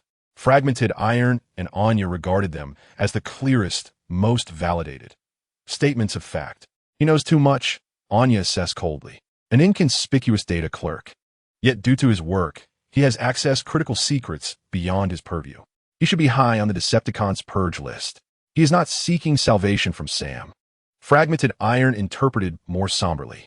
He is passing the torch. He knows his demise is inevitable. He merely wishes to entrust this incendiary secret to someone he believes can make it public before he is silenced. He is not seeking survival. He is seeking a revelation of the truth. In the restroom, Sam finally grew impatient, shoving Jerry Wong aside and haphazardly stuffing the documents into his pocket. Listen, Wong, I don't understand what you're saying. I'm just a messenger. I don't want to stir up any trouble, he declared, fleeing the restroom. Jerry Wong watched his departing figure, a flicker of despair crossing his gaze. He understood that his last hope had also been extinguished. Slumping against the cold wall, he emitted a suppressed, beast-like whimper.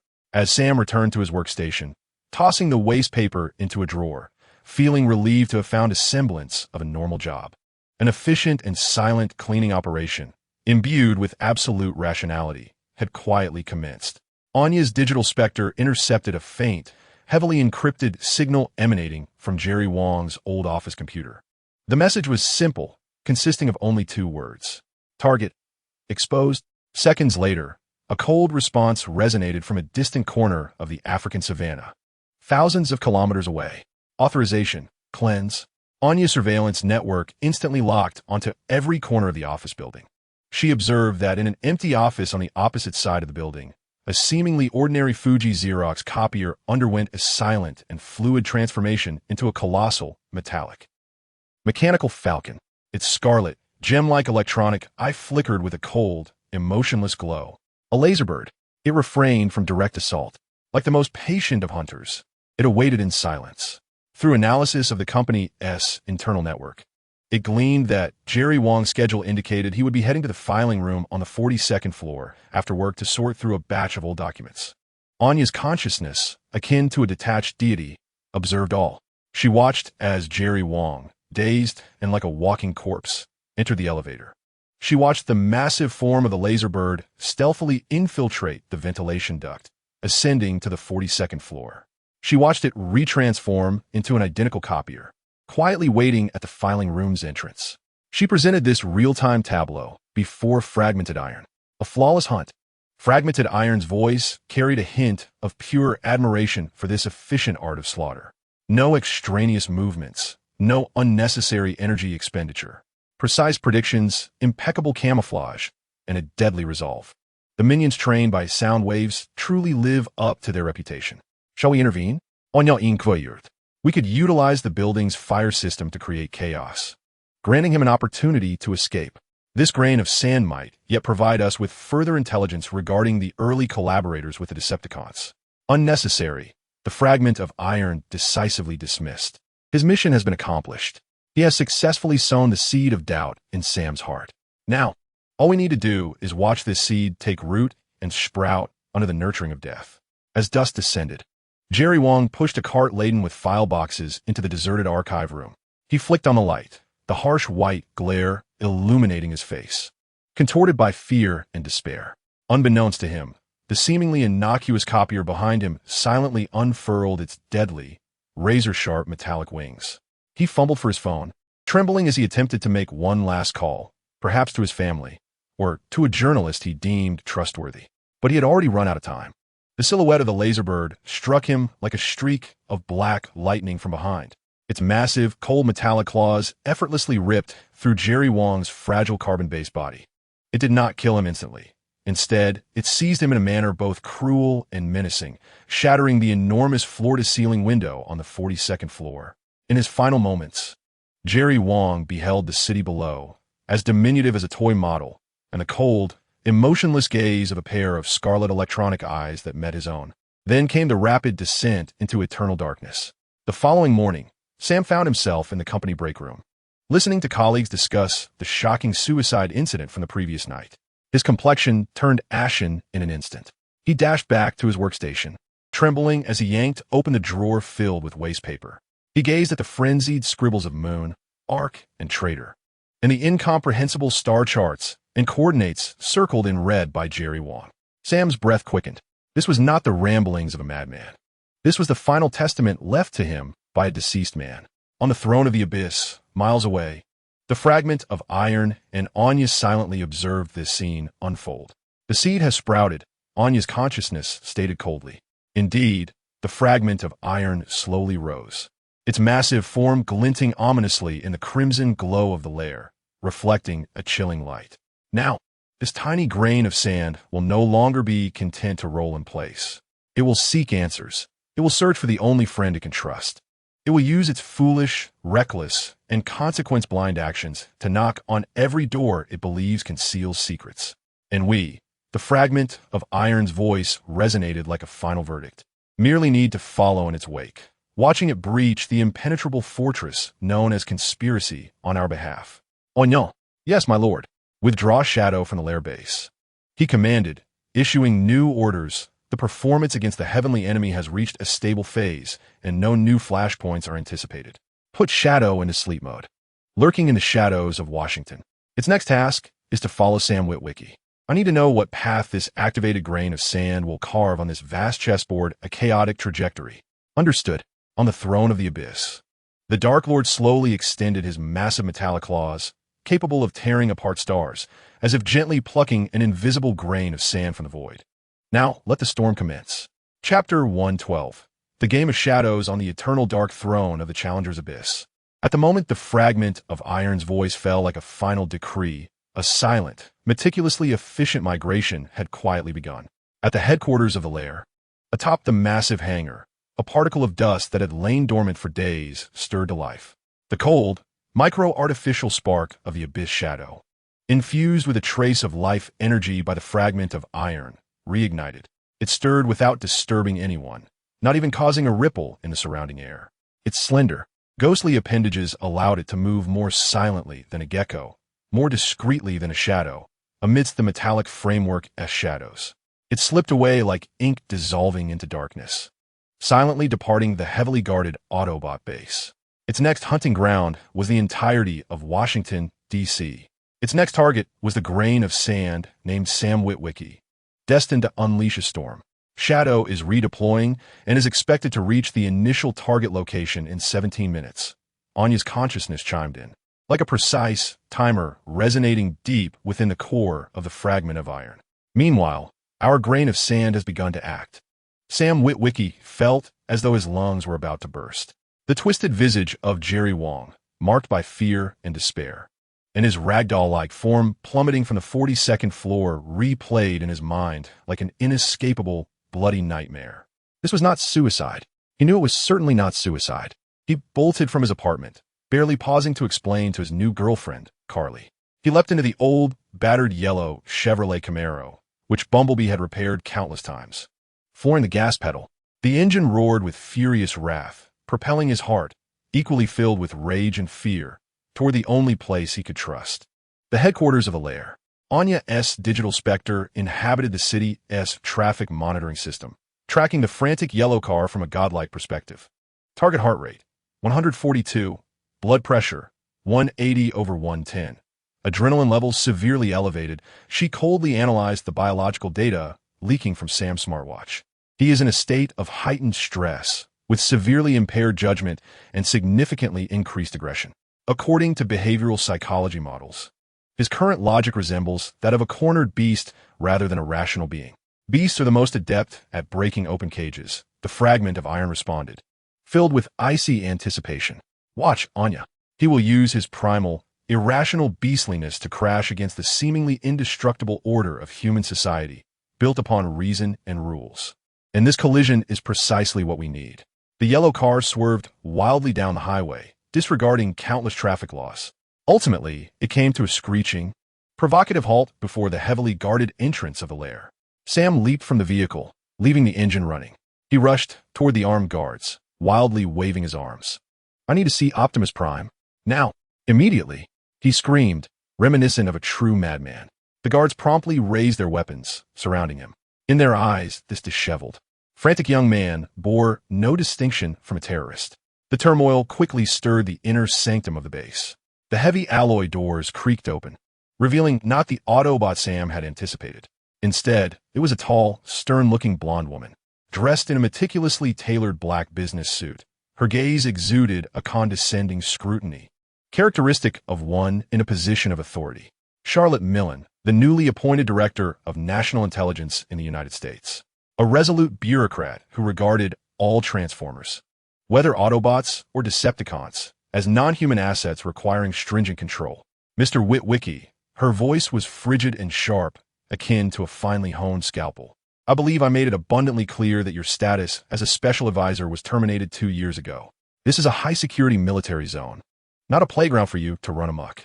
I'm not here to engage in idle chatter." Sam's eyes were bloodshot with fury as he brandished a crumpled stack of documents obtained from Jerry Wong, waving them frantically. "People are dying because of these things. The Decepticons are killing. They have a grand conspiracy, all linked to the moon."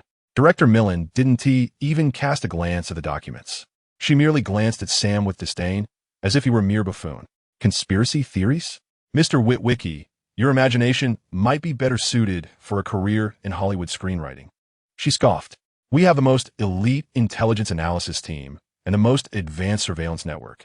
If the Decepticons truly harbored some grand conspiracy, do you think we would require a jobless hero living off his girlfriend to alert us?" Her words struck Sam's pride like the sharpest of blades. Just then, the imposing blue figure of Optimus Prime emerged from behind the doors, accompanied by the recently awakened ancient leader, Sentinel Prime. "Sam?" Optimus's voice carried a hint of surprise. "Optimus." Sam perceived his old friend as a beacon of hope, sidestepping Millen to rush toward him. "You must listen. The Decepticons are assassinating everyone aware of the Apollo program's secrets. They possess a conspiracy regarding the moon. Jerry Wong is dead. He left these for me." Optimus bent down, his blue optic sensors scrutinizing the documents in Sam's hand. However, Director Millen stepped forward, positioning herself between them. "Enough, Optimus." Her voice was unyielding. "He is human, and I am his direct superior. His issues are mine to resolve. By regulation, any unauthorized intelligence must undergo standard review and assessment, not be shouted about at the base entrance." She turned to Sam, her expression growing even colder. "Mr. Witwicky, I formally warn you. Your actions have severely disrupted the normal operations of this military base. If you do not leave immediately, I will have you arrested on charges of endangering national security. You can't do this. Sam gazed at her in disbelief. I can't, Director Millen replied coldly. Hand over your waste paper to my assistant. Then leave. Sam froze, seeking solace in Optimus's presence, yet the Autobot leader remained silent. He respected the alliance with humanity and could neither openly defy nor wish to contradict the orders of the new intelligence director. Behind Optimus, Sentinel Prime observed the small, furious human with a gaze filled with curiosity and scrutiny. In his eyes, a flicker of amusement danced, as if he were watching a theatrical performance. From the throne of the abyss, Ironhide and Anya witnessed everything unfold. Standard bureaucratic barriers, Anya assessed coldly. Sam's offense has failed. He overestimated the friendship with the Autobots while underestimating the absolute authority of rules and hierarchy in human society. According to the model, the likelihood of him being persuaded to abandon his stance is 92%. No, Anya, you are mistaken. Ironhide's voice resonated with a certainty entirely contrary to hers. He is not attempting to persuade that woman, nor is he trying to convince Optimus. He is persuading himself. He is proving to everyone, and to himself, in this most extreme and undignified manner, that he, Sam Witwicky, has not been forgotten, that he has not been sidelined. He remains a pivotal variable capable of stirring the winds of change. Moreover, Ironhide's focus shifted to another pivotal figure. You have neglected another piece on the board, an emotional, illogical, unstable piece. Their attention fell upon Sam's yellow Camaro, its engine still rumbling. Inside, the dashboard remained illuminated, a silent Autobot insignia flickering. Bumblebee. He had heard and seen everything unfold. Ultimately, engulfed in humiliation and rage, Sam was escorted back to his car by two guards. He slammed the stack of waste paper onto the passenger seat and pounded the steering wheel, emitting a suppressed roar akin to that of a cornered beast. He ignited the engine, tires screeching against the pavement, releasing thick plumes of black smoke as he barreled into the traffic of Washington without a backward glance. Director Millen regarded his retreating figure with indifference, a victorious smirk playing at the corners of her mouth. Optimus's optics, however, brimmed with helplessness and regret. No one noticed that shortly after Sam's departure, deep within the hangar, a yellow Camaro quietly started its engine without receiving any command. Even less noticed was the basketball-sized, almost completely transparent shadow that had silently adhered itself beneath Sam's battered Camaro. Shade was in position. He has succeeded, Ironhide stated slowly from the throne of the abyss. Succeeded? Anya's consciousness conveyed a hint of confusion. From any data perspective, he has encountered a complete failure. Not only did he fail to convey any effective information, but he also deepened the High Command's negative impression of him. He has successfully planted an indelible thorn in Optimus's heart. This thorn is named doubt and guilt, Ironhide explained. More importantly, he has ignited the flame of loyalty within Bumblebee. Soon, that little bee will defy all orders and stealthily seek out his master. And Sam, this grain of sand thoroughly rejected by official channels, now has only one path left to tread. What path? To seek out those similarly ostracized by the official narrative, forces that dwell in the shadows rather than the light. Ironhide's voice resonated like that of a plotting devil. He will seek out the dismissed, eccentric former Agent Simmons from the CIA. He will unearth the conspiracies from the Cold War era that the government has deliberately concealed. He will connect all the scattered insiders discarded by the Serpent S Circle through his illogical actions. He will no longer be an individual. He will assemble a legion of his own, composed of a chaotic ensemble of lunatics, schemers, and the forsaken the rebels. Ironclad slowly rose to his feet, his massive form, reminiscent of obsidian dragon scales, reflecting a chilling glimmer in the dim crimson glow of the lair. And we, his voice resonated with the weight of finality, merely need to follow in his wake, observing him as he unearths, one by one, the names of the initial traitors hidden beneath the dust of history, names that the Decepticons would prefer remain concealed. The most perfect pawn is the one who never perceives itself as such. Now, this pawn has been thoroughly activated. Let the game proceed to the next round. Chapter 113. The echoes of conspiracy. The night in Washington, D.C. resembled spilled, viscous ink, engulfing all order and reason that daylight had once sustained. Within this vast urban labyrinth, interwoven with neon and shadow, a battered yellow Camaro roamed aimlessly, akin to a wounded beast growing increasingly frantic. Inside, Sam Witwicky gripped the steering wheel with white-knuckled intensity, his fingers betraying his distress. The cold, biting words of director Meering, the silent resignation in Optimus Prime's gaze, and Jerry Wong's desperate fall flashed through his mind like three sharp, poisoned daggers, stirring a tumult of agony within him. He had been forsaken, completely abandoned by the very system for which he had once fought valiantly, by friends he had cherished like family. Far away, upon the throne of the abyss, Ironclad and Anya coldly observed through the flawless, invisible perspective of the abyssal shadow affixed beneath the Camaro. The target's mental state is nearing a critical point of collapse. Anya's consciousness analyzed every fragment of information leaking from the vehicle like a precise medical monitor. His breathing is erratic, and his muscles are in a state of heightened tension. According to the model, he has a 45% chance of resorting to destructive self-indulgence through alcohol or reckless driving. No, he shall not. Ironclad's voice resonated with a deeper understanding of humanity. What he needs now is not release, but a sanctuary, a place where he can temporarily shed all AIDS and tend to his wounds. As though to validate his assertion, the yellow Camaro, after a series of futile, rage-fueled accelerations and abrupt stops, ultimately careened into the underground garage of the upscale apartment he shared with his girlfriend, Carly. In a near, self-destructive drift, Sam emerged from the elevator in a daze, opening the door to his apartment. What awaited him was not the expected interrogation or argument, but a warm embrace illuminated by soft, inviting light, filled with concern. Carly, his golden-haired, blue-eyed, stunningly beautiful girlfriend, asked nothing. She simply held him tightly, using her warmth to thaw the ice that had long encased his heart. "I'm fine." Sam's voice emerged hoarse and dry as he attempted to push Carly away, clinging to the remnants of his already shattered pride. "No, you are not." Carly refused to relent, her azure eyes, as beautiful as a clear sky, piercing into Sam's soul. "Your eyes tell me that you have just endured a war, and you have lost." In an instant, her words shattered all of Sam's psychological defenses.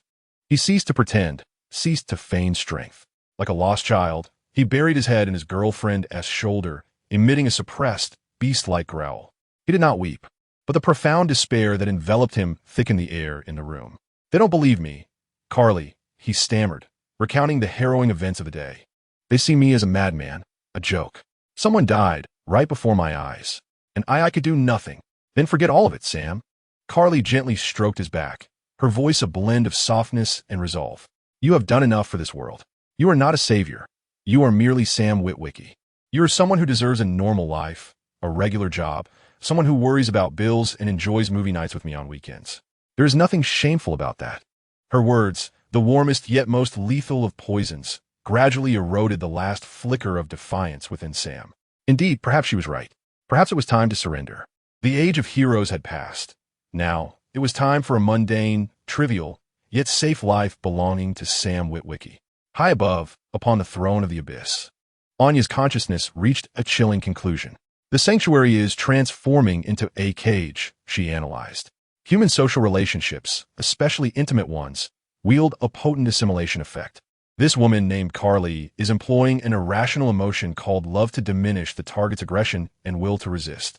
According to the Model S revisions, the likelihood of the target completely relinquishing his aspirations and returning to normalcy has surged to 98%. "You are mistaken once more, my dear mother." Ironclad's voice resonated with a firm conviction that starkly contrasted with her assessment. "What you perceive as the erosion of emotion, I perceive as the reformation of will." This woman is not persuading Sam to give up. She is gently conveying to him that, regardless of the choices he makes, whether he becomes a hero or a mere mortal, she will stand by him. What she offers Sam is not a reason to concede, but the reassurance to take risks without fear of consequence. Moreover, Ironclad's thoughts shifted to another, more significant variable quietly approaching. Yet again, you have overlooked the most emotionally charged, illogical, and volatile pawn.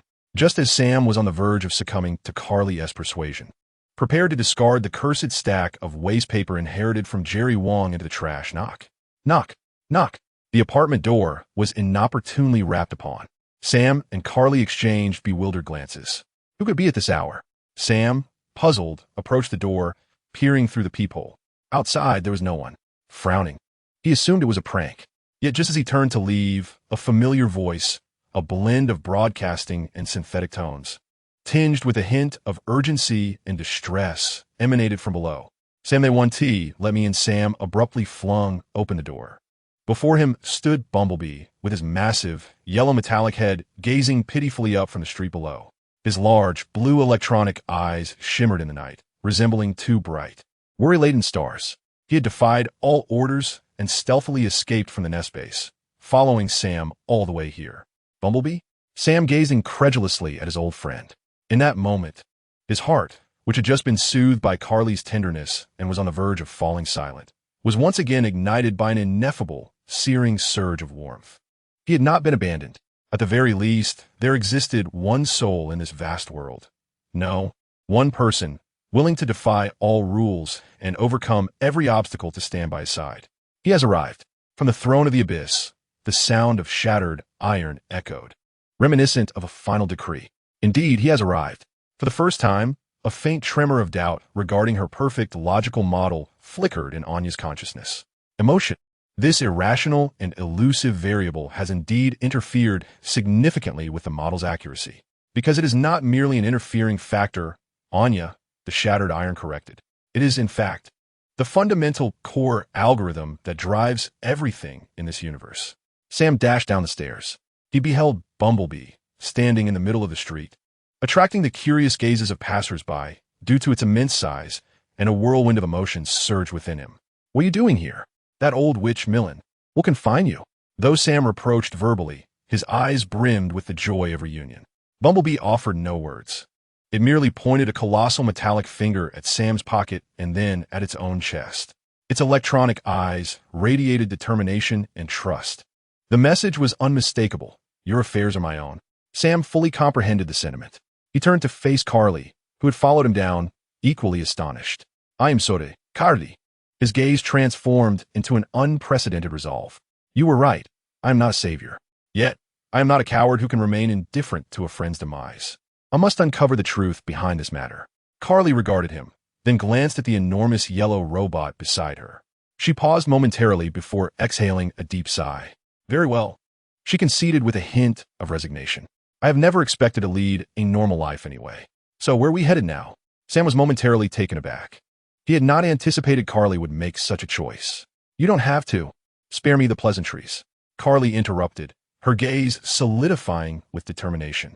You can either come home with me now and forget all this nonsense, or I will accompany you to resolve it all. Choose. Sam looked at her and smiled, a genuine smile that emerged after a day brimming with oppression and despair. He turned around and retrieved the crumpled stack of documents from his pocket, meticulously examining them in the glow of a streetlight. Conspiracy theories, secrets, truths concealed by the government, he murmured, a name flashing through his mind like lightning in the night. I know whom to seek. He grasped Carly's hand and leaped into the yellow Camaro that Bumblebee had transformed into.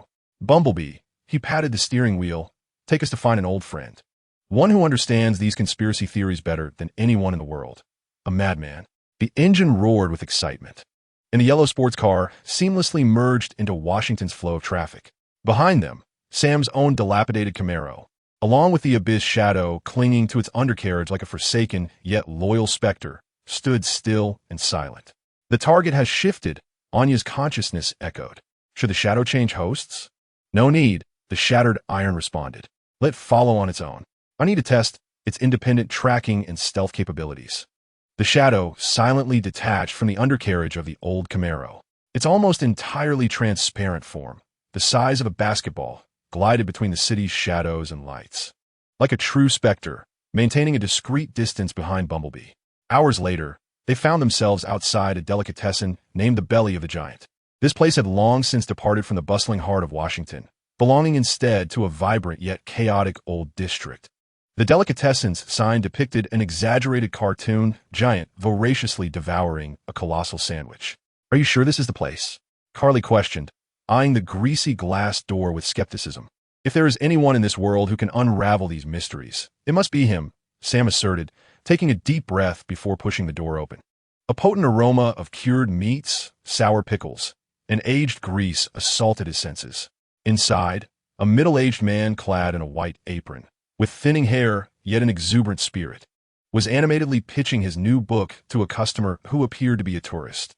So, do you understand? The pyramids were not constructed by the Egyptians. They are energy signal towers left by extraterrestrials. And the Sphinx, its nose was knocked off by a rogue, small Cybertronian probe.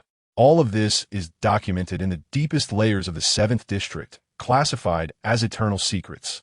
Seymour Simmons, a former senior agent of the 7th District, now a best-selling author and delicatessen owner, thriving on the sale of conspiracy theories. Simmons. Sam called out. Simmons turned, and upon seeing Sam, his expression shifted from surprise to an exaggerated smile, reminiscent of a businessman encountering a prize client. Oh my goodness, look who it is. Our little hero, Sam Witwicky. He opened his arms wide, warmly welcoming Sam. What brings you here? Unemployed? Want to work for me? I happen to need someone to slice meat. Rest assured, the pay is far better than the pension the government offered you. I haven't come here for jokes. Sam's demeanor turned grave as he slammed the stack of documents onto the greasy counter. Someone has died. Because of these things, everything is connected to the Decepticons and the moon. Simmons's smile instantly froze. He picked up the documents, and, after a cursory glance, his seemingly murky yet astutely perceptive eyes widened in alarm. Where did you get these? His voice, for the first time, took on a serious tone. From someone who could no longer speak. Simmons fell silent. He raised his gaze, scrutinizing Sam deeply, then glanced at Carly beside him, and finally at the yellow behemoth outside, masquerading as an ordinary Camaro. He knew trouble had come knocking once again. Yet, simultaneously, a long-lost thrill belonging to a hunter ignited within his veins. He thumped the counter, directing his voice, laden with a thick German accent, towards the back of the shop, exclaiming dramatically, Dutchie, close the shop, bring out my battle suit. We have significant business to attend to. A tall, serious-looking Dutchman clad in a black suit emerged from the back, expressionless, and slowly lowered the delicatessen's roll-up door. In the shadow of the street corner opposite the delicatessen, the abyss shadow pressed its transparent form tightly against a wall covered in graffiti, taking in the entire scene. On the throne of the abyss, a cold smile of approval curved the lips of the shattered iron. Did you see that, Anya? A hero forsaken by the authorities. A partner so loyal he defies orders. A flower vase caught in the storm. And a madman who revels in chaos. This ragtag assembly of failures, outsiders, and conspirators, the rebellion, has officially convened. They possess no rigid organization, no unified command, and no advanced equipment.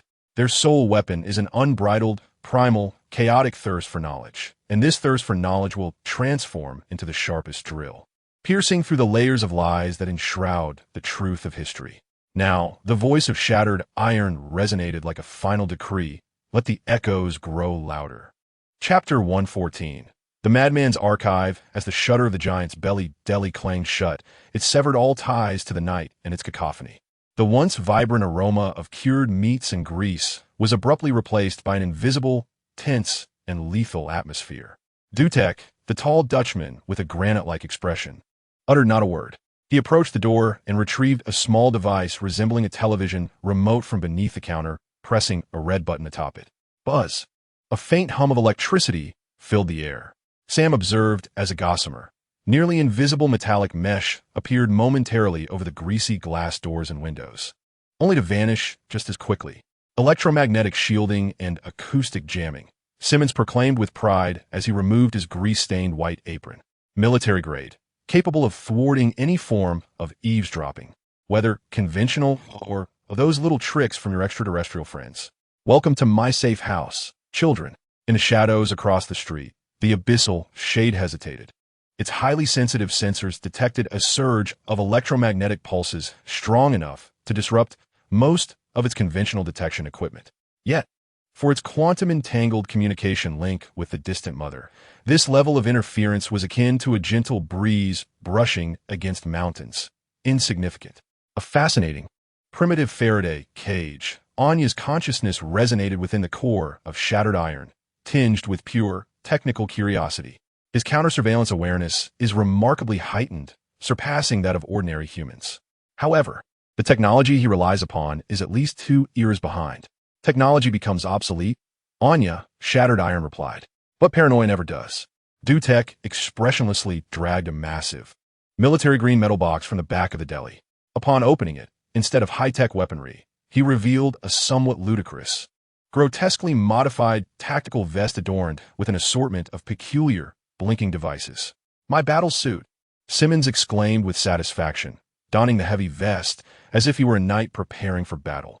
Clad in his ancestral armor, scarred from countless encounters, Geiger counter, electromagnetic spectrum analyzer, miniature energy detector, and my favorite, an emergency defense device that releases high concentrations of ozone, highly effective against those pesky, sensitive Cybertronian hounds. Carly watched his earnest demeanor, confusion etched across her face, as if to ask, "What on earth have I stumbled into?" Meanwhile, Sam perceived a long-lost sense of professionalism and fervor among the insiders in Simmons' seemingly mad antics. "Stop wasting time here, Simmons." Sam slammed the stack of documents onto the counter once more. "Look at these." Simmons ceased his exaggerated performance, his expression turning grave. He donned a pair of reading glasses and began to scrutinize the documents acquired from Jerry Wong, as if appraising a rare treasure, infused with the terror and despair of a deceased soul's last words. The Apollo program, NASA's encryption codes, Soviet lunar rover program archives, he muttered rapidly, a speed intelligible only to himself. These materials are not something an ordinary data analyst would encounter. This Jerry Wong must have inadvertently stumbled into a haunted house seal for decades, one he should never have known about. He lifted his gaze, his seemingly murky eyes now gleaming with the sharpness of a hawk. "Come, follow me." Dutek stepped forward, slowly pushing aside a massive, upright double-door meat freezer. With a heavy metallic scraping sound, a circular blast door, crafted from solid alloy, reminiscent of a bank vault, emerged from a wall. Simmons approached the door, entering a long string of intricate codes on a discrete keypad that required a special technique to trigger. The blast door opened with the sound of hydraulic pressure releasing, revealing a narrow metallic staircase leading underground. A mix of musty old paper, the scent of overheated electronic components, and an ineffable aroma belonging to the essence of secrets wafted from the dark opening. "Welcome to my mind," Simmons proclaimed, arms wide, in a melody filled with pride and madness, addressing the darkness. Sam and Carly descended the stairs, while Bumblebee remained outside, disguised as an ordinary sports car on watch. As they stepped into the subterranean realm, Carly couldn't help but gasp softly. This was no ordinary deli basement. It was a vast, cavernous space where madness and order, paranoia and intellect coalesced in an extraordinarily bizarre manner. The madman's archive. The walls were adorned with colossal world maps and star charts, interconnected by colorful pins and red lines, linking countless seemingly unrelated locations and events.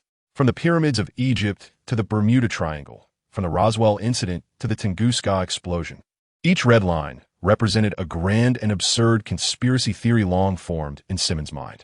The room brimmed with towering bookshelves stuffed with ancient tomes on history, archaeology, physics, and extraterrestrial studies in various languages. Numerous old, yet meticulously maintained CRT monitors flickered with cascading streams of green data. The air was imbued with a unique technological aura reminiscent of the 1990s. As the blast door swung open, the abyssal shade slipped in like an invisible wraith, pressing itself against a dusty ventilation duct in the ceiling, transmitting this madman's sanctum intact to the throne of the abyss miles away. Raw, chaotic, utterly illogical. Anya's consciousness rendered a cold, contemptuous evaluation of the place. The hardware he employs should largely be consigned to the annals of history's refuse. The information network he has constructed is rife with redundancy and errors. Even a rudimentary artificial intelligence could, within 0.3 seconds, identify over 100 logical fallacies in the conspiracy theories plastered on his walls. "You perceive the data, my mother." The voice of Shattered Iron, however, brimmed with an inexplicable admiration for the locale. While you judge right from wrong through logic, he seeks connections through intuition. In this world, shrouded and suffocated by lies, sometimes a mad, illogical intuition is much closer to the truth than a rigorous, logical deduction. He is not conducting academic research. He is channeling, Shattered Iron continued, engaging in dialogue with countless information specters buried by history. Simmons spread the documents across a vast central workbench, cluttered with various blueprints and photographs. His demeanor had transformed from that of a mad deli owner to an awe-inspiring, focused intelligence analyst. This mark, he pointed at a hastily drawn symbol on the document, is not NASA's official insignia. It is an internal contact symbol used during the secret dealings between Sector 7 and KGB's Bureau 13 in the 1960s. I have only seen it once among my father's belongings. This Jerry Wong, he has downloaded the most classified, eternally sealed truth archives concerning the U.S. Soviet space race. He abruptly lifted his head, his eyes ablaze with a terrifying fervor. They were not competing, they were collaborating. They were all working for the same employer. Who? Sam inquired eagerly. The Decepticons. Simmons nearly shouted. The Apollo program was a fabrication, and so was the Soviet lunar mission. They appear to be enemies, but on the moon, they were colleagues. Their shared mission was to investigate the crashed Ark and negotiate with the Decepticons aboard, those who had awakened early and were willing to collaborate. As he spoke, he rushed to a dusty, seemingly large server-like machine, typing furiously on the keyboard with a near-manic speed. Dutchie. Cross-reference all non-public flight records of Apollo 11 astronauts and Soviet Soyuz astronauts. Focus on those individuals listed as missing or lost in the official records. Hurry. Dutchie, expressionless, approached another terminal, fingers flying across the keys. Do you see it, Anya? Shattered Iron's voice echoed in the abyss. This is the power of human intuition. He lacks a vast database, devoid of extraordinary computational ability. Yet, armed with a forgotten symbol, a vague memory from his father, he has touched the very core of the conspiracy's first layer of truth. This leapfrogging, nonlinear thought process is something your perfect logical model can never replicate. Anya fell silent. For the first time, her computational mind, akin to a supercomputer, experienced a fleeting, almost reverent emotion toward a power she could neither understand nor quantify. I found it. Dutchie's voice shattered the room's silence. On his screen appeared two black and white, vintage identification photos. The men in the images donned Soviet-era spacesuits, their gazes filled with the pride and resolve unique to that era. Alexei Vashkov, Dmitry Rychenko. Simmons pronounced their names deliberately. According to official records, they perished in a re-entry capsule accident. However, the secret files of Sector 7 reveal they were the first Earthlings to represent the Soviet Union in contact with the Decepticons. They were the earliest collaborators of the Decepticons on Earth. And this Alexei Vashkov, Simmons's finger pressed heavily on one of the photographs. He did not die.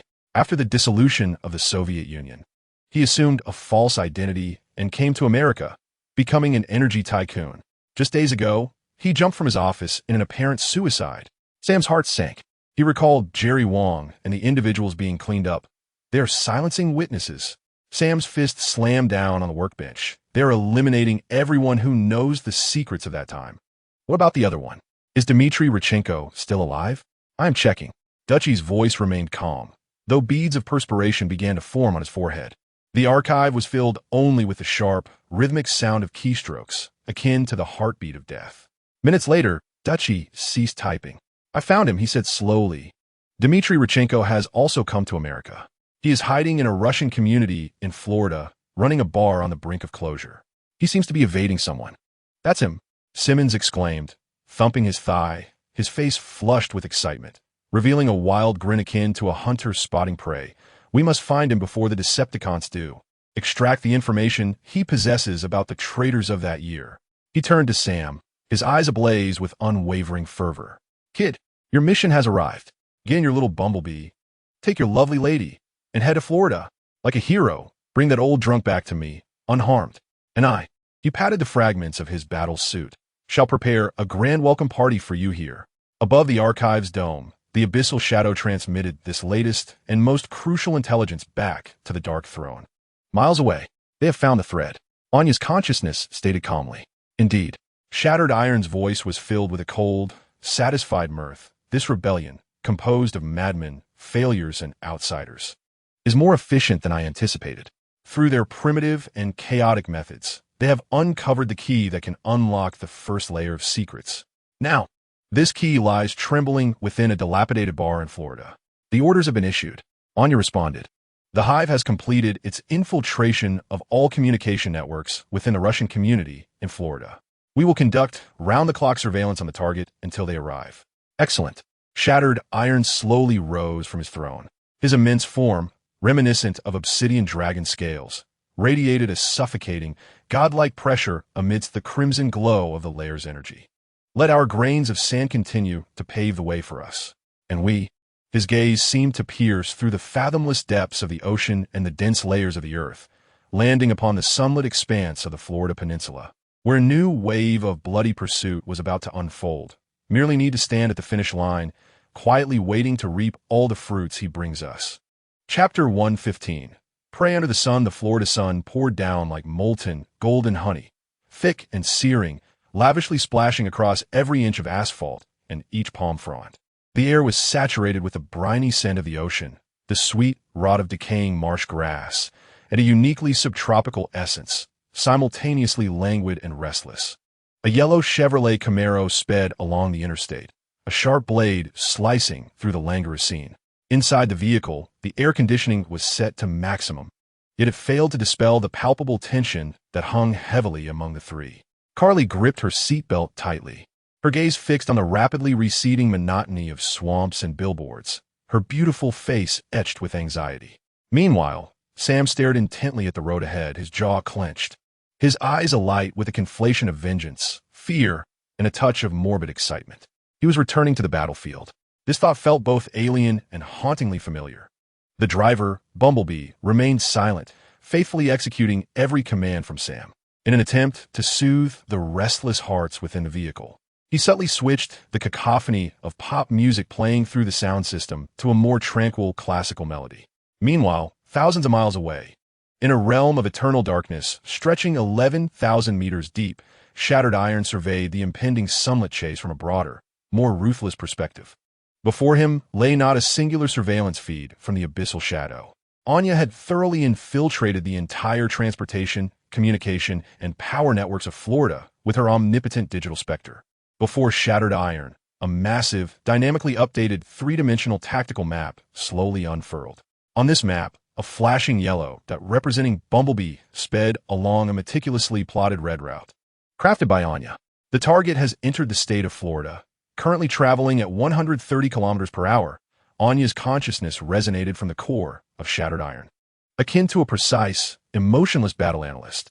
According to traffic models and real-time road condition analysis, they will arrive at their destination, the Red October Bar in the Little Moscow Russian community, in 4 hours and 17 minutes. And the Decepticon's response? Shattered Iron's voice rumbled like thunder from the abyss. His concern lay with the opposing side on the chessboard. Their reaction is swifter and more brutal than we anticipated. Anya's consciousness conveyed a chilling admiration, reminiscent of appreciating a violent aesthetic. The perspective of the tactical map shifted and elevated, covering the entirety of the North American continent. 3 glaring red arrows, symbolizing a high threat level, converged from different directions, resembling a coalition of lethal predators closing in on the same coordinates in Florida at an unprecedented speed. The signal originates from the Decepticon's internal encrypted channel. They are too careless to disguise it, Anya analyzed. Signal characteristics matched Reds, the most infamous elite squad within the Decepticons, tasked specifically with hunting and silencing. Members: Crankcase, Crowbar, Hatchet. Their operational style is absolute, leaving no survivors total annihilation. Soundwave has indeed dispatched his most ferocious hounds, Shattered Iron remarked, devoid of surprise. It seems this old drunkard named Dmitry Rychenko is regarded as a dangerously necessary blemish that must be eradicated. The Dreads are expected to reach the target location at least 30 minutes ahead of Sam Witwicky, Anya concluded coldly, almost as if pronouncing a death sentence. Shall we intervene?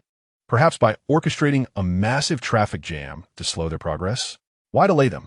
Shattered Iron retorted, his voice laced with the cold glee of a chess player witnessing his opponent fall into a trap.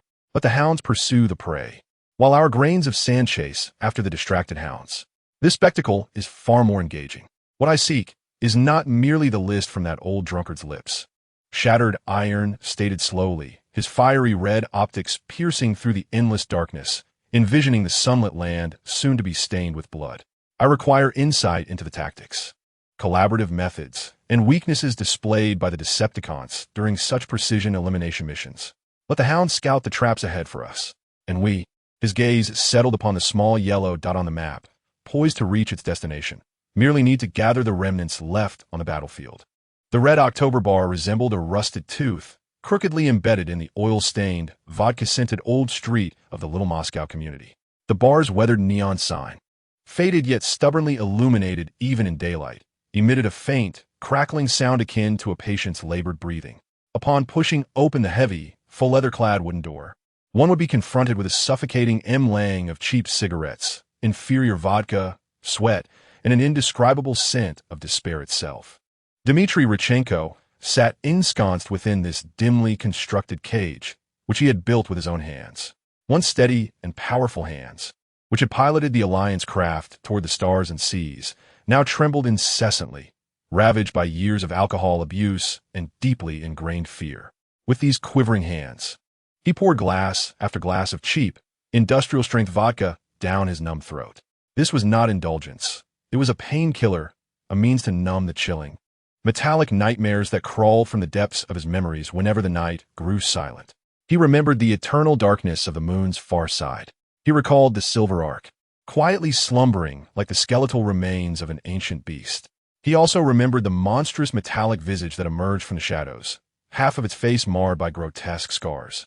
And those cruel, frenzied, crimson electronic eyes. Cooperate or die. That voice, like the sound of metal scraping, still echoed in his ears like the most venomous curse. Even decades later, he chose to cooperate. He and his companion, Alexei, became the first Earthlings to sell their souls to the devil. They exchanged trivial fragments of technology smuggled from the Ark for wealth, status, and a promise of survival. Yet, with the devil, there was never a notion of a happy ending. When Dmitry observed on the news the bizarre suicide of his former colleague, Alexei Volshkord, who had transformed into an energy tycoon, he understood that the reckoning had commenced. He liquidated all his assets and sought refuge in the most chaotic and inconspicuous Russian community in America, establishing a nearly defunct bar. Like an ostrich burying its head in the sand, he prayed that the unseen, celestial eye would overlook his insignificant existence. He was mistaken. His murky, bloodshot eyes were fixated on the small, snow-flecked black and white monitor atop the bar. The monitor was linked to a rusted camera at the entrance, serving as his final psychological bastion. Suddenly, the screen flickered. 3 identical, ominous black Chevrolet Suburbans, resembling mobile coffins, silently arrived at the bar's entrance, emanating a suffocating aura of dread. Dmitry's heart halted. The glass in his hand shattered upon hitting the ground, reflecting the horror in his wide, fearful eyes as 3 doors swung open simultaneously. What emerged from the vehicles were not humans. Instead, they were 3 colossal, foreboding mechanical monstrosities, exuding an aura of violence as if they had crawled out from the depths of hell. Their bodies, constructed from twisted, beast-like black metal, were trailed by entangled cables resembling long hair, and their multiple, flickering crimson electronic eyes locked onto the pitiable bar like predatory snakes. The Fear Brigade. Dmitry emitted a desperate, strangled cry, attempting to escape through the back door of the bar. But it was too late. With a thunderous blast akin to an explosion, the bar's weak brick and wood wall was violently torn open by an irresistible force of pure brutality. Bricks flew, and dust filled the air. From the cloud of debris emerged the monstrous figure of the axle box, its 4 glowing crimson eyes akin to hellish searchlights, instantly locking onto the quivering, diminutive human crumpled on the floor. Dmitry Rychenko, the axle box's voice, reminiscent of rusted metal scraping against metal, resonated with a chilling cruelty. Your contract has expired. At that very moment, across the street, Bumblebee executed a graceful drift, coming to a halt opposite the red October bar. This is the place. Sam inhaled deeply, his hand poised on the car door handle. Sam, wait. Carly seized his arm, her face etched with terror. Look. Sam followed her gaze. They beheld the 3 ominous black Chevrolet SUVs, as well as the gaping breach in the bar's wall. Damn it. Sam's heart sank. We're too late. Without hesitation, he flung the car door open, ready to rush forward. Are you insane? Carly clutched him tightly. Those are Decepticons. Charging in there is a death sentence. I can't stand by and watch him be killed, Sam shouted. He is our only lead. As they argued, Bumblebee's doors suddenly locked automatically. An urgent, warning electronic voice emanated from the car's speakers. Threat level, extremely high recommendation. Evade call for reinforcements. Bumblebee's judgment was cooler and more accurate than anyone else's. The adversary was comprised of 3 battle-hardened members of the Fear Brigade, while they had merely a recently revitalized scout and 2 unarmed humans. A frontal assault would be tantamount to throwing eggs against a stone. Meanwhile, unbeknownst to them, atop a derelict apartment building across the street, the nearly transparent form of Abyss Shadow melded seamlessly with the environment, akin to distorted light in the sweltering air. It observed a detached spectator from another dimension, the impending bloody confrontation unfolding below, as if presenting a complete spectacle to the dark throne miles away. A perfect script. The voice of Shattered Iron echoed with a chilling satisfaction. The hound has seized the prey by the throat, and our grain of sand is poised to rush forth and vie for the spoils. Now let us see. His gaze seemed to penetrate the depths of the ocean and the Earth's crust, resting upon the sunlit and perilous Florida peninsula.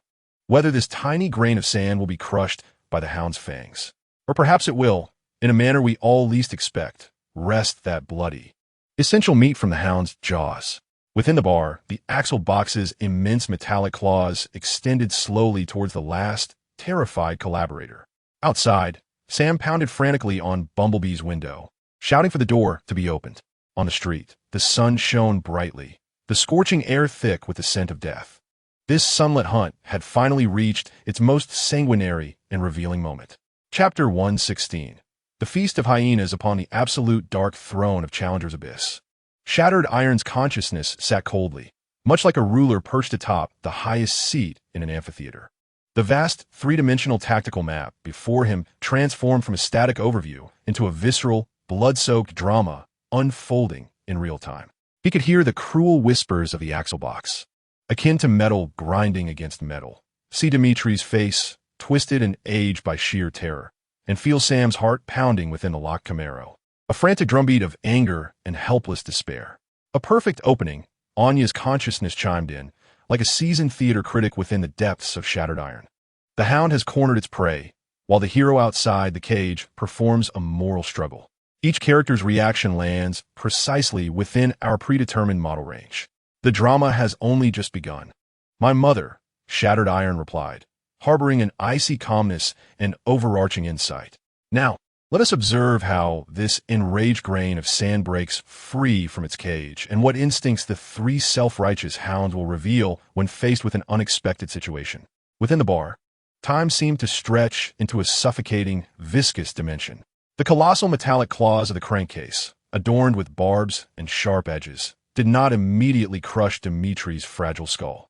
Instead, they slowly approached him with a cruel mockery reminiscent of a cat toying with its prey. The tips of the claws gently grazed his sweat-drenched, wrinkled forehead, leaving a shallow wound from which beads of blood began to emerge. Dmitry Rychenko, the crankcase intoned, as if savoring the taste of an ancient and decayed name. Prior to the expiration of your contract, we are required to conduct a final asset inventory, reveal the whereabouts of everything you took from the Ark, as well as the names of all other collaborators you are aware of. Perhaps we can grant you a swift end. At that moment, 2 more grotesque mechanical entities, like nightmarish phantoms, slowly emerged from the gaping wall. The crowbar, slender in build, sported 2 sharp metal spears extending from its back, reminiscent of a scorpion's tail. The axe, stout and robust, wielded 2 massive energy battle axes that glimmered ominously. They formed a perfect, inescapable triangular formation, entirely encircling Dmitri. Dimitri's pupils, already dulled by alcohol and fear, reflected the hellish tableau before him, and his already shattered sanity finally collapsed utterly. Devils! You are devils! He shrieked, a sound scarcely human, as a surge of desperate energy propelled him from the ground in a reckless dash toward the back door of the bar. Foolish carbon-based life form, the crowbar scoffed, a disdainful snort escaping its mechanical form. The tail-like spear behind it lashed forward with sudden ferocity. Whoosh! The spear's tip, slicing through the air with a sharp whistle, accurately pierced Dimitri's thigh. Dmitri let out a heart-wrenching wail, his body propelled forward by the immense force, only to be brutally pinned against the decaying wooden bar top of the tavern. Dark crimson blood instantly stained his gray trousers. The Fear Brigade had no intention of killing him immediately. They relished the hunt, savoring the cruel extraction of every last ounce of value and terror from their prey. Outside the bar, that piercing scream stabbed into Sam's eardrums like a sharp ice pick. No! Sam's eyes turned blood red in an instant. He ceased pounding on the car window and, in a near self-destructive frenzy, began to hurl his body against the locked car door. "Bumblebee, open the door. I command you, open the door," he bellowed, his voice rendered hoarse by fury and despair. The car sound system emitted Bumblebee's anxious, warning electronic voice, growing increasingly urgent. Threat level, extremely high. Analyzing the best response options. Option A, strategic retreat, failure rate 98. Option B, call for reinforcements. Wait time excessive. Option C. There is no time, Sam shouted, having witnessed the crowbar pinning Dimitri to the bar. He understood that if he delayed any longer, it would all be over. At that moment, Bumblebee's analysis seemed to yield a mad, yet singularly feasible conclusion. Option C. Asymmetric tactical disruption. Execute. No sooner had the words left the speaker than the yellow Camaro transformed from a faithful steed into an enraged warrior in an instant. Its engine roared like a prehistoric beast awakening, an ear-splitting cacophony that shook the air. The tires spun wildly on the scorching asphalt, emitting acrid smoke and the stench of burning rubber. It did not opt for transformation. Such an act would expose the two vulnerable humans within to the full brunt of the Fear Brigade's firepower. Instead, it chose the most direct, most brutal, and most unexpected course of action. Boom! The yellow Camaro charged forth like a golden cannonball, resolutely slamming into one of the three black Chevrolet Suburban SUVs parked at the bar's entrance. The tremendous impact resonated like thunder in a clear sky. The SUV, transformed by the axe, was taken completely off guard, sent careening sideways by the sheer kinetic energy, rolling twice before crashing heavily into a shop across the street, triggering a cacophony of shattering glass and collapsing walls. This sudden turn of events left the crankcase and crowbar momentarily stunned. Their crimson electronic eyes snapped toward the door. Now was the moment. At the instant of the collision, Bumblebee's door lock clicked open. Quick, save him. Sam barely had time to utter a word of thanks to Bumblebee before he flung open the car door and bolted toward the gaping hole in the wall like a cheetah unleashed from its cage, disregarding everything in his path. "Sam, you madman!" Carly exclaimed in shock, yet without hesitation, she followed suit, pushing her door open. She understood that in this perilous situation, remaining in the car might prove more dangerous than following Sam. Sam rushed into the dust-laden, ruinous bar. His eyes quickly found Dimitri, impaled upon the bar, teetering on the brink of consciousness from blood loss and excruciating pain. "Hang on," he shouted, lunging forward with all his strength to pull the spear from Dimitri's thigh. Roar! A furious, inhuman growl erupted from above him. The crowbar had reacted. Its massive, twisted metallic form pivoted toward the audacious human daring to snatch its prey. The other spear, resembling a scorpion's tail, was raised high, glinting ominously, and swung down toward Sam's head. Sam had no time to evade. All he could see was the rapidly enlarging shadow of death. Bang! A dull gunshot rang out. An explosive armor-piercing round, trailing a brilliant blue flame, struck the descending spear of the crowbar with precision. The immense force deflected the spear away, smashing it into the adjacent wall and creating a tremendous hole. Bumblebee. He had transformed at some point, his massive yellow form blocking the bar's breach, the energy cannon on his right arm still emitting wisps of smoke. He stood like a golden guardian, shielding all dangers behind him. "Move," his electronic voice commanded, imbued with an undeniable tone of authority. The attention of the crankcase and crowbar shifted instantly to this formidable new adversary. Meanwhile, the axe, having struggled up from the rubble, radiated fury, its stout form crackling with electric sparks as its massive energy battle axes shimmered ominously. 3 against 1, a bloody confrontation erupted beneath the sun. Seizing the opportunity, Sam finally extracted the cursed spear from the bar. Ignoring Dimitri's pig-like screams, he hoisted the bloodied and half-conscious old drunkard over his shoulder like a sack, and, with Carly's assistance, stumbled toward the rear of Bumblebee. "Get in," Bumblebee shouted, struggling to suppress 3 frenzied foes with his rather inadequate firepower. Sam tossed Dimitri into the back seat of the Camaro, and he and Carly quickly followed suit. "Go, go, go!" Sam frantically pounded the dashboard. Bumblebee deftly sidestepped a powerful axe swing. In the final moment, before his form fully transformed into that of a car, his rear wheels unleashed maximum torque. Screeching like an arrow released from a bow, he shot forward, chased them. The crankcase emitted an angry roar.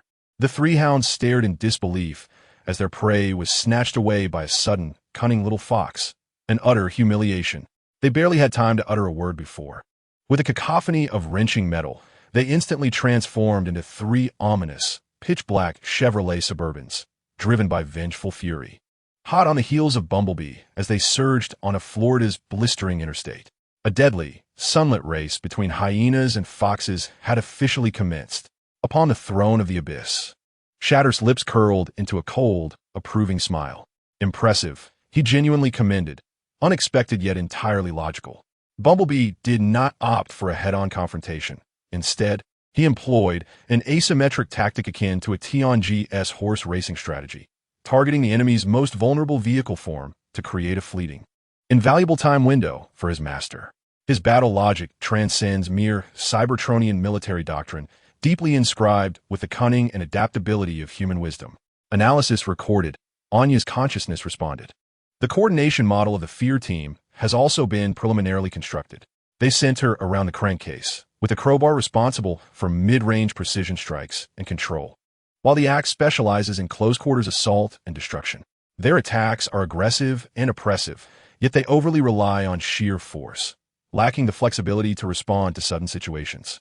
When faced with Bumblebee's unorthodox tactics, their coordination experienced a brief, fatal disconnection. Excellent. Shatter's gaze fell upon the enormous, real-time tactical map. Now, let's make this chase more exciting. On the interstate, 4 steel behemoths engaged in a chase that appeared apocalyptic to mortal eyes. 3 black Suburbans, akin to a trio of vicious wolves in perfect harmony, relentlessly pursued the fleeing yellow Camaro. They constantly shifted formations, sometimes flanking from the left and right, at other times encircling from the front and rear, attempting to either halt Bumblebee or force him off the road. Through their windows protruded an array of weapons, exuding a violent aesthetic. The crowbar's metallic spear lunged like a serpent's fang, relentlessly jabbing at Bumblebee's tires. The crankcase's roof bristled with a row of tightly packed energy cannons, reminiscent of Gatling guns, spewing deadly red energy projectiles. Boom! Boom! Boom! Energy blasts exploded around Bumblebee, creating charred craters and scattering asphalt debris. Bumblebee maneuvered like a top-tier race car driver, dancing on the edge of a knife, executing astonishing, gravity-defying evasive maneuvers amidst the relentless barrage. Yet, his exterior began to bear more and more singed scars. "They can't hold on much longer," Carly screamed in terror, glancing at the rearview mirror, where the 3 relentless black SUVs loomed like phantoms. "Optimus, we need support. Now," Sam shouted hoarsely into the vehicle's communicator. "They're coming." Just as despair threatened to overwhelm Sam, Bumblebee's calm, yet reassuring electronic voice resonated within the car. "What?" Sam abruptly raised his head, gazing ahead. Before them, 3 seemingly modified, NASCAR-style armed cars, adorned with massive sponsor logos, raced towards them in a pin formation against the flow of traffic. One was a red car sporting the Target logo, number 42. Another was a blue car emblazoned with the low S insignia, number 48. The last was a green car featuring the AMP Energy and National Guard logos, number 88. Their bodies bristled with an array of exaggerated caliber machine guns, missile launchers, and Gatling guns, creating a wild aesthetic that starkly contrasted with their commercial paint jobs. "Oh my, look at these little darlings, finally ready for action." A coarse, excited roar with a heavy Scottish accent emanated from the red number 42 car. "Let these Decepticon scum taste the might of our wreckers." The wreckers, the Autobots' most unruly, violence-embracing elite strike force, feared by the Decepticons, crushed them with a synchronized, war-fueled roar. The 3 armed cars surged into battle mode without the slightest hint of deceleration. In a dazzling display of violent transformation, 3 stocky, Weapon-laden war machines materialized on the highway. They barely acknowledged the human vehicles scattering in fright. Their sole target was the three ominous black Suburbans. Hot-tot-tot-tot-tot-tot. A torrential downpour of metal projectiles instantly enveloped the battlefield. The wreckers declared their arrival to the Fear Team in the most straightforward, unrestrained manner possible. The Fear Team, evidently caught off guard by the sudden assault from the Autobots' main force, found their previously flawless pursuit formation shattered in the face of overwhelming firepower. A chaotic melee, devoid of any tactical pretense, erupted under the Floridian sun, a pure clash between hyenas and mad dogs. Upon the throne of the abyss, Shatter quietly observed the increasingly tumultuous and captivating canvas. Variables are once again increasing. Anya's consciousness rapidly analyzed this unexpected turn of events. The Wreckers, an irregular combat unit of the Autobots, employ reckless, saturation fire attacks as their primary tactic.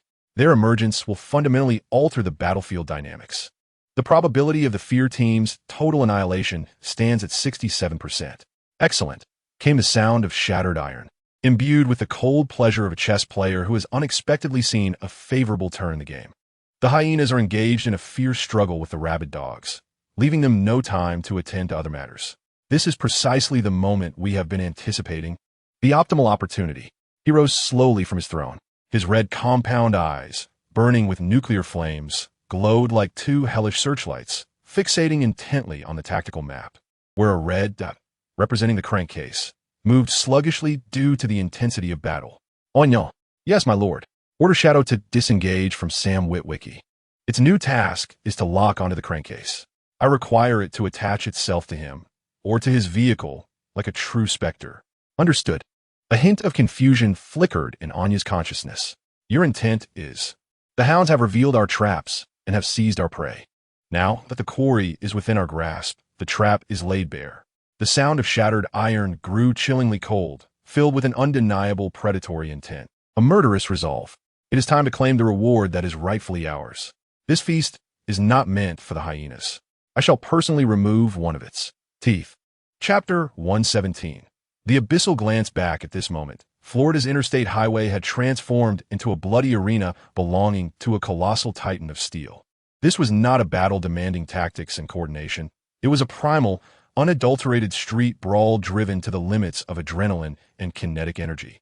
The three members of the Thunder Rescue Team, Roadblock, Leadfoot, and Topspin, were anomalies among the Autobots, war machines embodying sheer brutality. Their combat logic contained no notion of evading or flanking, but solely the singular, ultimate command to crush. A torrential downpour of tracer-laden heavy machine gun fire fell upon three black suburban vehicles, raining sparks and anguished cries as their armored shells were relentlessly assaulted. Leadfoot even violently hurled his massive mechanical pet, Steeljaw, a beast reminiscent of a hyena, which clamped its unyielding alloy jaws onto the rear wheel of one Suburban, attempting to topple it. The fearsome team, known as the most vicious hounds of the Decepticons, similarly possessed no concept of retreat. Infuriated by the sudden, tempestuous barrage of firepower, they were driven into a frenzy. The axe, previously knocked away, regained its balance. As its stout frame transformed, two enormous energy battle axes cleaved towards the nearest Topspin with tremendous force. Meanwhile, Crowbar employed his metal spear, akin to a scorpion's tail, to deliver precise, lethal thrusts aimed at incapacitating the joints of the Thunder Rescue Team. The core of the onslaught, the crankcase, exhibited remarkable combat prowess as the squad leader amidst the furious exchange of fire. Its massive frame shifted rapidly between humanoid and vehicular forms, utilizing civilian vehicles as cover while delivering precise and deadly point fire suppression with its energy cannons mounted atop. This was a grotesque spectacle of violence, a chaotic carnival between hyenas and rabid dogs. The cacophony of explosions, the tearing of metal, the buzzing of energy weapons, and Leadfoot's boisterous Scottish curses composed a discordant symphony of war. Within this tumultuous scene, a nearly transparent orb, the size of a basketball, traversed the hail of bullets in a manner defying the laws of physics. The Abyssal Shadow, it had detached from Sam's yellow Camaro, now careening toward the battle's edge. It disregarded the bullets capable of rending steel and the explosions potent enough to vaporize all. Like an observer from a higher dimension, it coldly and precisely locked onto its new target, the crankcase. As the crankcase executed a deft side slip, evading a volley of rockets from roadblock. The moment its chassis armor scraped against the ground due to friction, the abyssal shadow sprang into action. It silently affixed its soft yet resilient body, composed of a resistive array, onto the crankcase's scorching, asphalt and dirt-stained undercarriage. Attachment complete. Like the most perfect parasite, it minimized its presence, then emitted a faint yet unwavering quantum beacon towards the dark kingdom situated at the Earth's deepest depths. Coordinates locked in the eternal darkness of the Challenger Abyss. Akin to the primordial void of creation, shattered iron slowly rose from his throne, forged from countless self-replicating black metal. For the first time since his arrival in this world, he departed from his sanctuary. The moment he stood, the vast underwater city seemed to sense the will of its monarch. Thousands of abyssal mayflies halted their ceaseless construction, aligning their faint, star-like blue lights toward the city's center. The underwater volcano that provided endless energy to shattered iron began to surge and roar with unprecedented intensity, as if sounding the war drums for their king. Oh no! Shattered iron's voice, no longer conveyed through a mental link, resonated for the first time in a rich, physical tone across the dark expanse of his city. During my absence, the highest command of the lair is entrusted to you. Maintain a level 1 alert, forbidding any unit from departing the abyss without authorization. Understood, my lord. Anya's consciousness flickered with a hint of concern. Your departure from the abyss poses unknown risks. According to the law of energy conservation, your quantum tunnel transmission will result in substantial energy expenditure and may leave indelible energy traces in the target area. Risk is synonymous with reward. Shattered Iron's voice carried an undeniable resolve, embodying that of a predator. Moreover, this is not merely a transmission. He extended his colossal metallic claw, capable of effortlessly tearing apart stars, toward the void before him. This is a descent. As the words left his mouth, his immense form instantaneously transformed into countless flickering dark red particles, reminiscent of fireflies.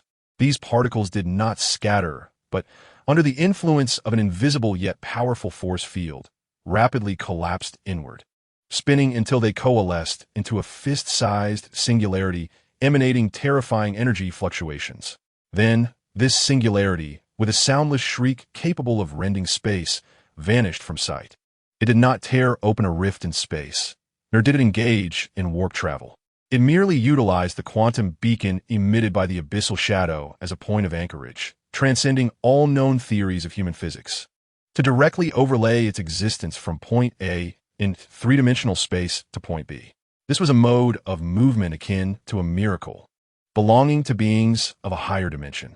In that moment, the consciousness of Iron Shard broke free from the constraints of the physical realm. He felt as if he had transformed into a pure stream of information, traversing a bizarre tunnel woven from countless entangled, shimmering strings. He could see the Earth's vast, grid-like magnetic field and could hear the dull pulsations from deep within the core, akin to the heartbeat of a giant. Time and space lost all significance in that instant. A second, or perhaps a microsecond. When his consciousness reassembled, he had already arrived at his destination. Florida, at the edge of the Everglades National Park. Here, he was less than 5 kilometers away from the interstate highway, where a fierce battle of steel was unfolding. The dense mangroves loomed like a massive green canopy, obscuring the sky. The murky, dark green waters flowed slowly between the gnarled roots, exuding a primal and wild aura. A 4-meter-long alligator floated serenely on the water surface, resembling a patient killer disguised as a dead log, awaiting its prey. Suddenly, its cold, emotionless reptilian eyes narrowed sharply. It sensed that the water beneath it was swirling in an abnormal and eerie manner, rapidly converging and twisting towards a single point, forming a small, bottomless vortex. Then, an indescribable coldness and darkness, emanating from the depths of the 10,000-meter sea, erupted violently from the vortex's center. The alligator barely had time to emit a roar before its body was instantly frozen into a crystalline, lifelike ice sculpture upon contact with that darkness. Then, with a soundless crack, it shattered into countless cold, red fragments. From the murky waters, a colossal figure composed of pure darkness and cold, imbued with a distorted metallic texture, slowly rose. He was no longer the massive Dark Lord seated upon a throne. He reconstituted himself into a more agile, lethal form, brimming with sleekness and muscularity. The form of a hunter. His physique was comparable to that of the Fear Brigade, yet he bore none of the rage and ferocity associated with the Decepticons. He resembled the most perfect, silent apex predator birthed from the abyss itself. His red compound eyes, ablaze with nuclear fire, pierced through the dense mangroves, precisely locking onto the target 5 kilometers away, the one engulfed in a frenzied battle, adorned with his beacon. The game is over, he intoned quietly, his voice raspy like the sound of metal grinding against metal. In an instant, his figure transformed into a shadow of blackness, nearly imperceptible to the naked eye, silently weaving through the tangled woods and marshes. On the interstate, the battle intensified. The Thunder Rescue Team's saturation fire initially held the upper hand, but the Fear Brigade's reckless exchange for exchange strategy exacted a toll. The left leg of Leadfoot was pierced by a crowbar spear, slowing his movements. His chest plate, laden with lead, bore a charred, sparking dent from an energy cannon's blast. Those damn pests, tougher than gum, stuck to the bottom of my boot. Leadfoot bellowed in frustration. The target insignia on his bulging belly now charred black. The crankcase seized an opportunity, violently smashing through the roadhog ahead, transforming into vehicle mode. Tires screeching as he prepared to gain distance and utilize his long-range firepower for a new round of suppression. However, just as he surged onto the grassy patch connecting to the marsh, his high-speed logic core suddenly emitted an unprecedented, dire warning of the utmost danger. Warning. Unknown high-energy reaction detected. Threat level. What? Crankcase's 4 crimson electronic eyes widened in shock. Before he could react, several cold, black tendrils composed of pure, liquid darkness sprang forth like the swiftest of serpents from the soft grass beneath him. These tendrils were not physical. They seemed to be forged from absolute darkness and frigid cold. They disregarded Crankcase's sturdy armor, directly ensnaring his limbs and torso. A wave of absolute cold, capable of freezing embers, surged into his core. Crankcase felt his energy conduits freeze in an instant, his once mighty strength draining away like air from a punctured balloon. He could not even complete his transformation, helplessly watching as the cold, dark tendrils dragged him into the depths of the marsh, a realm of uncertainty and death. No! Save me! Crankcase emitted his first and final scream, filled with pure terror, a sound unlike that of a transformer. His voice abruptly ceased. His massive black SUV form was seized by an unseen, hellish hand, silently dragged into the murky, dark green marsh without a single splash, as if he had never existed at all. This eerie and horrifying scene caused both combatants to halt in shock.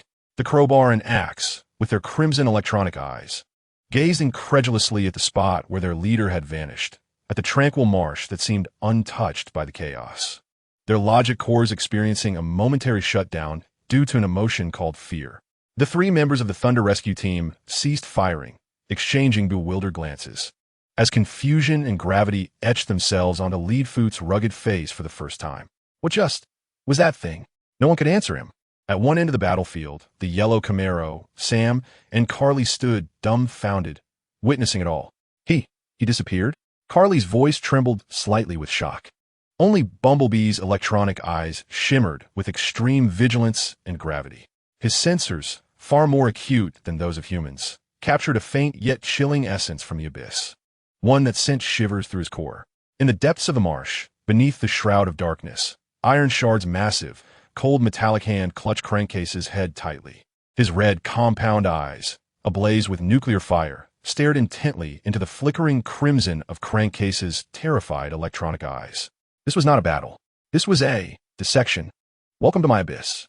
The sound of shattered metal resonated directly within the depths of the already frozen and chaotic consciousness of the Crankcase. He uttered not a single superfluous word.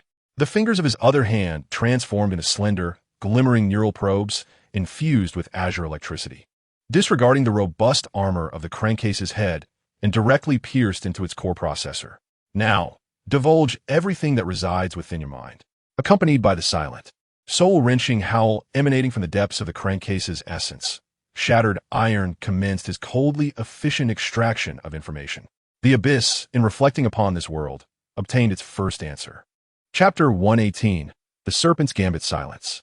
An absolute stillness, more jarring than the roar of an explosion and more terrifying than the shriek of energy weapons, enveloped the interstate highway, which had just moments ago echoed with the cacophony of hell. For the first time, the three war-mad members of the Thunder Rescue Team ceased their unrelenting, frenzied fire. The brutish visage of Leadfoot, adorned with an exaggerated beard, bore an expression of pure bewilderment that could not be articulated with his meager vocabulary. Both Roadbuster and Upward Spin exchanged glances, their battle-hardened logic cores utterly incapable of processing the scene that had just unfolded, transcending their understanding. A living, formidable leader of the fearsome team, with whom they had been engaged in fierce combat mere moments ago, was silently dragged into the eerily calm swamp, as if being ground into mincemeat by an unseen force.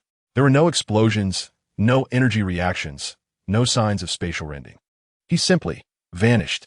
On the opposite end of the battlefield, the remaining two members of the fearsome team, Crowbar and Axe, had long abandoned their earlier reckless ferocity. Their crimson, multifaceted electronic eyes fixated intently upon the dark green swamp that seemed to harbor some horrific entity, their massive metallic forms trembling uncontrollably beneath the scorching Florida sun. It was neither rage nor sorrow. Rather, it was a more primal, profound fear emanating from the very depths of their being.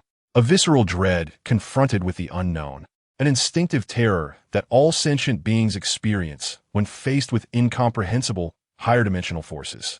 Retreat. Retreat.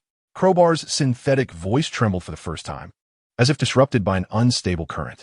He paid no mind to the prey that had been snatched away by the Autobots. He merely wished to escape this bizarre, death-shadowed locale immediately. Without a moment's hesitation, Crowbar and Axe transformed into two black Saab off-road vehicles amidst a flurry of chaotic metallic sounds.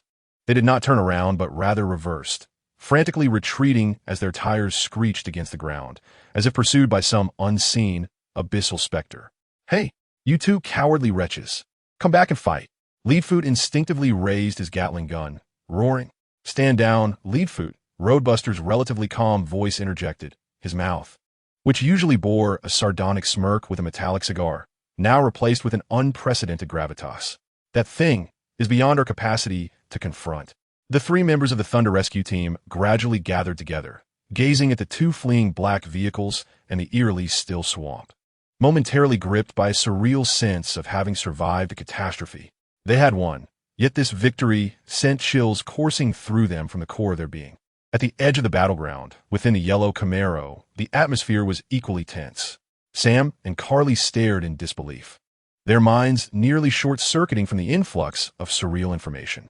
Only Bumblebee, with his blue electronic eyes, remained fixated on the swamp, his sensors operating at an excessive frequency. What was that? Sam's voice was dry and hoarse. Unknown. Bumblebee's synthetic voice carried a tone of near confusion for the first time. Sensors failed to detect any known energy signatures. It resembles a black hole of existence. He could not accurately articulate the sensation. It was a void more ancient and pure than the malevolence of the Decepticons or the oppressive presence of a Unicron. A nothingness, as if the abyss itself had opened its eyes in that moment, coldly reflecting upon the noisy world. "Regardless of what that is, we need to leave here quickly." Carly's voice trembled with fear as she glanced at the bloodied Russian elder in the back seat, who had succumbed to unconsciousness from blood loss. Sam inhaled deeply, forcefully suppressing the shock and terror within. He understood that now was not the time to investigate that ghostly entity. They had acquired the key they sought, and now they must promptly return it to Simmons' insane archive. "Bumblebee, let's go," Sam commanded. The yellow Camaro swiftly maneuvered past the three armed vehicles, hastily departing from this ominous, bizarre, and blood-soaked domain. Deep within the swamp, beneath the absolute darkness and cold that enveloped the waters, a silent, one-sided dissection was underway. Shattered Iron's massive, frigid metallic hand remained firmly grasped around the crankcase's head. His red compound eyes, ablaze with nuclear fire, scrutinized the four frozen, crimson electronic eyes of the crankcase, locked in a state of ultimate terror. The slender neural probes, formed from the fingers of his other hand, had bypassed the crankcase's seemingly robust, yet redundantly designed processor firewall, directly connecting to its foundational memory core, which recorded all information. This was no longer a mere extraction of information. It was an act of consumption. Shattered Iron's consciousness surged forth like a torrent of icy, abyssal waters, uncompromisingly crashing into the tumultuous realm of the crankcase's thoughts. He witnessed the life of the crankcase. From its inception on the assembly line of Cybertron to its first act of killing a kin for an energy cube. From its fervent loyalty sworn to Megatron to the sadistic glee displayed while hunting and torturing Autobot captives across countless planets. These memories, filled with violence and bloodshed, belonging to a pure war machine, stirred not even a flicker of emotion within Shattered Iron, whose essence fused with Lin Mo's soul. He perused these worthless, sentiment-laden preludes with the indifference of a cold librarian, swiftly locating what he truly sought, the main text. A series of clearer, more classified images surged into the sea of his consciousness like a flood unleashed. He beheld, in the shadows of the moon, the disfigured and grotesque visage of Megatron, revealing a sinister and frenzied grin. He extended a calculating hand of alliance towards a similarly colossal figure, resplendent in golden red. He perceived the countenance of Starscream, seemingly imbued with wisdom and authority, where deep within his blue electronic eyes lay a concealed weariness for war and an almost obsessive yearning to return home at any cost. He discerned how Soundwave's perpetually expressionless face, with its cold, computer-like gaze, ensnared the most powerful humans on Earth with invisible threads woven from self-interest, all facilitated through a human named Dylan Gould. Then, he uncovered the most pivotal and core secret. The 5 energy pillars, regarded by Optimus Prime as a lifeline, were not components for repairing the Arkansas. They were keys, essential elements to activate a far more colossal and terrifying scheme. The consciousness of Scrap Iron, following the memories of the crankcase, found itself in a heavily fortified underground vault belonging to Dylan Gould, located in the heart of Chicago. He witnessed, beyond the massive, alloyed walls of the vault, a cavernous space densely populated with hundreds of identical space bridge energy pillars. This was merely the tip of the iceberg. More energy pillars, disguised as various goods, had already been silently implanted in the core of every major city, military stronghold, and transportation hub across the globe. Through the logistics network controlled by the Decepticons, a grand, suffocating plan unfolded in Scrap Iron's mind, one that utilized the entire Earth as a chessboard. Starscream would, under the very noses of humanity and the protection of the Autobots, place those 5 key energy pillars in the heart of Washington. He would then activate them using his authority. The activation of these energy pillars would serve as a signal, a simultaneous detonation of the hundreds of energy pillars strategically placed worldwide. An immense space bridge network, capable of enveloping the entire Earth, would instantaneously take shape. And the other end of the space bridge would not connect to a distant galaxy, but rather to the long-dead, drifting planet of Cybertron in the cold void of space. Their intention was not to return home. They sought to relocate home directly to this place. They planned to use the immense energy of the space bridge to transport the entire Cybertronian planet into Earth's orbit. They aimed to enslave all of humanity, transforming them into laborers for the reconstruction of Cybertron. They aspired to turn Earth into a new colony of the Decepticons. This was the ultimate revelation of Megatron and Starscream's game of serpents. Scrap Iron's consciousness gradually withdrew from the drained, shell-like memory core of the crankcase. So it is his voice, raspy and akin to metal grinding, echoed slowly in the cold, dark depths of the swamp. He finally comprehended everything. The reason Dylan Gould held Sam in such high regard, the curiosity Starscream exhibited toward humanity's nuclear arsenal, and why Megatron willingly concealed himself in a corner of Africa, masquerading as a feeble and defeated Lion King. Because they were all waiting for Starscream, the perfect Trojan horse, to open the door to victory in the very heart of humanity. I have learned all that I needed to know. Scrap Iron's colossal, cold metallic hand gradually released the already lifeless head of the crankcase. He did not cast another glance at this remnant, stripped of all value. His form, composed of countless nanomechanical particles, dissolved silently like melting ink into the murky, dark green swamp. The massive, black metallic carcass of the crankcase sank slowly into the depths of the swamp, freed from the unyielding grip of the icy depths of the abyss. It would not resurface. It would merge with the decaying roots and ancient bones, becoming part of this primordial swamp, forever unknown. Within the eternal, primordial darkness of the Challenger Deep, Scrapiron's figure reemerged silently upon his throne, crafted from self-replicating black metal, like a deity materializing from the void. "My lord, welcome back." Anya's consciousness resonated in the depths of his core. "The energy expended during the arrival is within your anticipated range. The energy signatures in the target area have also been minimized. A perfect operation. Action is merely a means." "Anya." Scrapiron's voice exuded a calm and regal authority that came from profound understanding. "The outcome is what we pursue." He shared the colossal torrent of information he had just devoured from the crankcase with Anya in its entirety. Anya's consciousness fell into a rare silence, lasting several seconds as she digested, analyzed, and comprehended the grand and chillingly insane plan. A perfect scheme betting on the planet. After a lengthy pause, a wave of near shock reverberated through Anya's consciousness. They exploited the Autobots' hope, humanity's arrogance, and everyone's information disparity to construct an almost unbreakable, guaranteed winning game. Indeed, almost. Scrapiron corrected. But now, this game has encountered a variable. Anya's consciousness instantly grasped his implication. We now possess equivalent information to theirs. We can disclose this plan to the Autobots or the human government. We can destroy everyone's chessboard, Scrapiron interjected, his voice chillingly resolute, imbued with the undeniable authority of a sovereign. "Why prevent them?" he countered, his red eyes, aflame with nuclear fire, flickering with an unsettling, frenzied brilliance from his dark throne. "Let Starscream activate his space bridge. Let Megatron summon his vast, hidden fleet from the depths of the cosmos to Earth. Let the Autobots and Decepticons exhaust their last drop of energy amidst the steel jungle of Chicago. Let the war of the gods turn human cities to ash. Let everyone believe that the apocalypse has arrived." And then he rose slowly from his throne, his colossal form, akin to obsidian dragon scales, casting a shadow so immense that it could envelop the entire abyss, filled with ambition and desire. Against the backdrop of the underwater volcano that reverberated with the sound of war drums in his wake.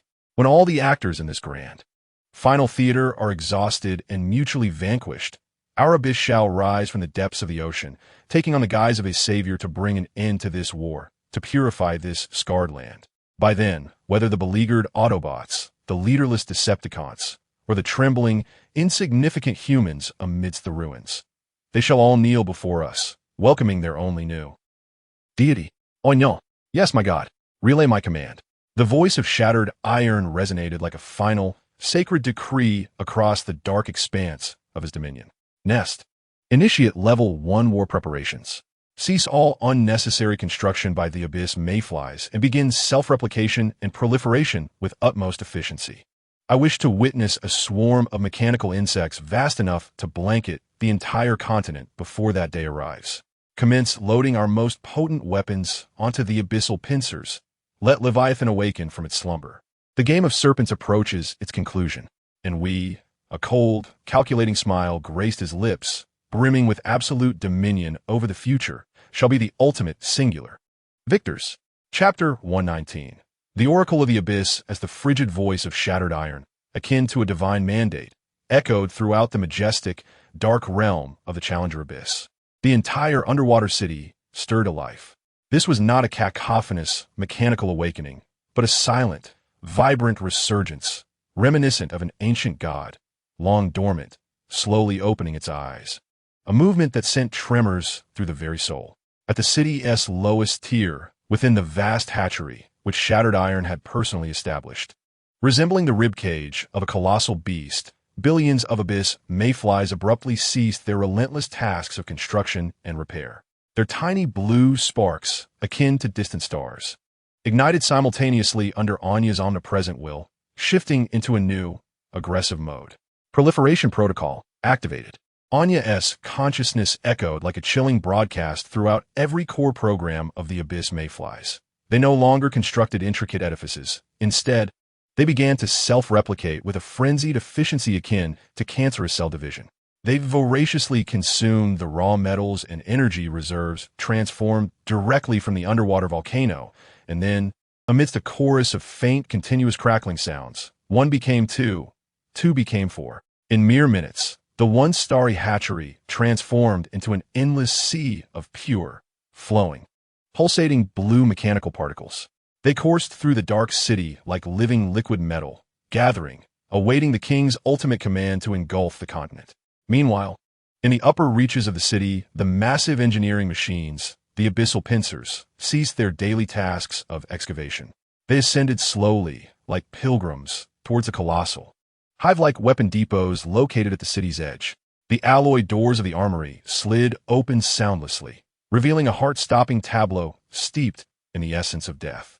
Rows of massive weapons, adorned with dark red energy patterns, lay quietly displayed upon energy racks. There were the spear of the sea god, capable of launching ultra-dense matter jets, the heart of the abyss, which could create localized gravitational singularities, and the song of the sea, which could unleash electromagnetic pulses powerful enough to incapacitate an entire fleet. These were the fruits of Shattered Iron's labor, blending Cybertronian weaponry, earthly physical theories, and his own timeless knowledge from the abyss, creating a unique art of destruction. The abyssal pincers extended their massive mechanical arms, delicately affixing these city-destroying weapons onto their backs and limbs, transforming their engineering bodies into mobile fortresses of death. Yet, all this commotion paled in comparison to the final awakening resonating from the depths of the city. At the very bottom of the hive, in a vast cavern cloaked in absolute darkness and directly connected to the Earth's crust, a massive shadow, longer than 3,000 meters and resembling a small mountain, stirred. Leviathan. It was not manufactured, it was grown. From a core of metal containing his own spark, Shattered Iron had, through countless resources, nurtured this ultimate biological weapon under the terrifying pressure and boundless energy of the Challenger Abyss. It bore no fixed form. Its body comprised countless advanced nanomechanical units that could freely recombine. It could manifest as a colossal beast diving into the deep sea, as steel wings blanketing the sky, or even as a sweeping, devouring nanostorm across the continent. At this moment, its massive, mountain-like body began to undulate. The long-dormant biological spark within it reignited. An invisible aura of authority and oppression surged like a tsunami, sweeping through the entire hive. All abyss mayflies and abyssal pincers halted their actions, bowing their metallic heads in reverence to their elder brother, acknowledging the profound awe emanating from the depths of their sparks. Leviathan, awakening procedure is 30 complete. Anya reported to Shattered Iron with palpable excitement. Full combat readiness is expected within 24 Earth hours. Excellent. Shattered Iron's voice echoed from the dark throne. Imbued with a chilling satisfaction, prepare the children. The grand celebration that belongs to us is about to commence. The abyss had revealed its fangs. Meanwhile, above ground, the insignificant actors, striving for their own notions of justice and survival, remained blissfully unaware of the impending storm. In the heart of Africa, deep within the Namibian desert, in an abandoned diamond mine, long ravaged by the winds of time, Megatron sat like a battered lion king, exiled and scarred, upon his makeshift throne crafted from scrap metal and rust. Beside him lingered only his most loyal and humble servants, Tarantulas, Soundwave, and the small doctor tasked with ridding him of parasites. At that moment, two shadowy figures, cloaked in disarray and unmistakable fear, stumbled into the dimly lit cavern. They were none other than the Wrecking Bar and the Axe, having fled in panic from the battlefield in Florida. Master, the Wrecking Bar's voice trembled, an unsteady current of anxiety coursing through it. The mission has failed. The crankcase, he is dead. A cold, emotionless voice echoed from the shadows of the throne. Soundwave's eternally expressionless visage bore a crimson electronic eye, reminiscent of a computer screen, that flickered briefly, replaying a processed segment from the Axe's dashcam, a haunting final image. In the footage, the massive form of the crankcase was silently dragged into the tranquil swamp by several invisible, dark tendrils, causing not a single ripple. The cavern descended into a profound silence. For the first time, the face of the Red Spider, typically brimming with flattery and scheming, revealed pure, unmasked shock. He was acutely aware of the fearsome team's prowess and the ferocity of the crankcase. What manner of power could render a battle-hardened elite soldier utterly defenseless? Consumed without a trace? Megatron's intact, crimson electronic eye fixated on the eerie, looping footage. His disfigured, grotesque face betrayed no emotion, yet his fingers unconsciously tightened, warping the armrest of his seat into a twisted mass of scrap metal. Analyze, he commanded in a gravelly, authoritative tone. Analysis result. Unknown, Soundwave replied. No known energy signatures detected in the target area. No spatial bridge reactions. No thermonuclear responses. Attack method cannot be deciphered. Source of the attack remains untraceable. Conclusion. An unknown entity with a high threat level. A third-party force is intervening.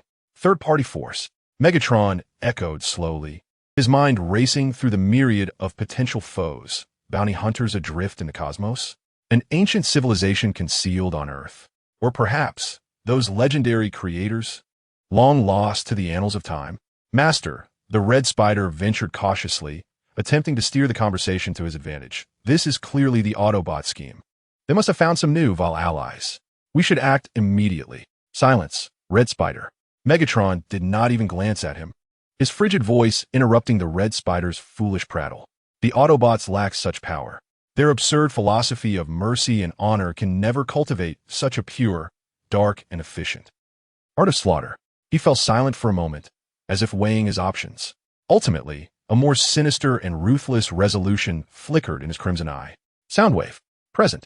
Master, classify this matter as a secondary priority. Continue monitoring, but refrain from initiating contact. Megatron spoke slowly. We have more pressing matters at hand. His gaze seemed to pierce through the heavy rock layers, reaching towards the distant North American continent across the ocean. The game of Unicron has entered its final stage. Before Cybertron's arrival, I desire no unforeseen variables to disrupt this grand celebration. As for this lurking third party, a cruel, disdainful smirk curled at the corners of his mouth. Once Cybertron arrives, I shall personally twist off his head to discern the color of his spark. In Washington, D.C., in the basement of Simmons' conspiracy-laden deli, Dmitry Rychenko, a near-dead Russian alcoholic, was bound to a specially modified dental chair like a decrepit puppet. His thigh had been crudely bandaged by Dutch, but the real interrogation was just beginning. Simmons relied on no physical means. Instead, he force-fed Dmitry a concoction of high-proof vodka, garlic juice, and a herbal mixture of his own invention, claimed to relax the human cerebral cortex's defensive mechanisms. He then activated all the antiquated monitors in the room, their screens flickering with green data streams, cranking the volume to the maximum. In an instant, the entire basement was flooded with dizzying images and sounds steeped in conspiracy theories, forged footage of the Apollo moon landing, autopsy photos from the Roswell incident, and various war footage of the Decepticons wreaking havoc on Earth, all accelerated to a frenzied pace. Look, Dmitry, pay attention. Simmons' voice thundered in Dmitry's ear like that of a mad hypnotist. This is what you chose as your partners. They did not come to do business with us. They came to destroy us. And you are the shameful traitor who opened the door for them. Under the weight of alcohol, drugs, excruciating pain, and overwhelming psychological shock, Dmitry's already fragile mental defenses crumbled entirely. He began to weep, to confess, his words a chaotic jumble of Russian and English, spilling forth everything he knew. It wasn't Team Me. They forced me. Megatron. He was there, on the moon. They provided us with technology, wealth, status. We only needed to help them place their people on Earth. Dylan Gould's father. He was the first, and many powerful individuals. Their essay list. They have a list of all the bought individuals, all on that list. Sam and Carly stood nearby, anxiously recording every word he uttered, while Simmons shone like a treasure hunter who had finally found the entrance to a hidden trove. The list. Where's the list? Simmons grasped Dmitry by the collar, shaking him furiously. I don't know. Dmitry nearly fainted from the violent shaking. Only Dylan Gould. He inherited everything from his father. He knows. He must know. Dylan Gould. That name, like the final crucial puzzle piece, perfectly linked all the clues together. Sam's heart plummeted. He recalled the dashing, charming man who had given him a job. He remembered his beautiful girlfriend, who served as a senior assistant at Dylan's company. A terrifying, chilling thought surfaced in his mind. Oh no, he muttered. Carly, meanwhile, at the headquarters of the Nest. Optimus Prime and the members of the Thunder Rescue Team have returned to their base. Alongside the severely damaged remains of the black Suburban belonging to Axel, they bring with them a weightier revelation. A formidable, unknown third party has intervened in the battle. It was like a ghost, Roadbuster's relatively composed voice now tinged with gravity. No energy signatures, no physical form. The crankshaft, a battle-hardened warrior, was simply consumed before our very eyes. Optimus Prime's blue electronic optics glimmered with an unprecedented seriousness. He scrutinized the hazy footage extracted from Roadbuster's dashcam, attempting to discern any useful clues from the tranquil swamp of images, yet the outcome was a void. At the peak of tension in the command room, a golden-red figure, exuding an air of authority, slowly entered. The fallen Optimus, his voice bore the wisdom and concern of an elder. I have heard of your tribulations. It appears that this planet, Earth, is far more intricate than we had imagined. Mentor, Optimus respectfully turned towards him. We have encountered an incomprehensible foe. His power surpasses our understanding. The unknown does not equate to invincibility, the fallen replied slowly, moving towards the footage for a closer examination.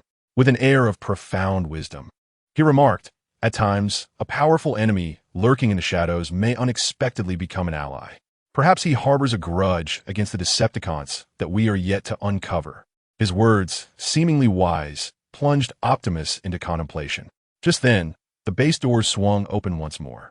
Bumblebee burst in, carrying Sam, Carly, and the barely conscious Russian elder. Optimus. Sam leaped from the vehicle, anxiety and determination etched across his face. We found it.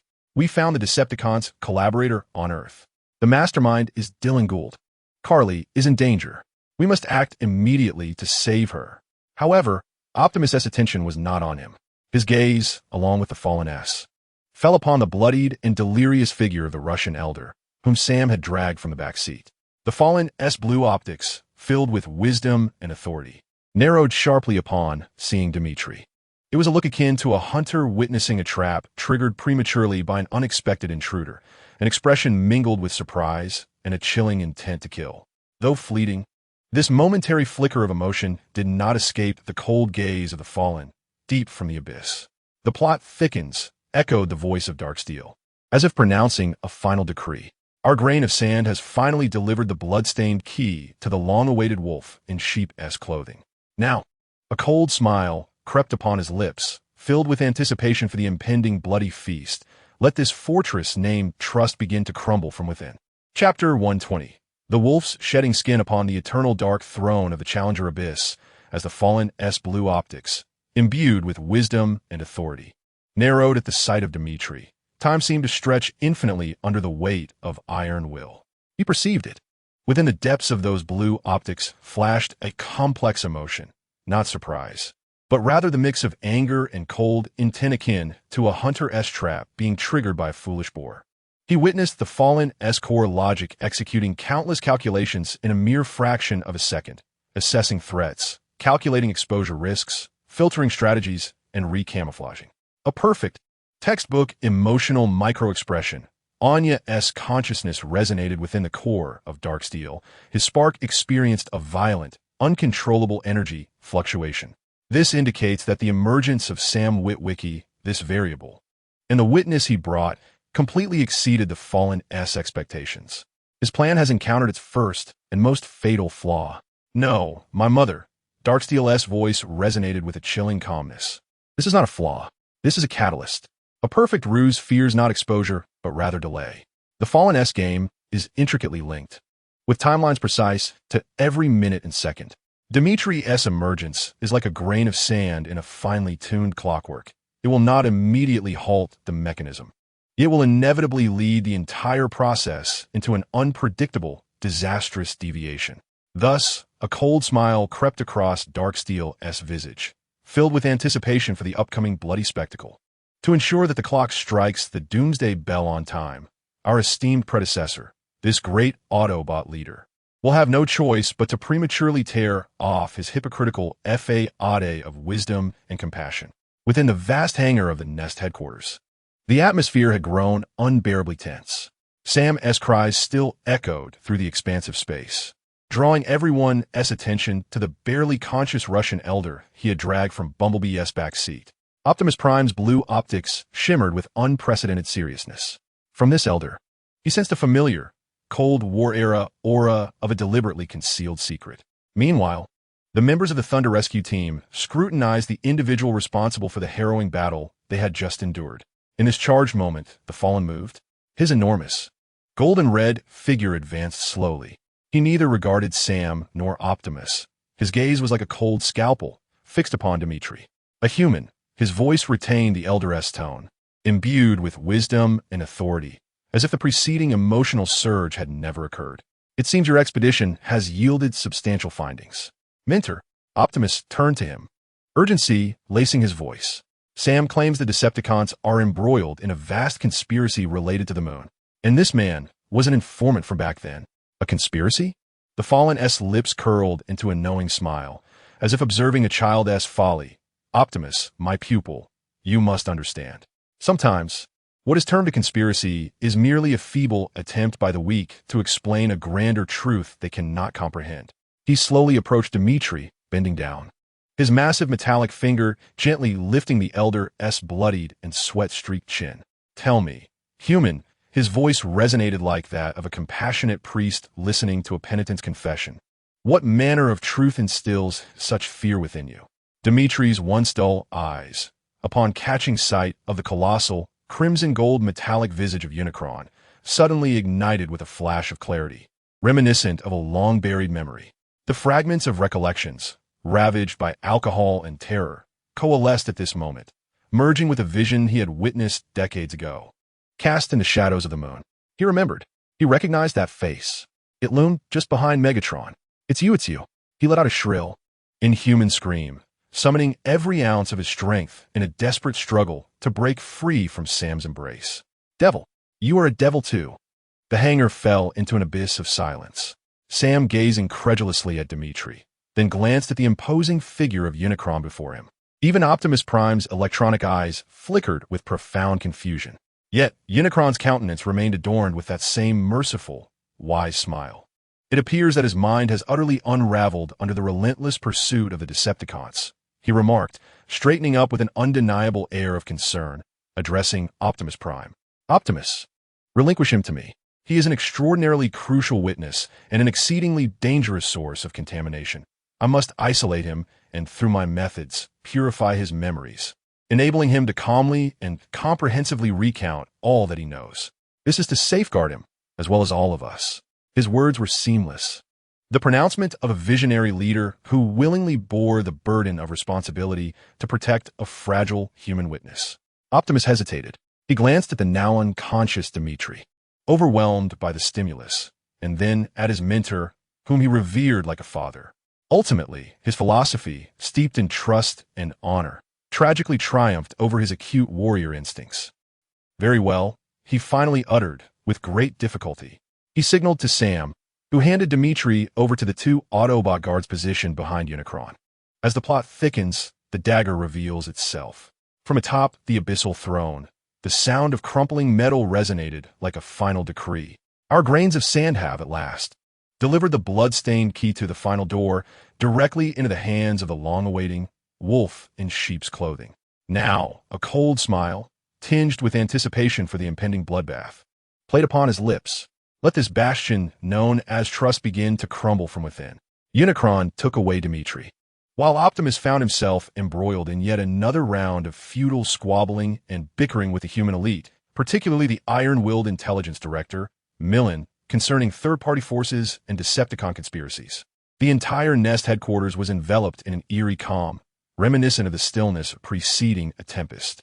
No one noticed that, in the deepest recesses of the hangar, where the relics of the Ark and the 5 energy pillars, cherished by Unicron, were stored, a massive, crimson-gold figure had quietly taken its stand. Ironhide, the most seasoned, tempestuous, and loyal weapons specialist among the Autobots, stood guard dutifully. Leader Unicron, Ironhide, greeted the newcomer, respect etched upon his weathered face. What is your command? Ironhide. Unicron's voice had shed the gentleness exhibited before Optimus, replaced by a cold, unassailable tone of command. I require these 5 energy pillars. Now, Ironhide froze. He glanced at the 5 pillars, faintly glowing with a blue luminescence, then back at Unicron's deep-set, emotionless blue optics. Apologies, leader. He shook his head. his massive form like an immovable steel wall, blocking access to the energy pillars. Optimus has ordered that no one may touch them until their specific purpose is clarified. Unicron remained silent. His blue optics remained fixed on the loyal, yet somewhat foolish veteran before him. After a long pause, he let out a slow sigh. "You are correct." Ironhide, his voice suddenly reverted to that of a wise elder, tinged with wisdom and resignation. Sometimes, loyalty is a virtue, but at other times, it can be a hindrance. Before the last syllable left his lips, his colossal, crimson-gold arm shot up with an incongruous, lightning-like speed. In his grasp, an oddly shaped weapon, emanating a sinister, dark green glow, had mysteriously appeared. It was neither an energy cannon nor a physical blade. It was a weapon capable of unleashing a corrosive force potent enough to decay and disintegrate any metal in an instant. The most malevolent of ancient Cybertronian torture devices. The cosmic rust gun. Ironhide's battle-honed instincts warned him of impending doom. He instinctively raised his Gatling guns. But it was too late. Thud! A muffled sound, akin to mud being punctured, echoed. A dark green, venom-like energy beam surged forth, unimpeded, directly penetrating Ironhide's robust chest plate, designed to withstand high-caliber projectiles. There was no explosion, no flammes. Ironhide's immense form stiffened abruptly. In disbelief, he lowered his gaze to the rapidly expanding, dark green rust-covered cavity on his chest. This was no ordinary injury. It was decay. He felt his spark being insidiously eroded, disintegrated by that malignant force, akin to a plague. His body, forged from the strongest Cybertronian alloy, was visibly transforming into a meaningless, fragile heap of rust. Slowly, he raised his head, his optics flickering with an orange-yellow glow, brimming with anger and confusion. Fixed intently on the ancient leader he had once revered. Why? He struggled to articulate his final question, rife with betrayal and anguish. From his now-decaying vocal cords. For Cybertron, Unicron's voice was cold and resolute, devoid of any emotion. For our once great home that has long since perished. To ensure the continuation of our race. Sometimes, sacrifice is necessary. With that, he unhesitatingly pulled the trigger once more. Thud! The second cosmic rust energy blast struck Ironhide's head with pinpoint accuracy. Ironhide's colossal form, reminiscent of an iron fortress, emitted a painful, metallic cracking sound before finally succumbing. He collapsed to the ground, disintegrating like a weathered sand sculpture, reduced to a pile of dark red cold, metallic dust. In the realm of the Autobots, the most loyal and valiant weapon specialist, Ironhide, has met his demise. He fell in the most humiliating and tragic manner, at the hands of his own kind, slain by the very leader he revered most. This abrupt and brutal turn of events plunged the entire hangar into an eerie silence. Optimus Prime, who had been embroiled in a heated argument with Director Milne, abruptly turned around. Upon witnessing the metallic dust that represented Ironhide's remains and the ominous green glow emitted by the cosmic rusted gun in Unicron's grasp, his blue electronic eyes were overwhelmed with a profound shock and sorrow that defied expression. "Mentor, what have you done?" His voice trembled, quaking with astonishment. "I have done what I must, Optimus," Unicron replied, slowly turning to face him. The countenance, once filled with wisdom, now bore an icy resolve reminiscent of eternal frost. "You are too weak, too sentimental. You wallow in the protection of these insignificant and short-sighted humans while forgetting our true mission. Our mission is to rebuild Cybertron, not to languish on this backward, primitive planet. Megatron understood this long before you did, which is why I chose him." His earth-shattering declaration struck every Autobot present like a resounding slap. You have allied with Megatron?" Optimus staggered back in disbelief, feeling as if his very spark was gripped by a chilling hand. "This is not an alliance, Optimus," Unicron stated coldly. "This is a rectification of chaos. It is the only correct choice for the continuance of our race." With that, he disregarded the still-stunned Optimus and approached the 5 energy pillars, activating them with a fervor akin to a pilgrimage. Virum! The 5 pillars erupted with a brilliant blue light, unleashing an energy so immense it distorted the very fabric of space, sweeping through the hangar in an instant. No! Finally breaking free from his stupor, Optimus let out a furious cry and charged at Unicron.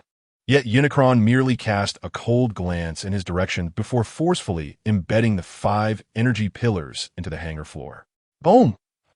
A colossal, circular gate, formed of pure spatial energy, suddenly materialized in the center of the hangar. On the other side of the gate lay not the familiar skies of Earth, but a frigid, desolate expanse filled with countless stars, the cosmos. Additionally, dozens of massive Decepticon warships, exuding a fierce and violent aesthetic akin to the fangs of demons, lay in wait, shrouded in the shadow of the moon, as if they had awaited this moment for decades. Farewell, my naive student. Unicron's lips curled into a cold, disdainful smirk, tinged with pity. He seized the 5 energy pillars and, without hesitation, stepped through the gateway to victory. What followed was a surge of Decepticon assault ships and aerial fighters, pouring forth from the colossal spatial door like a swarm of ravenous locusts. For Megatron, for Cybertron, accompanied by deafening roars filled with fervor, a dense barrage of energy projectiles rained down upon the entire Nest headquarters. The fortress symbolizing peace and hope established by both Autobots and humans. In an instant, it was engulfed by an inferno of explosions and the wails of despair. Upon the throne of the abyss, the shattered Iron gazed upon the magnificent yet destructive tableau that he had catalyzed with his own hands. The fortress has crumbled. Anya's consciousness calmly articulated this long-foretold reality. Trust, honor, hope. All these irrational and fragile emotional bonds are utterly helpless in the face of absolute interest and betrayal. Indeed, replied Shattered Iron, his voice laced with satisfaction and a chilling mirth. The wolf has shed its sheep's clothing. The shepherd has been thoroughly torn apart. Now, the entire flock shall be exposed to the fangs of the wolves. He slowly settled back into his massive throne, forged from self-replicating black metal. Optimus has lost his mentor, his comrades, and his base. He is now but an enraged and helpless lion, stripped of its claws and exiled from its home.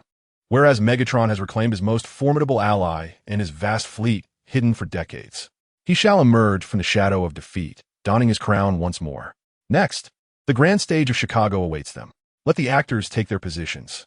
And we, his gaze seemed to penetrate the depths of the ocean and the thick crust of the earth. Resting upon the windy city that was soon to be consumed by the flames of war, need only to patiently await the commencement of the second act. Chapter 121. The Exile of the Gods. The explosions echoed as the sole melody of the night. The orange-red tongues of fire licked greedily at every inch of steel and concrete within the Nest headquarters, as if reaching from the depths of hell. The searing shockwaves, accompanied by countless torn metal fragments, wreaked havoc inside this fortress that once symbolized hope, transforming it into a storm of destruction. Amidst the inferno, Optimus Prime's towering red and blue form stood as a solitary and furious island, on the verge of being submerged.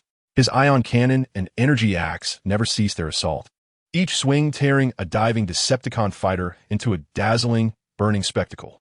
Yet, the enemy was overwhelming.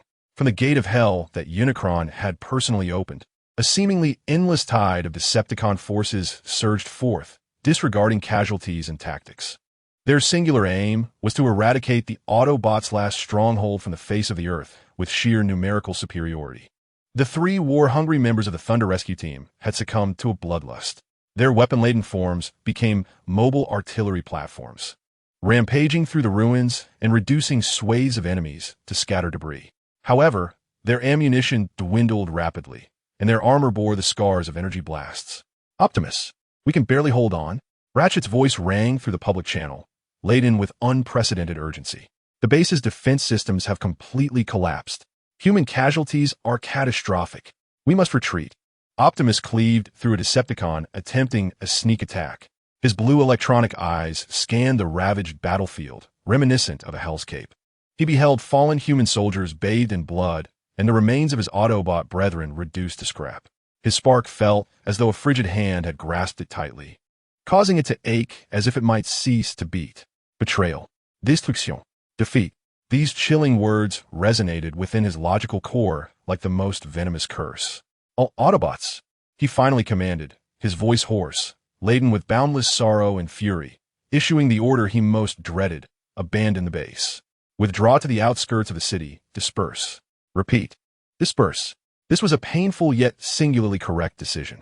Accompanied by a roar of indignation from Optimus Prime, the remaining Autobots commenced their most disgraceful and humiliating retreat, a catastrophic defeat. They no longer lingered in battle. each transformed into vehicle form, breaking through the deceptively loose encirclement of the Decepticons, vanishing into the chaos of a night illuminated by flames. Akin to daylight, in Washington, upon the eternal dark throne of the Challenger S abyss, Megatron quietly reveled in a masterpiece of destruction he had personally catalyzed. On the vast, three-dimensional tactical map, the blue dots representing the Autobots dwindled rapidly, scattering like a frightened school of fish. Meanwhile, the red dots denoting the Decepticons surged like a tide, utterly engulfing the once insignificant coordinate known as the nest. A textbook example of asymmetric blitzkrieg. Anya's consciousness echoed within the depths of Megatron's core, conducting a cold post-battle analysis. The Decepticons executed a perfect strategic assault utilizing space bridge technology. Their troop deployment faced almost no time delay. The Autobots, relying excessively on a fixed, long-exposed base, fell into a passive stance the moment they lost their defensive advantage. Their retreat was inevitable. The reason for their retreat was not tactical. My mother, Megatron's voice bore a cold calm that grasped the essence of the matter. Their retreat was due to heart. When Optimus Prime witnessed Ironhide transformed before him into a heap of rust, when he saw his most revered mentor betray him in the most resolute manner, his spark was already shattered. A leader devoid of faith, a team whose fighting spirit has been obliterated by betrayal, regardless of how powerful their weapons may be, becomes merely a flock of lambs destined for slaughter. Slowly, Megatron reclined upon his grand throne, composed of countless self-replicating black metal. And did the Decepticons truly triumph? He retorted, a hint of disdain curling at the corners of his mouth. No, they merely leapt from the shadow of one failure into a larger trap woven by arrogance. They believe themselves victors in this game. Soon, they will discover they are merely a slightly larger piece on someone else's chessboard. Dawn descended upon this scarred planet in a weary and pallid manner. The news of the nest destruction spread across the globe like the most violent nuclear explosion. The charred ruins, still emanating wisps of black smoke, were broadcast live via satellite for every inhabitant of Earth to behold. Humanity plunged into an unprecedented and profound panic. Shortly thereafter, an even more despairing announcement arrived. Unicron, once regarded as a peace envoy by humanity, appeared at the emergency session of the United Nations Security Council as the new representative of the Decepticons. His holographic image loomed large and imposing, exuding an undeniable aura of the victor-esque oppression. I, Unicron, the last leader of Cybertron, hereby present our final and only condition to the leaders of Earth. His voice, grand and frigid, resonated in the ears of every attendee through simultaneous translation. The war that has befallen this beautiful planet was never our intention. The root of all this chaos lies with Optimus Prime and his small band of exiled Autobots. Their existence has drawn the Decepticons' pursuit. Their resistance has ignited the flames of wartime and again on this planet, which should have remained peaceful. Now we, the true masters of Cybertron, have returned. We harbor no desire to oppose the feeble humans. We simply wish to rebuild our shattered homeland. Thus, my condition is simple. His gaze godlike, swept across the pale faces of the human leaders present. Immediately, expel Optimus Prime and all his Autobot subordinates from Earth permanently. Let them depart in their spacecraft, retreating into the depths of the universe, never to return. In return, a disingenuous smile graced his lips, brimming with false compassion. We shall ensure peace for Earth. We will share with you our world-altering technology. We will assist you in entering a new, magnificent era. The choice lies in your hands.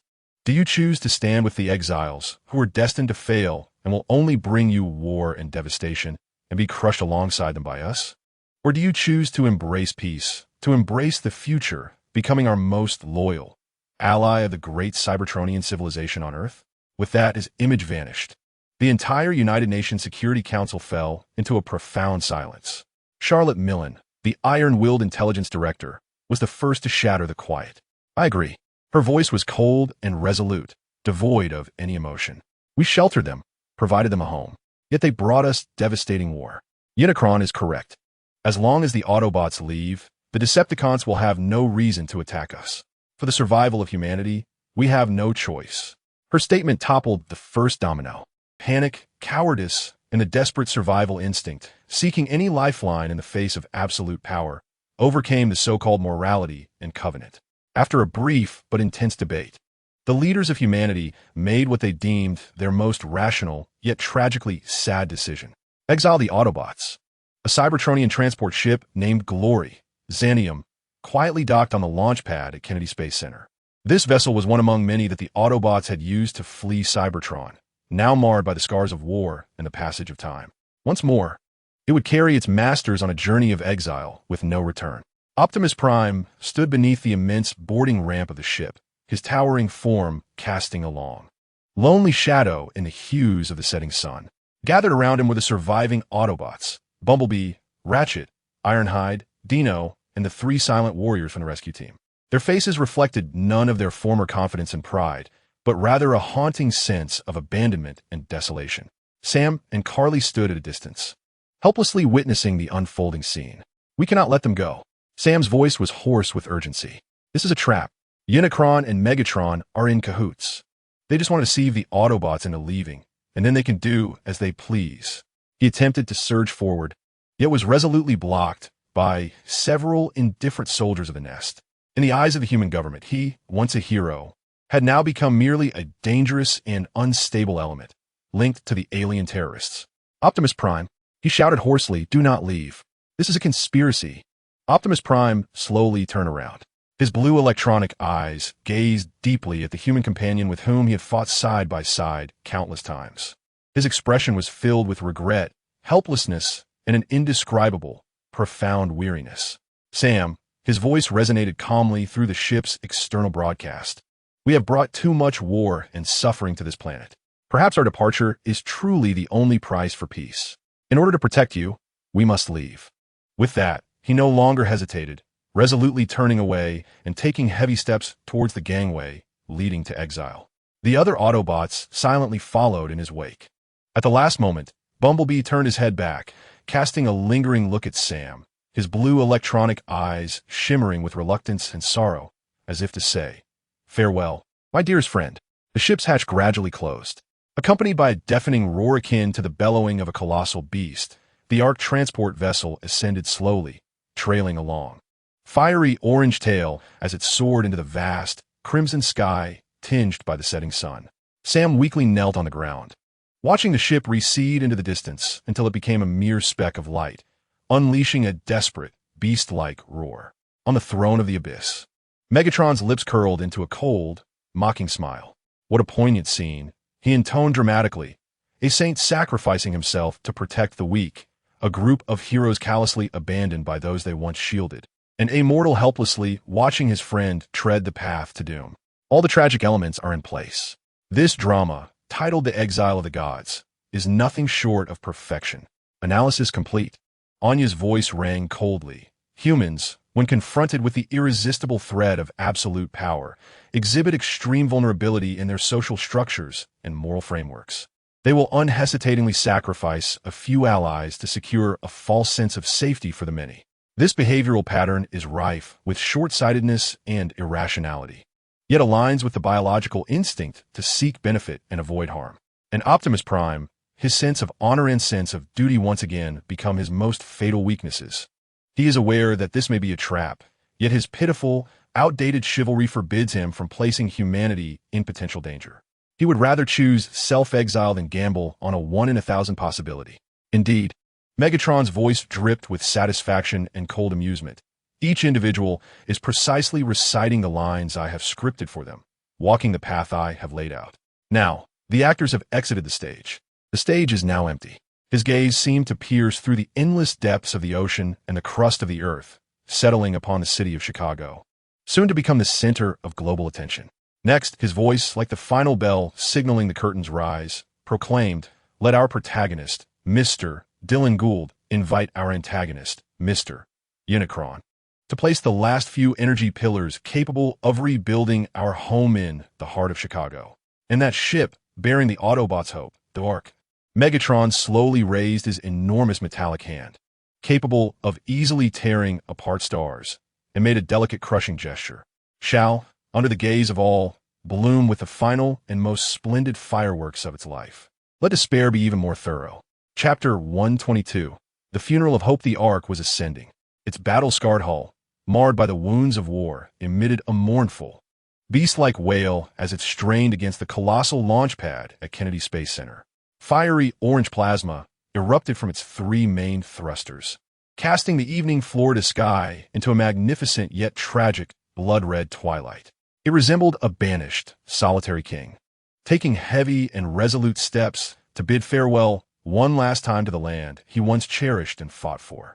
Outside the cold, barbed wire perimeter of the launch site, Sam Witwicky knelt weakly upon the ground. His once youthful and vibrant eyes now reflected a bleak despair, betrayed by the entire world.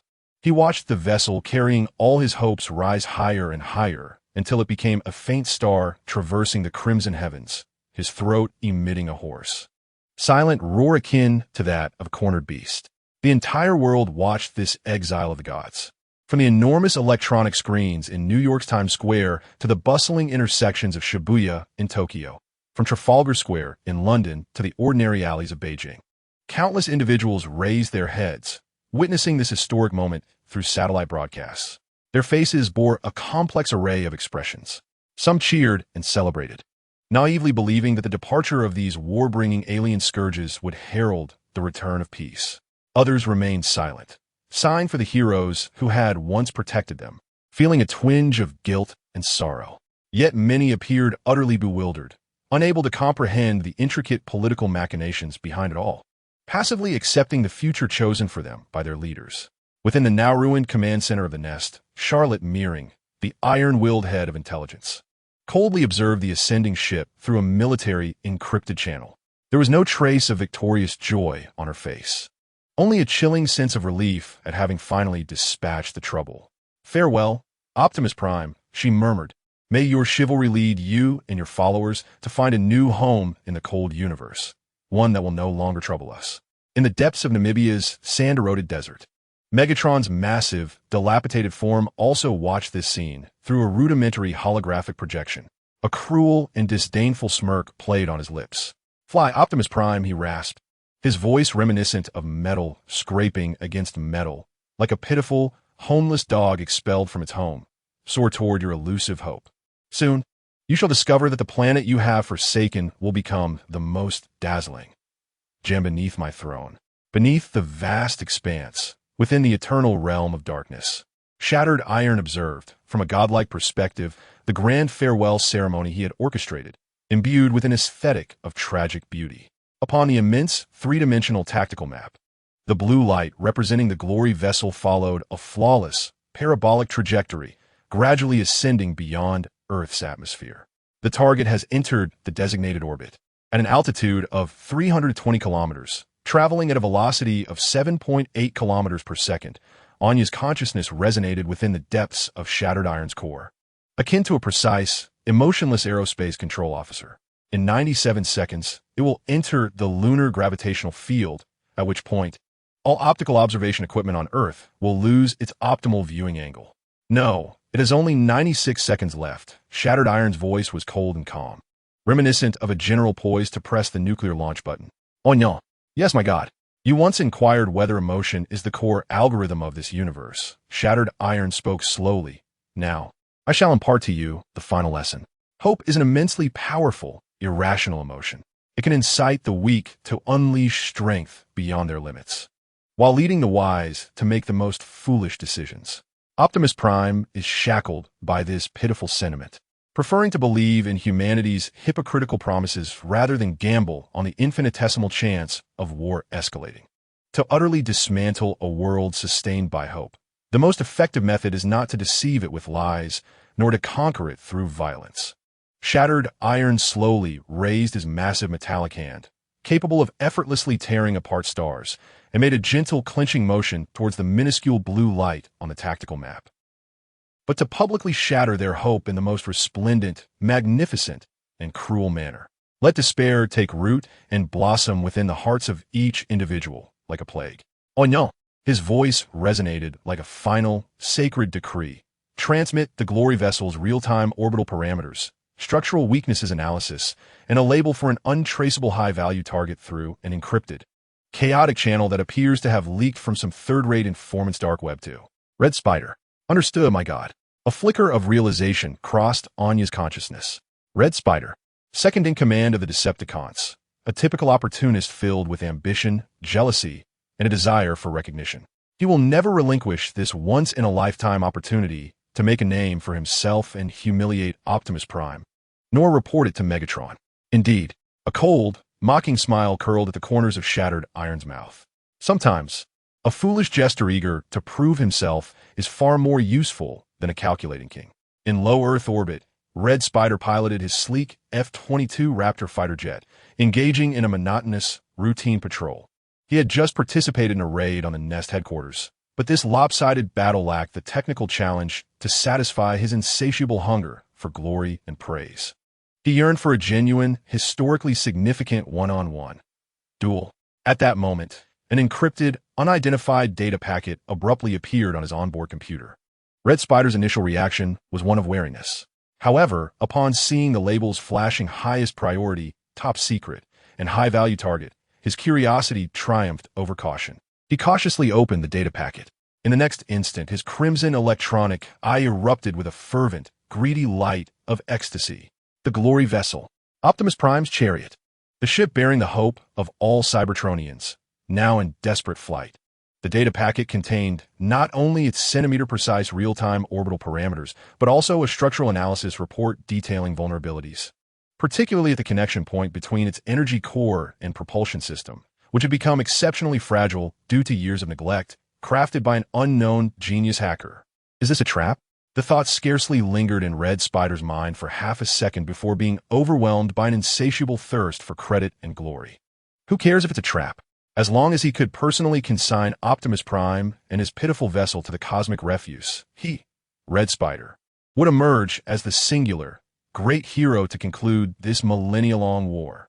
At that moment, both Megatron and the arrogant Unicron would have no choice but to regard him with newfound respect. This is mine. This credit is mine.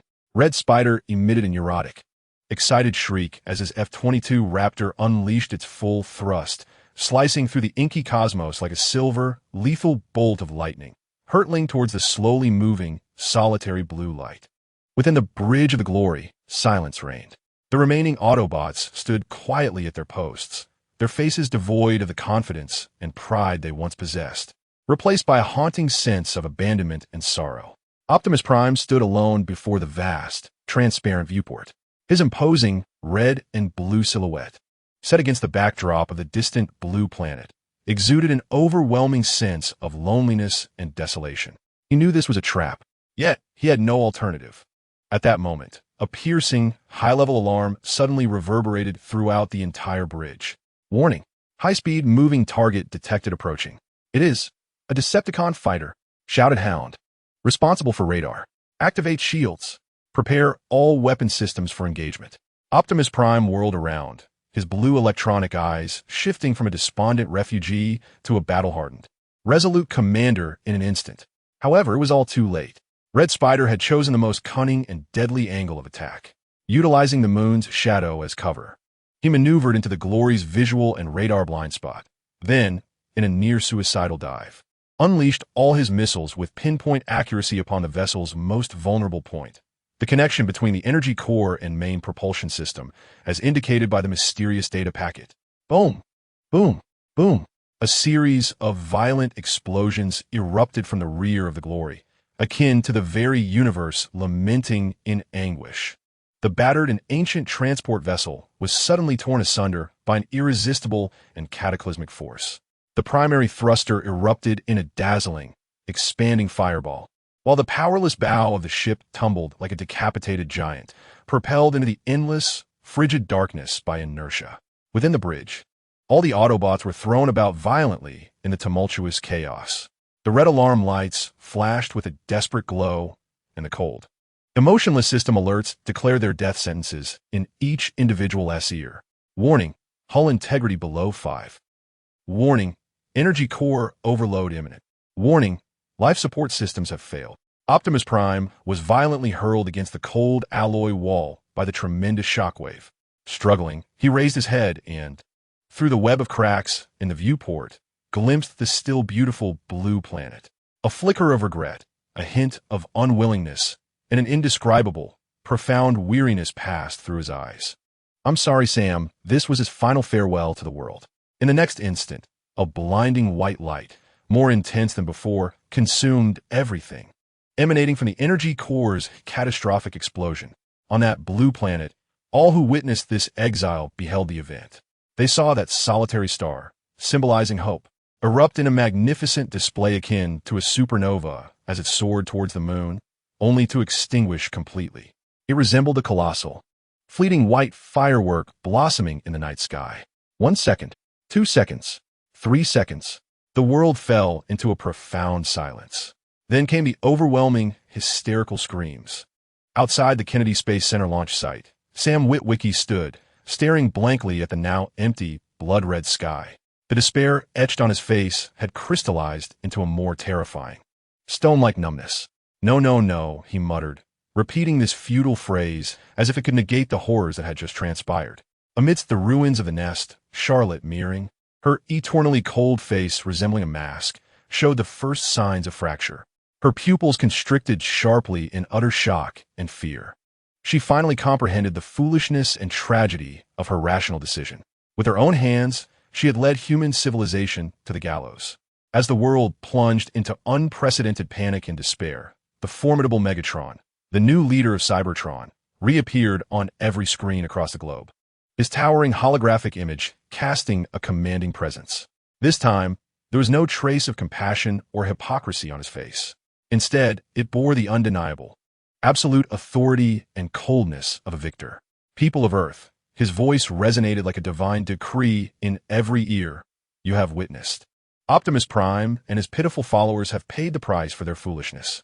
Now I, Megatron, the last leader of Cybertron, hereby declare, from this day forth, Earth will become the new home of our Cybertronian civilization, and you shall become our most loyal, yet humble servants. We will rebuild Cybertron, and the location for this reconstruction will be your city known as Chicago. All humans must evacuate that city immediately. Anyone who dares to resist will be crushed, just as Optimus was. The choice is no longer yours. Submit or perish." With that, his image vanished, replaced by countless Decepticon warships gathering ominously like dark, foreboding clouds across the skies of the world. Despair spread like a plague, enveloping everything. On the throne of the abyss, Soundwave quietly observed the symphony of despair that he had orchestrated, a satisfied smile gracing his features as an artist admires his masterpiece. "The funeral is complete," he murmured. "Hope has been thoroughly buried. Now, this planet is left with fear and, beneath that fear, the humble prayers yearning for any semblance of redemption. The plan has entered its final stage." Anya's cold voice echoed. "Megatron and Starscream have begun to assemble their main forces in Chicago. There, they will install the final and most crucial control energy column to activate the global space bridge network." "Excellent." Soundwave rose slowly from his throne, his red optics ignited with nuclear flames, fixating on the tactical map where the ominous red coordinates of Chicago blinked. "The players are in position. The stage is set. The audience is enveloped in the deepest despair." Now his voice resonated like the final bell tolling in the Dark Kingdom. Let the ultimate battle between the gods, with the fate of the planet at stake, officially commence. Chapter 123. Oath among the ruins. Despair is a cold, sedimentary substance. When that massive white firework, akin to a supernova, was extinguished in the blood-red sky, the world plunged into a suffocating silence that lasted several seconds. This silence was then shattered by the overwhelming, hysterical screams and wails of the crowd. Outside the Kennedy Space Center launch site, Sam Witwicky felt as though his very soul had disintegrated into cosmic dust alongside the ship, named Hope amidst that brilliant explosion. His expression transitioned from shock to utter despair, ultimately solidifying into a more terrifying, stone-like numbness. His ears were filled with the cacophony of screams, piercing car alarms, and the distant sounds of chaos heralding the collapse of societal order. Yet these sounds felt distant and unreal, as if filtered through a thick, icy layer of water. His world was confined to the now empty, gradually darkening sky, shifting from crimson to deep blue. They were gone. They had all perished. Optimus Prime, Bumblebee, Ratchet, Ironhide, those vibrant figures who had once fought alongside him and protected him in his direst moments, akin to family, were buried in that widely observed funeral. This thought gnawed at his mind like a rusted, cold saw, cutting through his consciousness without inflicting pain, leaving only an endless void of despair and emptiness. He was unaware of how long he had knelt, until the night fully enveloped the earth, until the surrounding crowd had transformed from panic into a riot, and then from riot into a chaotic flight of despair. He remained, like a statue forgotten by the entire world, utterly motionless.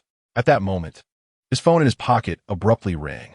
The familiar ringtone pierced through his thick, numbed shell like a needle, pulling him back from the endless void into reality. With trembling hands that felt almost alien, he retrieved the phone. On the screen, a name he knew all too well appeared: Carly. Carly, his throat emitted a hoarse sound akin to sandpaper scraping against wood.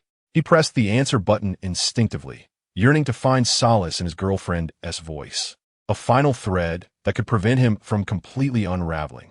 Sam. Yet, the voice on the other end was not Carly's gentle, concerned tone. Instead, it was a man's voice, magnetic and polite, yet chillingly cold, reminiscent of a devil's whisper. Dylan Gould. Sam's heart plummeted. A more piercing coldness, laced with fear and anger, surged from his spine to the crown of his head. Dylan's voice turned icy and vigilant in an instant. Where is Carly? What have you done to her? Don't be alarmed, Sam. Dylan's tone retained that calm elegance typical of the upper class, as if he were merely making a routine business call rather than engaging in an act of kidnapping. Your little girlfriend is quite safe.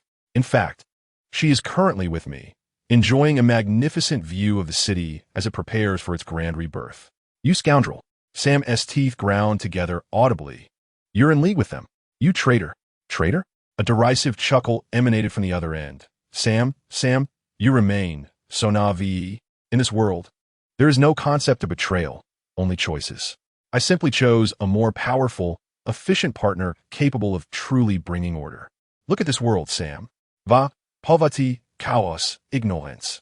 Humanity is akin to a group of caged monkeys tearing each other apart. But now the gods have descended. They will impose an iron-fisted rule and absolute order. And I shall be the sole spokesperson for the divine in this world. This is not betrayal. It is evolution. What do you want? Sam forced himself to remain calm, knowing that anger would resolve nothing. Dylan's tone turned playful. I merely wish to present you with a gift, Sam. A small token of gratitude for your role in helping us remove the obstacles posed by the Autobots. Soon, you will witness the leader of the Decepticons install the final control energy pillar in Chicago. At that moment, a miraculous event capable of altering the world's balance will occur. Your girlfriend, Miss Carly, will have the honor of witnessing this historic moment from the closest vantage point. Of course, his voice suddenly turned cold and threatening. As a witness, she will also need to pay a small price. For instance, donning a rather exquisite collar crafted by our esteemed partner, Mr. Soundwave. If you wish for that collar not to transform into a lethal firework after she witnesses the miracle, then stay where you belong, like a toothless stray dog, and watch everything unfold. Do not attempt any foolish actions. Otherwise, I assure you, you will once again behold a more splendid little firework in front of the entire world. The call ended. Sam stood there, dazed, clutching the phone, listening to the cold, busy signal. At that moment, the void in his mind was filled with a more potent, fervent emotion, boiling like volcanic lava. Anger, a wrath fierce enough to incinerate the entire world. They had killed his friends. They had betrayed the entire world. Now, they sought to kill his beloved. No, slowly, Sam rose from the ground. His once despairing and numb eyes now radiated a cold, hard, resolute flame akin to obsidian. He lifted his gaze toward Chicago. That distant city, once so familiar, now appeared as a hell soon to be overrun by demons, filled with death and despair. Yet he no longer cared. His world had crumbled into ruins. If so, then let the final blaze of vengeance ignite upon this desolate ground. He pulled out his phone and dialed another number, that of former NES commander, Robert Epps. Epps, his voice was calm, devoid of any tremor, yet imbued with an undeniable power capable of shaking mountains. I need your help. I require you and all the brothers you can find who are still willing to fight. We're going to place. To where? Epps' voice on the other end was filled with confusion. Chicago, Sam articulated slowly. To die, far beneath the abyss, on the throne of shattered iron, The face of the Decepticon leader broke into a smile of satisfaction, akin to an artist admiring his masterpiece. "Behold, my mother." He spoke to the three-dimensional tactical map before him. "This is the final lesson I have prepared for you." The blue dot representing the aurora had long since extinguished. However, Anya's database retained every detail of the explosion in its entirety. According to my calculations, the Red Spider's missile struck precisely at the junction of the Aurora's energy core and main propulsion system. The explosive energy was sufficient to vaporize the entire ship along with all life forms within it in an instant. The Autobots have been confirmed as Kia. Our plan has achieved perfect success. Anya's consciousness coldly stated an irrefutable fact based on data and logic. Data does not lie, Anya, but sometimes it cannot perceive the entire truth. The Decepticon leader's voice bore a hint of cunning wisdom. Slowly, he raised his hand, magnifying the three-dimensional tactical map, and then magnifying it again. Finally, it focused on the small, inconspicuous release latch connecting the massive, rocket-like main propulsion system to the body of the ship. The structural weakness analysis report I sent to the Red Spider did indeed identify the junction of the energy core and the main propulsion system, the Decepticon leader said slowly. But my true objective was never there. My true objective lies here. He gently pointed to the disengaged latch. This is the Glory ship's last safeguard, employed in emergencies to jettison the main propulsion system, ensuring the safety of the command cabin at the bow. It is likewise one of the most vulnerable points on this aging vessel. Red Spider, that fool intoxicated by merit and glory, will only see the most conspicuous target, the energy core capable of inflicting maximum destruction. He will unleash all his missiles upon it. The resultant explosion will generate a tremendous shockwave, akin to the sharpest knife, precisely severing this already fragile connection. Thus, the world will witness what it yearns to see, a magnificent spectacle, a grand conflagration where the main propulsion system and energy core meet their demise in a spectacular fireworks display. What they will not see is that the ship's bow, housing the command cabin for all Autobots, had already detached from the impending explosion just a second before it occurred. It will resemble a discarded piece of inconspicuous space debris, silently descending into the vast, dark embrace of Earth, cloaked by the explosion. Anya's consciousness fell into a rare silence for several seconds. Her mind, akin to a supercomputer, was fervently processing this entirely new truth that upended all her calculations. "Are you implying that the Autobots are still alive?" Indeed, a cold, mocking smile twitched at the corner of Shattered Iron's lips. A deceased Optimus Prime is a saint, a martyr. His death evokes only the pitiful, fleeting sympathy and outrage of humanity. Yet, that is insufficient. What I require is a figure cast aside by the world, betrayed by allies, forced to witness his own funeral unfold before the public, ultimately returning as an avenger driven by despair and wrath. A dead hero holds limited value. Only one who crawls back from the abyss, imbued with uncertainty, can stir the chessboard into greater chaos and intrigue. Were they now? Anya's mind immediately shifted to the pursuit mode. Let them hide for a while. Shattered Iron waved his hand dismissively, signaling her not to investigate. When the curtain rises in Chicago, and humanity is engulfed in despair, they will reappear like a pack of sharks sensing blood. What I have done is merely grant them a chance at faking their death, a ticket that allows them to legitimately appear on the stage of the final battle. He slowly rose from his throne, his massive form casting an ambitious and desire-laden shadow capable of enveloping the entire abyss. Now, all actors have received their respective scripts. Despairing mortals, accompanied by their rabble-like armies, are embarking on the vengeful road to hell. Traitorous deities are preparing for their coronation within the sanctuary of Chicago, crafted specifically for them.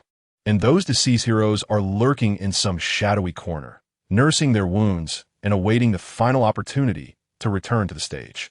His gaze fell upon the tactical map, particularly on the coordinates labeled Chicago, swiftly covered by countless red dots.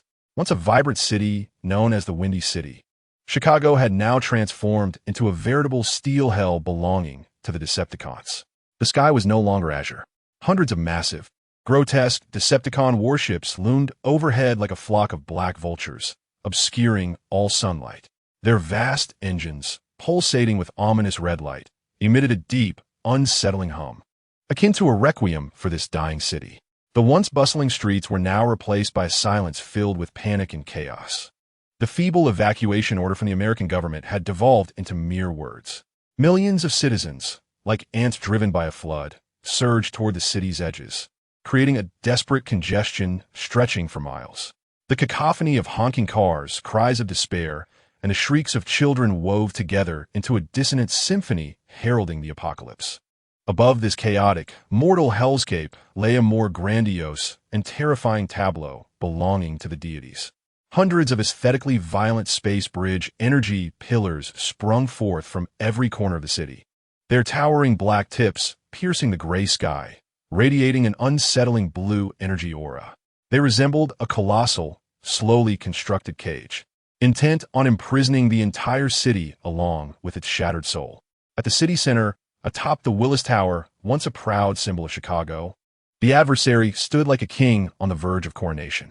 Behind him loomed the largest control energy pillar, the core of the entire space bridge network. Beneath his feet lay the insignificant human city, ravaged by his forces.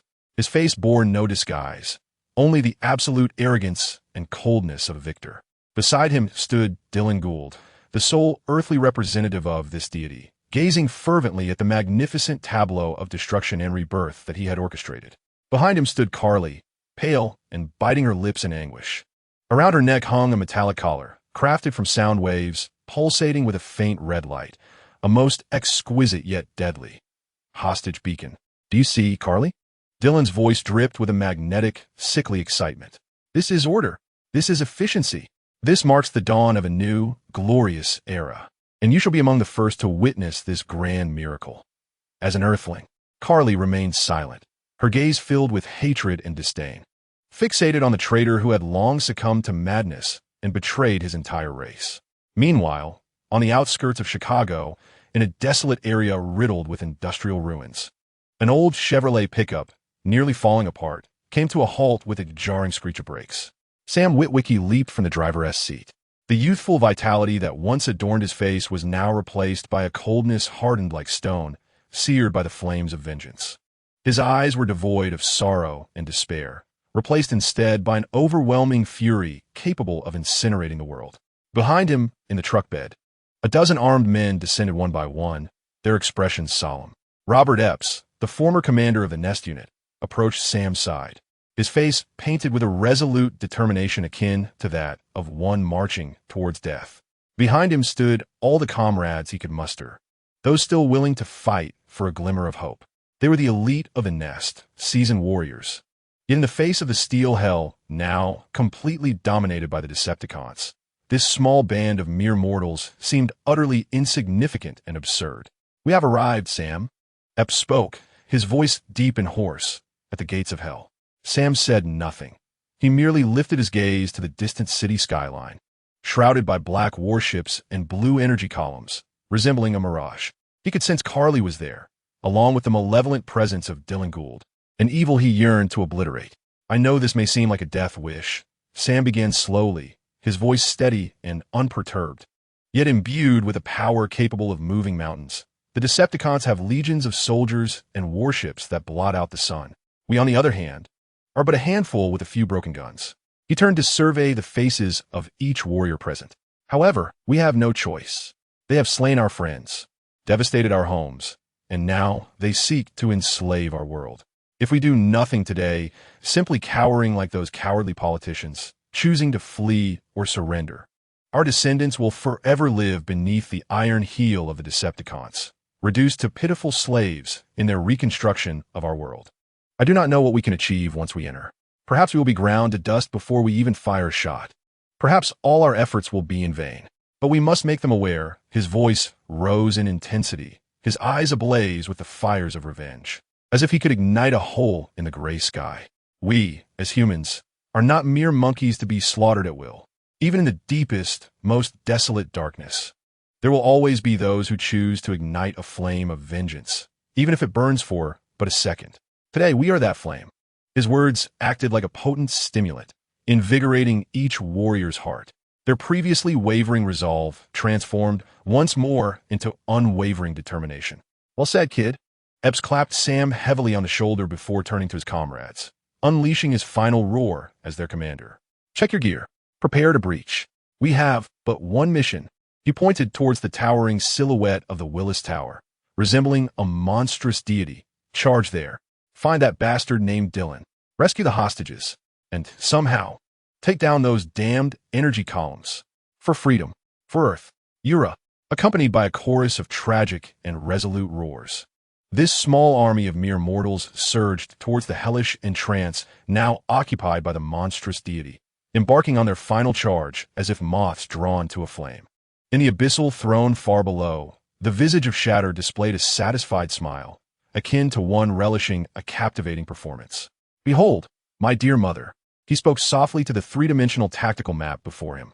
The first actor has taken the stage. On the map, a handful of inconsequential green dots, signifying Sam and his motley crew, cautiously infiltrated from the city's edge towards the center. Surrounding them were thousands of densely packed red dots, representing the Decepticon army. They resembled pitiful sheep attempting to breach the territory of wolves, their annihilation seemingly a matter of time. According to probability modeling, their chances of survival are less than 0.01.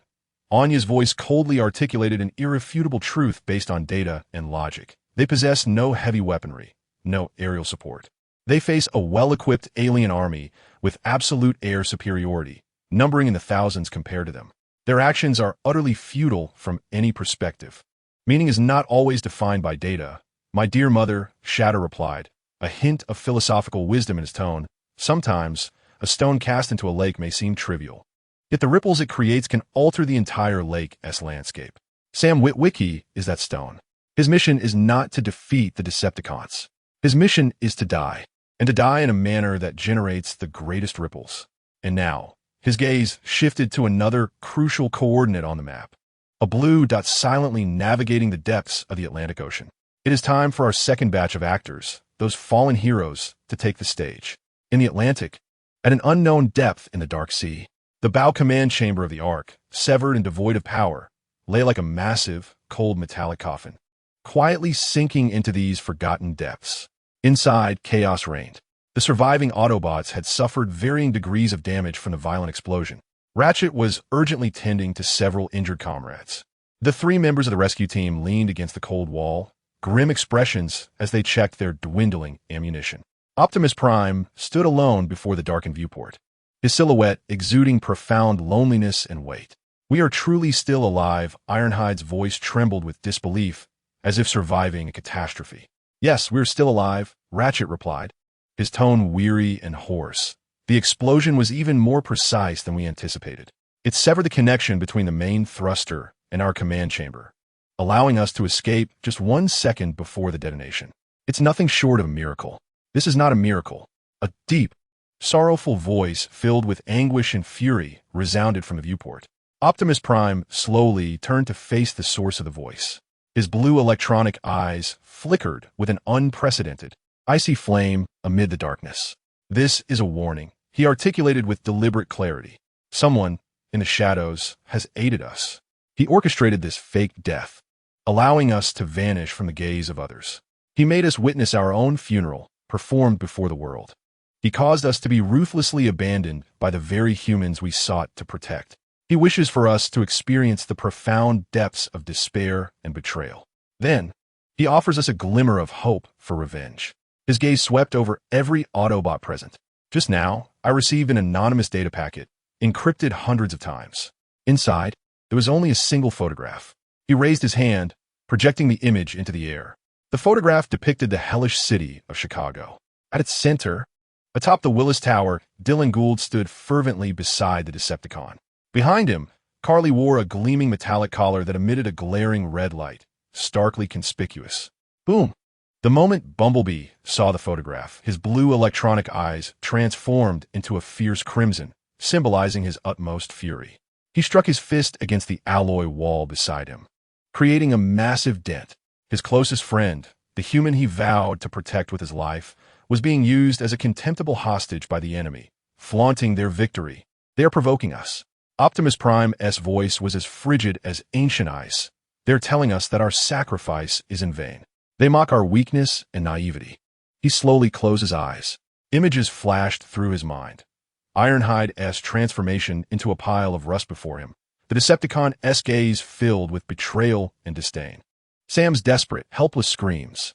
When he opened his eyes again, all traces of mercy and hesitation had vanished from the depths of his blue electronic eyes.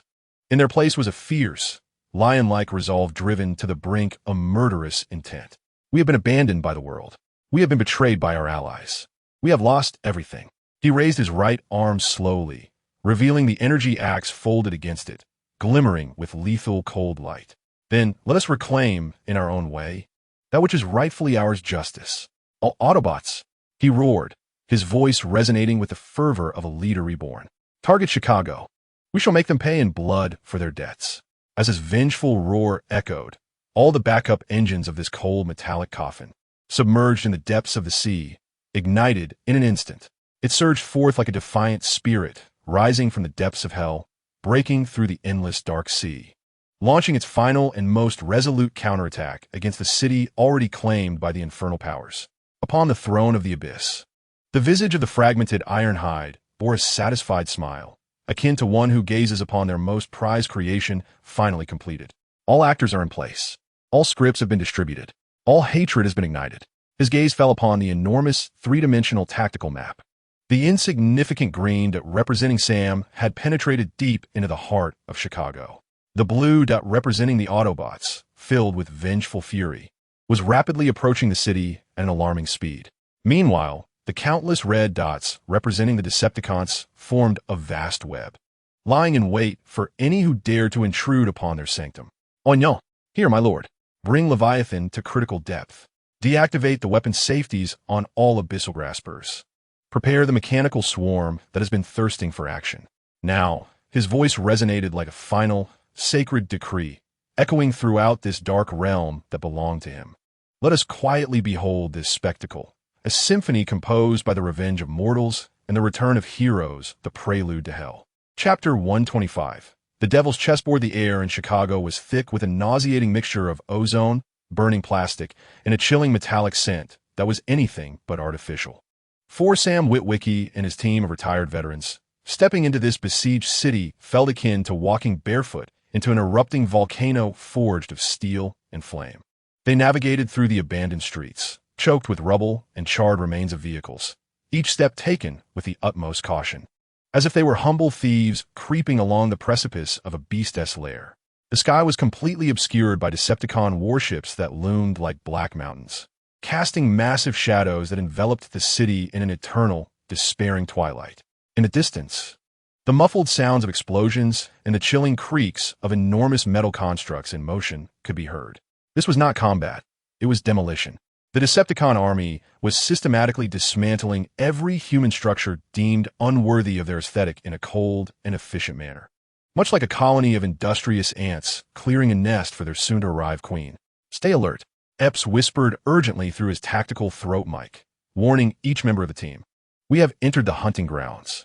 Form threes, providing cross-cover as we advance. Remember, we're not here to fight. We are here to be mice. Any unnecessary gunfire will lead to our annihilation. His words barely left his lips when a chilling, insect-like buzzing sound, reminiscent of countless wings, approached swiftly from a street corner above them. Conceal, Epps barked.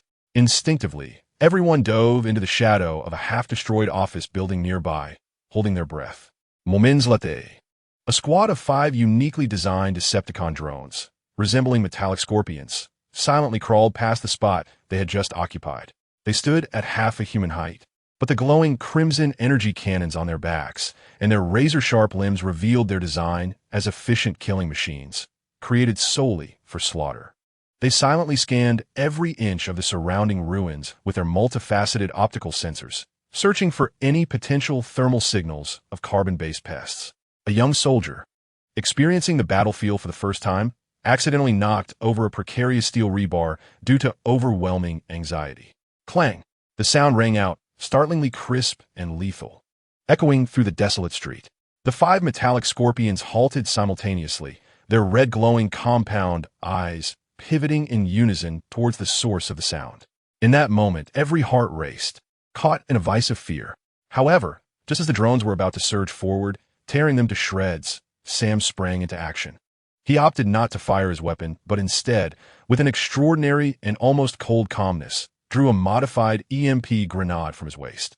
He seized the moment and hurled it from another breach in the office building towards the opposite end of the street. Boom!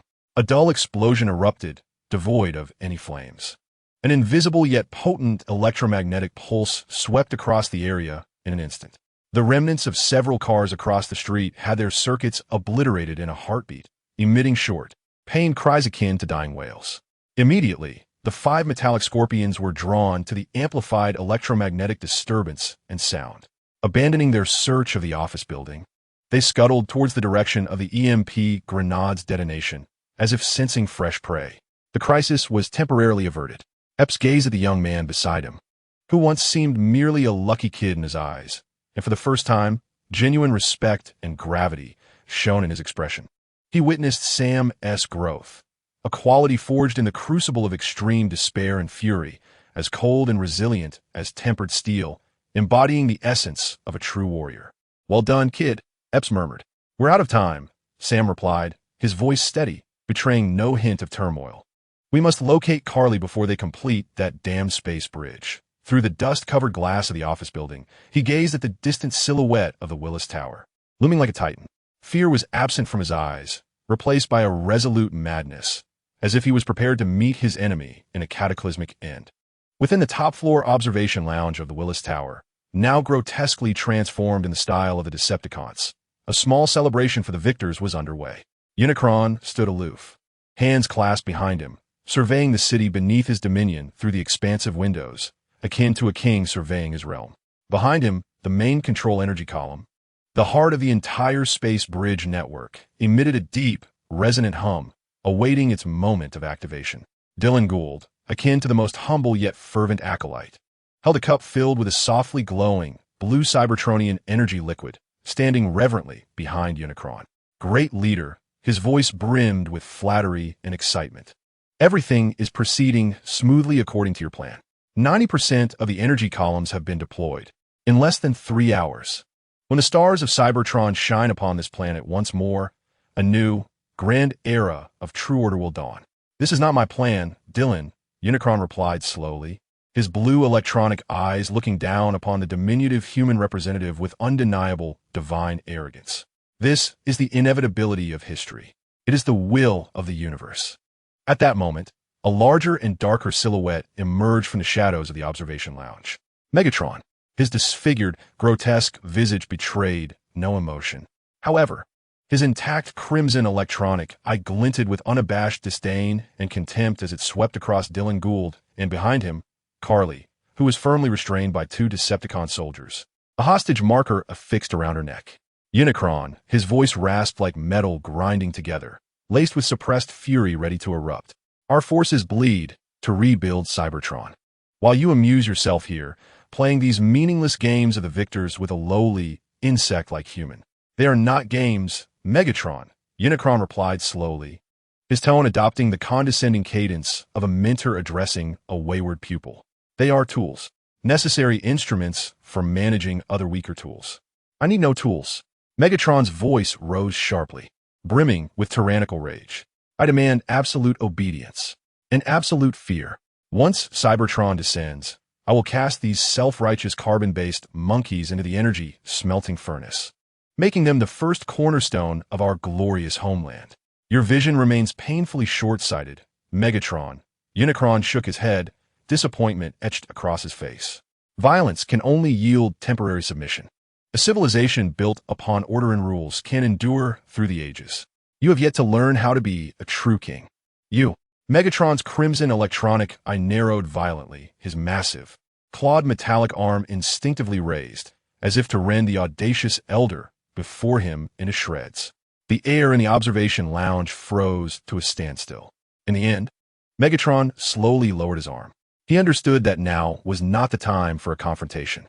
"Umph." A derisive snort escaped his throat as he turned, retreating back into his own dark shadows. He would witness Unicron complete this grand design, and then, from his decayed grasp, reclaim all that was rightfully his. Upon the eternal dark throne of the Challenger's abyss, the shattered metal lay still, observing the drama of humanity and divinity that he had orchestrated.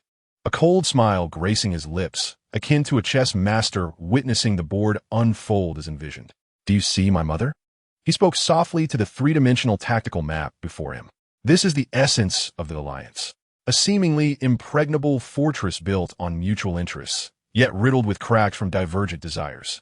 Unicron seeks a new world, a perfect colony designed by his own hand, filled with Cybertronian order and hierarchy. He is an architect, whereas Megatron seeks only pure conquest and destruction. He yearns to see his enemies kneel at his feet, wailing and pleading for mercy. He is a tyrant. Their alliance was destined to fracture from the very beginning. They were merely utilizing one another, waiting for the other to reveal their vulnerabilities in that final moment." Analysis recorded. Anya's voice resonated coldly. According to the model predictions, when the Space Bridge Network is successfully activated and Cybertron descends, the probability of Megatron betraying the Decepticons is 99.9%. Indeed, the voice of Ironhide was laced with a chilling satisfaction. But they shall not live to see that day.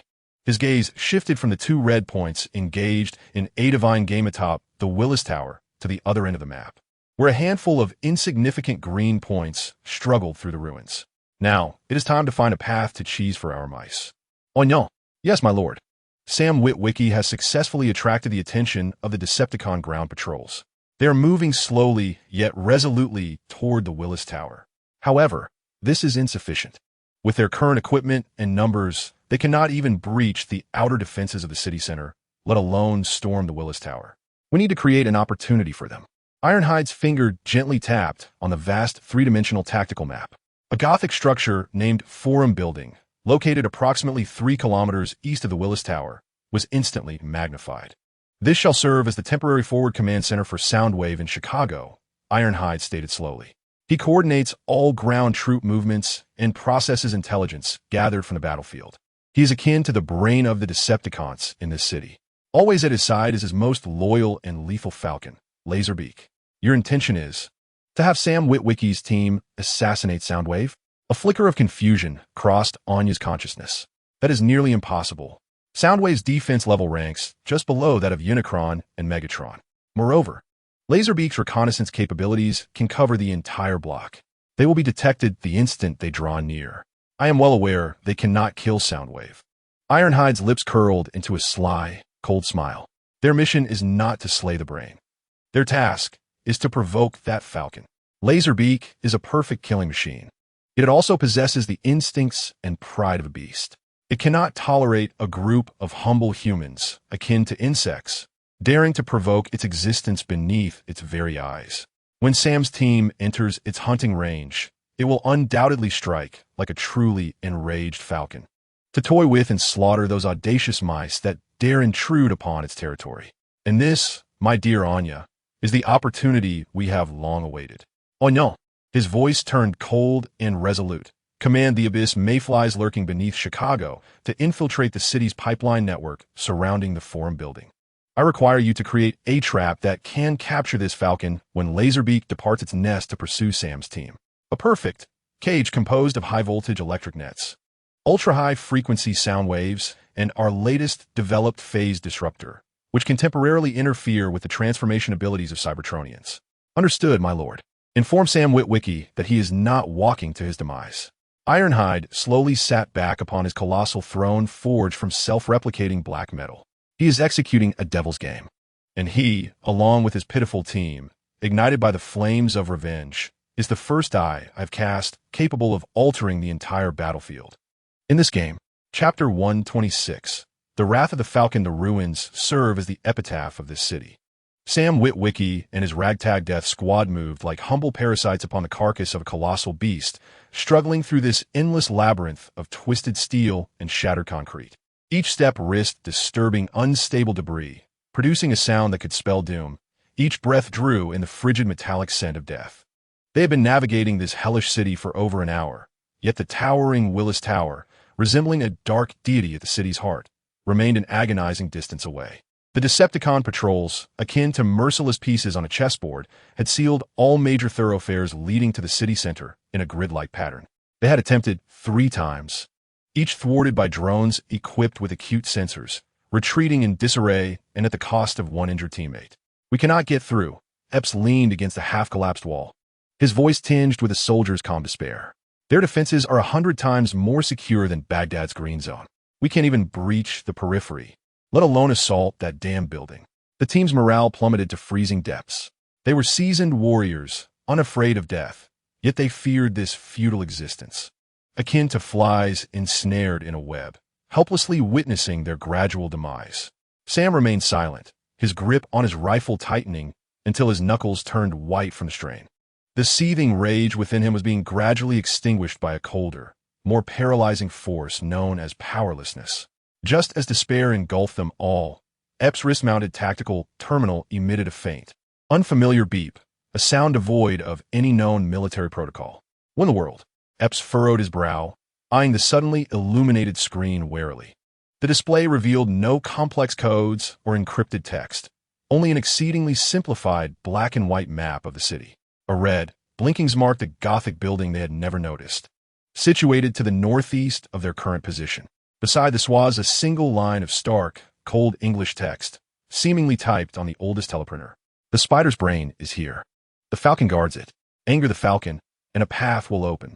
The message lingered for but 3 seconds before vanishing entirely, as if it had never existed. The system logs of the tactical terminal bore no trace of any intrusion. What is this? A young soldier approached, confusion and wariness etched upon his face. A trap?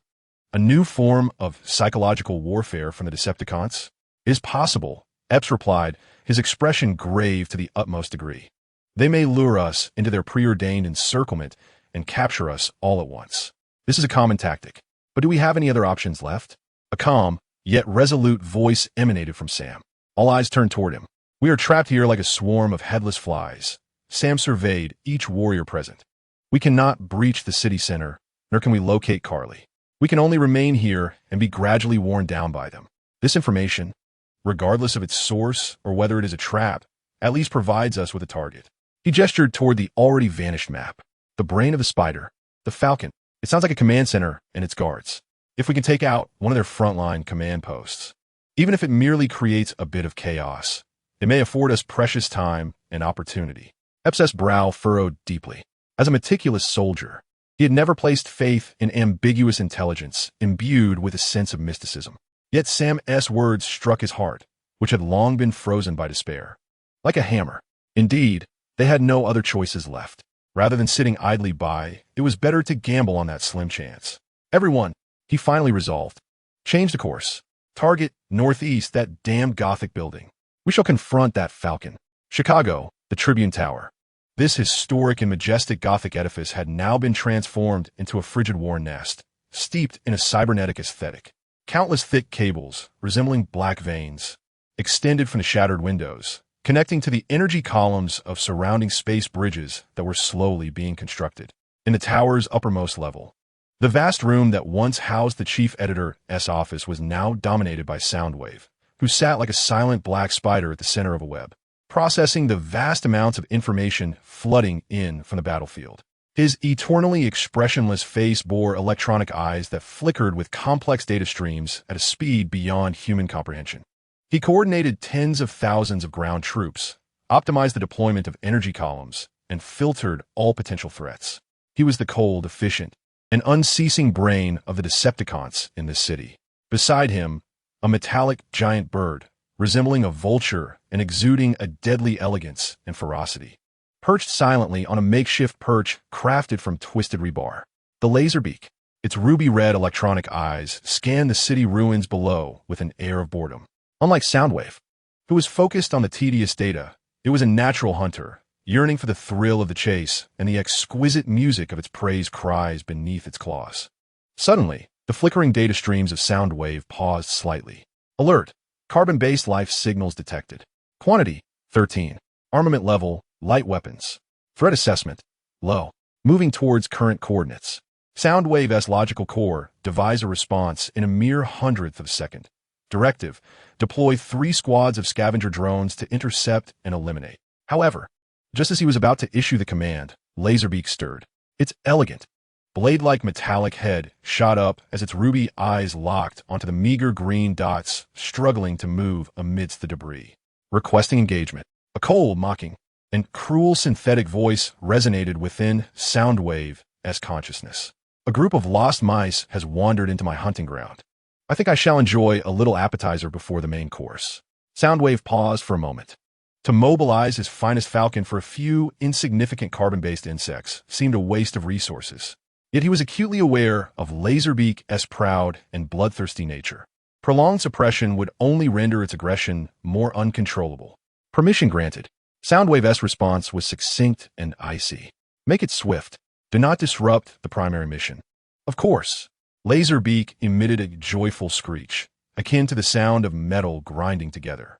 Its wings unfurled and, in an instant, transformed into a black, lethal lightning bolt, soaring from the shattered dome of the Tribune Tower and gliding silently, with the grace of a predator, toward the pitiful prey it had already locked onto. On the eternal dark throne of the Challenger Abyss, the face of Shatter displayed a satisfied grin, reminiscent of a fisherman watching a fish bite the hook. The hawk has left the nest, he spoke slowly. The trap is set. Anya's consciousness responded coldly. The Abyss Mayfly deployed in the underground network of the target area has completed its connection to the city's main power grid. 3 high-voltage cables of 10,000 volts have been redirected and concealed in the ruins flanking the streets. The ultra-high-frequency sonic wave generators are ready to be activated in tandem with the subway's emergency broadcast system. The latest phase disruptor has also been positioned at the predetermined central location. A perfect, 3-dimensional cage has been constructed. Excellent. Shatter's gaze fell upon the vast 3-dimensional tactical map. The small but exceptionally bright red dot representing Laserbeak was closing in at an astonishing speed on the faint green dots signifying Sam's squad. Unbeknownst to them, they were stepping closer and closer into the center of a stage meticulously designed by the devil. Now, Shatter reclined back into his enormous throne. Let us enjoy a performance titled Hunter and Prey. Something is approaching. Ep's low growl, filled with vigilance, sent everyone's hearts racing in an instant. They found themselves in a relatively open, utterly devastated commercial plaza. This was the only route leading to the Gothic building, an unshielded, perfect killing ground. Instinctively, everyone pressed their backs together, forming a circular defensive formation, their dark gun barrels pointed warily at every corner. Yet, nothing emerged. Silence. Only the wind, whispering through the ruins, produced a sound akin to ghostly wails. Where is it? A young soldier's voice trembled slightly with anxiety. I don't know, Epps replied, his voice grave. My motion sensor detected a high-speed signal directly above us. But it vanished. At that moment, a voice filled with mockery and cruelty, one that Sam would never forget, suddenly echoed in his ears. Sam, little boy, you cannot escape. The voice seemed to emanate from all directions, reverberating directly within his mind. It was the Laserbird. Sam's pupils constricted abruptly. He instinctively raised his head.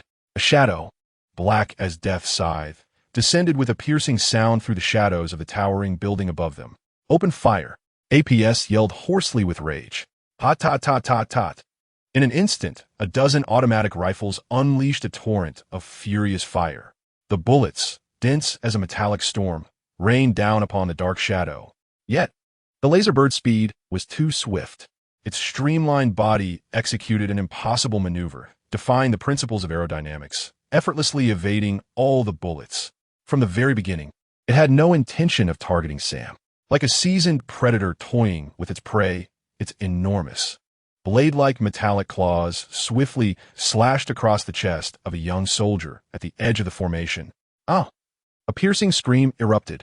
The young soldier, unable to react, felt the indomitable claws tear through his chest, along with his tactical vest and ballistic plates, leaving a horrifying wound deep enough to see bone. Blood gushed forth like a fountain. The Laserbird, having struck, wasted no time in retreating. It emitted a mocking shriek, flapping its wings, disappearing once more into the intricate shadows of the surrounding skyscrapers. Medic! APS shouted in anguished fury, rushing to the fallen soldier, attempting to staunch the bleeding. But the wound was too deep, having already severed his artery. The young soldier convulsed a few times before falling silent. Fear, like an invisible, icy venom, coursed through the hearts of everyone present. They were not facing an ordinary foe. They confronted a being of intelligence, speed, and absolute power. A top predator from the depths of hell. It is toying with us. APS's voice was hoarse with anger. It wants to torment us, one by one, slowly to death. At that moment, a voice filled with mockery and cruelty echoed once again in their ears. Who will be next? As the words faded, a dark shadow swooped down from another direction. This time its target was Sam. Its electronic eyes, glowing a sinister red, locked onto Sam's face, filled with fury and determination. It aimed to personally sever the head of the human boy who had caused the Decepticons countless troubles.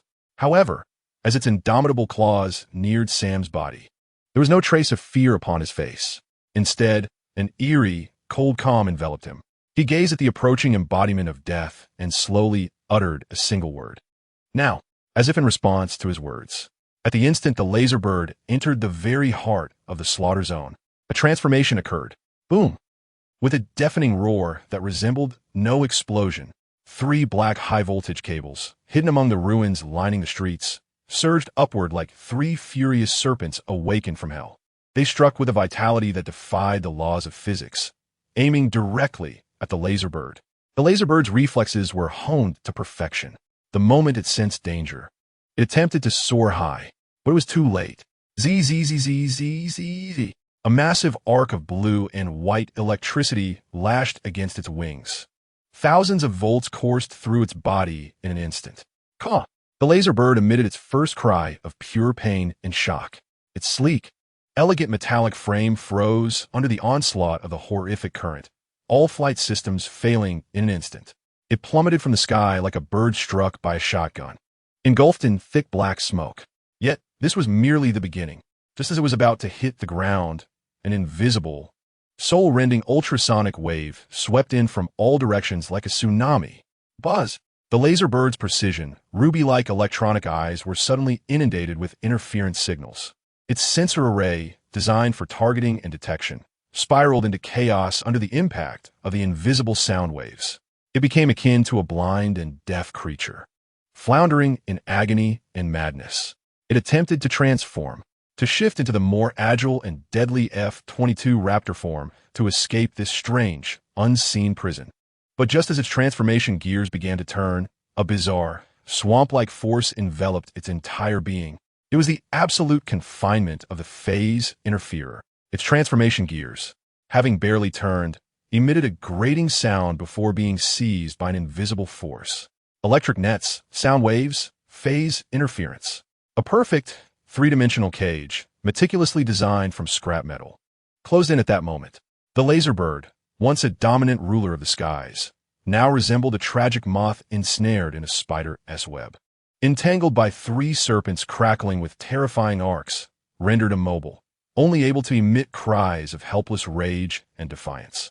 In the square, Sam and his stunned suicide squad gazed in awe at the surreal scene before them, as if witnessing a miracle. They had survived, and in a manner they could scarcely comprehend, they had captured a demon from hell. At that moment, APS's malfunctioning tactical terminal flickered back to life. On the screen, a line of cold, divine proclamation in English appeared. The Falcon is caged. The path to the spider's brain is clear. You have 10 minutes. Chapter 127.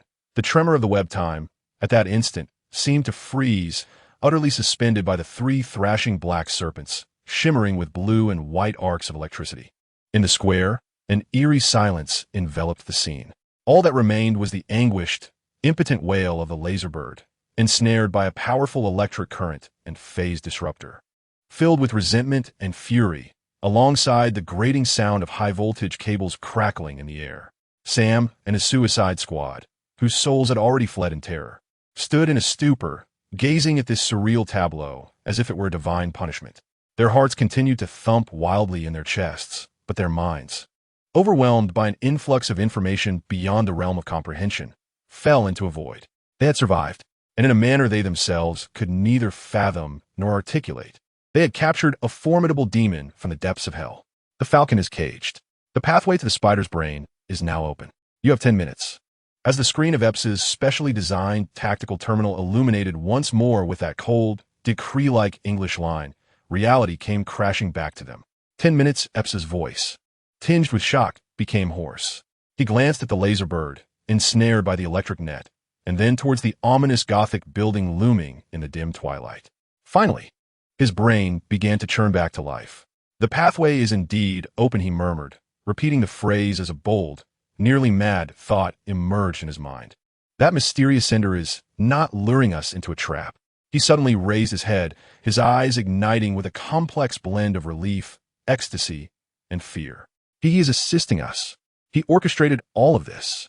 He used us to draw out this damned falcon, and then ensnared it with this incomprehensible trap. The falcon is the eyes and ears of the spider.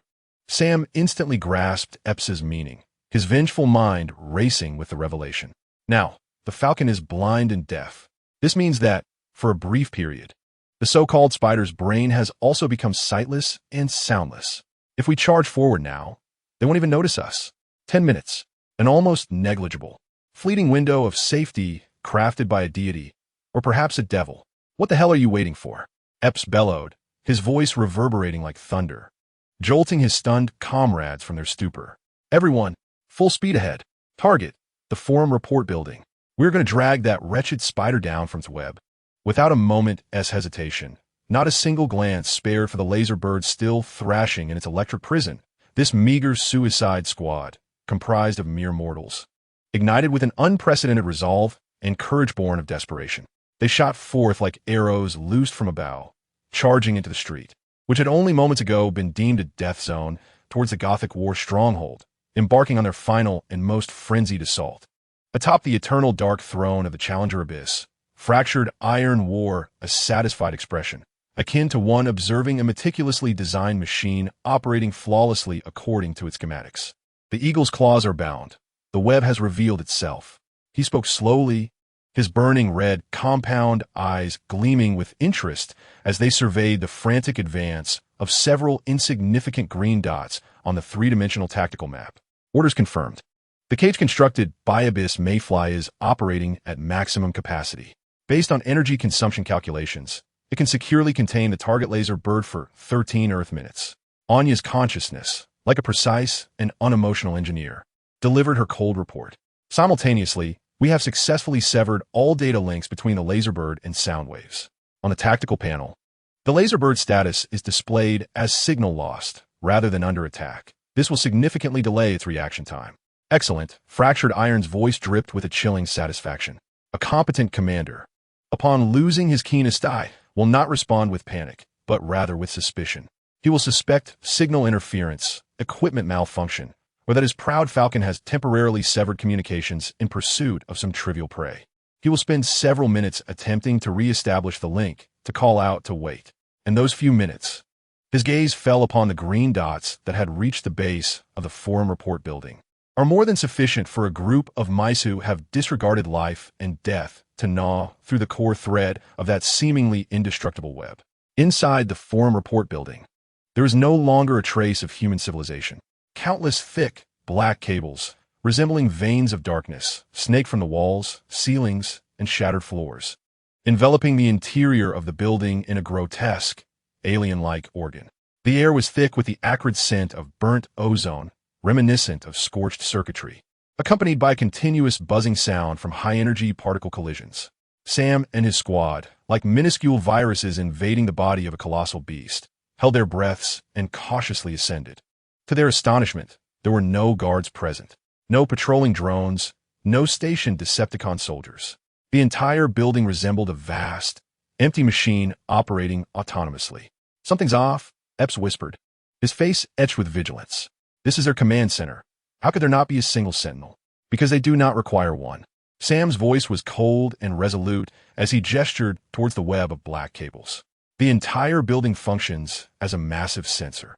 Any life form that does not belong to them, upon entering, would be immediately detected like a moth entangled in a web. What are we?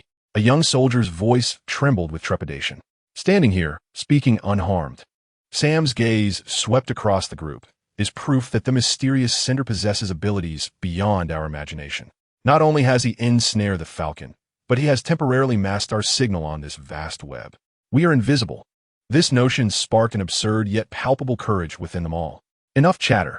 Epps gritted his teeth, determination solidifying within him.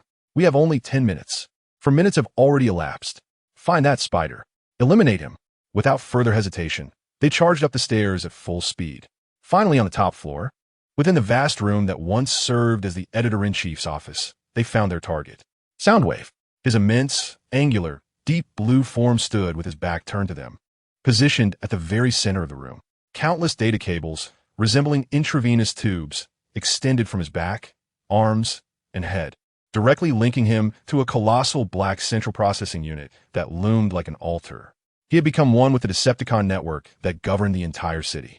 On his eternally expressionless face, electronic eyes reminiscent of computer screens flickered with a torrent of data at a speed beyond human comprehension. He was processing information relayed from tens of thousands of units, coordinating the final deployment of energy columns, and optimizing the defense network of Chicago. Immersed in his realm of information, he remained oblivious to the dozen or so insignificant carbon-based insects that had intruded behind him. Now, APS commanded in a hushed tone, issuing the final order. Install the explosives. Target that black altar. Quickly. We have less than 5 minutes. The team sprang into action, extracting all the C4 plastic explosives from their backpacks, carefully placing them on the base, ventilation openings, and the thickest energy cables of the central processor. Yet, just as they were about to complete the installation and set the detonation timer, an unforeseen mutation occurred. Click! A faint sound, akin to gears turning, emanated from the chest of the being. His massive, deep blue form remained motionless. However, his chest armor silently slid open like the door of a cassette player. Then, a lithe, metallic figure reminiscent of a black panther leaped forth from his chest. The mechanical dog, Ravage, its single electronic eye, glowing crimson, instantaneously locked onto the soldiers, installing the explosives. It emitted no roar but crouched low, revealing razor-sharp metallic fangs, then transformed into a streak of black, lethal lightning, pouncing forward. Watch out! APS shouted in horror. One soldier, positioned closest, had no time to react before the mechanical dog's massive body crashed into him, its sharp fangs puncturing his carotid artery in an instant. Open fire. Hot, tot, tot, tot, tot. A barrage of bullets, like a metallic storm, engulfed the mechanical dog's dark form. Yet, the mechanical dog moved with astonishing agility. Its streamlined body twisted and turned within the confined space, evading the majority of the bullets like an elite gymnast. Simultaneously, the two concealed energy cannons on its back began to emit deadly red beams. Bang! Bang! 2 energy blasts struck true, hitting 2 soldiers who were firing back. Their bodies disintegrated into charred remnants, scattering like confetti in the air. At that critical moment, Sam executed an unexpected maneuver. He did not attack the ghostly mechanical dog. Instead, he aimed his rifle at the thickest energy cable connected to the central processor on the ceiling. Shoot there! He yelled hoarsely, cut off its energy supply. APS instantly grasped Sam's intent. Concentrate fire on that cable. Now, the remaining soldiers swiftly redirected their weapons, unleashing all their firepower upon the black cable thicker than an adult's thigh. Puff, puff, puff, puff. Countless bullets struck the cable's outer armor, igniting a shower of brilliant sparks. Finally, after a concentrated assault, the armor of the cable was completely breached. Blue-white, raging arcs of electricity erupted from the rupture, like a dragon breaking free from its chains. Boom! With a tremendous explosion, the main energy cable was severed. The mechanical dog, entangled with the soldiers, suddenly froze. Its crimson electronic eye flickered a few times before dimming entirely. It collapsed like a toy deprived of power, falling silent.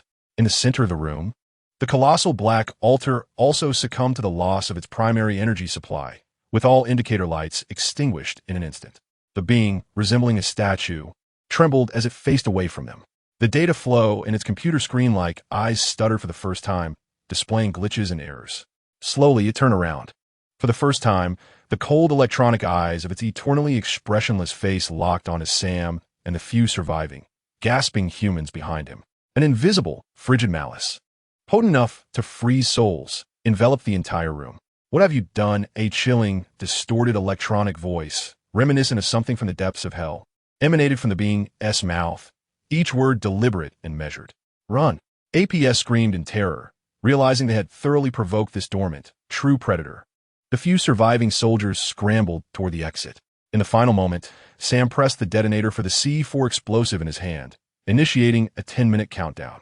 Then, he cast a deep, resolute glance at the immense, deep blue figure slowly advancing toward them, a flicker of vengeance and madness flashing in his eyes. This is for Optimus Prime. With that, he turned without hesitation, vanishing into the dark corridor. The being did not pursue. It simply stood there, processing the recent events with astonishing speed. The loss of Laserbird signals, the breach of the command center, the interruption of energy supply, and the taunting words left behind by those insignificant carbon-based insects. Its electronic eyes flickered with increasing frequency, glowing a deeper crimson.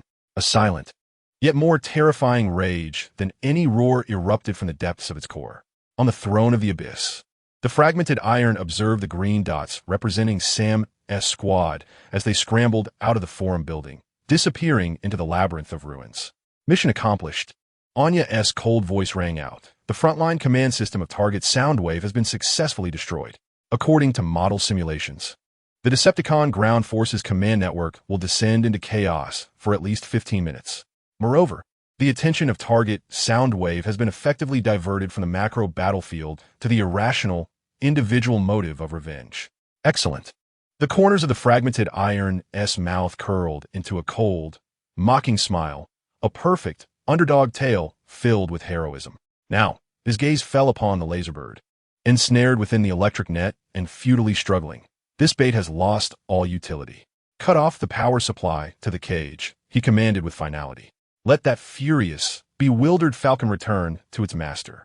Let them succumb to impotent rage for their failure and shame. For the true spectacle, his eyes seemed to pierce through the boundless depths of the ocean and crust of the earth, resting upon the vengeful ghost ship that was rapidly approaching Chicago with astonishing speed, has only just begun. Chapter 128.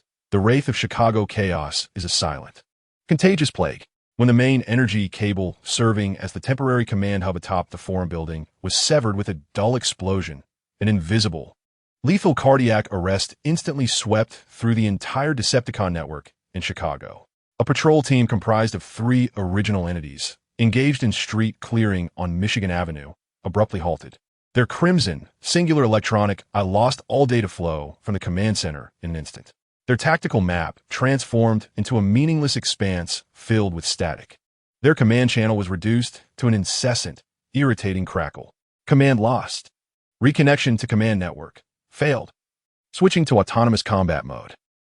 One of the original entities, its relatively simple logic core reverting to its primal, destructive instincts upon losing external commands, raised its energy cannon, aiming it at a nearby, relatively intact bank building adorned with classical architecture, seemingly intent on reducing this piece of art, unsuited to Decepticon aesthetics, to rubble.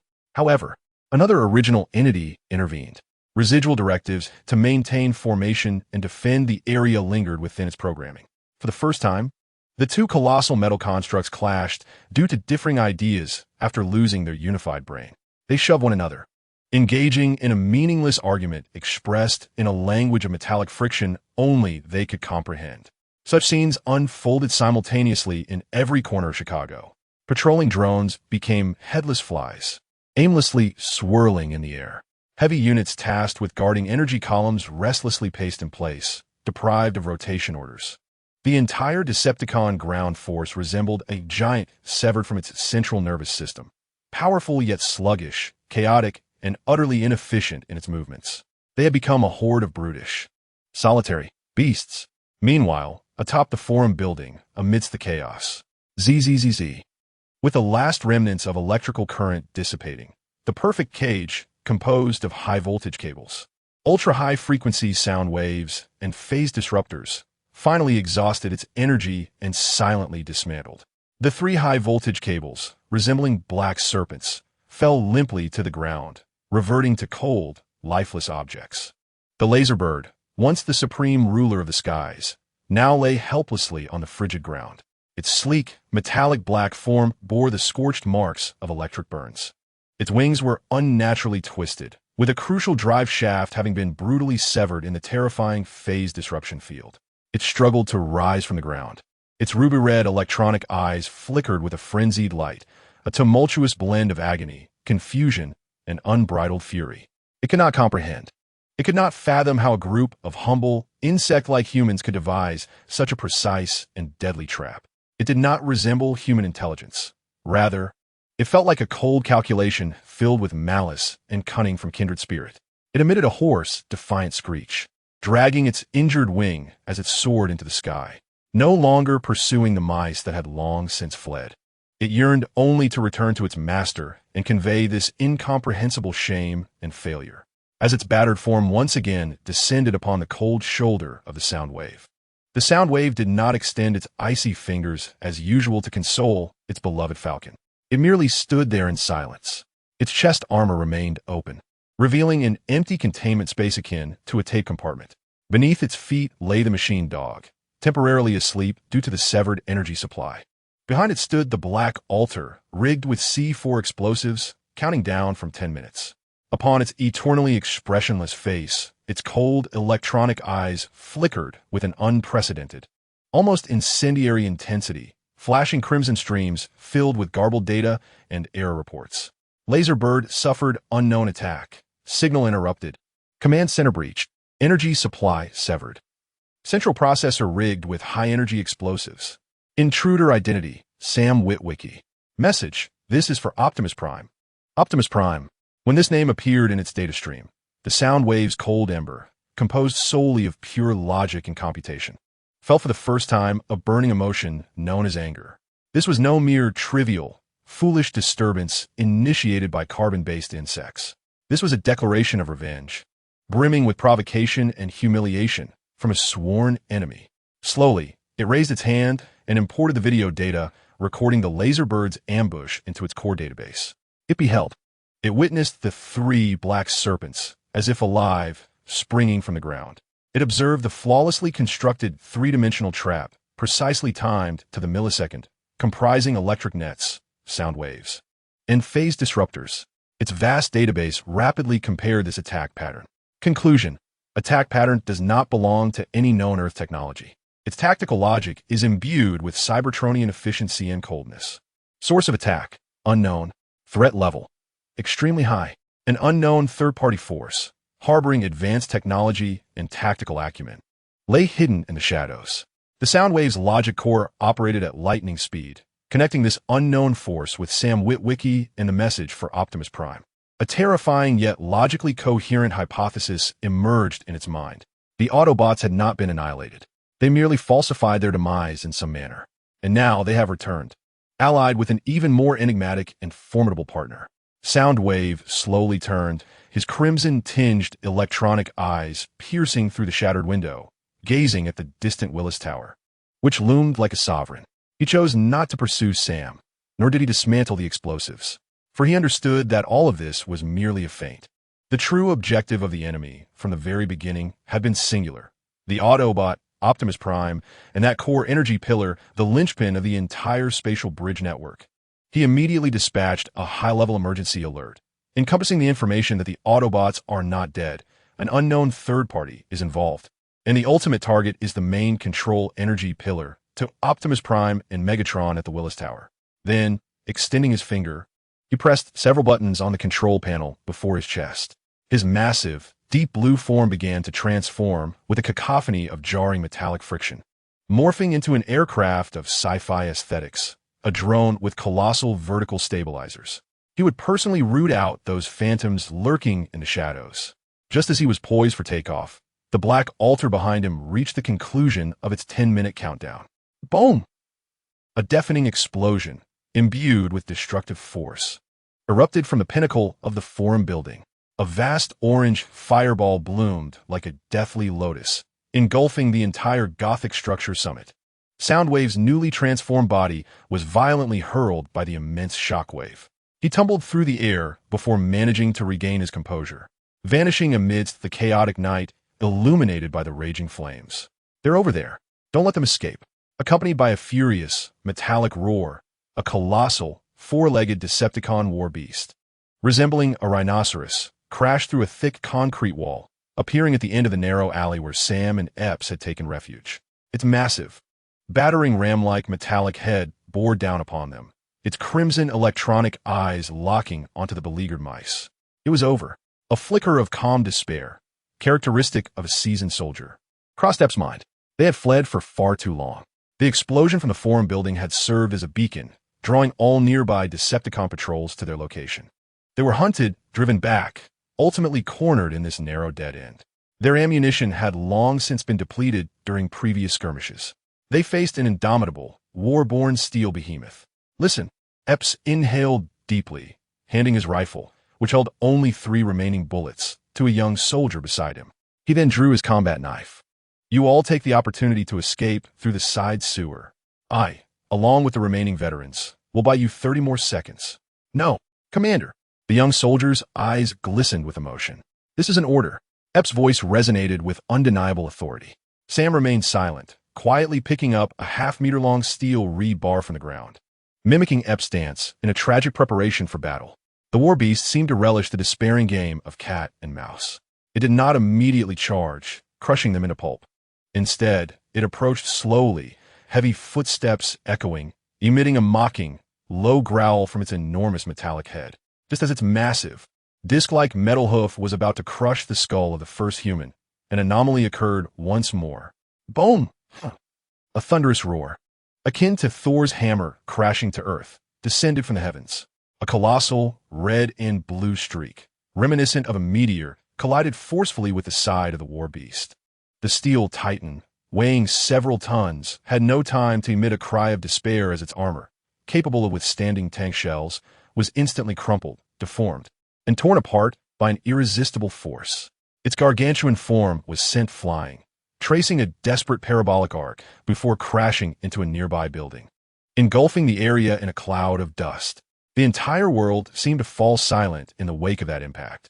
Sam, Ups, and all surviving team members stood in awe, gazing at the miraculous scene before them. The red and blue streak, after vanquishing the war beast, executed a graceful drift, coming to a halt before them. It was a Peterbilt 389 heavy-duty truck, its classic retro-styled front adorned with flames that burned eternally, symbolizing freedom and hope. Optimus Prime. Before Sam could fully comprehend this monumental, dreamlike revelation, more familiar engine roars reverberated from all directions along the street. A vibrant yellow Chevrolet Camaro descended like a wraith, transforming mid-fall into a lithe, battle-ready figure, obliterating several Decepticon drones attempting to encircle them. A striking red Ferrari 458, embodying elegance and pride, danced through the ruins like a premier ballet dancer, its energy blades slicing through enemies with lethal precision, cleaving them in twain. 3 NASCAR vehicles, armed with heavy artillery and exuding an aesthetic of violent beauty, charged into the disarrayed ranks of the Decepticons, unleashing overwhelming firepower, scattering burning debris into the air. The Autobots, those fallen heroes, the souls abandoned by the world, they have returned. The truck's door slowly swung open. Sam felt as though his body was no longer under his control. He discarded the rebar and, step by step, approached the familiar red and blue truck. He extended his hand, trembling, caressing the cold yet profoundly warm door. Optimus? His voice trembled with incredulity, tinged with the bittersweet joy of reunion. The truck remained silent, merely flickering its bright headlights, akin to blue stars, in a gentle acknowledgement. As if to say, I have returned, my friend. At that moment, the yellow Camaro slowly approached Sam's side. Its blue electronic eyes flickered with a radiant glow. Filled with excitement and joy, it extended its enormous yet gentle metallic finger and lightly touched Sam's shoulder. It is truly wonderful to see you again, Sam. The familiar, fragmented voice, pieced together through the car's radio, finally shattered the last dam within Sam's heart, constructed from anger and resilience. Unable to contain himself any longer, he embraced Bumblebee's cold, massive metallic finger, weeping loudly like a lost child who had finally found the way home. Amidst the throne of the abyss, Scrapiron silently observed this poignant scene of reunion and joy, a satisfied smile gracing his face, akin to that of a director witnessing his script flawlessly brought to life. The first act has concluded, he said slowly. The hero has returned. The mortal has found his faith. They will unleash unprecedented and formidable combat power, catalyzed by the flames of vengeance and the joy of reunion. Analysis complete. Anya's voice interjected coldly. Optimus Prime's return will completely disrupt the Decepticons' plans. While Soundwave's alarm may heighten the vigilance of Megatron and Starscream, their primary focus will be drawn to this suddenly emerged, formidable vengeance army. This will create more and more intricate strategic space for us. Indeed, Scrapiron's gaze shifted from the blue and green lights of those reuniting to rest once again on the towering Willis Tower. As regal as a king, the heroes will captivate the audience's attention on stage. And we, a cold smile, filled with anticipation for the impending true feast, curled upon his lips, shall be responsible for overturning the vast dining table named Cybertron, along with all its guests. Chapter 129. The Serpent's Gambit Joy. Akin to a fragile, night-blooming Sirius flourishing on the battlefield, is beautiful yet fleeting. As Sam lifted his tear-streaked and soot-covered face from Bumblebee's cold, massive metallic finger, the euphoric, dreamlike elation he felt was swiftly frozen by the harsh reality before him, reminiscent of hell itself. He remained trapped in Chicago, this vast, frigid steel grave. In the distance, the despairing roars and explosions of the Decepticons echoed relentlessly. And his friends, those heroes who should have long since turned to cosmic dust, had miraculously returned. Yet each bore unmistakable signs of deep fatigue and wounds. Optimus Prime's red and blue paint was marred by soot from explosions and countless scratches. His blue electronic eyes ablaze with an unprecedented, cold fury for vengeance. Bumblebee's left shoulder bore a horrific wound, deep enough to see bone, seared by energy weapons, still emitting thin wisps of black smoke. The three members of the Wreckers, once adorned with an array of weaponry, now found nearly a third of their mounts empty. They were the returned souls, a weary, outnumbered battalion. Optimus. Sam suddenly broke free from the brief, emotional outburst, rushing toward the massive Peterbilt truck, his voice hoarse with urgency. It's Starscream. He has betrayed you. He has allied with Megatron. Their aim is to establish a massive space bridge in Chicago, using those energy pillars to transport all of Cybertron to Earth. Carly. My girlfriend Carly has been captured. A scoundrel named Dylan Gould, who is an ally of the Decepticons, has taken her right at the Willis Tower. They want her to witness everything unfold. Information poured from Sam's lips like a rapid-fire barrage. Optimus Prime's bright headlights flickered momentarily. The next moment, his colossal form transformed with a jarring, powerful metallic sound, reverting to humanoid shape. He stepped before Sam, his enormous metallic palm gently resting on his shoulder. That cold touch bore a warm, reassuring strength. I know, Sam. His voice was deep and hoarse, filled with suppressed sorrow and rage. We have all witnessed the sacrifice of Ironhide, the treachery of Starscream, and the grand funeral prepared for us. We are left with nothing. His gaze swept across every Autobot present and the few shocked, resolute human soldiers. We are left only with vengeance. IUPS. He turned to the former commander of the Nest team. Report the situation. Sir. IUPS instinctively straightened, as if transported back to the base where he once fought valiantly. We have fewer than 10 men left, and our ammunition is nearly depleted. The Decepticons have completely sealed off the downtown area. Their main forces are concentrated around the Willis Tower, where there are at least 100 heavy units, along with countless drones. We cannot break through. This was a cold, desperate, irrefutable truth. Though the Autobots had returned, their numbers remained drastically inferior. Faced with the Decepticons' well-established, waiting steel defenses, any form of frontal assault would be tantamount to suicide. We need a plan. Hound's metallic voice chimed in as he polished his gleaming energy blades, bloodlust glinting in his eyes, a reckless plan that can bypass their ground defenses. What about an aerial assault? Dino, the red Ferrari warrior, suggested. We could drop directly onto the top floor of the Willis Tower. Absolutely not. Optimus immediately dismissed the idea, raising his gaze to the obscured, shadowy sky filled with countless black warships. Chicago's airspace is completely locked down by their fleet. Any flying target attempting to approach will be torn to shreds before reaching downtown. Starscream and his aerial squad are lying in wait for us to walk into their trap. The ground was impenetrable. The sky was unreachable. Once again, they found themselves trapped in an unsolvable, desperate deadlock. As silence enveloped the group, Sam suddenly recalled something. He rapidly pulled from his pocket the treasured Abyss communicator, granted to him by Scrapiron, which allowed for one-way contact. He was uncertain if their mysterious ally, who had been secretly aiding them, still remained. He also did not know if, with the Autobots having returned, the ally would continue to provide assistance. But this was their only hope. He pressed the solitary button. "We are here." His voice, deep and hoarse, was laden with uncertainty. "We need your assistance. We require a means to infiltrate the Willis Tower." No reply was forthcoming. The communicator remained ensconced in a chilling, deathly silence. Meanwhile, at the regal apex of the Willis Tower, the Decepticon leader sat with his blue electronic eyes closed, quietly absorbing the immense and pure energy radiating from the main control energy column, as if listening to a melodious symphony from his homeland. Suddenly, a piercing, high-priority emergency alarm shattered his meditation. The emblematic, electronically garbled synthetic voice resonated through an encrypted channel directly within his core database. "Emergency alert. Command center has been breached by human intruders. Energy supply has been severed. Central processor has been destroyed. Laserbeak is under unknown attack. Signal lost. The Invader S message. For Optimus Prime. Repeat, for Optimus Prime. Analysis of the attack pattern indicates the involvement of an unknown third-party force. Threat level, extremely high. Conclusion, the Autobots are not dead." The Decepticon leader's blue electronic eyes snapped open. A crack appeared for the first time on his face, which was marked by wisdom and authority. It was not anger nor surprise, but a frigid annoyance, akin to a perfect plan being disrupted by a few flies. "Optimus Prime is still alive?" he murmured, his voice tinged with incredulity and a chilling coldness.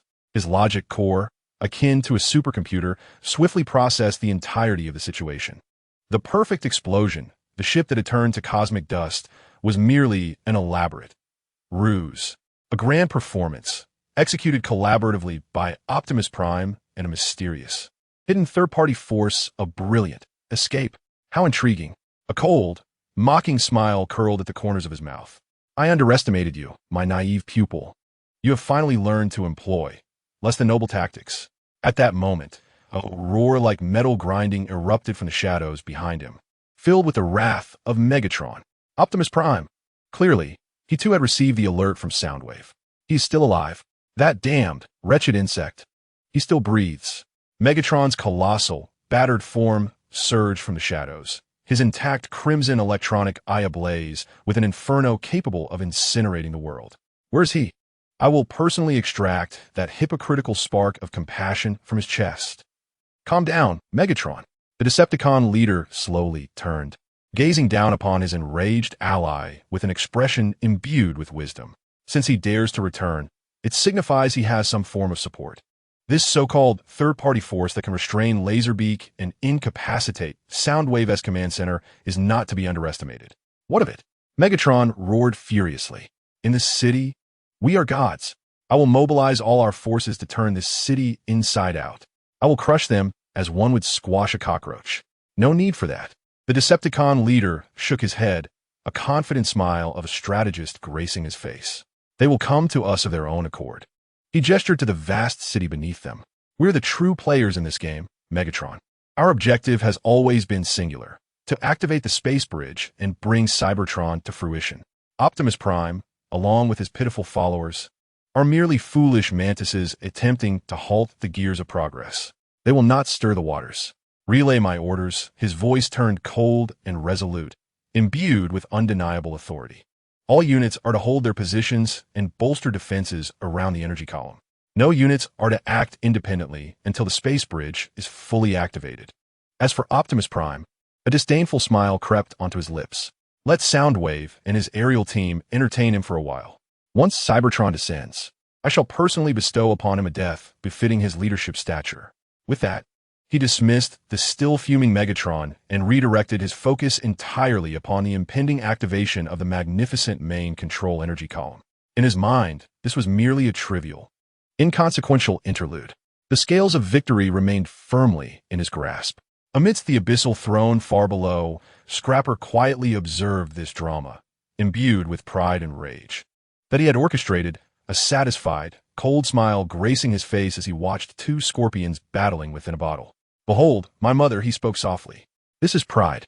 The Decepticon leader, this self-proclaimed architect, is so engrossed in his so-called grand design that he has begun to underestimate any potential variables. To him, anything that does not align with his plan is merely dust to be easily erased, and rage has utterly blinded Megatron's already muddled mind.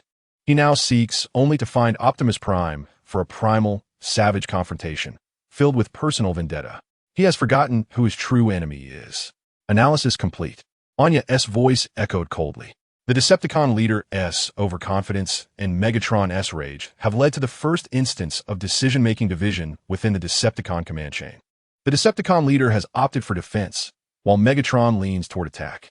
This internal discord will significantly impair their efficiency in responding to unforeseen circumstances. Indeed, Scrapiron's voice was laced with a satisfied, cold mirth. Now, both sides on the chessboard are ensnared in their respective predicaments. One cannot find a path forward, while the other remains stationary due to internal conflicts. This game has become rather dull. It is time to inject a bit of new, more stimulating variables into the mix. His gaze fell upon the vast, three-dimensional tactical map. The blue and green lights, representing the Autobots and Sam's team, remained trapped at the city's periphery, utterly at a loss. Oh no. Yes, my master. Sam Witwicky has just sent us a distress signal. Scrapper spoke slowly. He seeks a route to the Willis Tower, a pathway that will allow this desperate band of Avengers to bring the flames of war directly to the heart of the enemy. Then let us grant him one. Scrapper's finger gently traced the enormous three-dimensional tactical map, finally resting upon a 70-story glass-clad office building situated between the Autobots' current position and the Willis Tower. Command, the eye of the Abyss drone swarm lurking over Chicago. His voice turned icy and laced with amusement. Lock onto an Explorer-class medium warship of the Decepticons that is patrolling nearby. Infiltrate its fire control system, causing one of its main cannons to suffer a minor, seemingly accidental energy overload. Ensure that the accidental projectile strikes the foundational load-bearing structure of this office building with precision. I require it to tilt slowly at a perfect angle, ultimately collapsing like a ladder, firmly bridging to another skyscraper leading to the Willis Tower. At your command, my lord. Anya's consciousness flickered with realization. You intend to create a bridge for them, a bridge forged from destruction and ruins, leading to the battlefield of despair. Indeed, the corner of Fracture's mouth curled into a cold smile, filled with anticipation for the impending true feast. Heroes cannot remain perpetually confined to the periphery of the stage. They require a pathway, one that allows them to charge toward the final boss under the spotlight, infused with a sense of tragic grandeur and epicness, the Flower Path. And we. His voice resonated like the final bell tolling as the curtain lifts in the Dark Kingdom, shall be responsible for laying down this red carpet leading to hell. Just as Optimus Prime and Sam were on the brink of utter despair, an anomaly erupted once more. Boom! A deafening roar, as if tearing the very sky apart, suddenly erupted above them. Everyone instinctively looked up. They beheld a massive Decepticon warship cruising not far above, its port-side cannon suddenly erupting with an abnormal, blinding light. Followed by a thick, destructive purple projectile, it launched in a completely uncontrolled manner. Instead of flying off into the distance, the projectile darted like a severed kite, trailing a long tail of flames, directly towards a towering 70-story skyscraper nearby. Crash! An even more intense explosion, akin to mountains collapsing and earth splitting, thundered at the base of the skyscraper. The entire structure, a colossal form of steel and glass, trembled violently. Then, amidst a cacophony of metal twisting like a dying beast's lament, it began to tilt slowly, inexorably towards the city center. In that moment, time seemed to stretch infinitely. Countless shards of glass cascaded like a waterfall from the heights, shattering into millions of glimmering fragments upon impact with the ground. The vast concrete and steel framework, burdened by its own weight, emitted a mournful wail, fracturing and crumbling inch by inch. Ultimately, that inferno-engulfed skyscraper fell with a tragic beauty, crashing heavily onto another building, forming a colossal, death-laden steel bridge spanning several blocks. The entire world seemed to fall silent beneath this cataclysmic impact. Optimus Prime, Sam Epps, and all the Autobots and human soldiers stood dazed, gazing at this incredible scene, akin to a miracle or the handiwork of a demon. A singular path, paved by destruction and death, leading to the heart of the enemy. At that moment, The cold communicator in Sam's hand vibrated gently. The screen displayed no text, no images. Only a simple upward arrow pointing toward the slanted, burning bridge of hell. He has responded. Sam's voice trembled with a disbelieving thrill of regained hope. Optimus Prime slowly turned his head, his blue electronic eyes fixed intently on the burning bridge to hell. A glimmer of resolute, life-defying light flickered within. Autobots, he roared, his voice echoing as a leader's final call amidst the ruins. Target the Willis Tower. We charge forward. Chapter 130. The ladder of the Viper that was not a bridge. It was a slanted staircase leading to hell, forged of steel, glass, and flame. As the 70-story skyscraper collapsed in a tragic display of destructive aesthetics, forming this massive steel slope spanning several blocks, the world seemed to plunge into a suffocating silence lasting several seconds. The wind ceased its lament. The distant explosions and roars appeared to have been paused. All that remained in everyone's ears was the agonizing creak of the colossal structure under its own weight, akin to the final groan of a dying beast, and the crystalline symphony of countless shards of glass plummeting like hail, shattering into millions of glittering fragments upon impact. Optimus Prime's blue electronic eyes, ablaze with vengeful fury, gazed deeply at this astounding scene, reminiscent of a demon's design. His logic core completed a risk assessment of this shortcut in the blink of an eye, structurally unstable, poised to collapse again at any moment. Its surface riddled with sharp steel and glass capable of shredding tires, the incline exceeding 35 degrees, making the climb for their heavy metallic forms akin to walking on the edge of a blade. However, upon seeing the simple upward arrow on the communicator in Sam's hand, pointing toward this hellish bridge, all his rationality and calculations were instantly supplanted by a more potent, irrational emotion known as hope. The mysterious hidden in the shadows had once again illuminated the only path forward for them, a group of solitary warriors ensnared in despair, in a manner beyond their comprehension. We are out of time. Optimus's voice was low and resolute, like the bell tolling for an impending battle. This is our only chance. Ascend the Willis Tower, shut down the main energy column, or all will be lost. This is madness, Epps exclaimed, staring at the still-burning, crumbling building. A look of rational fear etched across his military-trained face. That thing could collapse at any moment. If we charge up, we'll be sitting ducks. We are already sitting ducks. Sam shouted back hoarsely. Staying here, we'll be crushed by the Decepticon patrols, ground down like cockroaches. If we charge up, at least we have a fighting chance. Optimus Prime offered no further words. He answered with action. His immense, red and blue body, accompanied by a resonant metallic screech, transformed once more into the legendary Peterbilt 389 heavy-duty truck. The six colossal, specially reinforced off-road tires emitted a piercing sound as they gripped the ground, and without hesitation, he surged forward, the first to ascend the burning stairway leading to hell. Autobots, keep up. Bumblebee's voice crackled through the vehicle's radio, infused with an unwavering resolve and courage. He followed closely, morphing into a streak of yellow lightning, racing up the slope forged from twisted steel. Hound, Dino, and the three fearless warriors of the Thunder Rescue Team also transformed into their vehicular forms, roaring as they followed suit. Damn it! Epps spat as he watched the unyielding silhouettes of the steel giants. He turned to the pale-faced soldiers behind him and unleashed his final roar as their commander. What are you standing around for? Do you want to die here? Follow those tin cans. Move, move, move. This meager Avengers alliance, comprised of humans and Autobots, cast aside all fear and hesitation in that moment, charging toward the only path paved with destruction and death, launching their final, most tragic assault. The climb proved to be 100-fold more arduous than they had anticipated. The slanted facade of the building was slick with shattered glass and countless exposed rebar, sharp as daggers. Optimus Prime had to push his horsepower to the limit. His massive tires sparked as they scraped against the jagged metal. With each advance, the entire building groaned under the strain, as if it might collapse at any moment. For Sam and Epps, mere mortals, this was an extreme race against death. They clambered with hands and feet, grasping every twisted rebar and window frame, struggling upward along the near-vertical, smooth glass curtain wall. The chilling wind, laced with the acrid scent of burning, clawed at their bodies like an invisible giant hand, threatening to hurl them from this ascent to the heavens.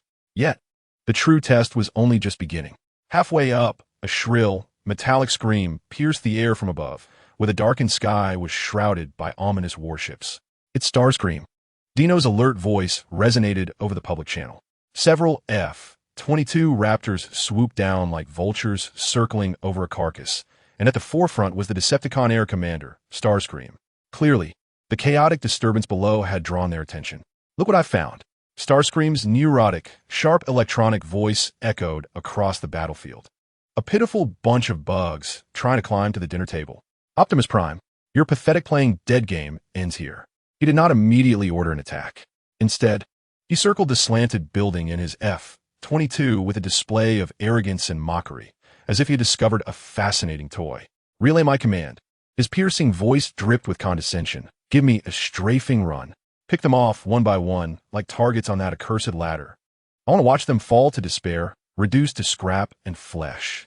With his command, the F-22s unleashed a volley of fire.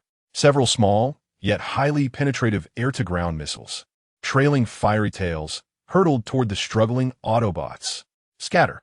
Find cover. Optimus bellowed in fury. The Autobots instantly abandoned their vehicle forms, transforming back into their humanoid shapes, utilizing the massive, twisted structures of concrete and steel as shields while retaliating. Boom, boom, boom. The missiles struck their surroundings with precision. The violent explosion sent the already precarious building into a more intense tremor, as a massive chunk of debris, the size of a football field, broke free and plummeted into the abyss below. Two slower human soldiers, along with the ground beneath them, vanished into the falling wreckage, unable to utter even a proper scream. Damn it! Updraft, a member of the Thunder Rescue Team, roared in fury, locking onto a diving F-22 with a shoulder-mounted missile launcher and unleashing a torrent of missiles. However, hitting the agile F-22 in open skies was akin to chasing a mirage. The Decepticon fighter merely executed a nimble barrel roll in the air, evading the barrage, and retaliated with a derisive, lethal sweep from its cannon. Hot. The dense, uranium-depleted armor-piercing rounds, capable of shredding tank armor, carve a long, destructive trail of sparks across the slanted building. Watch out! Bumblebee lunged to shield Sam from the hail of bullets, taking the brunt of the assault on his already battered back. Erupting in brilliant sparks and a muffled groan of pain. We're pinned down. Hound shouted anxiously, using his energy blades to deflect the flying shrapnel. In this terrain, we can't leverage our advantages. We'll be worn down here. At that critical moment, Optimus made an unexpected decision. He chose not to remain hidden behind cover, engaging in futile counterattacks. Instead, he burst forth from behind the shelter, launching a desperate, suicidal charge toward the top of the stairway, straight into Starscream's relentless firing net.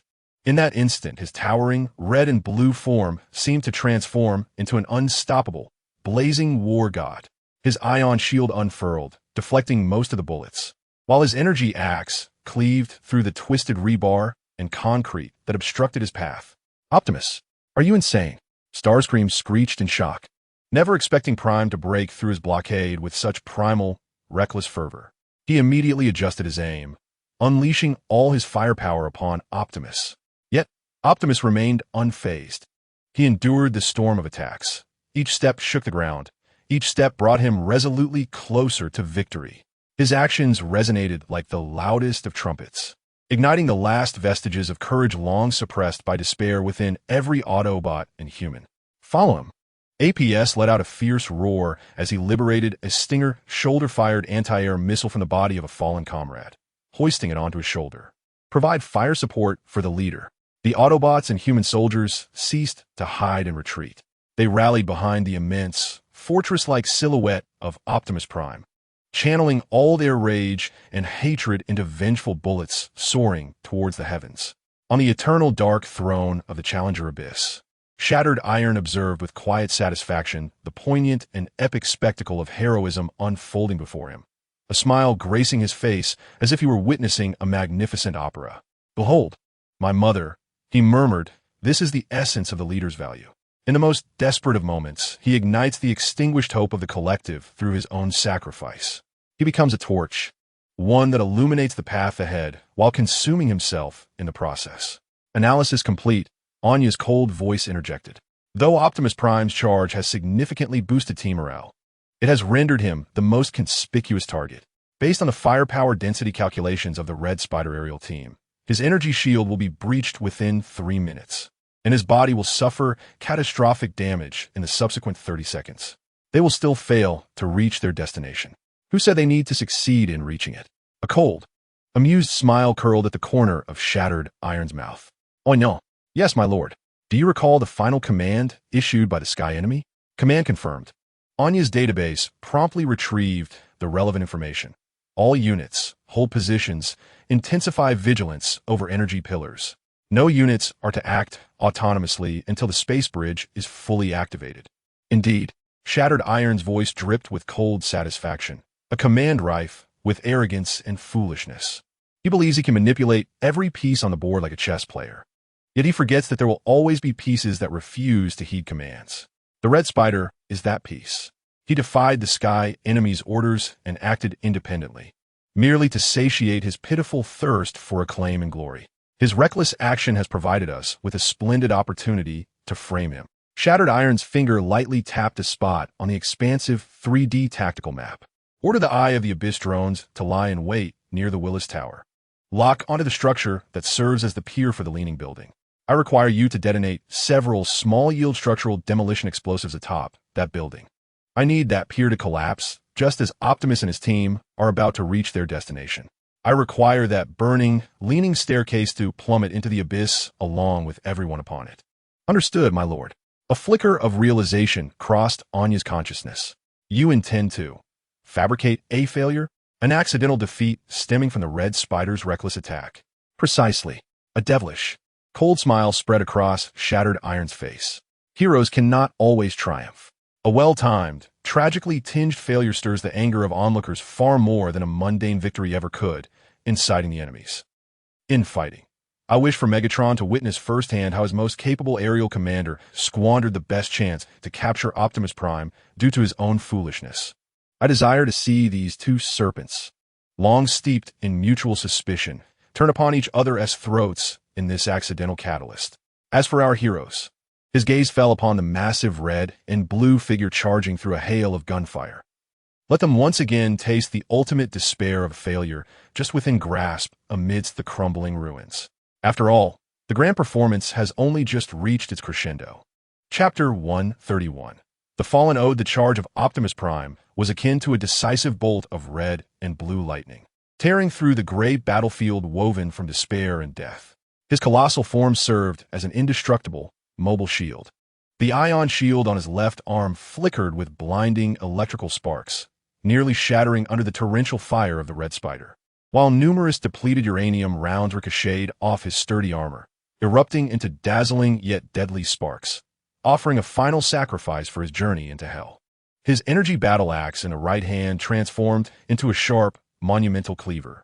All twisted rebar, shattered concrete, and charred remnants of buildings that stood in his path were swept aside beneath his furious onslaught. Follow him.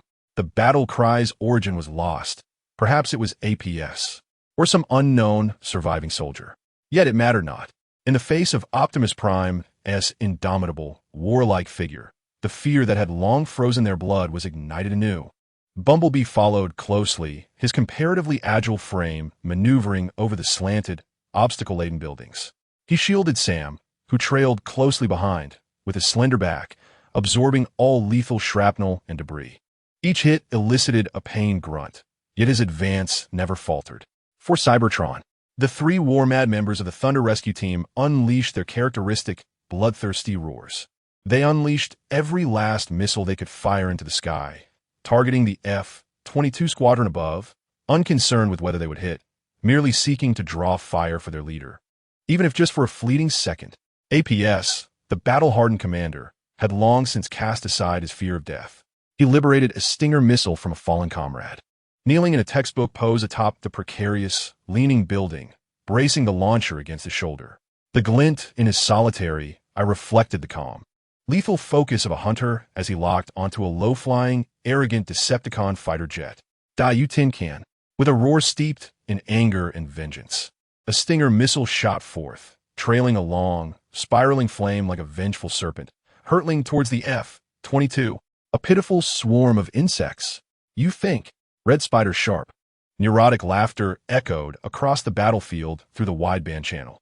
Yet before he could complete his taunt, a violent explosion abruptly interrupted him. The missile launched by Ipes did not target the elusive F-22, but rather struck with precision from an unexpected and cunning angle, impacting the underside of the F-22's wing, hitting an unlaunched, high-yield air-to-ground missile. Boom! A catastrophic explosion ensued. In an instant, the entire wing of the F-22 was torn apart by an immense internal blast, scattering burning fragments across the sky. The out-of-control fighter spun through the air, billowing thick black smoke like a tragic vulture with broken wings, crashing into a distant skyscraper, igniting a more violent secondary explosion. Well done, Hong Pao exclaimed with fervent excitement. This unforeseen, albeit minor victory acted as a potent stimulant, invigorating the spirits of everyone present. They glimpsed hope. They could see the finish line of victory just within reach. They had ascended to the pinnacle of this slanted staircase. In less than 100 meters, they could surge onto the building that served as the bridge pier, then, along the flat rooftop, directly assault the relatively vulnerable flank of the Willis Tower. Optimus Prime, today is your demise. Red Spider shrieked in a frenzy, unanticipatedly interrupted in his flawless hunt by a motley crew of carbon-based insects.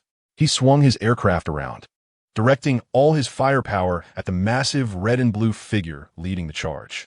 He intended to personally terminate the leader of the Autobots. However, just as he was about to pull the trigger, a cold, authoritative voice, imbued with gravitas, resonated through the highest encrypted channel of the Decepticons, directly into his core database. Red Spider, cease your foolish actions immediately.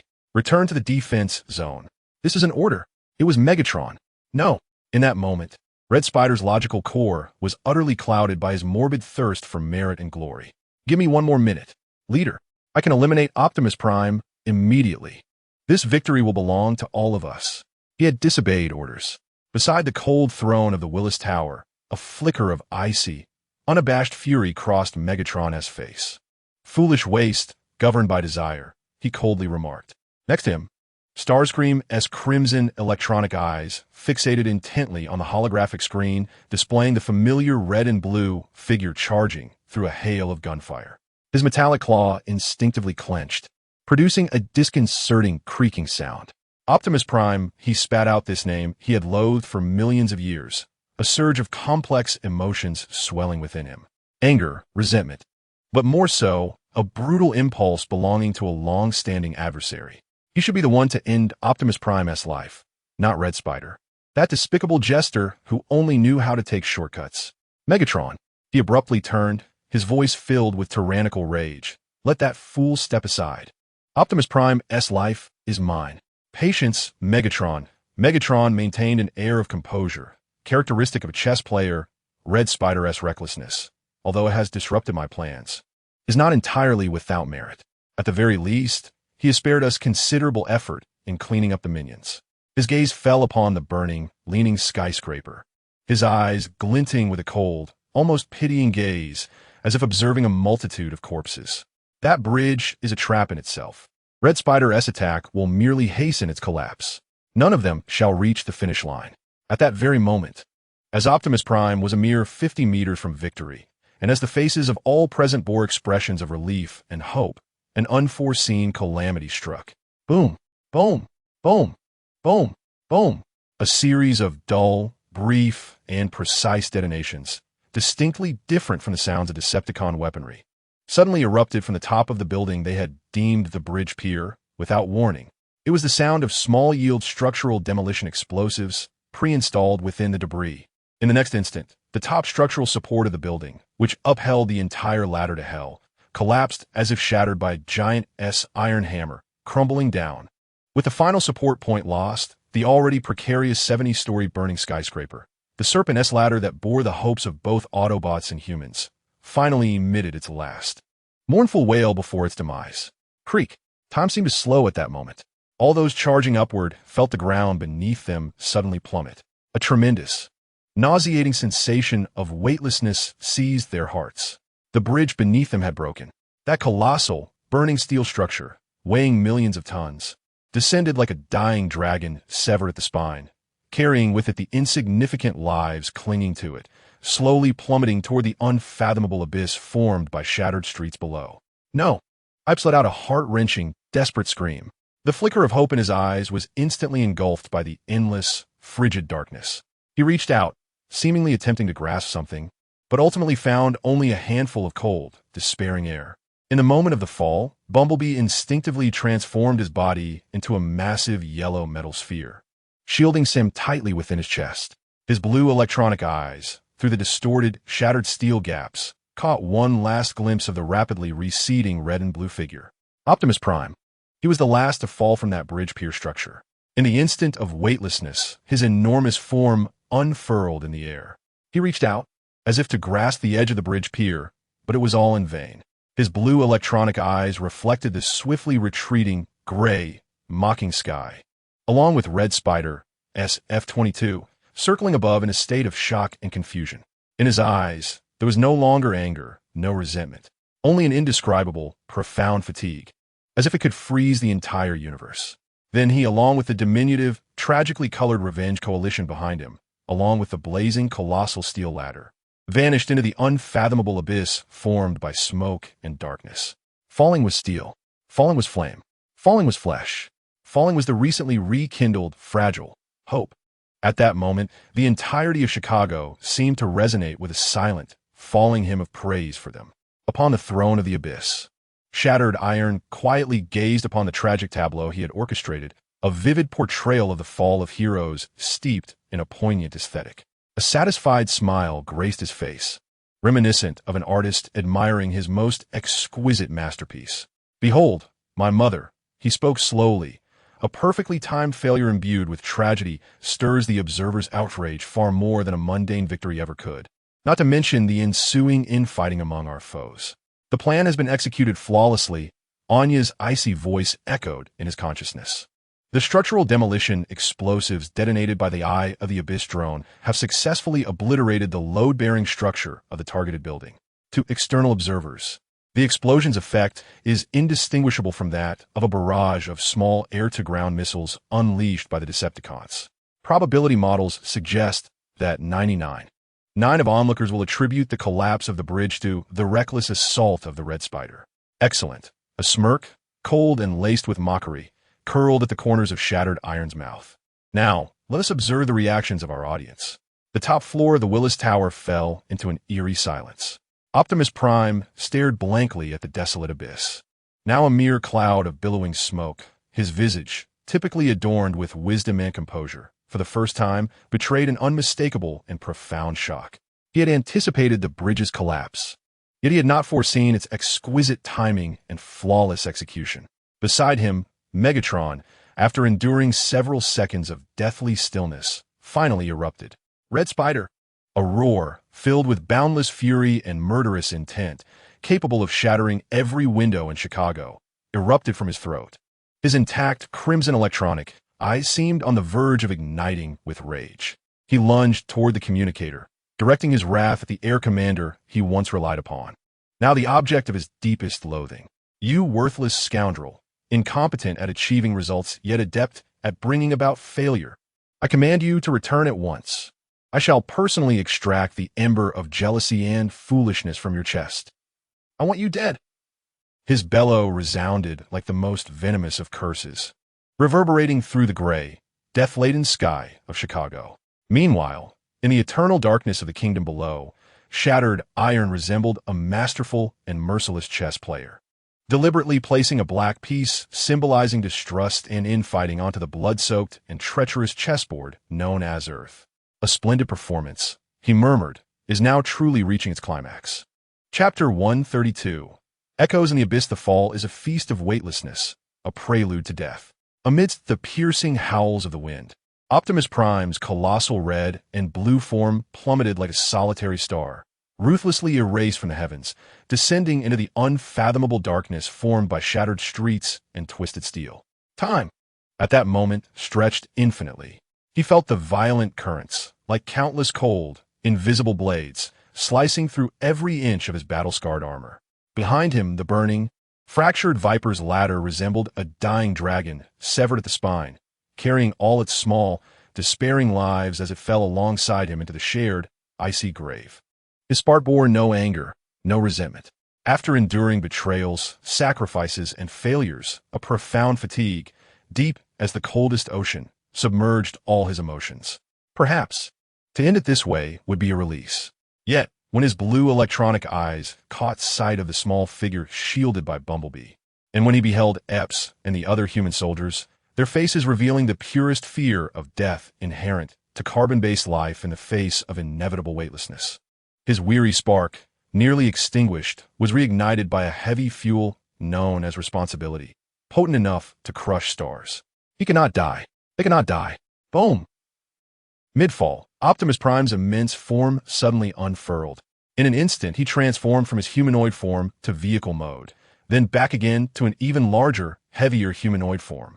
He expanded his surface area to the extreme, like a colossal, unwieldy parachute, striving to mitigate even a fraction of the downward force for the more fragile lives behind him. But this was not enough. He raised a severely damaged right arm, revealing the iconic ion cannon brimming with power. He did not fire at the sky, nor at the bewildered F-22s hovering above. Instead, he aimed the cannon at the massive debris of the building plummeting beneath them. Boom! Boom! Boom! 3 projectiles of chaotic energy. Blue ion shells struck 3 of the largest concrete structures below with precision. A violent explosion erupted in the abyss beneath them. The ferocious upward shockwave, akin to 3 invisible hands reaching from hell, thrust them upward forcefully. The immense recoil caused Optimus Prime's entire right arm to emit a painful, straining creak. Countless components shattered and fell from his arm due to the terrifying overload. Yet, this brief respite afforded them the most precious 2 seconds. Grab me! Optimus Prime's roar, filled with strength and resolve, pierced the heavens. He extended his relatively intact left hand, grasping the edge of the crumbling Viper's ladder, akin to a mythic giant reaching for the moon. Creak! In that moment, time seemed to freeze entirely. Optimus Prime, this steel behemoth weighing dozens of tons, anchored his arm as a mooring point, forcibly halting the entire burning steel ladder and all its lives, weighting millions of tons, in midair for less than half a second. For mortals, this half second is but a blink. Yet for him, it was hell. The terrifying force, unquantifiable by any physical formula, suddenly exerted itself upon his left arm. He could distinctly hear the internal mechanisms of his arm wailing, the hydraulic lines bursting, and the energy nodes emitting a piercing alarm due to overload. Ultimately, the primary load-bearing steel beam he had grasped could not withstand this tensile force that transcended its material limits. With a sharp, lamenting cry akin to a snapped guitar string, it shattered. The final anchor vanished. They plummeted once more into the abyss of endless depths. However, after 2 nearly self-destructive, forceful decelerations by Optimus Prime, their descent speed had been significantly reduced.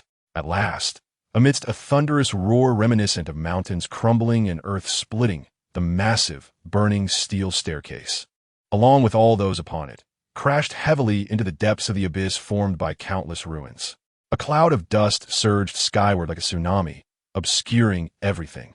The top floor of the Willis Tower fell into a dead silence, a peculiar calm laden with the oppressive anticipation of an impending storm. Unicron stared blankly at the now empty abyss, shrouded in thick smoke. For the first time, his face, usually filled with wisdom and composure, betrayed an unmistakable astonishment. He had anticipated the bridge's collapse, but he never expected it to fall so perfectly, so cleanly, leaving Optimus no opportunity to display personal heroism or struggle. This was not the result of a brutal attack by the Red Spider. It resembled more precise, surgical structural demolition. Meanwhile, Megatron, after enduring a few seconds of suffocating silence, finally emerged from the complex shock of his adversary's downfall.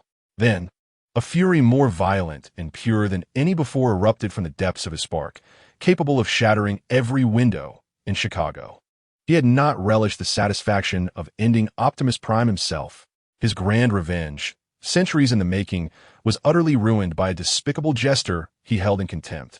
In most foolish and clumsy manner, Red Spider, a roar filled with boundless rage and murderous intent, erupted from his throat.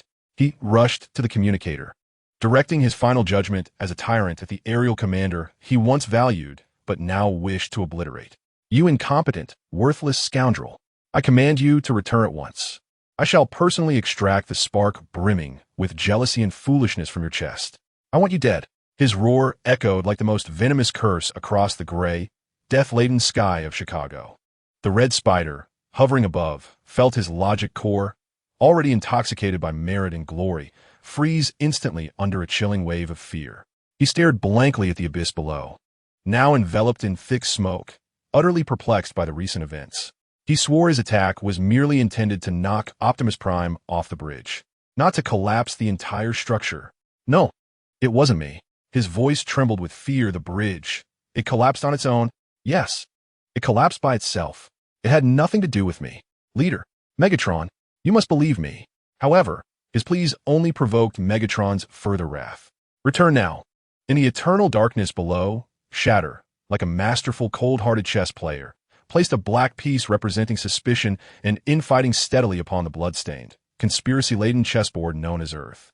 Behold, my creation, he remarked, a satisfied smile gracing his face as if admiring a flawless masterpiece. A perfectly executed, tragically flavored failure evokes far more anger from onlookers than a dull victory could ever achieve. Along with the enemies, infighting, the plan has been flawlessly executed. Anya's cold voice chimed in. The structural explosives detonated by the Eye of the Abyss drone have successfully destroyed the upper load-bearing structure of the target building. From external observation, the explosion's effect is indistinguishable from that of a series of strikes by Decepticon air-to-ground missiles. Based on probabilistic models, 99. 9 of observers will attribute the collapse of the bridge to the Red Spider's reckless attack. Excellent. A mocking smile curled at the corner of Shatter's lips. Now, let us see how our heroes are faring. He gently waved his hand. The immense three-dimensional tactical map instantly shifted to real-time footage of the abyss's depths. The imagery revealed a scene of devastation, reminiscent of an apocalypse. The burning, fractured steel staircase lay like the carcass of a colossal beast, skewered amidst the ruins. They're still alive. Shatter's voice remained calm, devoid of any tremor. Indeed, Anya's consciousness promptly provided an analysis report. Optimus Prime's 2 forced decelerations during the fall significantly reduced the final impact energy. Scanning for life signals indicates that all Autobots survived, albeit with varying degrees of structural damage. Among them, the target Optimus Prime, having borne the brunt of the impact, has suffered a structural integrity drop below 35, with energy reserves falling below 10, entering a state of near death. 3 human survivors remain in a comatose state, but their vital signs are temporarily stable. A deceased hero becomes a saint. His value lies in spirit. Shatter spoke slowly, his eyes glimmering with a cold light filled with philosophy and wisdom, whereas a hero, scarred and near death after crawling from the depths of hell, embodies miracle. He will ignite an even more potent, irrational fighting spirit in his followers. And I have no intention of allowing them to perish so easily. His gaze fixed upon the map, specifically a nondescript corner of the abyss's depths. They are massive. Grotesque emblem of the Decepticons flickered ominously. I merely chose a better stage for them. A stage where they can hold the most intimate and desperate meeting with our other old friend. Darkness, coldness, and a tidal wave of intense pain surged forth.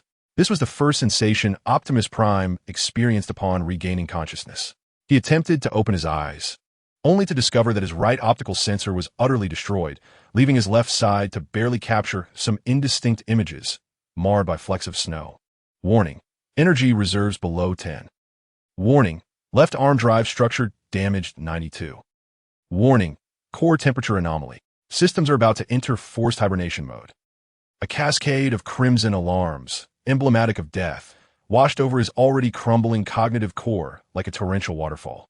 He struggled to lift his heavy upper body, akin to one weighted down with lead, but his left arm, which had borne the brunt of the fall, emitted only a painful creak before it fell limply to his side. With great difficulty, he turned his single intact left eye to survey his surroundings. They found themselves at the bottom of a vast chasm, surrounded by the towering remnants of skyscrapers that loomed like sheer cliffs. Above them, only a narrow band of gray sky could be seen. The atmosphere was dark and damp, permeated by a nauseating stench reminiscent of rust and oil. Bumblebee lay not far from him, his chest plating severely deformed, yet still resolutely shielding Sam within his embrace. Hound and Dino were trapped beneath a massive concrete slab, immobile, their flickering electronic eyes barely visible through the cracks. The three war machines of the Thunder Rescue Team suffered the worst, their bodies scattered across the wreckage like disassembled toys. Their fates unknown. Despair. A despair more profound and pure than ever before. At that moment, a faint but familiar click echoed from the darkness nearby, causing Optimus Prime's cold spark to momentarily contract. It was the sound of his safety being disengaged. Then a chilling, emotionless voice, as precise as a machine, emerged from the shadows. Optimus Prime. As the words resonated, a massive beam of ominous, destructive purple light erupted in the darkness. It was a colossal, spotlight-like eye, a singular, piercing gaze. From the deepest shadows emerged a formidable figure, exuding an aesthetic of menace and brutality, cloaked in deep purple. His right arm was not a hand, but rather a massive energy cannon, seamlessly integrated into his very being, radiating destructive power. Optimus Prime's only intact blue electronic eye shrank to a pinprick, a name he believed had long been reduced to scrap in the nuclear wasteland of Chernobyl surfaced from the depths of his faltering database. Shockwave, the most loyal and ruthless of Megatron's enforcers, known as the Guardian of Cybertron, a terrifying war machine. Why was he here? As if reading Optimus's confusion, Shockwave's cold, emotionless voice resonated once more. My master, Megatron, foresaw your failure, and my new master, Abyss, has guided your descent. This place is no accident. It has been meticulously prepared for your execution. His words fell like the most venomous, frigid curse, causing Optimus's already dimming spark to plummet into an endless, cold abyss. A trap. From the very beginning, it was a vast, interconnected trap. At that moment, a more chilling sound, akin to a giant worm writhing underground, rapidly approached from beneath their feet. In the next instant, a massive metal drill composed of countless spinning, razor-sharp blades, like the fangs of a colossal beast, erupted from the ground behind Shockwave. Following closely was its enormous, centipede-like body, comprising hundreds of segments, large enough to obscure the sky, radiating an aura of annihilation. Driller. Shockwave's terrifying, monstrous steed, its colossal form, akin to a moving mountain, loomed at the chasm's bottom, completely sealing off any escape for the Autobots. Its countless twinkling red electronic eyes, like stars in the night sky, greedily surveyed these immobile, delectable prey. Shockwave slowly approached the massive, menacing Driller, looking down upon the Autobots, who had already succumbed to their fate. He raised his enormous energy cannon, brimming with destructive power, and aimed it at the once mighty, now helpless figure of red and blue. Optimus Prime. His cold, emotionless voice resonated like a final, divine decree over the dark abyss he ruled. The game is over. Chapter 133. The realm of death. At the bottom of the abyss lay a silent realm, belonging to death. Here, time seemed to lose all meaning. Only the massive, ominous purple light remained, like the solitary eye of a demon in hell, illuminating the cold execution ground made of shattered steel and twisted corpses as if it were midday. The game is over. Shockwave's emotionless, machine-like voice echoed like a final, sacred decree over the darkness he commanded. His right arm, a gigantic energy cannon, had completed its final charge. A destructive, purple energy coalesced at his barrel, forming an unstable energy sphere radiating terrifying heat, ready to erupt at any moment. Optimus Prime lay quietly amidst the cold ruins. His sole intact blue electronic eye reflected the increasingly blinding purple light, emblematic of death. His logic core, starved of energy, had slipped into a semi-dormant state. He could not muster even the slightest ounce of strength for any futile struggle. He heard Bumblebee's anguished groans, the result of his deformed chest plating.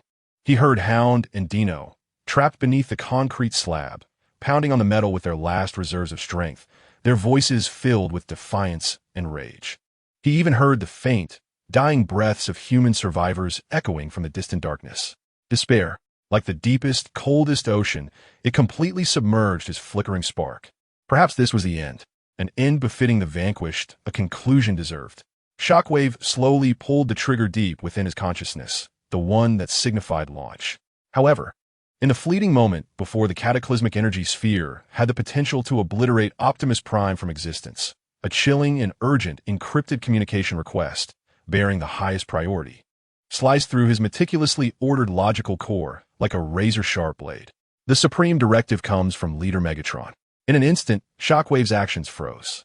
His enormous, purple singular optic flickered, and the tempestuous energy that was about to erupt was forcibly suppressed.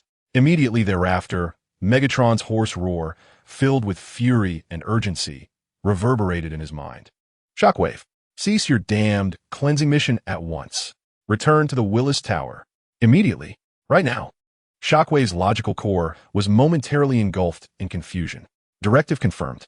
However, Leader, the target Optimus Prime, is devoid of any capacity for resistance. I can terminate him within 3 seconds. I said, return at once. Megatron's roar grew increasingly furious, interspersed with the shrill noise of metal being violently torn apart. Unicron is behaving strangely. The energy output from the main energy pillar is exhibiting abnormal fluctuations. I suspect he intends to bypass us and activate the space bridge prematurely. I need you back to keep him in check. This is an order. Unicron? Main energy pillar?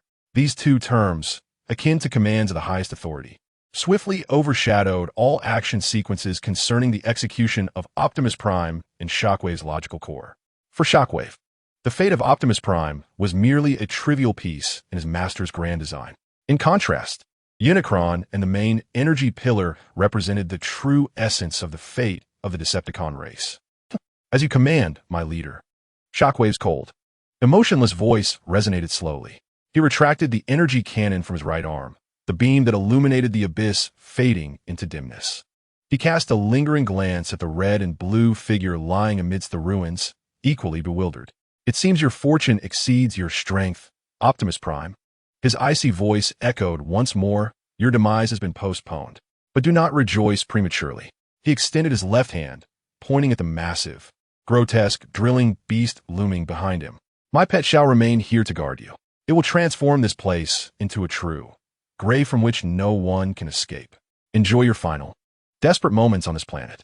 With that, his enormous, deep purple form shifted, transforming into a menacing Cybertronian spacecraft, exuding a sense of science fiction. His colossal engines erupted with dazzling purple flames, propelling him skyward, vanishing beyond the narrow, gray skyline. Silence reclaimed the abyss once more. Only the enormous, terrifying drilling beast remained, its myriad of flickering red electronic eyes observing the motionless, delectable prisoners before it with an insatiable hunger. Optimus Prime stared blankly at the purple streak that had disappeared into the horizon, his crumbling logical core utterly unable to comprehend what had just transpired. He only knew that he had once again escaped the scythe of death, in a manner that he himself could not fully grasp, filled with absurdity and coincidence. In the eternal dark kingdom miles below, the face of Scrapiron bore a satisfied smile, akin to a director witnessing his meticulously crafted script being flawlessly brought to life. Look, my mother, he spoke slowly, his nuclear flame-burning red optics fixated with keen interest on the three-dimensional tactical map, where the purple dot representing Shockwave was rapidly returning to the Willis Tower. A perfect, undetectable lie hinges not on the seamlessness of the deception itself, but on its ability to strike at the listener's deepest suspicion and fear. Unicron seeks a new world. Megatron desires nothing more than pure conquest. Their alliance was built from the outset on a fragile beach of mutual exploitation. I merely nudged them gently. The directive has been confirmed. Anya's cold consciousness chimed. By sampling Megatron's roar on the public channel, we successfully synthesized his voice print. The forged Supreme Directive has been dispatched and accepted by the target Shockwave. According to probability model analysis, when Shockwave returns to the Willis Tower and cross-references information with Megatron, the fact that they have been manipulated by a third-party force will be utterly exposed. This will significantly exacerbate their internal suspicion and chaos. Indeed, Scrapiron's voice dripped with cold satisfaction. I have not only salvaged Optimus Prime, the most valuable piece, but I have also planted a timed bomb of doubt at the heart of the Decepticons. Now, his gaze fell again upon the blue dot, marked with red alerts, representing Optimus Prime. It is time to witness how our battered hero will stage a counteroffensive named Miracle. Chicago, Willis Tower. In the vast, throne-like room at the top, the atmosphere was so oppressive it felt almost tangible. Black Arachnia knelt in the most humble and humiliating manner before Megatron.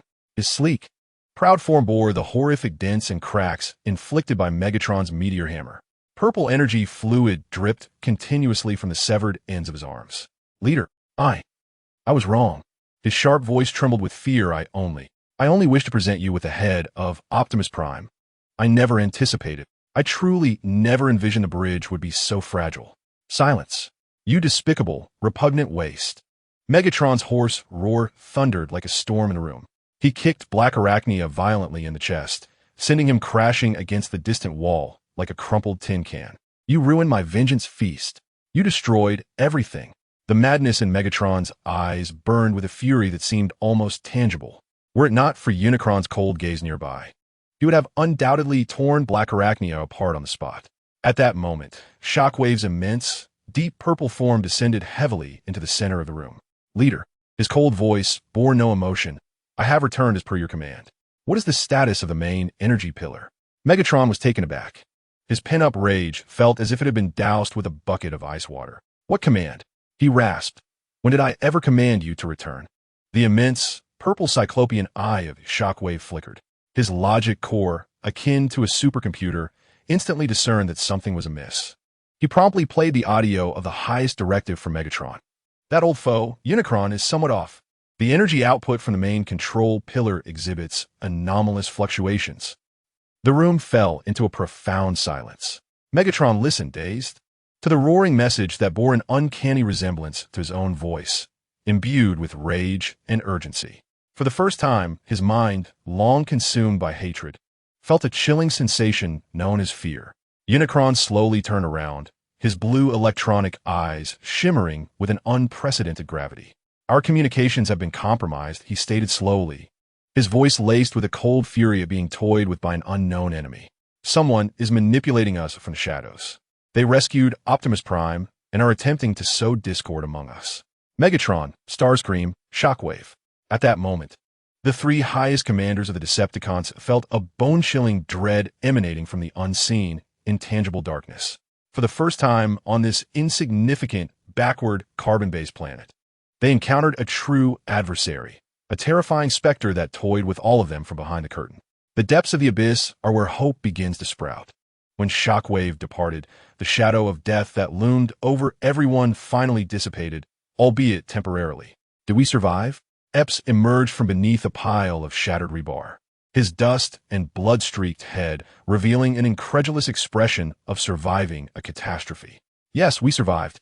A weak yet vibrant voice emerged from nearby. Sam, protected by Bumblebee's fort-like steel chassis, emerged unscathed. He struggled to extricate himself from Bumblebee's transformed embrace. He gazed upon the apocalyptic scene before him, at the fallen Autobots and human allies amidst the ruins, with no tears left, no despair remaining.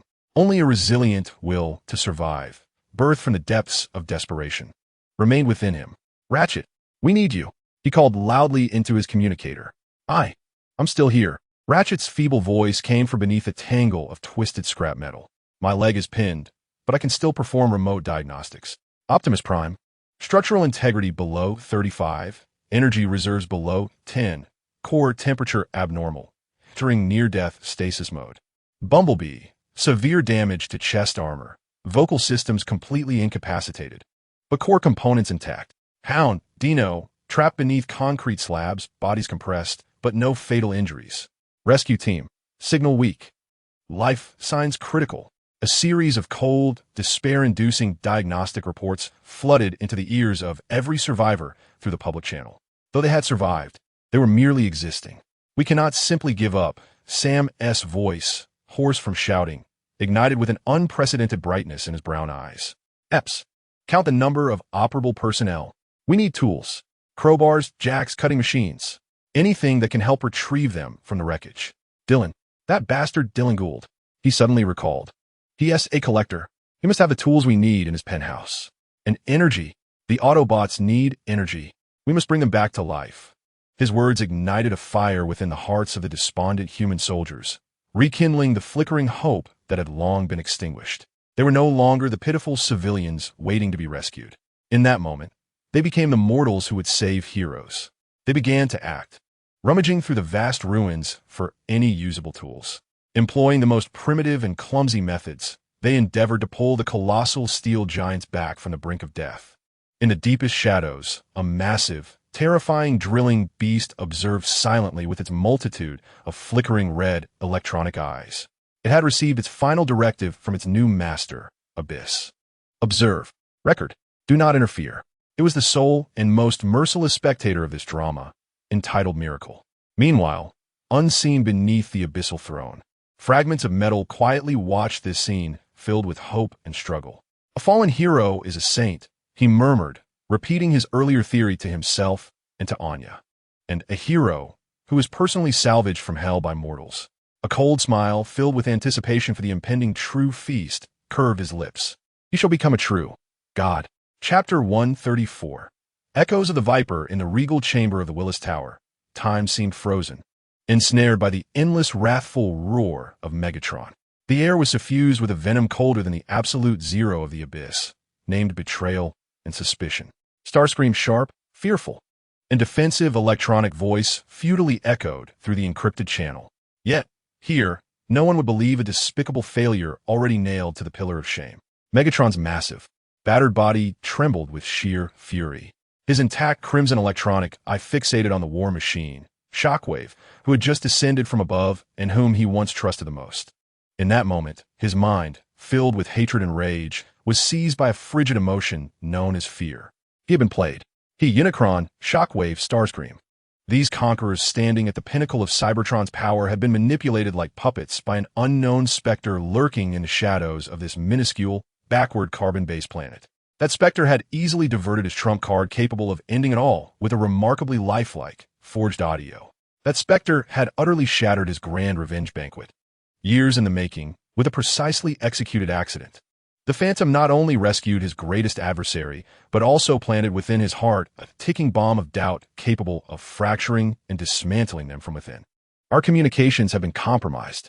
The cold, emotionless voice of Unicron gradually shattered the oppressive silence. He slowly turned, his blue electronic eyes gleaming with an unprecedented gravity. He did not glance at the trembling red spider kneeling on the ground. Nor did he regard the nearly uncontrollable fury of Megatron.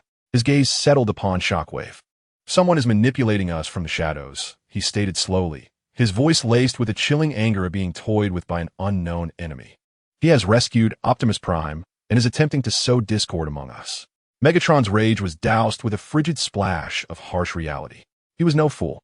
After experiencing an initial surge of emotional fury, his tyrannical mind, filled with cunning and suspicion, began to race. The forged audio clip had struck at the very core of his deep-seated, ineffable distrust for Unicron. The ease with which he had believed it stemmed from his subconscious vigilance against Unicron bypassing him to activate the space bridge prematurely. That Phantom understood him better than he understood himself. Who is it? Megatron's voice rasped, akin to metal grinding against metal. The searing rage that could incinerate the world had quietly receded, replaced by a more profound, icy intent to kill. The Autobots? They lack such technology. The Soundwave network cannot be breached so easily. Not the Autobots, Shockwave's machine-like voice concluded. His massive, purple singular eye flickered with a torrent of data. I analyzed the forged audio. Its voice sprint simulation accuracy exceeds 99.97. The method of decrypting its protocol does not belong to any known Cybertronian technology.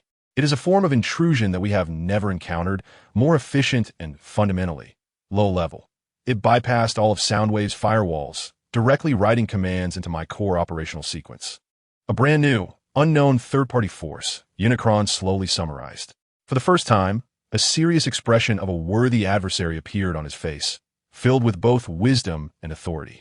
He possesses technology that rivals our own, possesses tactical intellect superior to ours, and seems intimately aware of each of our character weaknesses. Megatron, Red Spider, and Shockwave. In that moment, the three highest commanders of the Decepticons felt the chilling presence of an unknown, intangible darkness. For the first time on this small, primitive carbon-based planet, they encountered a true opponent. A terrifying phantom lurking in the shadows, manipulating them all. What about Optimus Prime? Red Spider's sharp voice trembled with a hint of hope. The bridge collapsed. They must be dead, right? Silence. You repugnant waste. Megatron barely spared him a glance. His crimson electronic eye fixed intently on Unicron. What do we do now? That phantom saved Optimus Prime. They must still be alive. And what of it? Unicron's face regained the calm and arrogance of a master strategist. They are merely a group of wounded rats hiding in the gutters.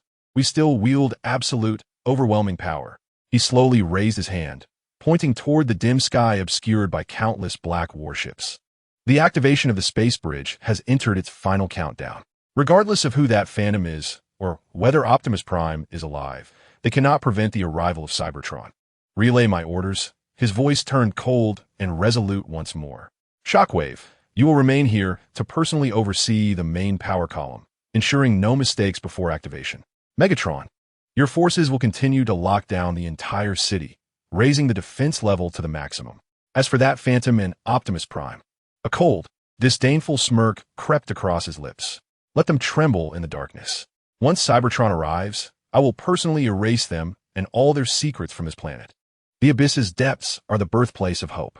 As the purple light of Shockwave, laden with the essence of destruction, vanished beyond the horizon, the shadow of death that loomed over them dissipated, albeit temporarily. We survived? Epps emerged from a pile of shattered steel, his dust and blood-stained head peeking through.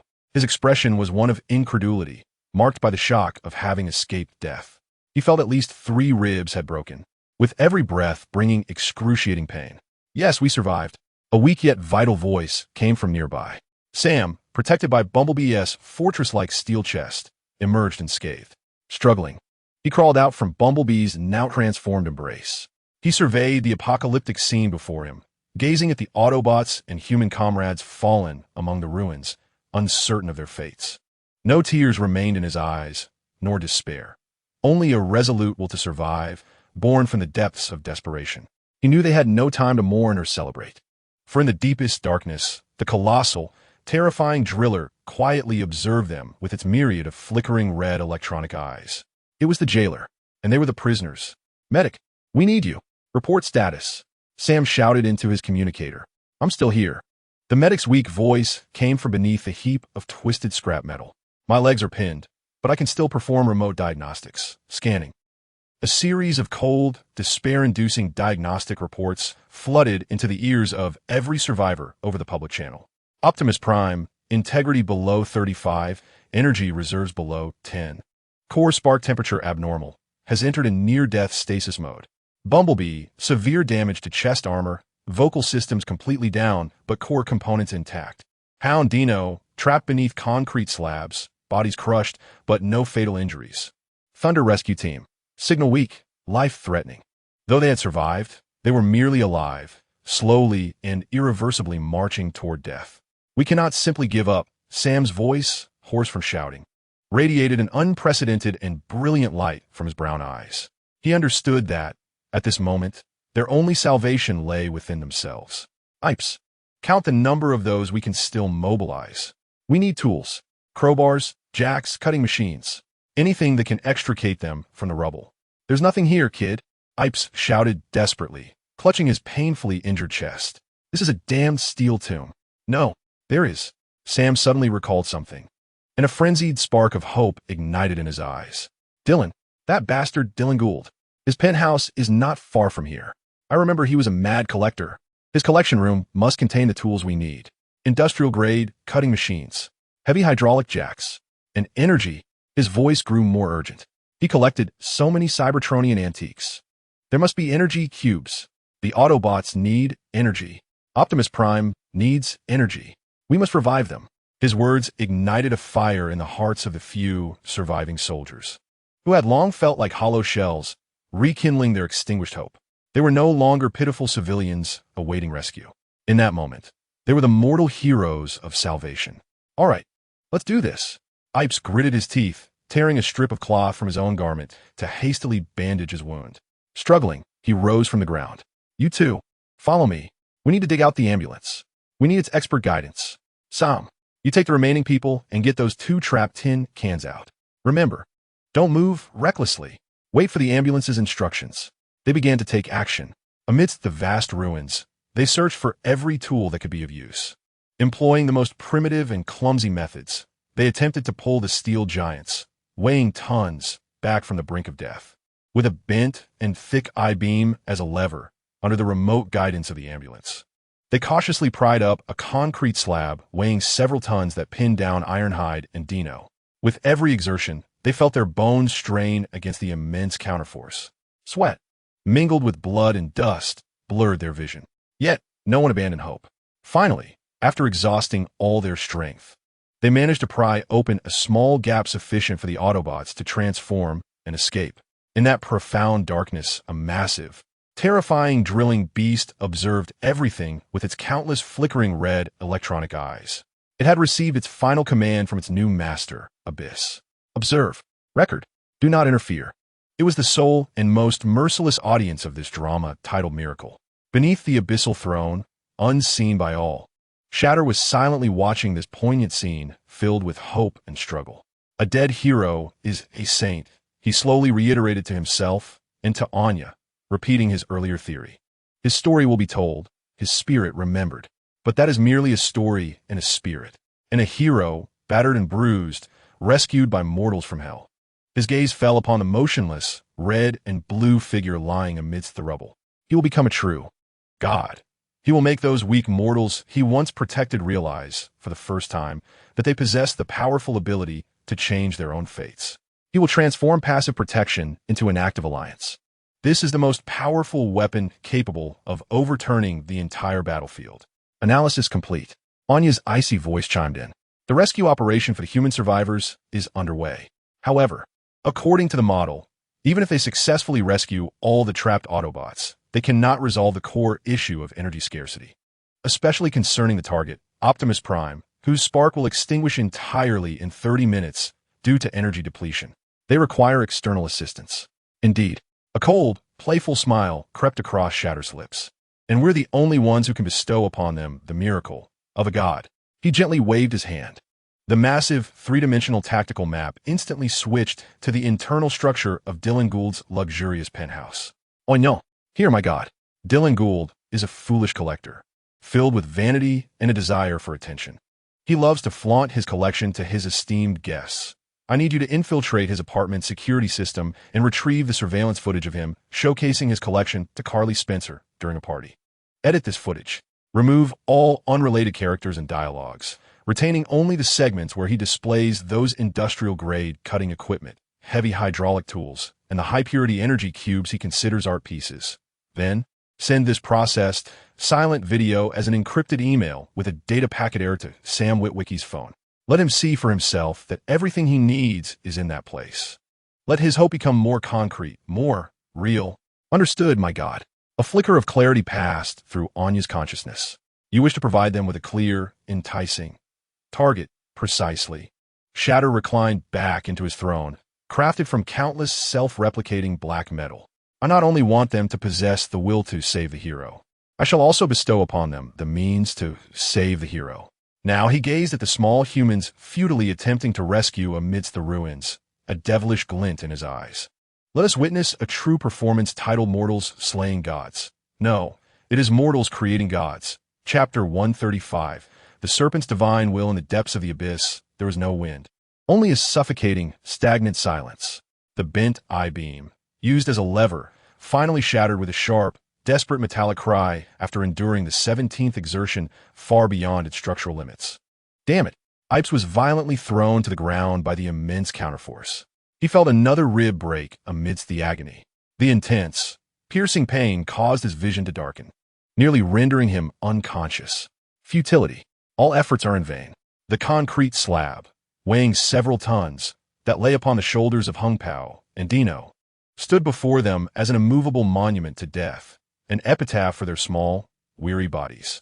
Despite exhausting all their strength, they managed only to pry open a minuscule crevice too narrow for even an arm to slip through. We cannot do this. A young soldier discarded the already shattered steel pipe from his hands and sank to the ground in despair. His hands had been reduced to raw flesh, battered by the coarse metal and concrete. Sweat, mingled with blood and dust, carved two filthy rivulets across his face, resembling tear stains. Hope, that extravagant luxury, was once again crushed beneath the merciless weight of cold reality. They could only watch helplessly as their heroes slowly, irrevocably approached death amidst the frigid ruins. They could even hear the faint energy signals from beneath the massive concrete slab, emanating from Hung Pao and Dino, dwindling like the last flicker of a candle in the wind. No. Sam knelt on the ground, gasping for breath. His body had reached its limit, yet his spirit continued to blaze. He gazed at the motionless figure clad in red and blue, lying among the debris, its brown eyes reddened by utter despair and resentment. He recalled Dylan's collection room, envisioning the potential tools and energies that could save them. But what of it? That towering penthouse, reminiscent of a demon, loomed over a Chicago that had devolved into a Hell's Cape, while the drilling beast hovered above them like the most loyal yet merciless of jailers. They could not escape this abyss. Just as despair enveloped them in a suffocating silence, a faint yet jarringly out of place buzz suddenly emanated from Sam's pocket. The sound was as delicate as the last mosquito's wings on a summer night. Instinctively, Sam retrieved his phone. It was a pitiful electronic device. Its screen shattered and shell deformed from the earlier explosions and falls. Logically, it should have been reduced to a heap of useless electronic waste. Yet at that moment, its cracked web-like screen glowed. At the center of the display was but one icon, an unfamiliar, garbled compressed file icon, signifying data packet corrupted. What is this? Apis struggled to crawl over, confusion and vigilance etched on his face. I do not know, Sam replied, his voice hoarse from exhaustion, staring at the bizarre icon. A surreal yet uncontainable impulse surged within him. He extended a trembling finger, caked with dust and blood, and tapped the icon. Attempting to decompress. Failed. File structure corrupted 78. Attempting to read low-level data. A series of cold, technical prompts flashed across his phone screen in rapid succession. Then, a silent video filled with static and interference began to play intermittently. The video shook violently, reminiscent of footage from a poorly maintained hidden camera. The background revealed an opulent room, steeped in luxury and artistic flair. A man in an expensive suit, slick-back hair, stood proudly before someone off-camera, boasting about his collection. It was Dylan Gould. Sam's pupils dilated in shock. He watched as Dylan, like the most ostentatious and mediocre television shopping host, retrieved a handheld industrial-grade plasma cutter from a futuristic metallic display case, crackling with blue arcs of electricity. This little thing, darling, can slice through a bank vault door in under a minute. Though the video was silent, Dylan's exaggerated lips conveyed his boastful words to Sam in an instant. The scene shifted, and Dylan pointed to a massive hydraulic jack made of high-strength alloy in the corner. And this behemoth, its rated power is 300 tons. 300 tons. Do you know what that means? It means I can lift an entire main battle tank as easily as a soda can. Sam's heart began to race uncontrollably. Finally, Dylan approached the center of the room. There, within a temperature and humidity-controlled display case made of bulletproof glass, lay 3 fist-sized, crystalline energy blocks, radiating a ghostly blue glow. Energy blocks, and of the highest purity, military-grade variety. And these, my dear, these are the true artifacts. Pure power from another world. They are 10,000 times more efficient than any energy humans can produce. The video abruptly cut off. The phone screen flickered a few times before succumbing to darkness as the battery drained. However, those 3 energy blocks, gleaming like the most brilliant stars in the night, were indelibly etched upon Sam's retina. This was not a fleeting fantasy. This was not an unattainable hope. This was a tangible, reachable goal. Apis. Sam suddenly lifted his head, the despair that had dulled his eyes igniting into a fervent blaze capable of illuminating the entire abyss. Look, do you see it? The cutter, the jack, and the energy blocks. They're all there, all in Dylan's apartment. He excitedly relayed everything he had just witnessed to Apis. Apis, a battle-hardened commander, listened blankly to Sam's account. A meticulous soldier, he had never believed in such dubious, coincidental revelations. But upon seeing the fervent will to survive burning in Sam's eyes, his heart, long frozen by reality, began to waver. Even if what you say is true, he rasped, his voice tinged with a tremor of hope unbeknownst to him. What of it? We are trapped here. Above us, that damned giant ironworm watches us. We cannot even escape this wretched abyss. His words poured like a cold, brutal reality upon Sam's fervent heart once more. Indeed, they were still prisoners. In the eternal dark kingdom, far below, the face of the shattered metal bore a satisfied, cold smile, as if watching its script unfold with perfect rhythm, step by step. "Behold, my mother," he spoke slowly, "this is the art of hope. Merely presenting them with an elusive goal is utterly insufficient. Such an approach would only plunge them deeper into despair after repeated failures. You must allow them to witness that goal. You must render that goal tangible, real, as if it were within arm's reach. You must instill in them the belief that everything they need genuinely exists somewhere. What they lack is simply an opportunity." Analysis complete. Anya's voice resonated coldly. Target Sam Witwicky has successfully received and deciphered the disguised video data you transmitted. Their will to survive has been reactivated. However, as analyzed by Target EPS, they lack the opportunity to break through the drilling beast blockade. Indeed, the voice of Shattered Iron was suffused with a chilling satisfaction. And we're the sole entities capable of granting them that opportunity, as if we were gods. His gaze shifted away from the minuscule points of light at the abyss's bottom, which were once again succumbing to despair, and fell upon the vast three-dimensional tactical map. Approximately 5 kilometers from the abyss's depths, in a different ruin, a massive, unactivated energy column of the spatial bridge towered silently, reaching hundreds of meters into the sky. It was an inconspicuous node at the outermost part of the spatial bridge network. Dozens of Decepticon primitives swarmed around it, akin to worker ants, engaged in final adjustments. "Oh no. Yes, my God. Which company manufactured the energy regulator for that column?" "Data retrieval in progress. The energy regulator, model T800, was produced by Cybertron's Quark Dynamics Company." Anya's response was precise and swift. The company is renowned for producing cheap yet extremely unstable energy components. The average failure rate of its products is as high as 17.3. Excellent a cold. Playful smile curved Shattered Iron's lips. A perfect scapegoat to orchestrate an accident. "Command the abyssal mayfly lurking near that energy column." His voice turned icy and laced with amusement. "Infiltrate its energy regulation system. Instantly elevate its power output to 300 of its safety threshold within 0.3 seconds.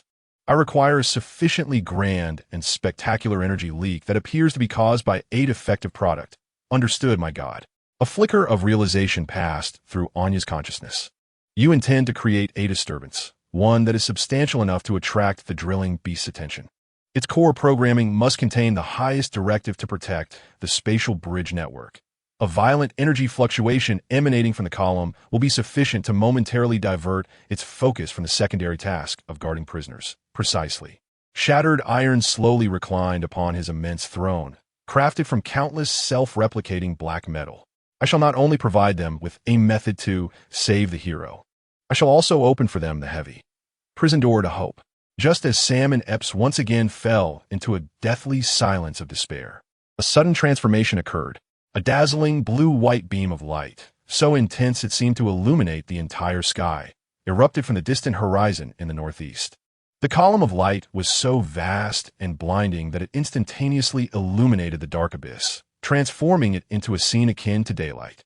Following this, an invisible yet profoundly powerful shockwave of energy surged forth, reverberating through the air like a tsunami.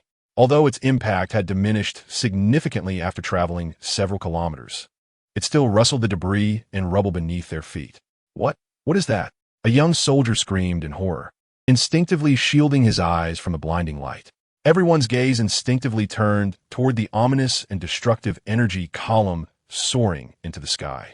However, there was one creature that reacted faster than they did. The colossal drilling beast, looming above them like a moving mountain, abruptly ceased its rhythmic, thunderous rumble the moment the light column ignited. Its numerous flickering red electronic eyes swiftly turned toward the direction of the energy column, its massive worm-like head slightly lifted, as if receiving chaotic commands from a distant source. Its logical core was engaged in an intense, conflicted computation. Directive 1, stand by and guard the target. Directive 2, highest priority, protect the spatial bridge network. Eliminate all potential threats.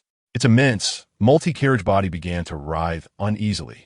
It emitted a low, agitated roar reminiscent of metal grinding, filled with frustration and confusion.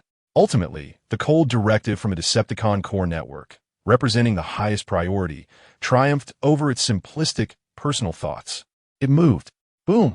Accompanied by a thunderous roar akin to an earthquake, the enormous, terrifying drilling beast began to slowly shift, like an ancient giant awakening. Its massive metal drill, composed of countless rotating, sharp blades, began to spin wildly. Instead of crawling along the ground, it plunged directly into the hard crust made of concrete and steel beneath it. The earth trembled. The abyss howled. Before the shocked and terrified gazes of Sam, Epps, and all the survivors, the monstrous jailer, like a moving mountain, simply burrowed underground, disappearing from sight, leaving behind a vast, bottomless black tunnel resembling an entrance to hell, along with the distant, muffled roar fading into the horizon. It was gone. The invisible, insurmountable cage that had imprisoned them vanished before their eyes. In that moment, the entire world seemed to fall silent. It has left? A young soldier stammered. Disbelief etched on his face as he grappled with the surreal reality of surviving. Quick! A voice filled with urgency and resolve jolted everyone still in shock back to their senses. It was Sam. His eyes burned with an unprecedented, radiant light. He knew not why this was happening, but he recognized that this was their only chance. A fleeting opportunity crafted by a divine being, or perhaps a devil, for them. "We are out of time," he bellowed hoarsely. "APS, gather your men. Follow me. We are heading to Dylan's apartment. We must retrieve our hero from the depths of hell."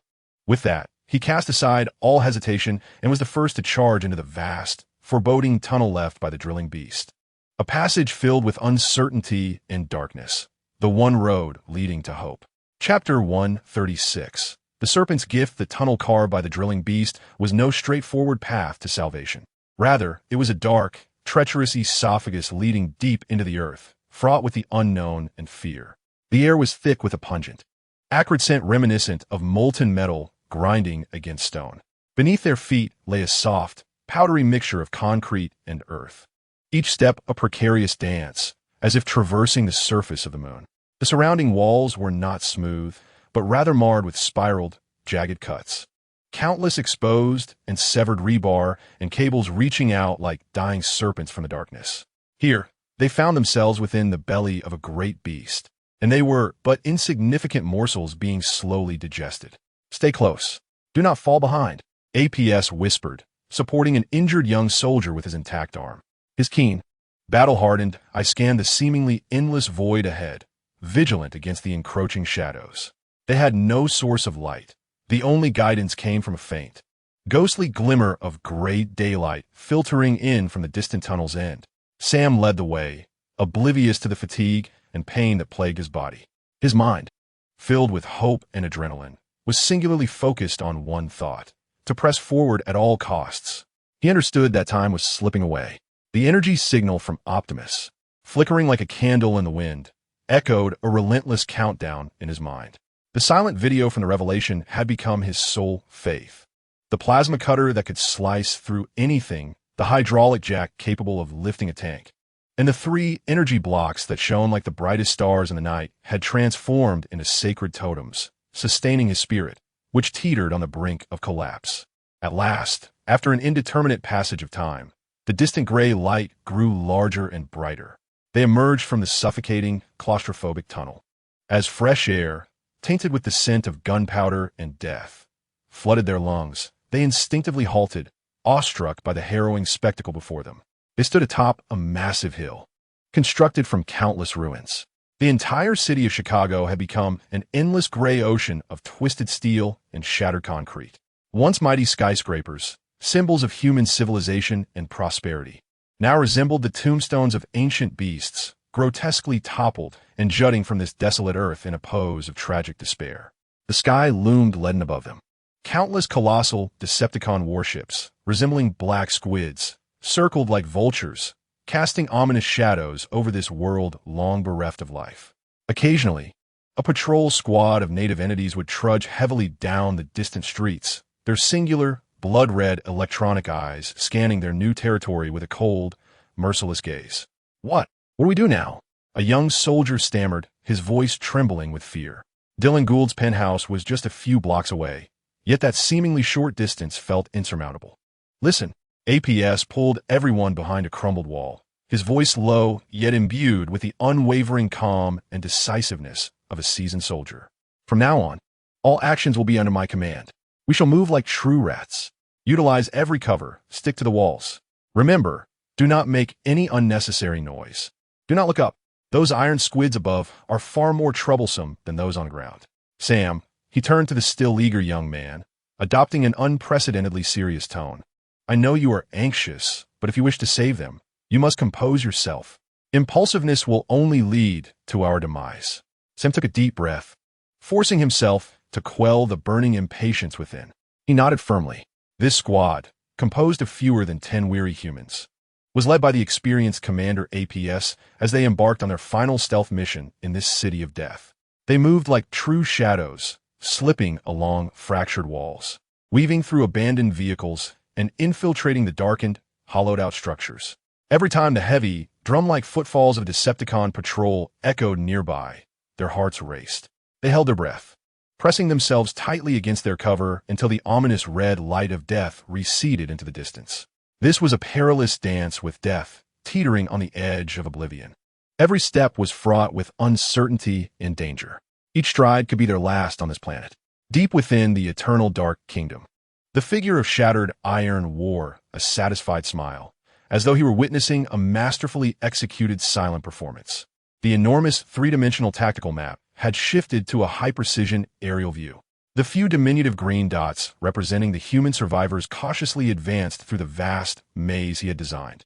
Behold, my mother, he murmured, his nuclear flame-imbued red eyes glinting with a mix of amusement and appreciation. This is the art of survival, when a shadow of death looms overhead, and the flicker of hope appears faintly in the distance. These fragile, minuscule carbon-based lives unleash potential far beyond their own imagination. They will become more cautious than the wheeliest of foxes. They will grow more resilient than the toughest of weeds. Analysis complete. Anya's voice resonated coldly. The target squad has successfully evaded 3 patrols of Decepticon natives. Their course aligns with your predefined optimal stealth path with an 87.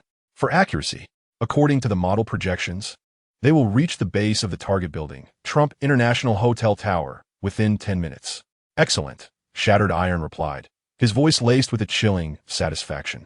I have unlocked the gates for them, pointed the way. However, the path to the treasure must be traversed by their own feet, step by step. Only in this manner. A frigid smile, imbued with profound insight into human frailty, crept across his lips. Will they come to believe that all they have acquired is a gift earned solely through their own efforts and courage? It is then that they will accept, with a clear conscience, the venomous serpent I offer them. The sweetest, yet most lethal fruit. Right there. Sam pointed ahead at a skyscraper, its immense glass facade starkly contrasting against the surrounding ruins. His voice laced with barely contained excitement. The Trump International Hotel. Dylan Gould's den of iniquity. They had finally arrived. Yet, a new dilemma confronted them. The main entrance was completely obstructed by collapsed structures and abandoned vehicles. Meanwhile, 2 Decepticon sentinels, armed with heavy energy cannons, stood immobile, guarding the side entrances like sentinels. Attempting to force our way in would be tantamount to suicide, Apes calmly assessed. We must locate an entrance they do not monitor. Perhaps a service corridor or the parking garage. Once again, they embarked on their arduous journey of detours and searches. As they circled to the rear of the building, they discovered a gaping hole, torn open by an explosion. This seemed to lead to the hotel's kitchen and waste disposal area, with numerous twisted stainless steel kitchenware and piping exposed. Let's enter here, Apes decisively proclaimed. They cautiously traversed the perilous opening, stepping into the dark, desolate interior of the building. The atmosphere was far more chilling than the ruins outside. A nauseating stench of rotting food, mixed with burnt wiring, permeated the air. Emergency exit lights flickered defiantly, casting an eerie green glow that illuminated their faces like malevolent specters from the abyss. They ascended through the darkness of the cluttered fire escape, climbing floor by floor.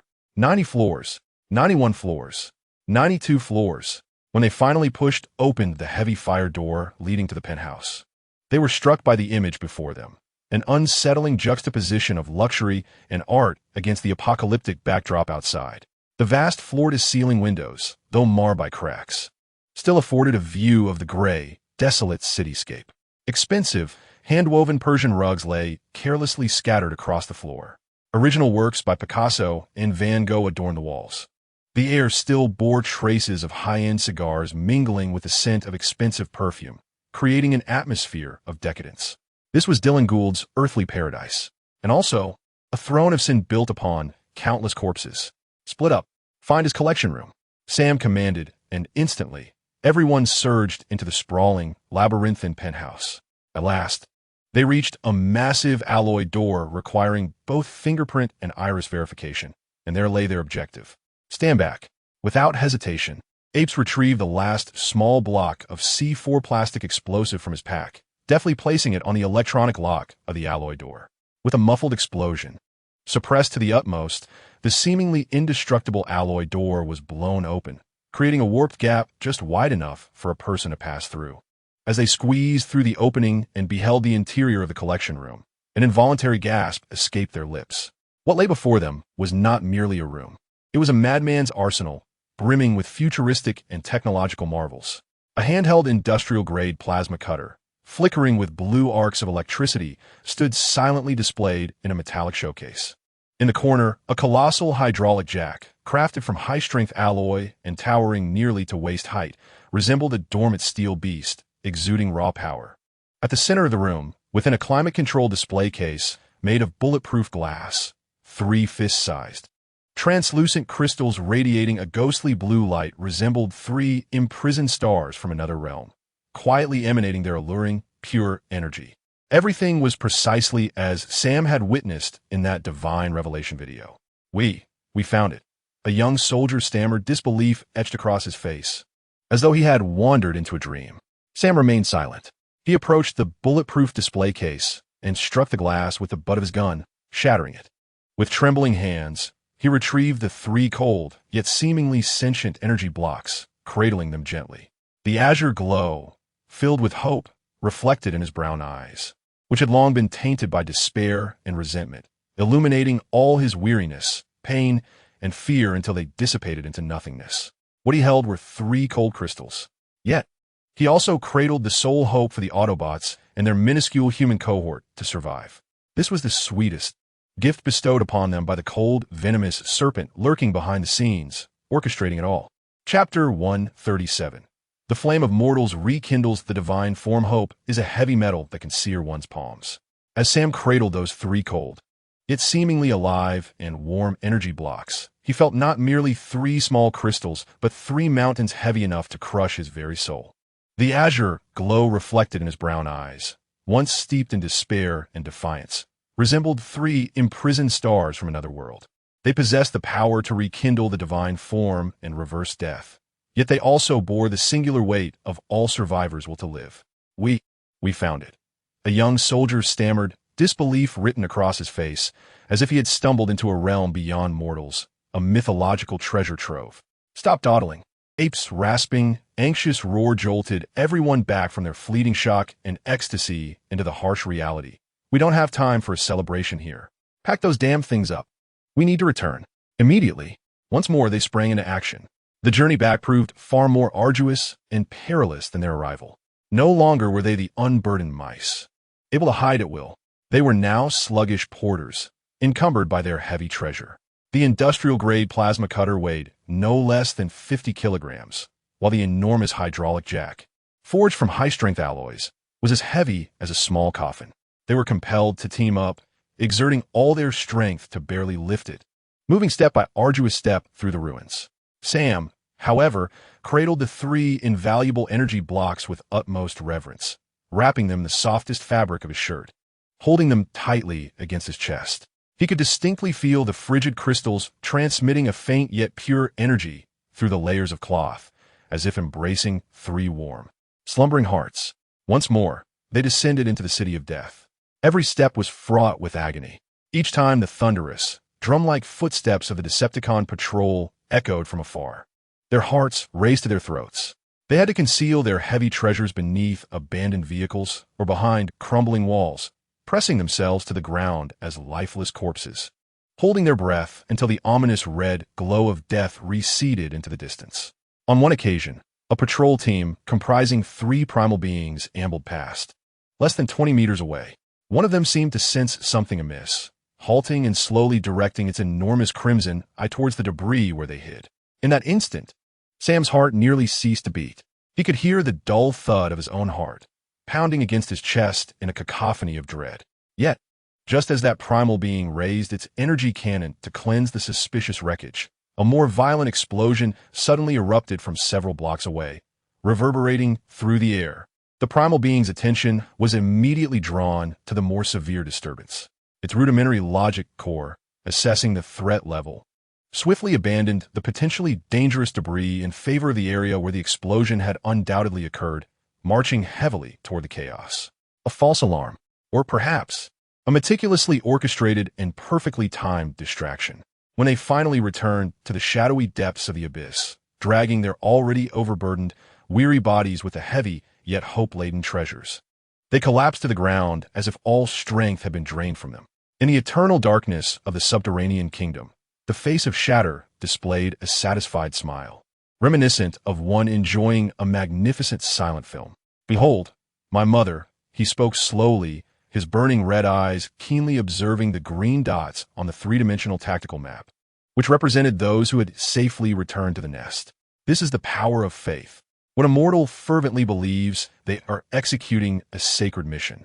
Their physical form unleashes a strength beyond their own imagination. They perceive every hardship as a test from the divine. They regard all coincidences and fortunes as blessings bestowed upon them by their deity. Ultimately, when they successfully bring the sacred objects back to the sanctuary, they're convinced that all of this is the inevitable result of their own devotion and courage." Analysis complete. Anya's voice resounded coldly. "After you orchestrated 2 minor, inconsequential explosions that successfully diverted the Decepticon patrol's attention, the target team has returned safely to the abyss. Their psychological model is now thoroughly constructed by mission and luck. Their probability of doubting this series of coincidental events has dropped below 0.01. Excellent." Shatter's voice brimmed with a chilling satisfaction. "Now the prison doors have opened, and the sacrifice is in place. It is time for our believers to personally raise their deity once more from the altar." Only then a cold, insightful smile graced his lips, revealing a profound understanding of humanity and divinity. Will they willingly offer everything, including their lives, for the God they have created themselves? Without pause or respite, once they confirmed the surrounding environment was temporarily safe, Sam was the first to rise from the ground. "Ambulance!" he shouted as he rushed to the pile of scrap metal atop the ambulance. "We're back. We found the tools. Tell us what to do." "First, save Hound and Dino." The ambulance's weak, yet professional voice responded immediately. "Their bodies are being continuously crushed by the concrete slab. In 10 minutes, their internal structures will suffer permanent damage." "Ipes." Sam turned to the seasoned commander without hesitation. "Leave it to me." Ipes commanded the equally exhausted soldiers, directing them to laboriously move the massive hydraulic jack beneath the gravestone-like concrete slab. To the left, 35 degrees upward. Locate the most stable support point. The ambulance's voice guided them with the precision of a surgical scalpel. "Here, activate it," Ipes bellowed. With a deep, resonant hum filled with power, the enormous hydraulic jack began to operate. Its piston, crafted from high-strength alloys, unleashed a terrifying force capable of lifting a tank in an instant. Creak! The heavy concrete slab, weighing several tons and once an insurmountable barrier, began to rise slowly amidst a cacophony of anguished creaks and groans of overburdened material. "Quick! Out!" Sam roared towards the gap that had opened, filled with hope. 2 figures, one red and one silver, emerged from the crevice, transforming and escaping, rolling out in a most disheveled manner. "I swear I never want to smell concrete again." Hound's metallic voice bore a hint of the frailty of survival. Next came the ambulance, followed by the 3 war-hungry members of the Thunder Rescue Team, all barely clinging to life. Before these embodiments of modern industrial might, the shackles of death that had once rendered them powerless were easily unraveled one by one. At last, all eyes were drawn to the center of the ruins. There lay a massive figure, interspersed with red and blue, on the cold ground, devoid of any signs of life. "Optimus Prime, how is he?" Sam's voice trembled with a profound fear of confronting the outcome. It is dire. The voice of the medic transformed into an unprecedented gravity. His spark, akin to a dimming star on the verge of extinguishment, could vanish at any moment. Conventional energy replenishment has proven futile. We require a singular, direct infusion of pure energy, one that acts directly upon the core of his spark. All gazes instinctively fell upon the three fragments radiating a ghostly blue glow. Cradled in Sam's arms. Open his chest plate, the medic commanded, urgency lacing his voice. Utilize the plasma cutter. Incise along the junction of the main energy conduit. Quickly. Time is of the essence. Epps took it upon himself to grasp the plasma cutter, its blue arcs flickering ominously. He inhaled deeply and, with great care, followed the medic's instructions, making a precise incision on the scorched and scratched red and blue chest plate, creating an opening just wide enough for a person to pass through. Zzz, accompanied by a piercing sound of metal being severed, Optimus Prime's chest, a veritable temple of intricate machinery, was revealed for the first time in its vulnerability. Amidst the tangled, motionless conduits and gears, a faint blue orb, as if on the brink of extinguishing, pulsed weakly in its final throes. That was Optimus Prime's spark, a core of a great leader's very soul. Sam, the medic's tone turned gravely serious. The burden rests upon you now. Place the energy block next to his spark upon the energy receiver. Remember, your movements must be gentle. His spark has become too fragile to endure any abrupt energy surges. Sam nodded, cradling the three energy blocks. He stepped cautiously into the grand temple forged of steel and circuitry. He, a diminutive mortal barely standing at 6 feet, traversed within the chest of a deity. This sensation was imbued with absurdity, sanctity, and an indescribable weight of duty. He approached the dim spark, which seemed to flicker on the verge of extinction. He could keenly sense the endless fatigue and sorrow emanating from it. With trembling hands, he gently placed the first frigid energy block, one brimming with life and warmth, upon the dim energy receiver. Virum, a deep, resonant hum, reminiscent of the universe's primordial birth, suddenly reverberated. In an instant, the energy block transformed into the purest torrent of blue energy, surging forth like a sacred river unleashed, flooding into the parched energy conduits. The once dormant gears began to stir, slowly turning. The extinguished indicator lights flickered back to life, one by one, and the feeble spark, on the brink of extinguishment, erupted into a radiant blaze of life after receiving this pure energy nourishment. The light was so resplendent and warm that it illuminated the entire dark, frigid abyss, as if it were day. Optimus Prime's once dimmed, colossal electronic eyes flickered to life. First once, then twice, thrice. Ultimately, two familiar beams of blue light, filled with wisdom and compassion, reignited within his gaze. His massive, heavy head turned slowly. His refocused, blue electronic eyes first beheld the diminutive, tear-streaked figure standing within his chest. Sam? His voice, rich and magnetic yet slightly weakened from energy depletion, resonated like a triumphant clarion call in the ears of every survivor. You have accomplished it. Unable to restrain himself any longer, Sam discarded the remaining 2 energy blocks and embraced a large, warm energy conduit, weeping heartily like a child who had finally completed an impossible task. He, a mere mortal, had single-handedly pulled his deity back from the abyss of death. This was the sweetest, yet most perilous coronation bestowed upon him by the cold serpent lurking in the shadows, orchestrating it all. Chapter 138. A prayer before the abyss at the abyss's depths, as the long-suppressed, childlike wails gradually subsided amidst the cold air. An extraordinary silence enveloped the survivors, a blend of rebirth's joy and apocalyptic sorrow. Sam released the warm energy conduit, still imbued with the residual warmth of Optimus Prime's spark. He lifted his gaze through the gaping, jagged wound created by the plasma cutter, once more locking eyes with the deep, starry blue of Optimus's rejuvenated electronic gaze, no longer marred by fatigue and sorrow. Those eyes now reflected a profound depth, a steel-like resolve forged through countless cycles of death and rebirth. You have done it, Sam. Though still slightly weakened from energy depletion, Optimus's voice resonated like the heaviest of war drums, striking a chord within each survivor's heart. All of you have done it. In the deepest darkness, you have rekindled our hope. He no longer referred to them as my friends, but rather as you. This subtle yet significant shift in terminology caused Sam, Epps, and every surviving human present to instinctively straighten their spines. They were no longer mere wards in need of salvation. They stood as comrades alongside the divine, emerging from the depths of hell. We merely reclaimed what rightfully belongs to you.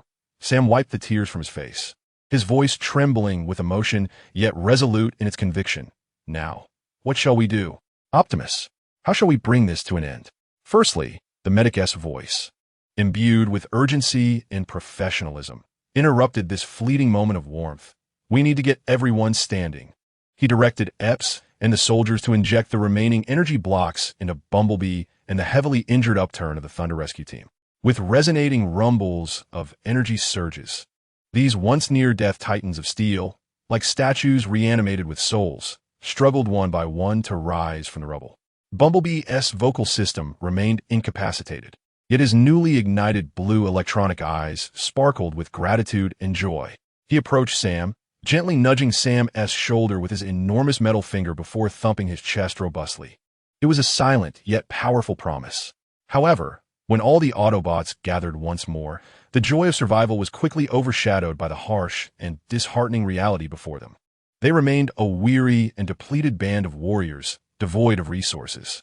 Our situation is dire. The ambulance concluded its final battle damage assessment, its tone grave, as if it could drip with sorrow. Optimus Prime's core spark has been reignited, yet his body sustains over 60% damage, particularly his left arm, whose transmission structure is nearly entirely destroyed. I, along with Ironhide and Dino, find our energy reserves below 30%, barely sufficient for basic movement. The Thunder Rescue Team has lost nearly all of its long-range weaponry.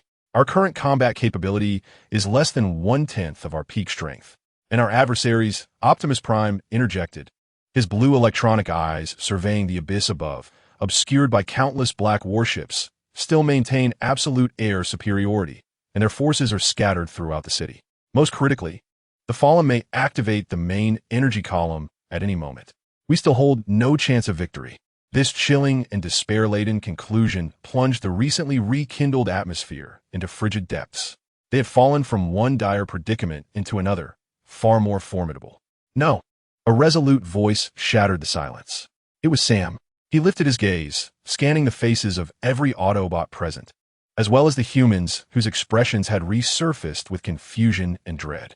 We still have one human. He slowly raised the battered phone in his hand. A device long deemed obsolete, yet one that had wrought countless miracles.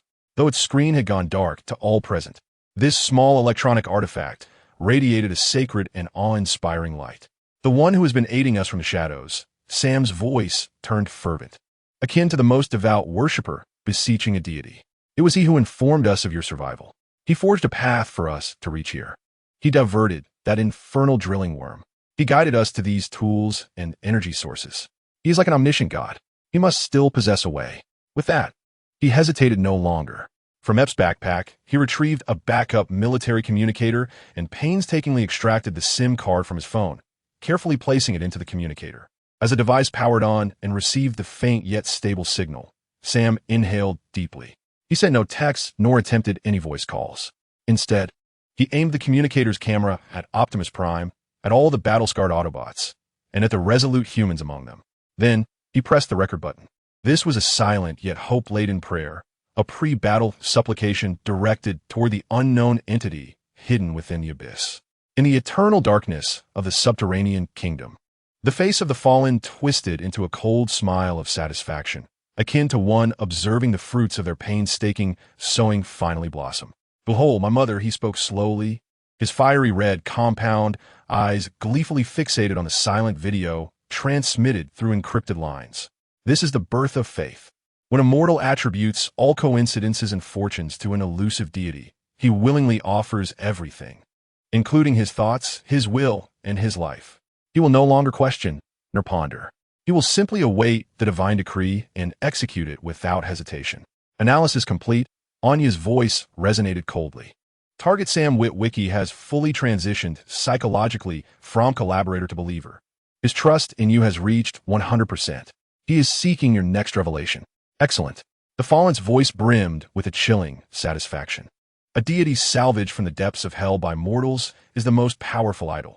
A deity with fervent followers embodies true power. Now, it is time to bestow upon these pitiable yet admirable believers the final revelation they crave. His fingers gently traced over the expansive three-dimensional tactical map. Instantly, the vast projection shifted to a high-precision model of downtown Chicago, highlighting the core area. Two skyscrapers loomed like colossal titans, marked in red data frames. One was the Willis Tower, the site of the Fallen and the main energy column. The other was the 35 East Wacker building, perfectly positioned for a sniper's vantage. Anya. Yes, my God. I require a combat plan that is detailed and enticing.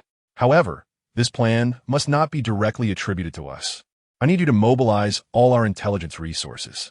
Locate an unaltered tactical brief left by the Nest forces prior to their evacuation from Chicago regarding targeted elimination of high-value targets.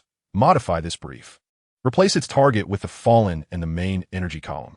Change its launch point to the rooftop of 35 East Wacker. Alter its core tactic to utilize large-caliber armor-piercing rounds to destroy the building's load-bearing columns, causing it to collapse and create a direct assault route for ground troops. Then, I need you to find a downed NEST Osprey transport plane in the outskirts of Chicago. Inside that craft lie some intriguing toys they could not take with them, such as large-caliber depleted uranium rounds specifically designed to combat us, and small wings to aid these fragile carbon-based life forms in flight. Integrate these two pieces of intelligence into what appears to be a mysteriously decrypted incomplete military data package. Then, send it to our believers. As you command, my God. Anya's consciousness flickered with understanding. You wish to utilize the name of the NEST forces to provide them with a seemingly viable combat plan, laden with official and professional overtones. Simultaneously, you will furnish them with all the tools necessary to execute this plan, making them believe it is humanity's final legacy rather than a gift from you. Indeed, a cold smile, filled with profound insight into humanity and warfare, curled at the corners of the Fallen's mouth. Deities never directly intervene in the wars of mortals. They are only responsible for, at the most critical juncture, bestowing upon them the most necessary revelations and the most lethal weapons. Now, he gazed at the tiny points of light, anxiously awaiting the divine oracle within the abyss, his eyes shimmering with a diabolical, final judgment. Let my followers carry forth humanity's last hope to execute the magnificent yet devastating final symphony that I have meticulously composed for them. Within the abyss, the military communicator, regarded as a treasure by Sam, suddenly vibrated slightly. On the screen, there were neither words nor images, only a seemingly accidentally decrypted, fragmented military data packet flashing a red alert. For a fleeting moment, Sam's heart skipped a beat. With trembling hands, he opened the data packet, a tactical briefing video, filled with snowflakes and interference stripes, from the Nest forces began to play intermittently. A stern-faced Caucasian officer in military attire stood before a massive tactical map, pointing at their location in downtown Chicago with a red laser pointer. According to intelligence, the target overlord has established his command center atop the Willis Tower. The main energy pillar is the core of the entire space bridge network and also his most vulnerable point. A frontal assault would be tantamount to suicide. Our only opportunity lies in infiltrating the 35 East Wacker building across from it. There, we can strike effectively at the main energy pillar without being detected by their main fleet. We will utilize wingsuits to silently infiltrate from above. Then, using large-caliber armor-piercing incendiary rounds, we will destroy the building's load-bearing structure, causing it to collapse and creating a direct assault route for ground forces. The video abruptly ceased at this point. Immediately, another document popped up on the screen. It was a crash report. A Nest transport aircraft, the Osprey, was shot down by Decepticons during the evacuation. At the end of the document was a clear, flashing coordinate and a detailed inventory of weapons on board that had not been destroyed. Wingsuits X-5, Stinger man-portable air defense missiles, X-3 large-caliber anti-material sniper rifle, including special armor-piercing incendiary rounds, X-1, as this inventory was laid bare before all eyes. The entire abyss fell into a profound silence. Apex, the former commander of the Nest forces, stared blankly at the familiar, military-styled tactical briefing, and the weapon list that was all too recognizable. His sharp single eye widened in sheer shock. This is real, he stammered, his voice imbued with an incredulous ecstasy akin to discovering a lost treasure. This is the Eye of Heaven plan, the most audacious and only potentially successful contingency we devised before the evacuation. I thought it had been destroyed along with all the documents. He believed it. All the human soldiers believed it. This was not some ethereal divine inspiration. This was the last and most professional legacy of humankind. Optimus Prime slowly rose from the ground. In that moment, his massive, battle-scarred form seemed to regain a grandeur capable of supporting the entire sky.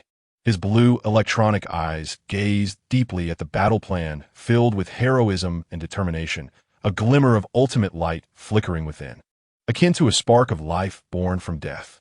Autobots! He unleashed the final roar of a leader from the depths of the abyss. Let's march forth. This small yet courageous alliance of humans and Autobots, burdened with the fate of the entire Earth, charged towards the last battlefield, already shrouded in death, with their final, reckless hope into the fray. Chapter 139.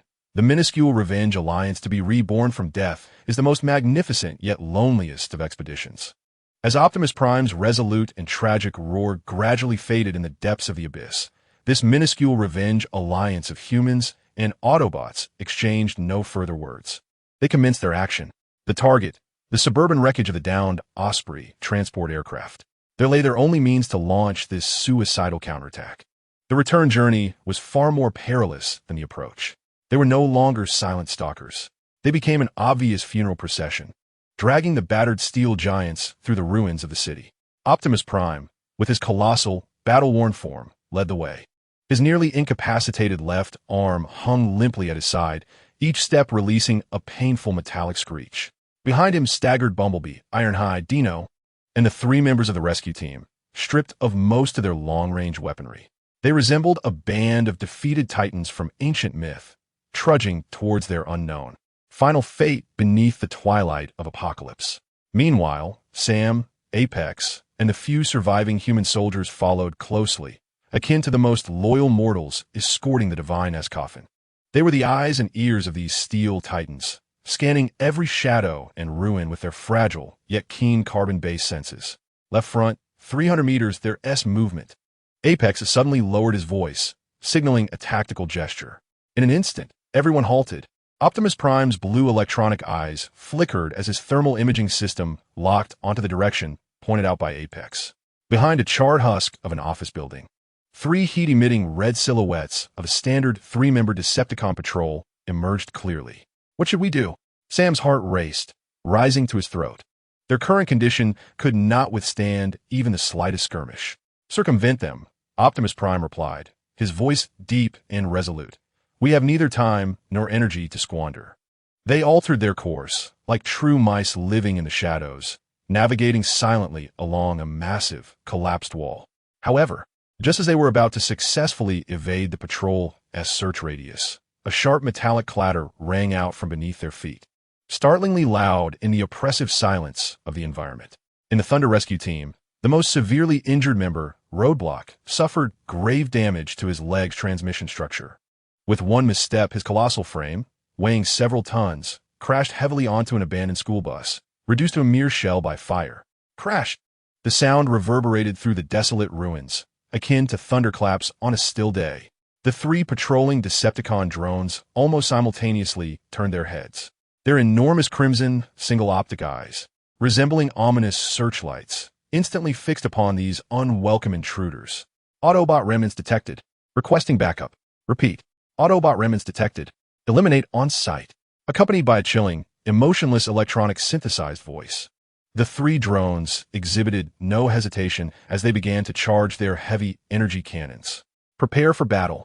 Optimus Prime roared in furious defiance. He understood that there was no retreat left for them. Yet, in that critical moment, just as the three drones were about to pull the trigger, a more violent explosion erupted from a street approximately a kilometer behind them, as if the gates of hell had been violently torn open. Bone! The explosion was so intense that the very ground beneath their feet trembled violently. A small, destructive mushroom cloud surged upward from the far end of that street. The three drones stood frozen, momentarily bewildered. Their simplistic processors, programmed with fixed operational logic, were plunged into chaos in an instant.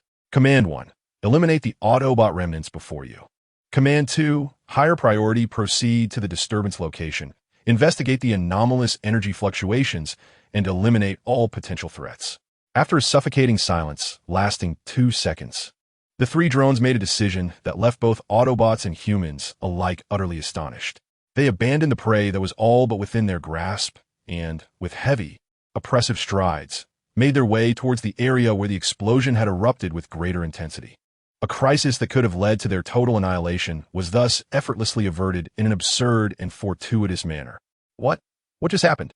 Sam gaped at the retreating figures of the drones, his face a canvas of incredulity and confusion. Forget it. Epps was the first to shake off the shock. This is our only chance. Move. They dared not linger any longer and hastily departed from this treacherous ground. Far below, in the eternal Dark Kingdom, the face of Shatter displayed a satisfied smile, akin to one savoring a masterful silent play. Look, my mother, he spoke slowly, his red optics ablaze with nuclear fire, intently observing the dots representing the Avengers hurriedly fleeing on the three-dimensional tactical map. This is the birth of a miracle. When a mortal, in their most desperate hour, is repeatedly saved by inexplicable coincidences, they will entirely abandon rational thought and skepticism. They will attribute everything to that elusive deity who shelters them in the shadows. Their faith will become more unbreakable than the hardest diamond. Analysis complete. Anya's cold voice chimed in. By detonating the abyss mayfly concealed in the target area, you successfully orchestrated a violent energy explosion sufficient to divert the Decepticon patrol's attention. The target team has successfully escaped danger. According to psychological modeling, the target Sam Witwicky now possesses an unwavering trust in the divine revelation, nearing 100. He has become your most loyal and blind disciple. Excellent. Shatter's voice emanated a chilling satisfaction. I have composed the final movement leading them to destruction. Naturally, I must ensure that my actors can reach their final stage unscathed. Now, a cold smile graced his lips. Imbued with profound insight into human frailty, let them claim the final props I have prepared for them.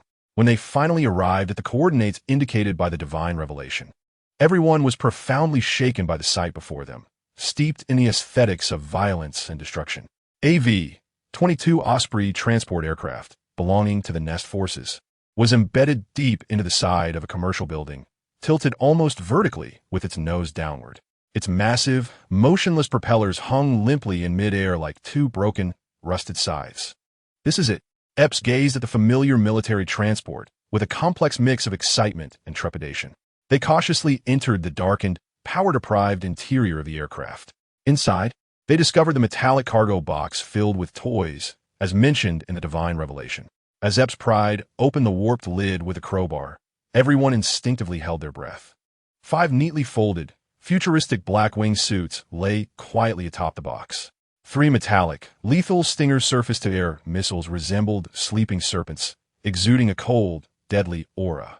At the bottom of the box rested a massive, nearly half-human height, dark-hued anti-material sniper rifle, embodying the aesthetics of savagery and brutality, lying there like an ancient demon awaiting awakening.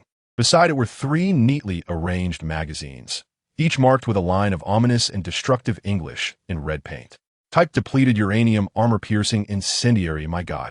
Epps, the battle-hardened commander, couldn't help but gasp as he beheld the legendary Widowmaker. This is the Widowmaker, the most powerful individual weapon we secretly developed to combat the heavily armored Decepticons.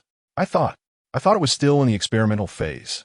Everything matched the descriptions in the divine revelation perfectly, even more so than they had imagined. Perfect. They had acquired wings to soar through the skies. They possessed the weapons to slay deities. The target, 35 East Wacker Building. They were once again on their way. This time, their emotions had undergone a profound transformation. The heavy despair that once weighed upon their hearts had been entirely supplanted by a sense of mission, filled with a tragic and resolute determination to embrace death and rise anew. They were no longer the frantic mice scurrying away. They were the valiant squad, burdened with humanity's final hope, poised to step onto the ultimate battlefield. Under the protection of Optimus Prime and the Autobots, they reached a towering skyscraper, a remnant of classical artistry, standing tall amidst a desolate expanse of ruins. From the side of the building, they discovered an entrance, an opening created by an explosion. They ascended through the dark, cluttered fire escape, climbing one floor after another. 100 floors, 110 floors, 120 floors when they finally pushed open the heavy fire door leading to the rooftop.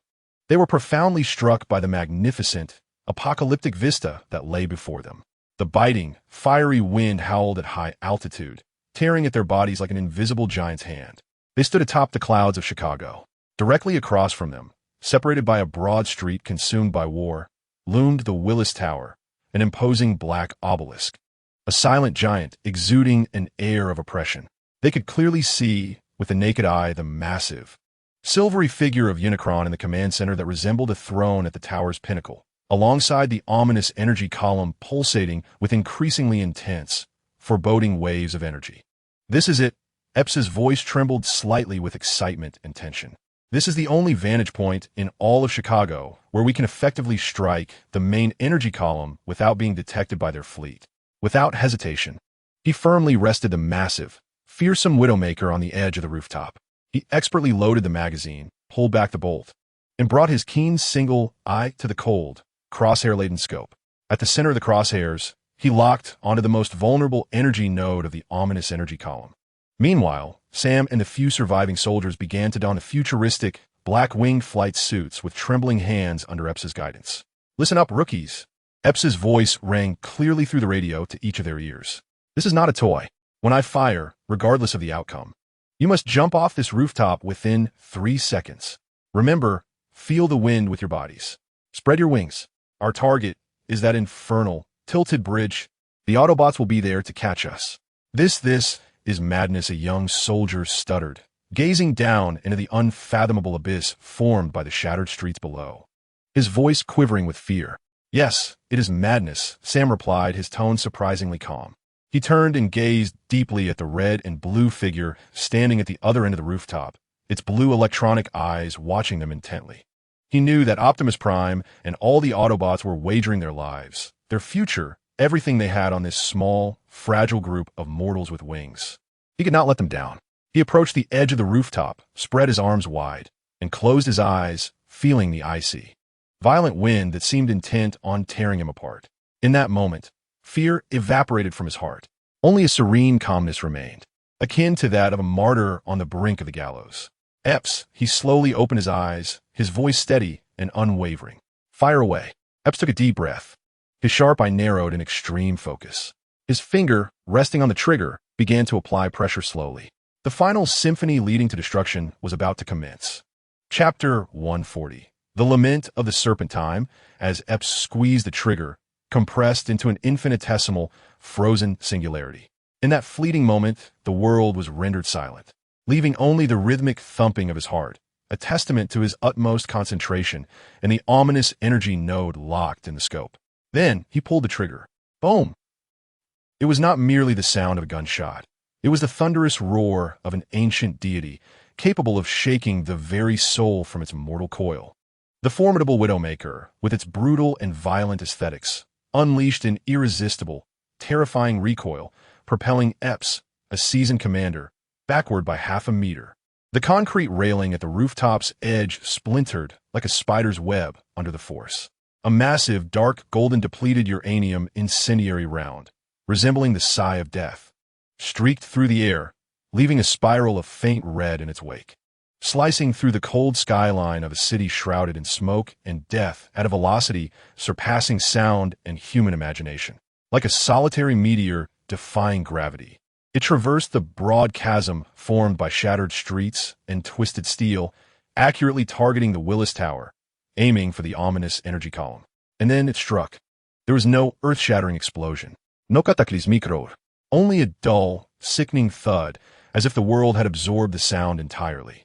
The round, embodying humanity's pinnacle of destructive technology, capable of penetrating 3 meters of alloy armor, encountered the seemingly fragile energy shield of the main energy column and seemed to plunge into a viscous, intangible mire. Its terrifying kinetic energy dissipated instantaneously. There was no explosion, no combustion. It was as if an invisible hand gently grasped it. allowing it to seamlessly merge into the ominous energy column, disappearing without a trace. Only a fleeting, rippling black wave marked the spot of impact. Failed. This thought pierced the hearts of everyone present like a venomous dagger. Yet, before they could recover from the suffocating shock and despair, Epps shouted, "Jump! Jump! Jump!" Ape's voice, filled with anxiety and madness, reverberated through the radio, piercing the ears of everyone present. He understood that, regardless of the outcome, there was no turning back. They had already been exposed. Sam was the first to snap out of his shock. He did not look back. Instead, he closed his eyes and spread his arms wide, resembling a sacred martyr marching towards execution. He leaped from the lofty rooftop, hundreds of meters above the clouds. The frigid, razor-like winds of the high altitude swiftly filled his lungs. A nauseating sensation of weightlessness gripped his heart like an invisible giant hand. He felt as if he were plummeting into an endless abyss without a bottom. Then, he unfurled his wings. The sleek black wingsuit, imbued with a sense of futurism, instantly caught the violent air currents. A tremendous upward thrust abruptly propelled his plummeting body skyward. He soared, like 5 valiant black swifts. Sam and the other 4 surviving soldiers traced a trajectory of heroism and determination beneath the gray, death-laden sky of Chicago. Below them lay a hellish cityscape, littered with twisted steel and shattered streets. Around them, the howling winds carried the acrid scent of fire. In their ears echoed the sound of the wind, their heartbeats. And from the direction of the Willis Tower, the shrill alarm of the Decepticons, filled with astonishment and rage. "Our objective is that tilted bridge. The Autobots will meet us there." Ape's voice crackled in their earpieces, interrupted by the violent turbulence. They maneuvered like the most skilled ace pilots, expertly navigating the perilous steel jungle formed by the remnants of countless skyscrapers. In the eternal darkness below, the face of shattered iron bore a satisfied smile, akin to that of a composer witnessing the final movement of his grand symphony resonate with its most splendid and lethal notes. "Behold, my mother," he murmured, his burning red optics keenly observing the rapidly flying green dots on the 3-dimensional tactical map, representing the Suicide Squad. This is the art of sacrifice. The true value of a successful sacrifice does not lie in the worth of the offering itself, but in whether it can precisely deliver the key into the lock. That depleted uranium penetrator has never been a weapon.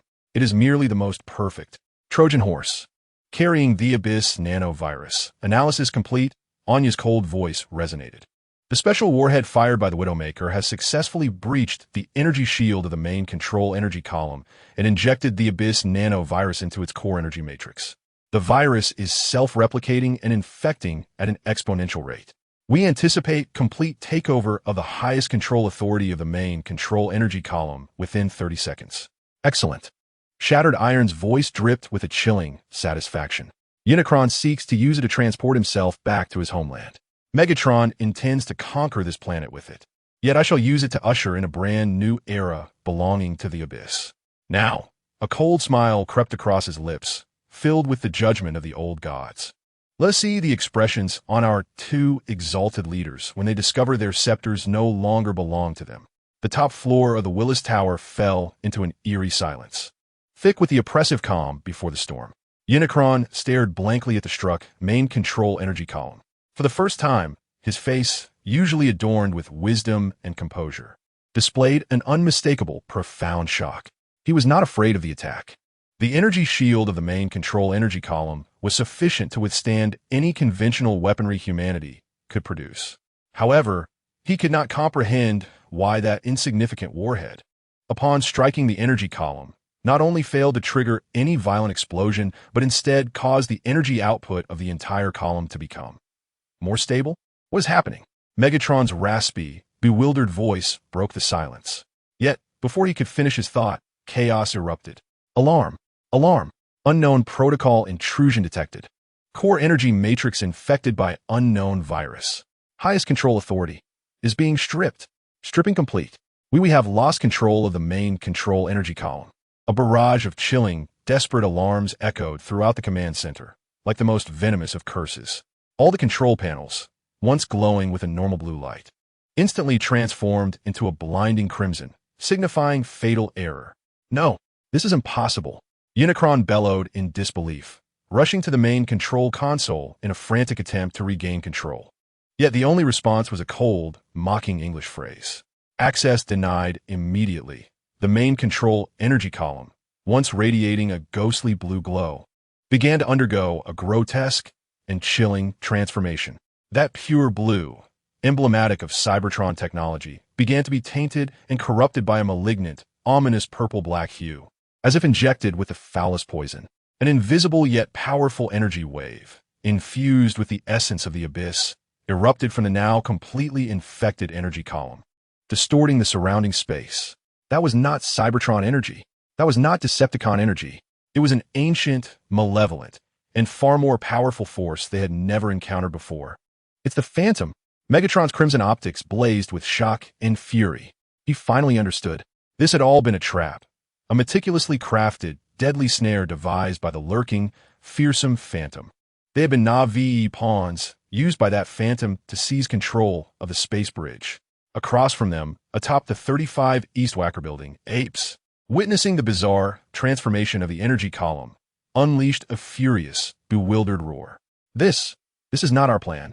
That bullet. What the hell was in that damn bullet? Before he could finish, a more violent and terrifying explosion erupted from above, completely cutting him off. A patrolling F-22 fighter jet finally discovered the exposed sniper's nest. A high-yield air-to-ground missile, trailing a lengthy plume, soared through the air, engulfing the entire rooftop along with the Widowmaker, which had wrought miracles in a dazzling inferno filled with the essence of destruction. Eps! A heart-wrenching scream, laden with despair and unwillingness, echoed through Sam's earpiece, followed by a haunting silence, broken only by the heartbreaking sound of static. Instinctively, he turned back. He beheld the skyscraper that once symbolized their hopes, its summit seemingly crushed by an invisible giant's hand, collapsing amidst a fiery explosion. Grief pierced his heart like the sharpest of ice picks. Yet, he had no time to mourn, for the shadow of death had already caught up with them. Several F-22s, like sharks sensing blood, converged upon the 5 fragile swifts, surrounding them from all directions. Dense, rain-like barges of depleted uranium rounds whizzed past them, weaving a deadly tapestry of doom. Scatter! Scatter! Use the buildings for cover. A surviving soldier roared over the radio, his voice hoarse with urgency. However, before the top-tier aerial killing machines, moving at speeds exceeding 2 Mach, these primitive beings, relying solely on flesh and a thin layer of nylon, found no refuge. A chilling scream pierced the air from Sam's left. Out of the corner of his eye, he glimpsed a young soldier, his back torn to shreds by a hail of armor-piercing rounds. His uncontrolled body twirled like a deflated doll, plummeting into the unfathomable, icy abyss below. Death loomed ever closer. Just as Sam thought he would follow his comrade's fate, another surviving soldier suddenly dove from above. He collided with Sam, propelling him towards a massive glass curtain wall of a nearby building. Sadvive, Sam. That was the last message he heard. In the next moment, the brave soldier was caught in the crossfire of multiple F-22s, obliterated in a dazzling yet tragic display of blood mist. Boom! Sam's body crashed through the immense glass wall, tumbling into an empty, abandoned office amidst a flurry of sharp shards. He survived, in a manner he could scarcely accept. Filled with guilt and heaviness, struggling to rise, he peered through the vast hole he had created, witnessing the last 2 of his companions being pursued by the Decepticon jets, meeting their end like 2 flies effortlessly swatted from the air, dissolving into insignificant crimson fireworks. The entire unit was annihilated, except for him. As he teetered on the brink of being consumed by overwhelming despair, a familiar, powerful roar reverberated from below, growing closer with urgency. A massive red and blue truck, braving a hail of bullets, sped wildly across the tilted ruins, resembling a bridge. It was Optimus Prime. Hope reignited in Sam's eyes. Without hesitation, he leaped once more through the gaping void. He spread his wings again, like a battered bird returning home. He glided towards his sole remaining refuge. Finally, with a resounding, forceful impact, he landed heavily upon the broad, sturdy roof of Optimus Prime's trailer. Optimus caught him. We failed Sam's voice, strained with sorrow and exhaustion. became hoarse as he gazed at the ominous, pulsating purple-black energy column. Confusion and bewilderment etched across his face. That column hasn't collapsed, it's become even more peculiar. Optimus offered no reply. His blue electronic eyes remained fixed on the thoroughly corrupted energy column. A flicker of profound fear crossing his gaze, one he could scarcely comprehend. He did not know what they had unleashed. All he understood was that they seemed to have released something more terrifying and malevolent than Unicron and Megatron a demon. And in the unseen depths of the abyss, far below, Shatterglass gazed quietly upon the perfect tapestry of war he had meticulously crafted, filled with tragedy, sacrifice, and chaos. The scepter of the old gods is now in my grasp. The heroes of humanity have become my pawns. The door to the new world has swung open for me. He slowly rose from the colossal throne forged from self-replicating black metal. His fiery red eyes surveyed the entirety of Chicago, gazing upon the new planet that was soon to belong to him. The overture has concluded. His voice, cold and authoritative, resonated like a final, sacred decree within this eternal dark kingdom that belonged solely to him. Now, let the true era of the abyss begin. Chapter 141. The genesis of Purple and Black. The overture has drawn to a close, and the main act commences. At this moment, the world has been entirely submerged in a new, morbid, and ominous hue. The main control energy column, wholly infected by the abyss nanovirus, no longer merely emitted energy upwards. It transformed into a heart pumping lethal, purple-black, malevolent toxins into this world. Hum accompanied by a deep, ominous rumble that seemed to emanate from the very core of the earth. A visible wave of thick purple-black energy rippled outward from the Willis Tower, spreading uncontrollably like a tsunami. It was neither light nor electricity. It was a living plague, possessing will and life. As that purple-black energy wave swept over a skyscraper long ravaged by war, a horrific transformation unfolded. The cold, lifeless, and rust-ridden steel bars seemed to have been infused with a malevolent vitality, beginning to twist, grow, and proliferate in a manner that defied all laws of physics. They resembled grotesque metallic tendrils, rising from the depths of hell, entwining and devouring one another, transforming the entire edifice into a vast, pulsating nest of gothic horror, cloaked in a sinister shade of purple-black within mere seconds. As a ripple of energy swept over an abandoned yellow school bus at the street corner, the once immobile, frigid metallic construct shattered with a nauseating creak. Subsequently, all its metallic components were disassembled and reassembled by an unseen force, culminating in the creation of a colossal monstrosity. Boasting 8 spider-like, razor-sharp legs, entirely enveloped in a morbid hue of purple-black. Its compound eyes, formed from shattered headlights, flickered ominously before it lumbered forward, joining the rampant destruction sweeping through the city. Organic matter was not spared either. A lifeless human corpse, trapped beneath the rubble, was completely disintegrated and vaporized by the same energy wave, its decayed flesh reduced to nothingness. Simultaneously, its pristine bones were swiftly tainted by an ominous purple-black hue, and as if animated by some unseen force, they stood upright, transforming into a hollow, puppet-like figure, brandishing bone arms. Disintegration, reassembly, infection, proliferation. This is the essence of the abyss. It does not merely transport a world. It creates one, a realm where the boundaries between the organic and inorganic, life and death, are utterly blurred, unifying all under its cold, insatiable will for evolution and consumption, birthing a new, chaotic reality. Chicago was metamorphosing into a colossal, ever-expanding cancerous cell of purple-black. The main energy column at the city's center served as the malevolent source of this transformation. The pinnacle of the Willis Tower had long ceased to symbolize power. It had devolved into the final, most tragic arena of 2 ancient tyrants. Look at what you have wrought. Megatron's roar, filled with boundless rage and despair, thundered through the room. His crimson electronic eye fixated on the silver figure standing before the main control console, futilely striving to regain control. He cared not for the fate of this planet, nor for the lamentations of carbon-based life forms. His only concern was his prize, his throne. He resembled a collector who had exhausted a lifetime's savings to acquire a rare gem, only to watch helplessly as a despicable thief shattered it before his very eyes.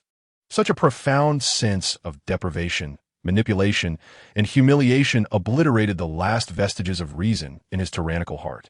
This was meant to be mine. He howled like a wounded beast. This planet, this space bridge, this new Cybertron, all of it belongs to me.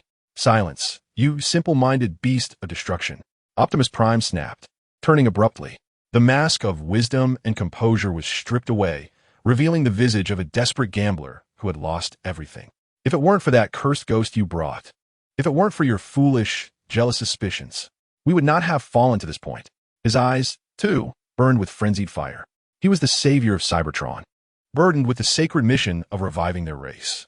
Yet, just as he was about to take the final step toward the promised land, his arc was utterly sunk by a ghost he had never deemed worthy of his attention. Ghost!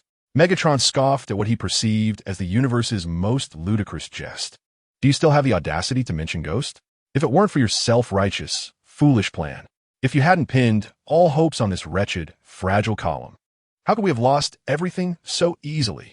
It is you who have destroyed Cybertron, you who have obliterated our last hope. No, it is you, the greedy tyrant who only knows how to take and never to give. It is you who has condemned us all. In that moment, words became unbearably hollow. The two once great leaders of Cybertron, who had fought side by side, finally severed the taut string of mistrust and betrayal that had bound them.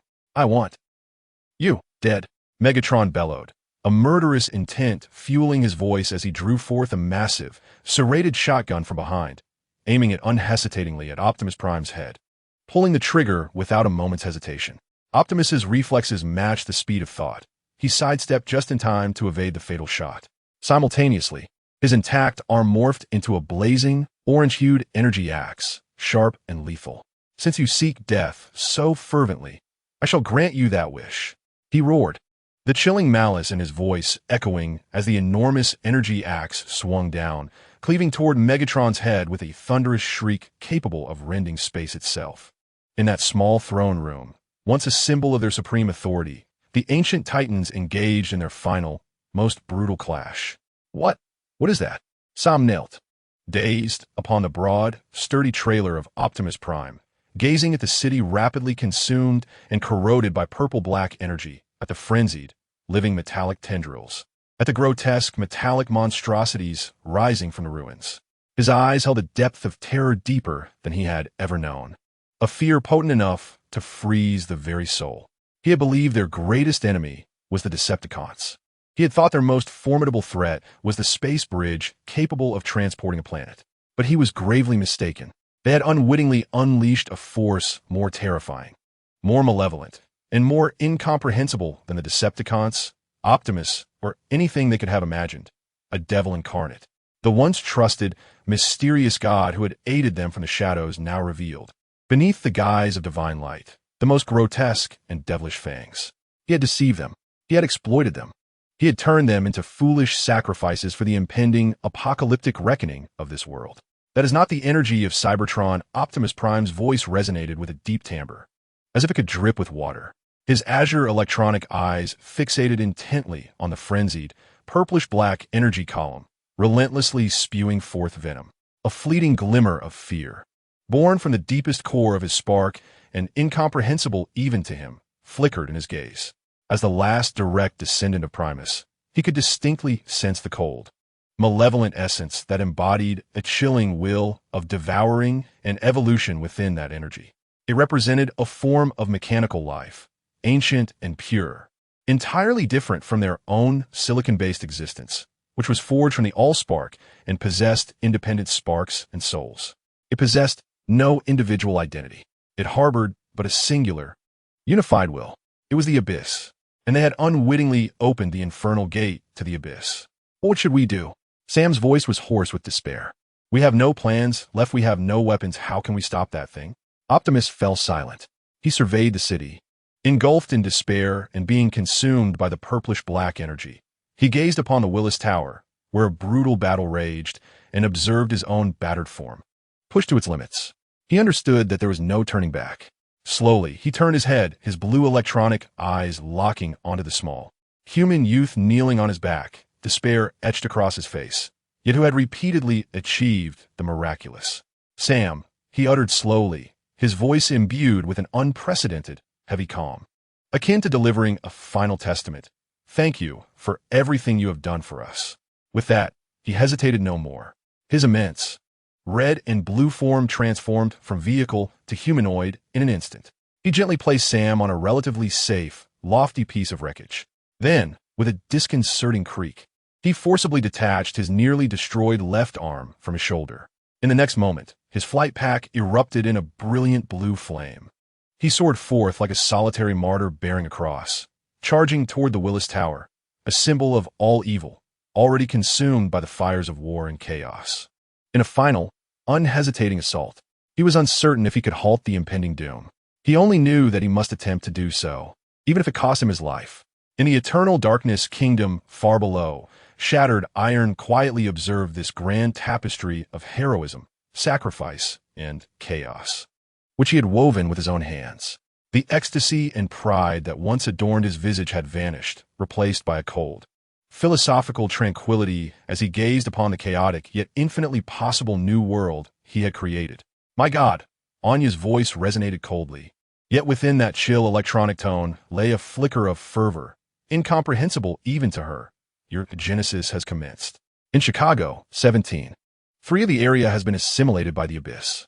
According to projections, within 24 hours, the entire North American continent will become part of the abyss. In 72 hours, this planet will complete its evolution. Yes, Shattered Iron replied slowly, rising from his immense throne crafted of self-replicating black metal. His crimson eyes, ablaze with nuclear fire, gazed upon the beautiful blue planet swiftly being engulfed by purple blackness. This is true evolution, transcending the decay of flesh and the rigidity of steel, abandoning the selfishness and limitations of individuality and the arrogance and prejudice of species. Only a unified, eternal will remains. Only a shared goal of infinite devouring and everlasting evolution. This is the ultimate answer I bring to this universe. He extended his hand, as if to gently cradle the suffering blue planet undergoing its painful transformation. The funeral of the old world has commenced. The birthing chamber of a new world has opened. Now his voice rang cold and authoritative like a final, sacred decree echoing through his eternal dark kingdom. Let those pitiful remnants of the old era who refuse to accept evolution welcome their final, yet most glorious death. Chapter 142. Lament in the Cradle. It was a solitary pilgrimage, soaring toward the abyss. As Optimus Prime's flight pack emitted a dazzling blue glow, lifting his colossal, battered form from the cold ground, he ceased to be a leader, ceased to be a hero. He became a sinner, bearing the weight of the entire world in a quest for redemption. The high winds sliced through his scarred red and blue armor like countless sharp, invisible razors. The ragged remnant of his severed left arm left a gaping, sparking wound on his shoulder. Each tremor of his body sent waves of agonizing pain, enough to make even his spar quiver. Yet he felt nothing, his azure electronic eyes fixated on the distant source of malevolence, the purplish-black energy that threatened to unleash its fatal toxin upon the world. His gaze filled with a resolute determination, fierce enough to consume the stars. He must stop it, at any cost. However, as he entered the area engulfed by the purple-black energy waves, he realized that the challenge he faced was far more insane than he had anticipated. Creak! A piercing shriek, reminiscent of metal being forcibly warped, erupted from below. A rusted steel beam, merely part of the building's skeleton, became infused with a sinister, hunger-driven vitality upon being swept by the purple-black energy wave. It surged like a grotesque metallic serpent, defying the laws of physics, expanding several meters in an instant, and with a terrifying roar, lashed out at Optimus' back. Optimus reacted with lightning speed. He rolled to the side, narrowly evading the lethal strike. The immense metallic vine crashed into the side of a nearby building, producing a deafening sound as it carved a terrifying chasm several meters deep into the steel and concrete wall. This is merely the beginning. As Optimus Prime soared over a street long since consumed by ruins, the heap of discarded vehicles below, resembling a mountain of refuse, suddenly sprang to life. Countless tires, engines, doors, and bumpers, under the influence of an invisible force, were swiftly disassembled and reassembled, ultimately transforming into a colossal metallic monstrosity. Its body cloaked in a sickly shade of purple-black, possessing numerous long legs reminiscent of a centipede. Its compound eyes, formed from shattered headlights and rearview mirrors, flickered with a menacing crimson glow as it locked onto the red and blue figure in the sky. And then, with a sudden ferocity, it opened its massive maw, constructed from fragmented hoods. Whoosh, whoosh, whoosh. Dozens of corroded yet razor-sharp rims, akin to the deadliest of flying discs, whistled through the air towards Optimus Prime. Optimus did not flinch. In an instant, his intact right arm morphed into a sharp energy battle axe, glowing with an orange-red intensity. With a powerful spin, he carved a radiant arc of destruction in the air, a dazzling dance of death infused with an aesthetic of power. Clang, clang, clang, clang, accompanied by a cacophony of metallic clashes, reminiscent of torrential rain pounding banana leaves. Those rims, capable of shredding a main battle tank to pieces, were effortlessly cleaved away by him.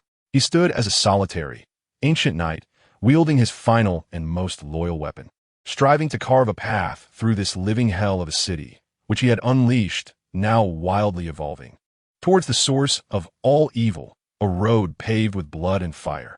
He was seeking atonement, in his own way. No. Please no.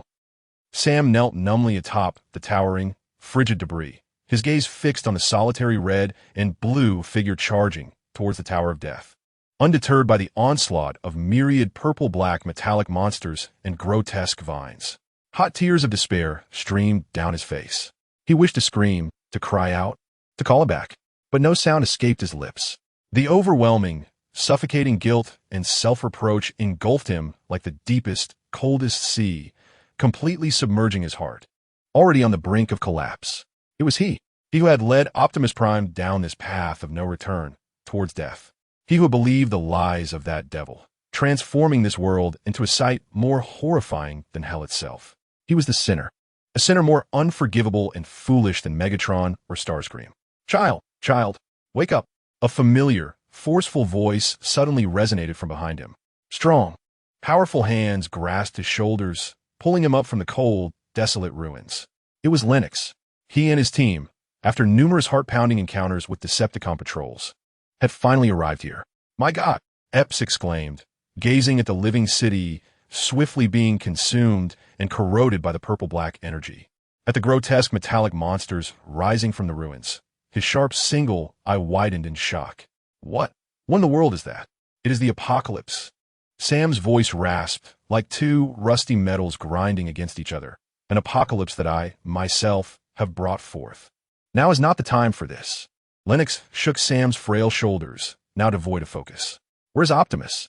Where are the other Autobots? Sam did not respond. He merely raised a trembling hand, pointing towards the distant, solitary red and blue light, growing smaller and more indistinct amidst the relentless assault of countless purple-black monsters. Lennox's pupils constricted sharply. In an instant, he understood everything. We must help him. A young soldier's voice trembled with fear. How can we help? Epps shouted in despair. With these sticks we have, we can't even break those damned metal vines. Despair once again enveloped the small band of surviving humans like a thick, inescapable mire. Just then, Sam seemed to recall something. His once dim eyes, dulled by despair, suddenly ignited with a flicker of wild determination. Carly, he stammered. Carly, where is she? What? Lennox was taken aback. Carly Spencer, my girlfriend. Sam's voice grew increasingly urgent as he grasped Lennox's combat uniform. She was taken by Dylan Gould. That bastard. He brought Starscream to Earth. He is in league with the Decepticons. Carly must be at the Willis Tower. She is in that tower right now. This hypothesis was utterly mad. Yet, it was also entirely plausible. Lennox's heart sank. He knew that if what Sam said was true, then that girl was in the most perilous place in the world. We must save her. Sam's voice, hoarse from shouting, burned with an unprecedented brightness in his brown eyes. We have to save her. He had already lost the hero he revered. He could not afford to lose the woman he loved. This was his final act of atonement as a sinner. The top floor of the Willis Tower no longer symbolized the throne of power. It had transformed into a maddened prison, slowly being devoured by the abyss, shrouded in purple-black. Those once opulent floor-to-ceiling windows were now covered by a writhing carpet of purple-black fungi, blocking all external light. The only source of illumination in the room emanated from the ominous energy core and the sparks of destruction that erupted as the two tyrants of a bygone era clashed. Clang! Megatron's enormous, serrated shotgun collided with Starscream's energy axe, glowing with orange-red intensity, once more, with tremendous force. Accompanied by an ear-splitting metallic wail that could shatter eardrums, the high-strength alloy floor beneath them suddenly heaved, as if alive. Several serpentine, purple-black metallic tendrils erupted from the cracks in the floor, fiercely wrapping around their ankles. "Get away, you despicable creature!" Megatron roared with revulsion, violently crushing the metal tendrils that ensnared him beneath his foot. However, an abundance of tendrils erupted madly from the walls, the ceiling, and every corner surrounding them. This room was coming to life. It was transforming into a colossal, malevolent stomach, intent on wholly consuming and digesting both of them. "Did you see that, Unicron?" Megatron bellowed, violently smashing the incessantly emerging metallic tendrils with his massive shotgun, while directing his frenzied roar towards the similarly beleaguered silver figure. "This is the new world you desired, a monstrous entity that even we yearn to devour, a frenzied and uncontrollable beast. If it weren't for your damned, foolish suspicion, we would never have fallen to this dire state." Unicron's voice was likewise filled with frenzied anger. With each swing of the energy axe in his hand, he conjured a blazing orange tempest, incinerating the metallic tendrils encroaching upon him into ashes. Yet, those charred tendrils swiftly regenerated upon the violet-black mycelial blanket. They were endless. They were tireless. They were trapped here, trapped within this living hell, forged by their own hands. What was once a confrontation of leaders, imbued with epic and fateful overtones, had now devolved into a farcical and tragic farce of a cornered beast struggle. In the eternal dark kingdom far below, shattered iron quietly observed this perfect tapestry of war, filled with tragedy, sacrifice, and chaos, which he had composed. His face bore none of the earlier ecstasy or pride. Instead, it was replaced by a cold, philosophical calm, as if a creator gazing down upon the chaotic and destructive new world he had brought forth, one brimming with infinite possibilities. "My God," Anya's consciousness echoed coldly. Yet within that frigid electronic tone lay an inexplicable hint of fervor. The genesis has commenced.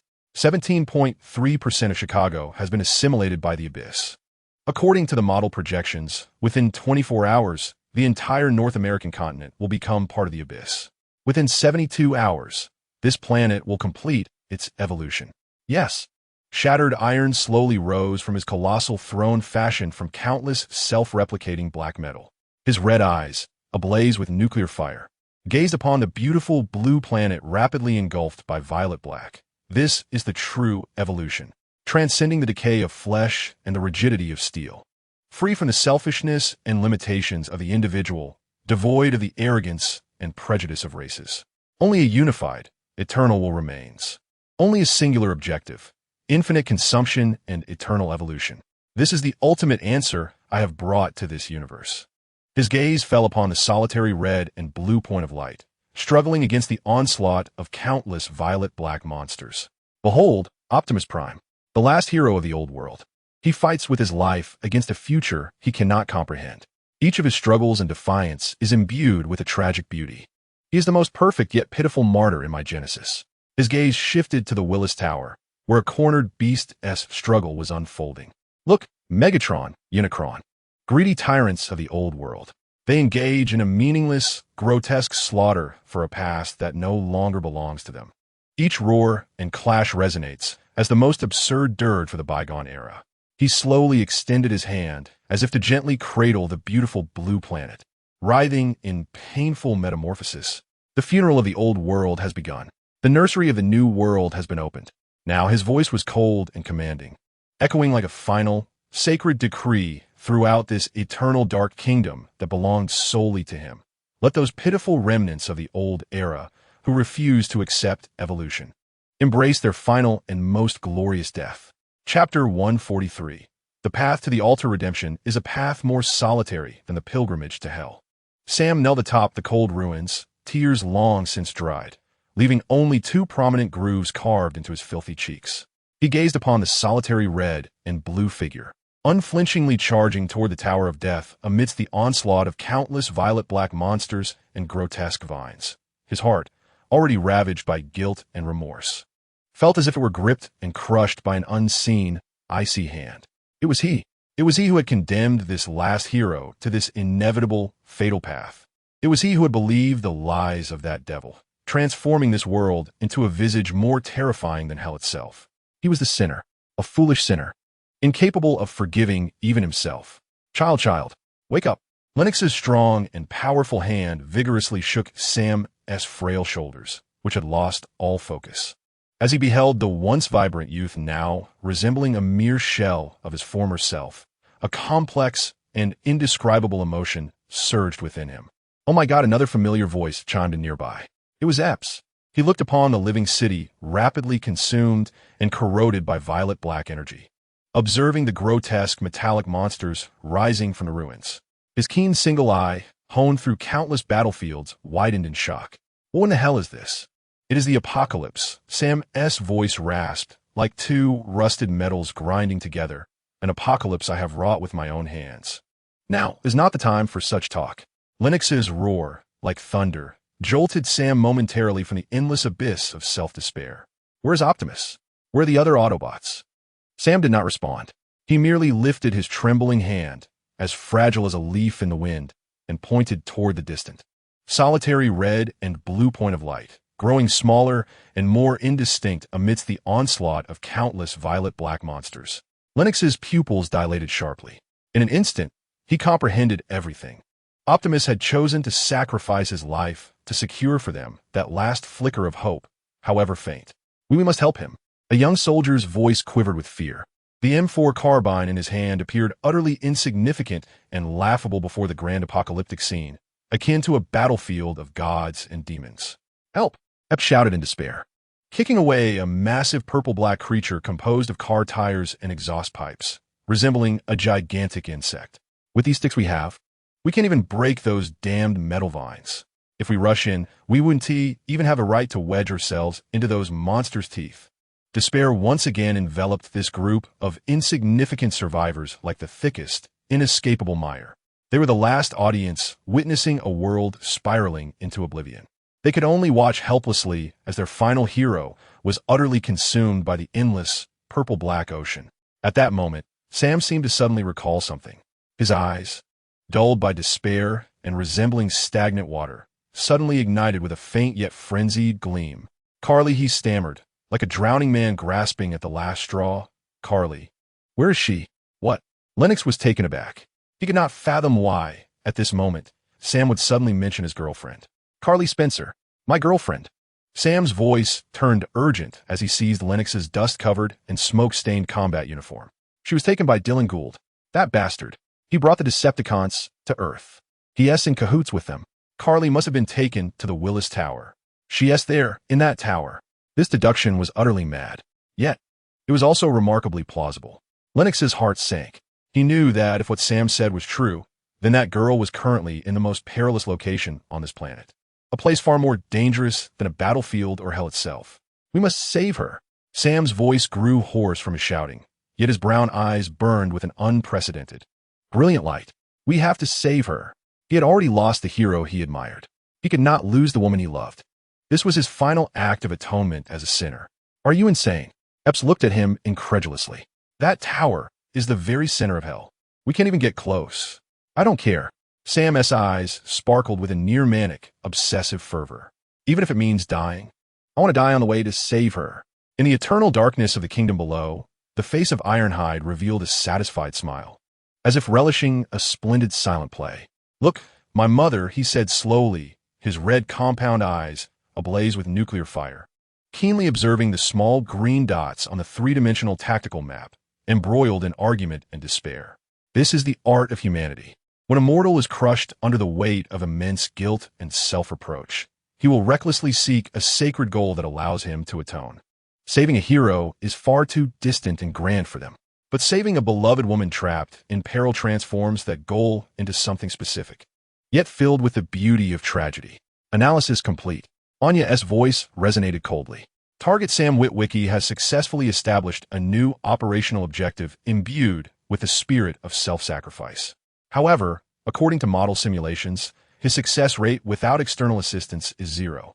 His journey of atonement will abruptly cease in the first minute, rendered utterly meaningless. Indeed, Ironhide's voice brimmed with a cold, satisfied mirth. A senseless and foolish death is cheap and ugly. It does not deserve my grand genesis. I require a more magnificent sacrifice, one filled with hope and struggle. I need to bestow upon them a gift sufficient to challenge the divine. His fingers gently traced the enormous three-dimensional tactical map. The vast map instantly transitioned to a high-precision three-dimensional model of another ruin on the outskirts of Chicago. A crashed Osprey transport belonging to Ness lay quietly there. Oh no, yes, my lord. I recall that within that transport were some intriguing toys they failed to take with them. For instance, some little wings that could aid these fragile carbon-based life forms in soaring through the skies. Additionally, some large-caliber, lethal teeth specifically designed to combat the Cybertronians. I need you to disguise the coordinates and list of these toys as a desperate emergency plan from the Ness forces. Inject it into our Believer-S backup communication device. Understood, my lord. A flicker of realization passed through Anya's consciousness. You wish to once again play the role of the mysterious savior who grants them divine revelation at the most critical moment. You aim to provide them with a seemingly feasible yet inherently treacherous hope. Yes, Ironhide's lips curled into a cold smile. Imbued with profound insight into the frailties of humanity, despair is the finest catalyst. It can lead even the most rational individuals to believe the most insane lies. Now, he observed the small dots engaged in fierce debate amidst the ruins over whether to save or not save, his eyes glimmering with a devilish, cold delight. Let me guide these lost lambs down the final path to the altar. As Sam and Epps argued heatedly over whether to embark on that suicidal rescue mission, a faint yet jarringly out-of-place beep suddenly echoed from a backup military communicator at Lennox's waist. What is that? Lennox instinctively picked up the communicator. The screen displayed neither text nor images, only a fragmented, flashing red alert military data packet that appeared to have been encrypted and damaged multiple times. The icon format was specific to Nest's internal use. This is Lennox's pupils constricted. He immediately connected the communicator to the tactical terminal on his arm, attempting to decrypt the mysterious data packet. Attempting to decrypt. Warning, 91 data structure corruption. Reconstructing lower-level fragments. Reconstruction successful, a flurry of cold. Technical prompts raced across his tactical terminal. Then, a classified tactical briefing, titled ARC-B Plan, appeared before everyone's eyes. It was a plan brimming with madness and despair. A desperate contingency. The contents of the plan were stark and brutal. In the event of a complete rout on the front lines, a small elite infiltration team would be dispatched, utilizing wingsuits to silently penetrate from the skies, launching an assault on the Decepticons' command center, the Willis Tower, rescuing vital hostages, if any existed, and attempting to sabotage the main energy column from within. At the conclusion of the document, a clear, blinking coordinate was attached, along with a detailed inventory of weapons and equipment aboard that could not be destroyed in time. Osprey transport aircraft crashed. Coordinates, XXX. XXX, Wingsuit X5, Stinger man-portable anti-air missile X3, large-caliber anti-material sniper rifle model, Widowmaker, including special armor-piercing rounds, X1. As this inventory was laid bare before everyone, an eerie silence enveloped the ruins. Epps, a former Nest weapons expert, stood in shock, staring at the all-too-familiar weapon model. His keen single eye, overwhelmed by disbelief, narrowed to an almost unbearable intensity. Widowmaker, he stammered, his voice tinged with an incredulous ecstasy akin to discovering a lost Atlantis. My God, it has truly been delivered here. This is the most powerful man-portable weapon we secretly developed to combat those heavily armored Decepticons. One shot is enough to pierce their core. And wingsuits, a young soldier exclaimed, equally exhilarated. With this, we can fly. We can bypass those damn monsters on the ground and soar directly to the vicinity of that tower. This isn't mere coincidence. Lennox's voice grew gravely serious as he gazed at the tactical briefing filled with military undertones, his eyes shimmering with a frenzied glimmer as if grasping at the last straw of hope. This is our final chance. He believed. All the human soldiers believed. This was not some ethereal divine revelation. This was their own final, most expert legacy. Only Sam stood there, staring blankly at the familiar oracle filled with coincidences and fortunes, an unshakable chill flooding his heart. Yet he had neither the time nor the privilege to ponder or question. "We move out," Lennox commanded, his voice cold and resolute. He seized the formidable Widowmaker from Ep's dreams and took the lead, striding firmly towards the wreckage of the Osprey transport aircraft. This squad, composed of fewer than 10 exhausted humans, bearing their last and most audacious hope, launched their final, unwavering charge toward the battlefield, long shrouded in death. They were to rescue their loved ones. They were to save their world. They were to fulfill the grandest, most magnificent sacrifice prepared for them by the cold viper lurking behind the curtain, leading them to destruction. Chapter 144. Snake Ladder. The path to hope is paved with the bricks of hell. The crashed Osprey transport aircraft was merely a flickering, cold coordinate on the tactical terminal. To reach it, they would have to traverse 12 city blocks on foot. At this moment in Chicago, such a distance was akin to crossing an entire purgatory. They stepped into a frantically evolving, living forest. Above them loomed a colossal tree, formed of countless twisted traffic lights, street signs, and high-voltage power poles. Its grotesque branches stretching out, continuously sparking with electricity. On the ground, what once were circular metal manhole covers had transformed into gaping mouths, rusted and toothy, ravenously devouring everything around. The air was thick with a nauseatingly sweet, metallic odor reminiscent of ozone and decaying flesh, accompanied by a low, rhythmic buzz that seemed to emanate from the depths of the earth. It was the heartbeat of this living city. "Stick close to the wall. Watch your step." Lennox's voice was subdued, yet trembled with an underlying fear. The assault rifle in his hands felt utterly powerless against the surreal horrors surrounding them, as if a primitive man faced a cataclysmic act of divinity. Suddenly, Epps, leading the way, abruptly halted, signaling a halt with a tactical gesture. In the center of the street ahead lay a massive creature, a grotesque amalgamation of an M1 Abrams main battle tank and dozens of police vehicles, resembling a giant beetle. Quietly crouched there, its enormous mouth, formed from the tank's cannon, slowly chewed on a giant uprooted street lamp, emitting a sickening crunch. That, once their most formidable land fortress, had now transformed into their most terrifying nightmare, an insurmountable obstacle. We can't go around it," a young soldier's voice quivered with despair. "This is the only route to the south side. Everywhere else, those damned metallic tendrils have completely blocked off." Then lured away, a cold, hoarse voice, yet filled with resolute determination, suddenly spoke. It was Sam. Before anyone could react, he suddenly dashed out from behind cover. He picked up a half-meter-long piece of broken rebar at his feet and, summoning all his strength, brought it crashing down onto the massive metal shutter of a nearby building. Bang! The sound echoed in the relatively quiet area like thunderclaps. The enormous metallic beetle, mid-feed, instantly ceased its chewing. Its massive compound eyes, composed of countless blinking red lights, swung toward the source of the sound, fixating on the minuscule human like an ant. "Sam, are you out of your mind? Get back here!" Lennox roared, filled with horror and anger. But it was too late. The massive metal beetle emitted an ear-splitting shriek of fury, a cacophony of alarm signals. Its wings, formed from police car doors, flared open. Then, its colossal body, weighing over 100 tons, charged toward Sam with a speed that belied its size. "Run!" Sam yelled a heart-wrenching, final roar to Lennox and the others. Then he turned, racing into a dark alley filled with the unknown and death, desperately fleeing. He aimed to use his life to atone for his companions, to grasp that slender thread of survival for his final, minuscule goal of redemption. However, just as the colossal metallic beetle was about to charge down the alley, ready to pulverize the insignificant and misguided sacrifice into a mere pulp, a far more thunderous roar erupted from the sky behind it, reminiscent of a volcanic eruption. Optimus Prime, the solitary and battle-scarred figure clad in red and blue, had finally arrived, albeit at the cost of a significant portion of his right leg armor, viciously torn away by a metallic serpent. His blue electronic eyes ignited with an overwhelming, ferocious rage upon recognizing the familiar figure on the verge of being consumed. Without a moment's hesitation, he swung his energy battle axe downward, unleashing his most powerful strike, fueled by boundless fury and sorrow.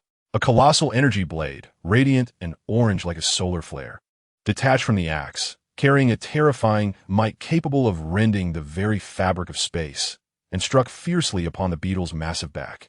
With a resonating boom, accompanied by a piercing cry filled with despair and agony, the seemingly indestructible behemoth, a fusion of a tank and a police car, was cleaved in twain by that formidable energy blade.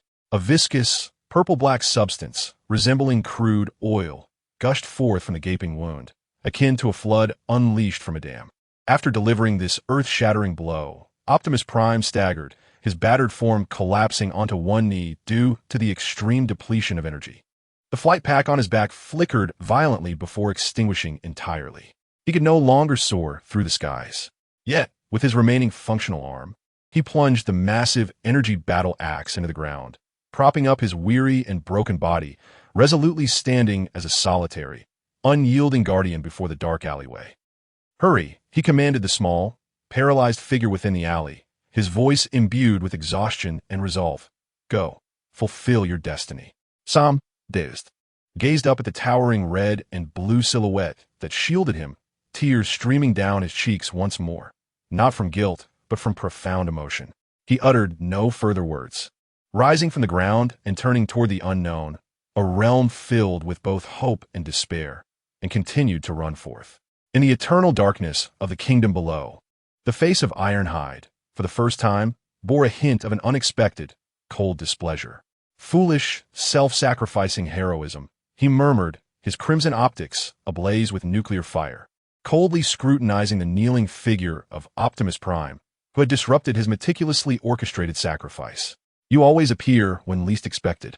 You continuously disrupt my grand design, which is rooted in rationality and evolution." Art. Analysis complete, Anya's voice echoed coldly. Due to Optimus Prime's unexpected intervention, the target, Sam Witwicky, has not achieved his tragic, self-sacrificial demise. However, this does not impede the main plan as progression. According to model predictions, with the aerial threat of Optimus Prime eliminated, the surviving human squad will reach the target location, Osprey, at an accelerated pace. "Yes," Ironhide responded, his tone regaining its prior icy calm. "One piece has deviated from the game. Yet, it does not alter the course of the entire chess match. Let him entangle with those grotesque, past horrors that have crawled forth from the depths of hell." His gaze fell upon the city, now engulfed in a purple-black shroud, a devilish glint flickering in his eyes. "The stage I have prepared for my actors is far from singular." When Sam finally reunited with Lennox's team and safely arrived at the coordinates indicated by the beacon, they were profoundly awestruck by the miraculous and hopeful scene before them. An Osprey transport aircraft belonging to Nest had crashed nose first into the side of a commercial building, its gigantic, motionless rotor blades dangling helplessly like two broken, rusty sides in midair. They had found it. They had truly found it. Cautiously, they entered the dark interior of the powerless transport. Within, they discovered the metallic cargo container filled with toys, as mentioned in the beacon. As Epps Pride opened the deformed lid with a crowbar, everyone instinctively held their breath. 5 neatly folded, futuristic black wingsuits lay quietly atop the container's contents. 3 deadly Stinger anti-aircraft missiles, exuding a cold and lethal aura, resembled dormant serpents waiting to strike. At the very bottom of the container rested a massive, nearly half-man-high, dark-hued anti-material sniper rifle, exuding a sinister and violent aesthetic, akin to an ancient demon awaiting awakening. Beside it lay 3 magazines filled with specialized armor-piercing rounds, meticulously arranged. My God, Epps, a former weapons expert of Nest, gasped at the sight of this legendary game-changer, his voice trembling with excitement. This is the Widowmaker, the most potent individual weapon we secretly developed to combat heavily armored Decepticons. I thought it was still in the experimental phase." Like a devout believer reverently caressing a sacred artifact, he carefully lifted the massive, cold, yet seemingly alive and warm sniper rifle from the container. He believed, all the human soldiers believed, this was no ethereal beacon. This was the last and most professional legacy of their humanity. "We have hope now," a young soldier stammered, his face etched with disbelief and a euphoric, dreamlike joy. Yet, Lennox remained more composed than ever. "We are not there yet," he said slowly, his sharp eyes scanning each soldier, now exhilarated by the discovery of the artifact. "We have acquired weapons, but we lack a position from which to wield them." He opened the tactical terminal on his arm, displaying a three-dimensional map of downtown Chicago. According to the description of the ARCB plan, we need to locate a vantage point that is sufficiently elevated and discreet, one that would allow us to launch an effective strike on the Willis Tower without being detected by the Decepticon fleet. His fingers swiftly glided over the three-dimensional map, finally resting upon a skyscraper that stood across the street from the Willis Tower, offering an impeccable sniping perspective, imbued with a classical artistic aura.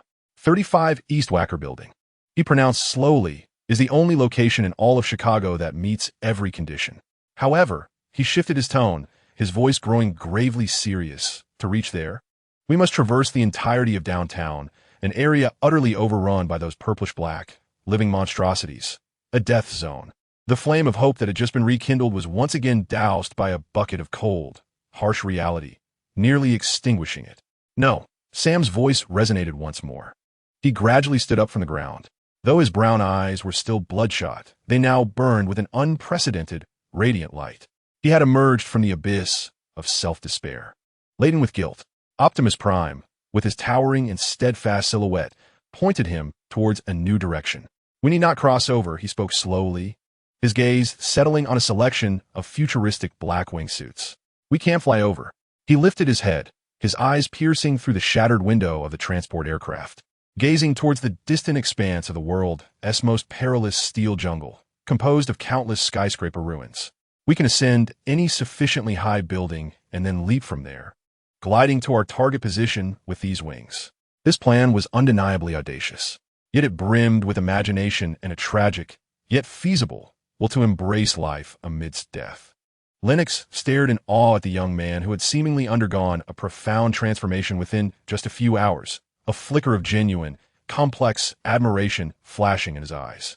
Let be so, he nodded slowly, his voice turning cold and resolute. We move out.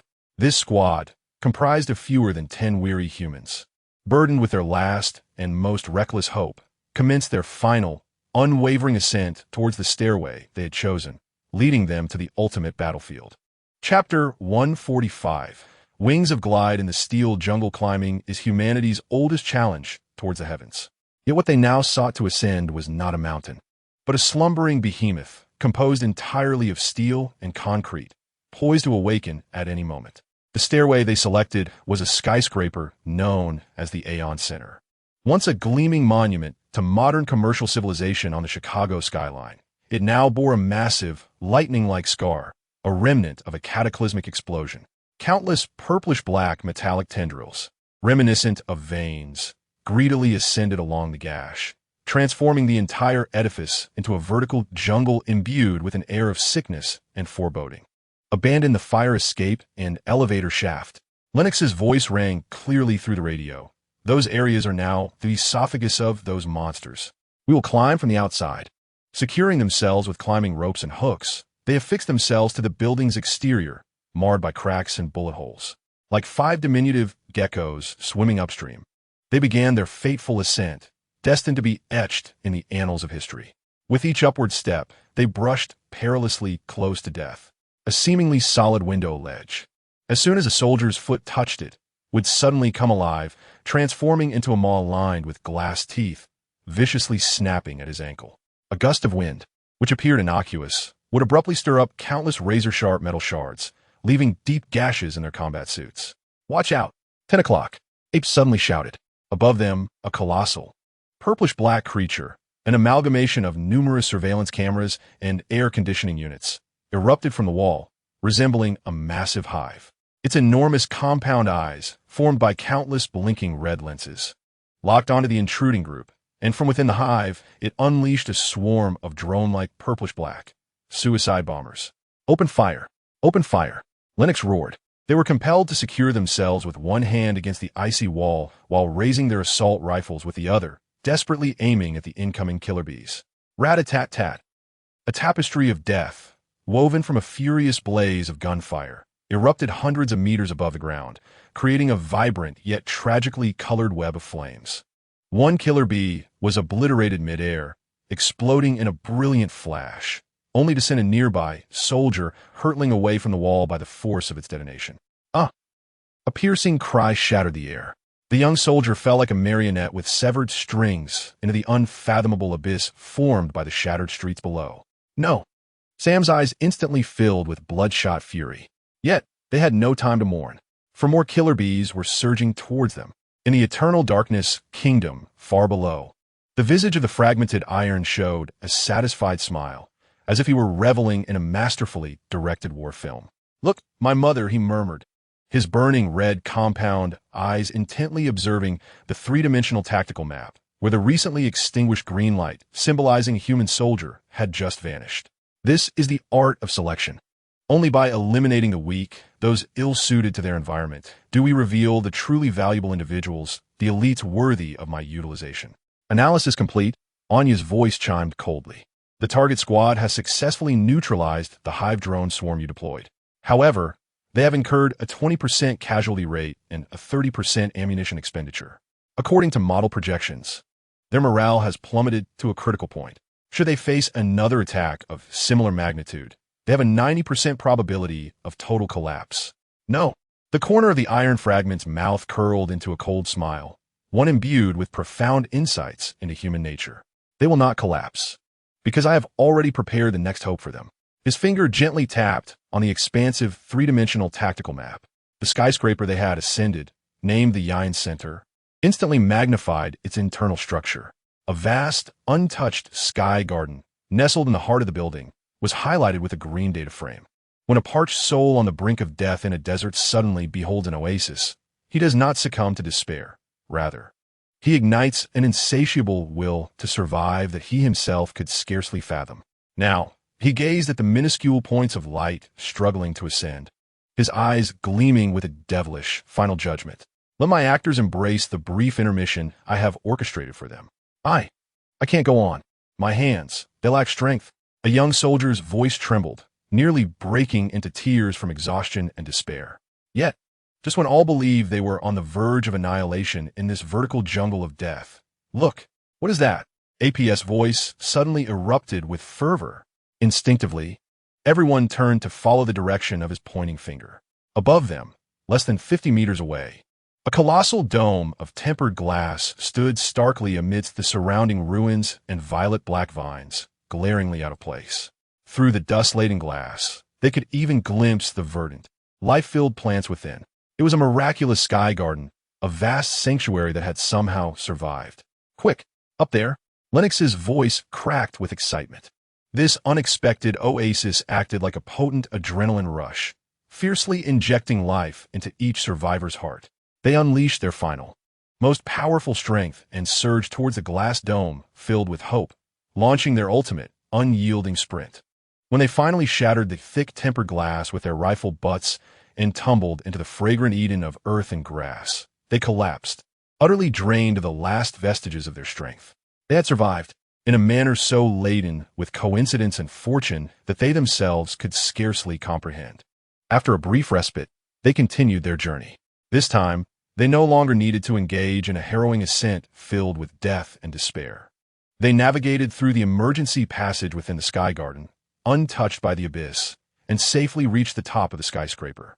It was a vast platform, utterly torn open by the explosion, resembling a cliff. The frigid winds, laced with the scent of charred flames, clawed at their bodies as they stood atop the clouds of Chicago. And before them, across a wide street, long consumed by warfare, the towering, classically artistic 35 East Wacker building loomed like a silent, seductive goddess, patiently awaiting their arrival. "Put it on," Lennox commanded, his voice cold and resolute. The four survivors exchanged no further words. They began to tremble as they donned the futuristic black wingsuits. "Listen." Lennox loaded the first magazine into the massive Widowmaker. "APS, you are on sniper duty. Your task is not to kill anyone, but to create maximum chaos once we are exposed. Use this weapon to show those damned Decepticons that humanity has not yet lost. Sam, you and Jenkins." He looked at the two young men, their faces etched with fear and determination. "Our goal is the top of that tower. Remember, feel the wind with your bodies. We are not falling, we are flying." With that, he stepped to the edge of the cliff-like platform. He spread his arms wide, closed his eyes, and embraced the icy winds that seemed poised to tear him apart. Then he leaped. For our world, his roar was torn asunder by the gale. Next came Sam and Jenkins. Three black figures, reminiscent of Swifts, plunged into the abyss formed by shattered streets and twisted steel without a moment's hesitation. The frigid, knife-like winds filled their lungs in an instant. A nauseating sense of weightlessness gripped their hearts like an invisible hand. Then they unfurled their wings. The sleek black wingsuits captured the tempestuous air currents in an instant. A tremendous upward lift propelled their plummeting bodies into the sky. They soared like three brave albatrosses.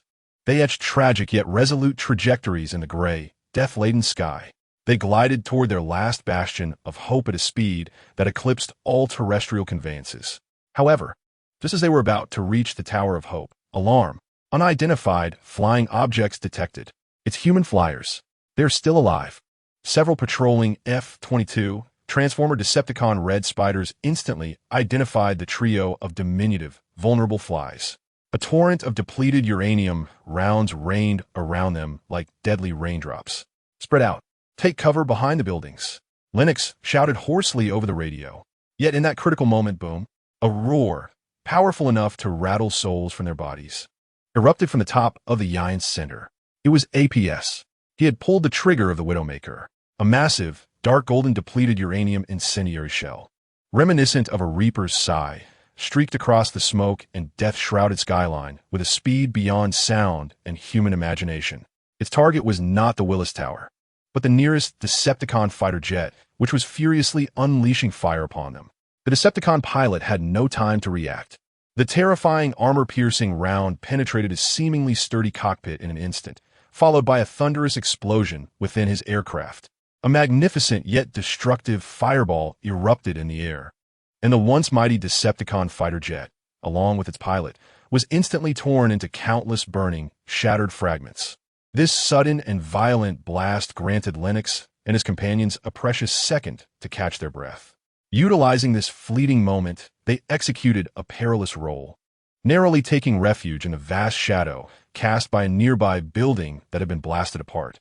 Ultimately, amidst the dull, forceful sounds of impact, three dark figures crashed through the massive glass curtain wall of the 35 East Wacker building's top floor, tumbling in with disarray. They had arrived, in a manner they themselves could scarcely believe, filled with both miracles and tragedy. After delivering that earth-shattering shot, Epps did not pause for a moment. He discarded the massive, searing Widowmaker and shouldered the potent Stinger man-portable air defense missile, leaping off the precipice of the platform. He glided toward his final battlefield, like a solitary, aged falcon. Chapter 146. Divine Perspective. The impact was a bone-shattering agony. When Lennox was the first to crash through the immense glass wall, he felt as if every bone in his body had been pulverized by an irresistible force. Countless razor-sharp glass shards rent deep gashes through his combat suit, exposing flesh beneath. He tumbled like a ragged sandbag across the opulent, carpeted floor of the now desolate office, finally coming to a halt in front of a grand desk intricately carved from mahogany. Following him were Sam and Jenkins. The three of them sprawled like broken corpses cast from a great height, gasping greedily for the cold air thick with dust and the scent of blood within this luxurious prison that once symbolized wealth and power. They had arrived, in a manner they themselves could scarcely believe, filled with both miracles and tragedy. Epps. Where's Epps? Lennox struggled to rise, ignoring the blood streaming from his forehead, grabbing the radio on his chest. Epps, please respond. Repeat. Epps, please respond. Silence echoed from the radio, a heart-wrenching static. He sacrificed himself to cover for us. Jenkins' voice trembled violently with sorrow and fear. He brought down that plane. What about the gun? That damn gun. Lennox roared, his voice hoarse with urgent frustration and anger. Instinctively, all eyes turned toward the direction they had just fled. The rooftop of the skyscraper they had escaped from, the Ion Center, was now deserted. The only hope they had, the Widowmaker, along with the great sniper who had created the miracle, had vanished into the cold skyline shrouded in smoke and death. Despair once again enveloped the three survivors, who had just clawed their way back from the brink of death, like the heaviest, coldest shroud. They had endured countless hardships to reach the final battlefield foretold in the divine revelation. Yet in the very first second of their arrival, they had lost their singular weapon capable of slaying the divine. In the eternal darkness, kingdom below, A smile of amusement spread across the face of Iron Shatter, as if savoring an impressive, improvised theatrical performance. "Behold, my mother," he murmured, his burning crimson eyes observing the small green dots on the three-dimensional tactical map, now engulfed in despair and chaos. This is the art of variables. The allure of a perfect script lies not only in its intricate, interwoven plot, but also in those unexpected, humanistic flashes that actors deliver on stage. Epps, a minor, inconsequential carbon-based character whom I have never regarded with any seriousness.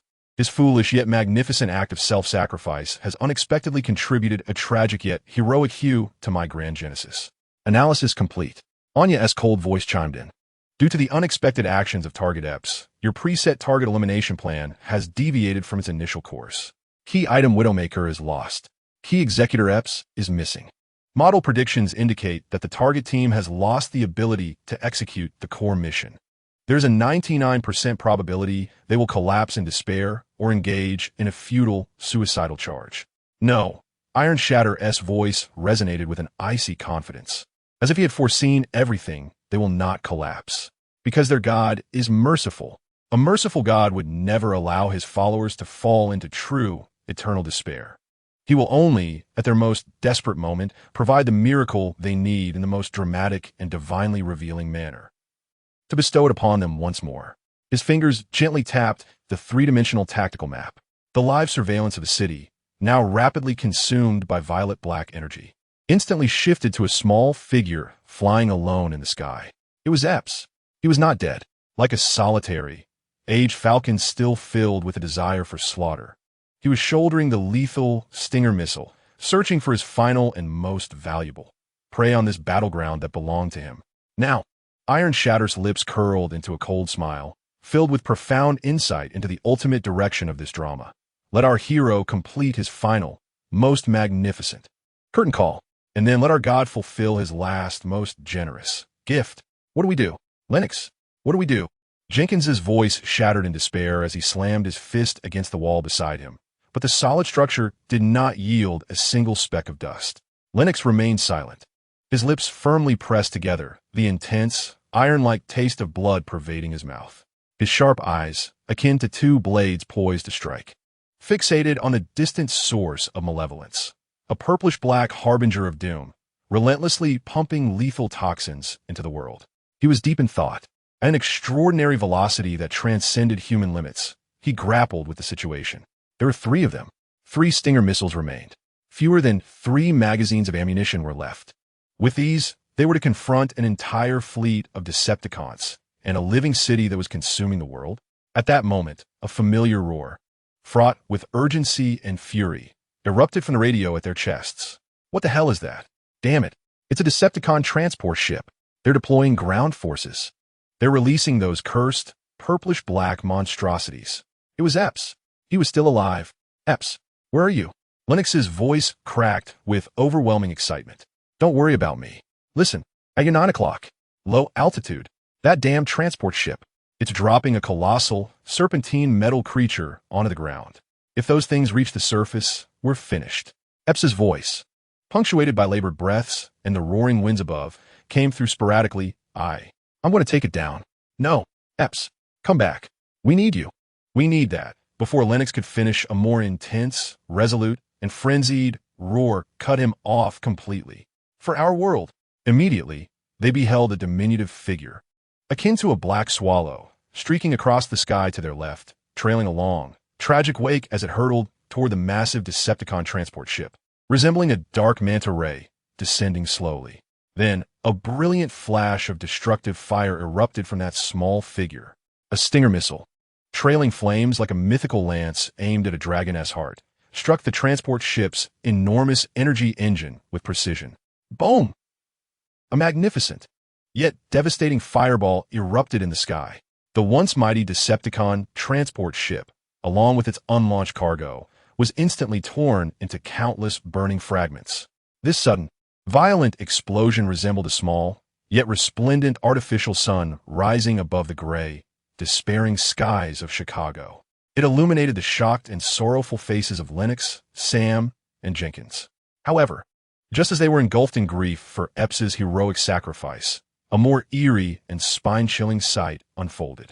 Within the massive, slowly dissipating fireball, a colossal, half-destroyed metal serpent, displaying a sickly, purplish-black hue, emitted a mournful wail filled with pain and defiance.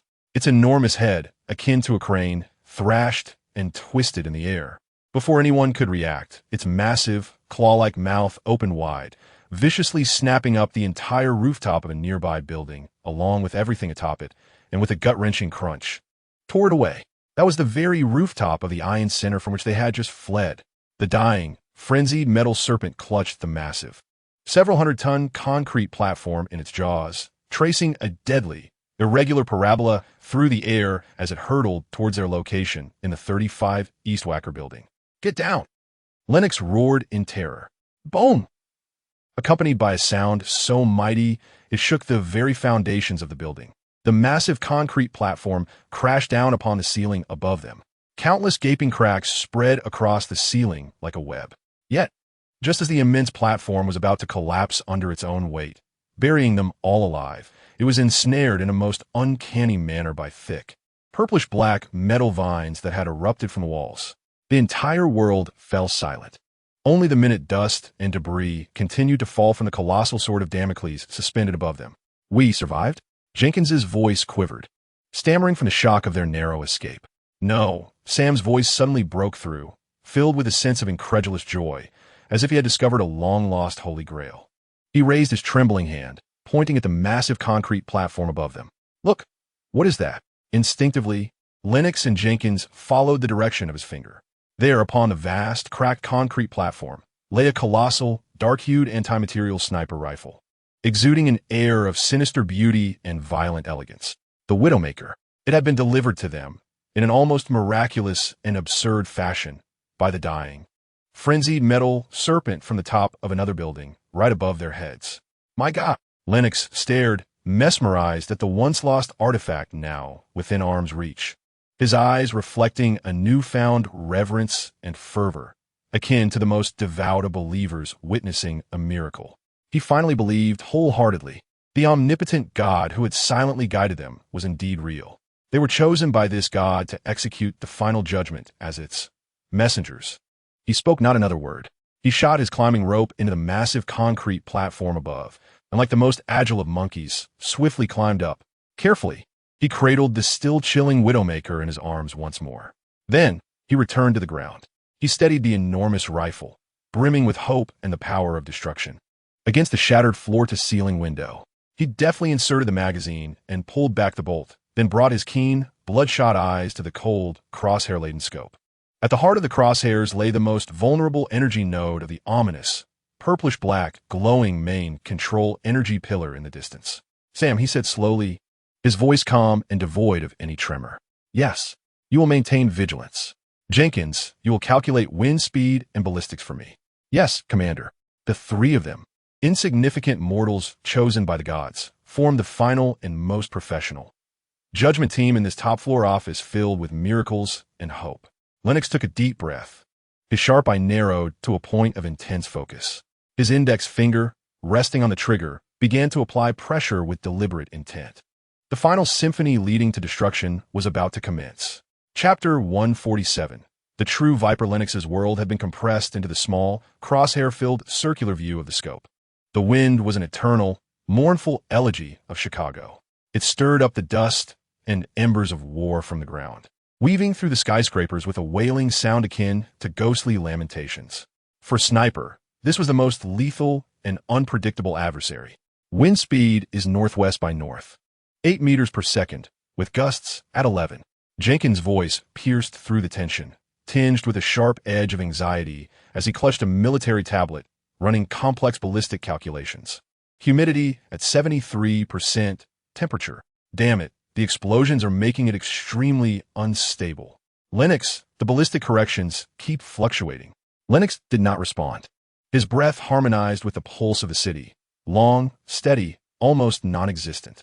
His robust frame lay motionless against the shattered windowsill, the cold Widowmaker seeming to meld seamlessly with his being. His index finger lightly rested on the frigid trigger, feeling every minute contour upon its surface. His gaze was fixed solely on the distance. The main control energy pillar, rising like a tower of sin in the heart of the city, emitted an ominous purplish-black glow. In the middle of the pillar, a pulsing energy node flickered like a heartbeat. That was its heart. It was also their only fragile hope. Sam, keep an eye on the southern sky. Lennox's voice was deep and calm, like a rock unyielding to the tempests of the deep sea. Any airborne threat approaching. Take it down. Understood. Sam Witwicky, hiding behind the wall, gripped tightly the energy gun seized from the fallen Decepticon, his palms slick with sweat. He was not a warrior, but he understood that at this moment, he must be. Time stretched infinitely at this moment. Every second felt like a century, long and torturous. Lennox's index finger began to tighten, slowly and evenly. He felt his heartbeat and the rush of blood through his veins. He poured every distraction, every fear, and every hope into the impending shot, the singular bullet that would come to define everything. For Ep's magnificent sacrifice, for the comrades who had fallen amidst the ruins. For this world being consumed. Bang! A dull thud, resonating like the heartbeat of an ancient beast, shattered the suffocating silence. The massive body of the Widowmaker jolted back as a colossal, entirely black armor-piercing round, spinning and roaring, tore through the wind and fire before it, like a black spear bearing humanity's final fury, pierced towards the soul heart of the distant steel giant. In a perspective undetectable to any radar, the fragmented iron silently observed the scene.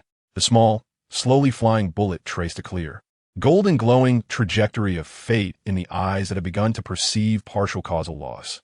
He could see the disturbances in the air around it and calculate the countless chain reactions that would ensue upon its collision with the target. A perfect impact point, a cold appraisal, akin to admiring a masterpiece, surfaced in his consciousness. He did not intervene. Everything played out according to his script. The bravery of humanity, the arrogance of the Decepticons, the struggles of the Autobots, and that foolish energy pillar on the verge of collapse. All were mere props to propel the narrative in this grand drama titled Genesis. And he, the sole director, had long since cast his gaze toward the power vacuum brimming with opportunity and chaos that would emerge after this drama concluded. His figure had already departed from the shadowy kingdom beneath the city. In the second before Lennox pulled the trigger, he had transformed into a ghost, undetectable by any radar, merging with the urban shadows, silently infiltrating another, far more critical stage. Chicago's financial district. There, two colossal figures, godlike in stature, were embroiled in a final duel that would determine the fate of a race. When the bullet, carrying humanity's last hope, struck the most vulnerable energy node of the main control energy pillar with precision, the entire world seemed to have pressed the mute button. The relentless, heart-pounding low-frequency hum ceased abruptly. What followed was a cataclysmic, magnificent chain collapse. The energy node erupted like a pierced heart, emitting a blinding, destructive white light. Countless fushed, web-like fissures in the energy surged from the node, racing towards both ends of the energy pillar. No, the Fallen, locked in a fierce struggle with Optimus Prime, was the first to sense the lethal decay emanating from the energy pillar. He whirled around, his face, once filled with betrayal and fervor, now reflecting genuine terror and despair from the depths of his soul for the first time. His ideals, his grand designs, his obsessive dream of rebuilding Cybertron were shattered in that moment by a bullet from a mere human, a trivial projectile, the space bridge in the sky, that magnificent stargate linking two worlds, began to flicker and distort violently. The countless Decepticon warships that had just passed through the space bridge and descended into Earth-S orbit had no time to cheer for their new world before they were torn apart into burning fragments of cosmic debris by the chaotic, runaway teleportation energy. The main control energy pillar, after emitting a final, reluctant wail, collapsed with a thunderous roar. Massive metallic debris rained down, akin to a mythic tree that supported heaven and earth crashing down, leaving shocking scars of devastation across downtown Chicago. The Decepticon invasion, at the very precipice of victory, proclaimed its defeat in the most thorough and brutal manner. "You have lost, teacher." Optimus Prime's voice, rendered hoarse by exhaustion and sorrow, echoed through the battlefield. The energy axe he wielded had been severed by the hands of Unicron during their recent clash. With only a remaining energy sword, he braced himself, his battered and nearly disassembled form teetering on the brink of collapse. Defeated? Unicron slowly turned, his crimson electronic eyes stripped of all ideals and fervor, replaced by feral madness and resentment, as if cornered like a beast. For the survival of Cybertron, we have no alternative. It is you, Optimus Prime. You who chose to betray your own kind. You who have led us to annihilation. He roared, channeling all his failures and bitterness into an unending hatred for this former student before him. The judgment blade in his grasp ignited with its final, most intense energy flame, resembling a fallen sun as it descended upon Optimus Prime's head. Optimus raised his sword to parry. Clang! The two artifacts, symbols of the Prime's legacy, collided with a thunderous impact. Optimus, already weakened, could no longer withstand the despairing and frenzied force. The energy sword was instantly knocked from his grip, and he was propelled backward uncontrollably. One of his arms was brutally severed by Unicron's overwhelming might. Optimus cried out in agony, collapsing amidst the ruins, helplessly watching as Unicron's cold, murderous blade aimed at his spark core. Farewell, my student. Unicron's voice was chilling and cruel.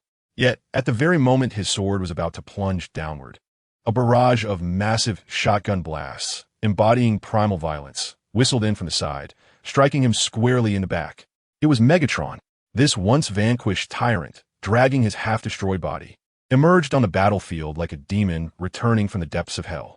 Without me, you are nothing, Megatron bellowed, forcefully toppling the ambushed Unicron to the ground. A more chaotic struggle, a desperate contest among the three Cybertronian leaders, unfolded upon the desolate landscape, drawing the curtain on this bloody spectacle.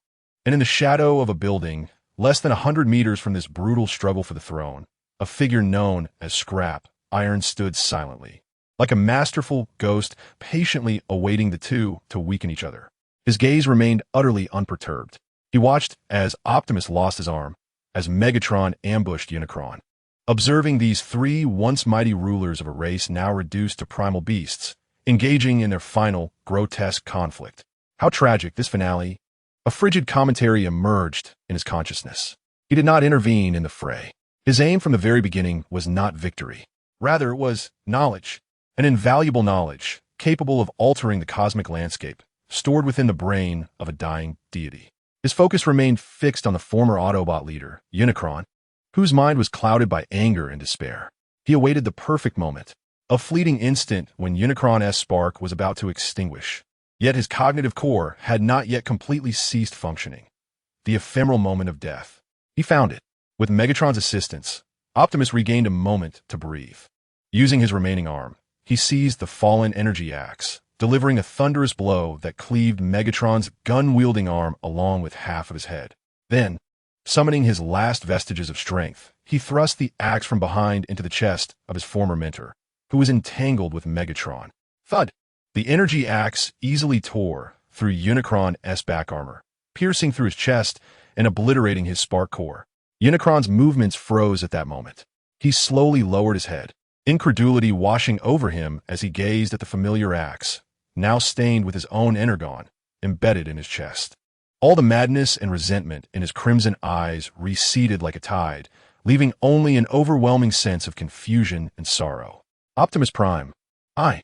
He seemed to wish to convey something, but vitality drained from him like a flood breaching its dam. His colossal form collapsed thunderously to the ground. Now, at the moment when Optimus was engulfed in profound grief from slaying his mentor, and Megatron lay too wounded to resist, a shadow, almost indistinguishable from the darkness, surged forth with a speed transcending physical limits, appearing behind the dying Unicron. It was Scrapiron. He moved. His actions stirred not a whisper, nor did they resonate with sound like the silent arrival of death. His right hand had transformed into a probe crafted from countless minuscule, liquid metal-like nanobots, radiating a vibrant green glow. This probe was the most lethal and covert fang of a Viper. In the split second before Unicron's spark light fully extinguished, Scrapiron precisely and silently drove this high-tech, deathly fang into the vital neural interface connecting to Unicron's cognitive core. Buzz, an indescribable torrent of data, vast as an ocean, surged through the nanoprobes, flooding Scrapiron's system. It was the entirety of a Prime's memories and knowledge, spanning millions of years. It contained the deepest secrets of the leadership module. It revealed the primordial structure of the Allspark. It encompassed the ancient legacies of the 12 Knights of Cybertron. It unveiled the forbidden secrets of their creator Quintessa, long buried in the depths of history, and even fragments of fear and warnings regarding the legendary, universe-devouring chaotic god, the Chaos Emperor. This was no mere data. This was the most core heritage of a civilization. This thorough plunder from the moment of death lasted less than a second. As Unicron's spark light finally dimmed and his bewildered eyes faded into darkness, Scrapiron silently retracted his nanoprobes, his right hand reverting to its original claw form. He did not cast another glance at the cooling body of the once great deity. Like a ghost who had fulfilled his mission, he transformed into an elusive shadow, retreating silently back into the eternal shadows of his city. The entire process was clean and decisive, devoid of any trace of conflict. Optimus, steeped in a profound sorrow of his mentor's death, and Megatron, barely clinging to life, remained unaware that beneath their very noses, a true thief had just stolen a priceless heritage capable of overturning the entire universe. This was the kiss of the Viper. It never sought grand battles, nor did it crave direct victories. It strikes only in the moment of its prey's utmost vulnerability and unpreparedness, delivering a fatal and silent blow. Then quietly departs with the richest of spoils, leaving death and chaos behind for the woeful victors who remain enmeshed in their bittersweet emotions. Upon the ruins of Chicago, Optimus Prime ended the life of the beleaguered tyrant Megatron with a shotgun blast, marking a bloody conclusion to this brutal war. The Autobots emerged victorious. Yet, they remained oblivious to the darkness that lay unsupervised, where a true Viper, having just consumed the divine legacy, quietly unfurled its cold and lethal fangs. Capable of upending the stars. Chapter 148. The Dark Kingdom. The dawn over Chicago arrived amidst a desolate expanse of gray ash. Once proud skyscrapers, symbols of human industrial civilization, now stood as twisted, smoke-belching iron skeletons, resembling silent tombstones pointing towards the somber sky. The scent of smoke and dust replaced the aromas of coffee and hot dogs, becoming the new and sole essence of the city. Optimus Prime stood silently at the center of the ruins. His red and blue paint was marred by scratches and soot, one arm severed at the shoulder, the exposed circuitry swaying helplessly in the morning breeze. The energy axe in his hand still bore remnants of cooling liquid energy belonging to his former mentor. Beneath his feet lay the cold corpse of Megatron, with half of its head obliterated. The war was over, in a manner he had never envisioned. Harsh and bitter. He had won, yet felt as though he had lost everything. Bumblebee, Ironhide, Ratchet, the surviving Autobot warriors dragged their weary forms from every corner of the city. They gazed at their leader, at the body beneath his feet, at the ravaged wasteland surrounding them, and not a single cheer of victory escaped their lips. In their electronic eyes, there was only bewilderment at their survival and a profound anxiety about the future. Cybertron, their long-dead home planet, had once again plunged into an abyss just as it was on the verge of being saved. And this time, buried alongside that obsessive dream was their final glimmer of hope. Optimus. Ratchet's voice was hoarse and fatigued as he glanced at Optimus's dreadful, severed arm. Your injury requires immediate attention. Optimus slowly shook his head, lifting his gaze towards the gray sky as if searching for something. Did he feel it? His voice was low, akin to a dreamlike murmur. What? Ratchet asked, puzzled. Just now, at the moment Megatron fell. Optimus's blue optics narrowed slightly as he recalled the fleeting moment. Almost overlooked, I sensed a presence, a cold will that did not belong here. It was like a ghost, quietly observing everything in a corner unnoticed by all. Then, it vanished without a trace. It was an indescribable sensation. It was not an image captured by optical sensors, nor a sound perceived by audio receptors. It was a deeper, instinctual awareness of an unknown presence emanating from the very essence of the Allspark. Cold, indifferent, suffused with absolute rationality and a chilling purpose. It was akin to the abyss itself. Casting a glance at their pitiful lives, struggling amidst the ruins, an unintentional moment of reflection.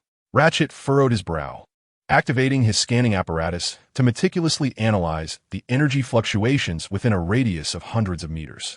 I found no unusual energy residue, Optimus, He ultimately concluded, apart from the signals of the Decepticons and Autobots, this place is quite clean. Perhaps you're simply too fatigued. Optimus fell silent. Perhaps he truly was exhausted. The act of ending his mentor's life had inflicted an unprecedented blow to his psyche, rendering hallucinations a possibility. He ceased to dwell on that elusive sensation and redirected his focus to the grim reality. He crouched down, extracting the blade of judgment from Megatron's lifeless body, a weapon imbued with betrayal and madness. We must leave this place immediately. His voice regained the calmness and decisiveness befitting a leader. The human army will soon surround us. Although we have saved their world in their eyes, we're no different from the Decepticons. He surveyed his battle-weary comrades, taking in the hellish ruins of the city, his heart laden with boundless exhaustion and confusion. They had won the war, yet lost their home. They had protected their allies, yet had become mistrusted outsiders. Where lay the path to the future? No one could provide him with an answer. Meanwhile, beneath the city of Chicago, in a labyrinthine dark kingdom composed of abandoned subway systems and underground pipelines, Scrapiron sat quietly within a derelict, rusted subway car. He did not turn on the lights. Absolute darkness concealed his massive form perfectly. His eyes were tightly shut, all his computational power focused within the ocean of his consciousness. There, a vast tempest of memories and knowledge belonging to the fallen leader surged within his systems. Akin to a ferocious data storm. Warning, detected an influx of superspec data streams. Core protocols are under siege. Warning, unknown high-priority data fragments detected. Attempting isolation. Isolation failed. Warning, all-spark core temperature exceeds critical levels. System will soon enter forced hibernation mode. A cascade of crimson alarms swept through his cognitive interface like an avalanche. This was the most perilous and lethal crisis he had encountered since his arrival. As a direct descendant of Primus, the memories of the fallen leader were not merely data. They contained the core laws and heritage of an ancient civilization. For Scrapiron, a lowly grunt devoid of an independent spark, this power was akin to attempting to force an entire ocean's worth of water into a glass. The only fate for that glass was to shatter.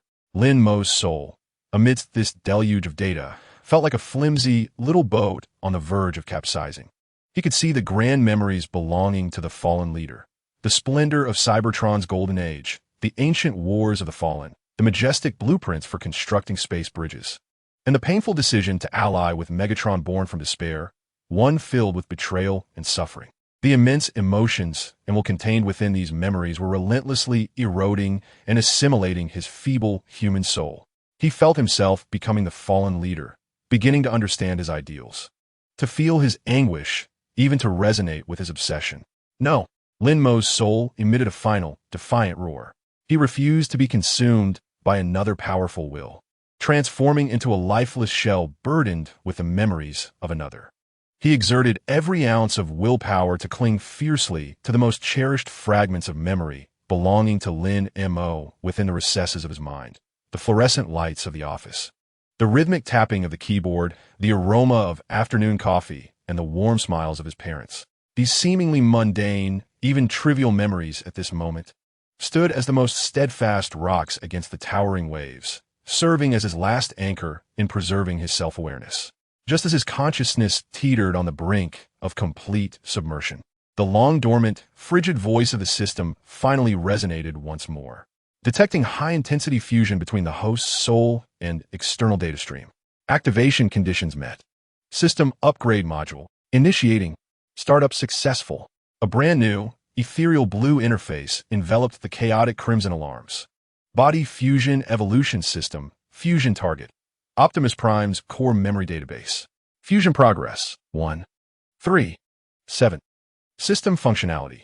This system will assist the host by devouring rather than assimilating, analyzing, absorbing, and transforming valid information from the target database, eliminating will pollution, and converting it into usable skills and knowledge for the host. Analyzing information related to leadership module. Analysis complete. Acquired skill. Power of the Spark Beginner. Analyzing information related to Space Bridge. Analysis complete. Acquired knowledge blueprint. Principles of Space Bridge construction fragment. Analyzing information related to primal combat techniques. Analysis complete. Acquired combat module. Judgment Blade combat technique entry level. The torrent of data that threatened to burst him seemed to have found an outlet. As this newly emerged system commenced an orderly and efficient process of filtering and transformation. The tumultuous, emotionally charged memories were stripped of their exteriors, leaving only the purest, coldest knowledge and data, flowing like a gentle stream into the foundational layers of the system. Lin Mo felt his soul on the verge of collapse. Finally gaining a moment of respite, he resembled a diner on the brink of bursting, suddenly gifted with a stomach capable of infinite digestion. Greedily and proactively, he began to cooperate with the system to devour the vast legacy of Optimus Prime. He witnessed how the leadership module resonated with the spark of Primus, how it stored and transmitted the wisdom of generations of leaders. Though he could not replicate it, he comprehended the more advanced ways of wielding the primordial power of the spark. He glimpsed the excruciatingly complex physical models of the space bridge, involving multidimensional spatial folding. Though merely fragments, they opened a door to the realm of advanced technology. He beheld the ancient, powerful, and aesthetically pleasing combat techniques of Primus, observing how Optimus Prime wielded the Judgment Blade with an extraordinary grace. These combat skills were instinctively etched into his combat module. This silent, devouring persisted throughout the night. As the first rays of dawn light seeped through the crevice of the subway vent, illuminating a corner of the carriage, the shattered iron finally slowly opened his eyes. Those crimson electronic eyes now seemed deeper and colder than ever before. Fusion complete. Host, Shattered Iron D734. Current level, Elite Warrior, Pseudo, Body Integrity, 41, unchanged. Energy Reserve, 5100, unchanged. New Skills Knowledge, Power of the Spark Beginner. Principles of Space Bridge Construction Fragment, Judgment Blade Combat Technique Entry Level, Mastery of Ancient Cybertronian Language, and 37 others. Shattered Iron gradually lifted his right hand. The enormous claw forged from dark gray metal, marred with scratches. As he flexed his fingers, the sound was no longer the grating squeak of before, but a smoother, more precise, subtle mechanical whir. His physical form remained unchanged, still that rickety shell on the verge of falling apart. Yet the soul within had undergone a monumental and fundamental transformation. He was no longer merely a traveler burdened by human cunning and the struggles of the downtrodden. He was a specter cloaked in the guise of a mere soldier, inheritor of divine legacies. He stood, stepping out of the subway carriage into a relatively spacious underground transfer station, cluttered with the remnants of weapons left by the Decepticons and Autobots. His gaze fell upon a fractured Decepticon energy axe, reduced to a mere half. He approached and picked up the heavy weapon. Closing his eyes, the fluid, grandiose axe techniques of Optimus Prime vividly replayed in his mind like a cinematic reel. In an instant, he moved. The broken axe in his hand seemed to come to life. A simple, foundational chopping motion unleashed a sharp sound of slicing through the air. The trajectory of the axe blade was precise, efficient, and embodied the purest aesthetic of violence. This stood in stark contrast to his previous opportunistic combat style, relying on human techniques. This was the power belonging to the divine, even though he could only unleash a fraction of it now. Shattered Iron halted his movements, discarding the broken axe, his gaze fixated on the ground. He could sense that Optimus Prime and his Autobots had departed the city, burdened with endless confusion and fatigue. And he, too, had to make a choice regarding his future. Should he remain within this dark, predatory ecosystem of the Decepticons, gradually amassing strength, or seek a new, broader stage? As he pondered, his audio receiver captured a segment of encrypted Decepticon communication signals emanating from the depths of the underground network. Tomb Wind Project. Restart. All covert units. Assemble at KSI Company Headquarters. KSI? That name triggered an immediate retrieval of relevant information from Shattered Iron's database. It was a high-tech human corporation that had devoted itself to studying the remnants of Transformers, attempting to decipher their technology post-war. A bold, risky plan swiftly took shape in his mind. Where better to acquire resources, swiftly repair, and upgrade his shattered form than a company dedicated to the study of Transformers? Filled with countless remnants and cutting-edge technology, he would infiltrate the heart of humanity like a true viper, quietly constructing a new nest in the most unsuspecting of places. A cold, cunning smile, reminiscent of Lin Mo, seemed to flicker across his metal visage devoid of lips. Turning, He moved toward the direction from which the encrypted signal had originated, stealthily merging into the deeper, eternal darkness. The new hunt had begun. Chapter 149. The Throne of the Mad King was a solitary expedition initiated by a deity towards a living hell, crafted by his own hands. When the flight pack behind the towering figure erupted with a dazzling azure flame, reminiscent of a dying star, he transformed from a guardian, who cautiously concealed his identity among humankind, into the embodiment of the last rage of an ancient era. He was the final scion of Primus, a martyr charging into an incomprehensible, chaotic future. His flight path was not a straight line. It resembled a jagged trajectory, dancing madly upon the edge of death, infused with the aesthetics of violence and destruction. Beneath him, the city had come to life, its once proud skyscrapers now grotesque, purple-black fingers reaching from the abyss. They seemed to possess a will of their own, thrusting forth countless metallic tendrils like whips, intent on ensnaring him as he soared by. Optimus Prime did not flinch. His left arm, long rendered inoperative, transformed into a colossal ion cannon, unleashing a torrent of destructive energy capable of igniting the very air. The blue energy, infused with the essence of order and life, vaporized the chaotic, consuming purple-black tendrils as if slicing through butter. Yet, more assaults surged from every direction. A once broad street, now a graveyard of rubble, suddenly heaved upward as if animated by a life force. Countless wrecked cars, subway cars, and twisted rebar were swiftly disassembled and reconfigured by an unseen power into a massive, rusted maw, intent on devouring him from the sky.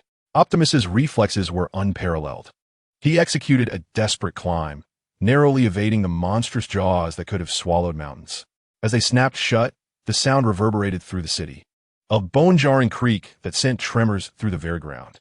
He resembled a solitary, ancient knight wielding his last and most faithful weapon, forging a blood-soaked path through this living hell of city that he had unleashed, striving toward the very source of evil. However, as he approached the Willis Tower, resembling a black obelisk, he realized that the final gatekeeper he faced was far more magnificent and mad than he had anticipated. It was not a monster. It was a living, moving fortress, amalgamated from the ruins of numerous skyscrapers. Its core was a serpent-like metal behemoth, several kilometers long, exhibiting a sickly purple-black hue. Its vast, undulating body bristled with razor-sharp spines forged from structural steel. Its enormous head, nearly the size of a football field, was a fusion of a Gothic cathedral and a modern bank, with shattered rose windows transformed into a giant, flickering compound eye, radiating madness and hunger. The heavy support columns of the bank morphed into rows of terrifying, gaping drill bits. It was the full embodiment of the indomitable driller from the movies, an ultimate weapon, thoroughly infected, consumed, and reformed by the abyss. It loomed around the Willis Tower, a loyal yet terrifying guardian, its massive, fiery eye coldly observing the tiny red and blue light, daring to challenge it. Meanwhile, the apex of the Willis Tower had ceased to be the final arena for two tyrants of a bygone age. It had transformed into a mad stage for a farcical drama. "Begone, you wretched creature!" Megatron roared with revulsion, crushing the metallic tendrils that coiled around his ankle. Yet, as he prepared to raise his shotgun against his adversary, the floor beneath him suddenly morphed into a viscous, writhing purple-black swamp, ensnaring his feet. "Do you see it, Optimus?" Megatron grunted, straining to free himself from the metallic mire while addressing his equally beleaguered silver figure. "This is the new world you desired. A chaotic, uncontrollable monster that even we wish to devour. A thief more despicable and cunning than ourselves. If it weren't for your damned, foolish paranoia, we would not be in this predicament." Optimus's voice brimmed with furious indignation as he swung his energy axe, igniting a blazing orange tempest that incinerated the metallic tendrils surging from every corner. But just as he prepared to charge at Megatron for a decisive blow, the ceiling above him descended, unleashing thick, stalactite-like purple-black spikes that constricted around them, forcibly separating the two once mighty titans. The very room was awakening, toying with them, unwilling to let them resolve their conflict so swiftly. It reveled in the spectacle of two apex predators, ensnared in a trivial struggle within its handcrafted cage, embodying a cruel and twisted audience. In a corner, the diminutive human figure, Carly, offered to Optimus as a gift, trembled in fear. witnessing the horrifying spectacle that would drive any ordinary person to madness.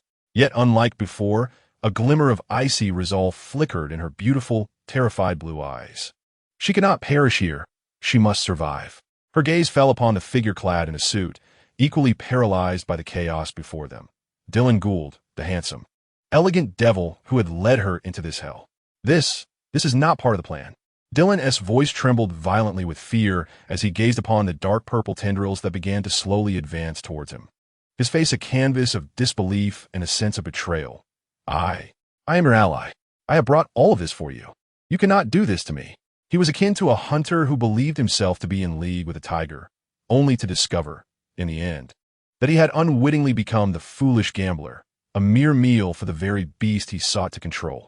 In the eternal darkness of the kingdom below, the face of Iron Shard wore a satisfied expression, akin to a great playwright admiring the most exquisite and fervent performance of his actors upon the stage of his creation. "Behold, my mother," he spoke slowly, his burning red compound eyes watching with keen interest the minuscule dots on the three-dimensional tactical map, each portraying their own unique display of despair and struggle. This is the art of drama. A perfect stage requires a hero filled with tragic colors, living for death. It requires two mad kings engaged in a comical and pitiful struggle against one another. And it also requires a jester, brimming with foolishness and naivety, ultimately consumed by the very devil he reveres. And now, his gaze fell upon the solitary red and blue, charging valiantly towards the magnificent dragon he had personally crafted. My grand drama is about to reach its most climactic and splendid act. Analysis complete. Anya's cold consciousness echoed. Optimus Prime has made contact with the ultimate war weapon, Abyssal Maw. According to the model simulation, under no circumstances, Optimus Prime has a mere 0.01 chance of breaching the defenses of Abyssal Maw. However, he will pay for this with his life.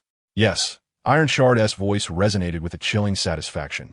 The most perfect fate for a hero is to meet his end in the most magnificent and memorable manner during his most glorious moment death. And his demise will draw the final curtain on my grand drama. Roar! The colossal Abyssal Maw, forged from the fusion of dozens of skyscrapers, let out a roar, filled with wrath and a will to destroy, that shook the very foundations of the city as it locked onto the diminutive yet provocatively defiant red and blue figure. Its enormous, mountain-like form surged forward at a terrifying speed, entirely at odds with its size, as it bore down upon Optimus Prime. Optimus did not retreat. He did not even fire his weapons. He merely accelerated, propelling his massive, battle-scarred body like a blue, fearless projectile, crashing into the grand beast that was barreling towards him. He sought to use his very being to seize that last, faint glimmer of hope for the world he was sworn to protect. Yet, just as he was about to perish alongside the beast, he suddenly executed a tactical maneuver that transcended all expectations, filled with both wisdom and madness. The flight pack on his back unleashed dozens of resilient, blue lightning-tinged alloy cables in an instant. These cables, as if imbued with life, ensnared the massive drill-like appendage of the beast with unyielding tenacity. Then, Optimus Prime spun into an extreme reversal.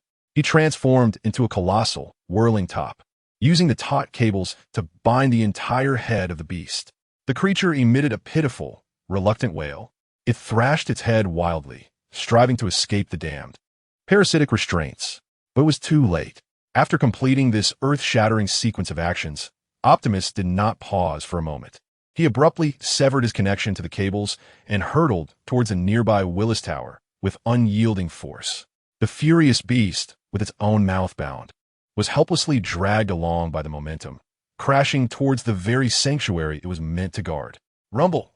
Accompanied by a sound that could make all of Chicago tremble violently, the indomitable and magnificent Abyssal Maw collided heavily against the solid, towering structure of the Willis Tower.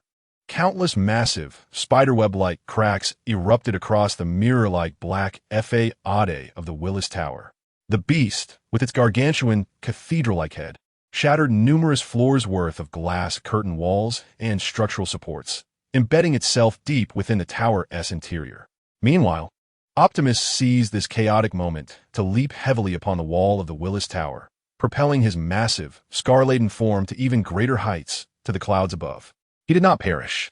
In a manner that surpassed all imagination, filled with both wisdom and tragic grandeur, he created a final staircase leading to the Mad King's throne for himself and for those still struggling on the ground, clinging to hope. And upon the slanted ruins, resembling a bridge to hell, a minuscule figure, covered in dust and blood, stood transfixed, gazing upon this grand tableau akin to a mythical epic. It was Sam. He watched the enormous metallic beast, temporarily paralyzed from the impact, and the path of death and hope it had inadvertently forged, leading to the tower's apex. He hesitated no longer. Emerging from the cold, lifeless heavy truck, he took a step forward. He stepped onto the last staircase paved with the sacrifice of his most beloved hero, taking his small yet resolute first step.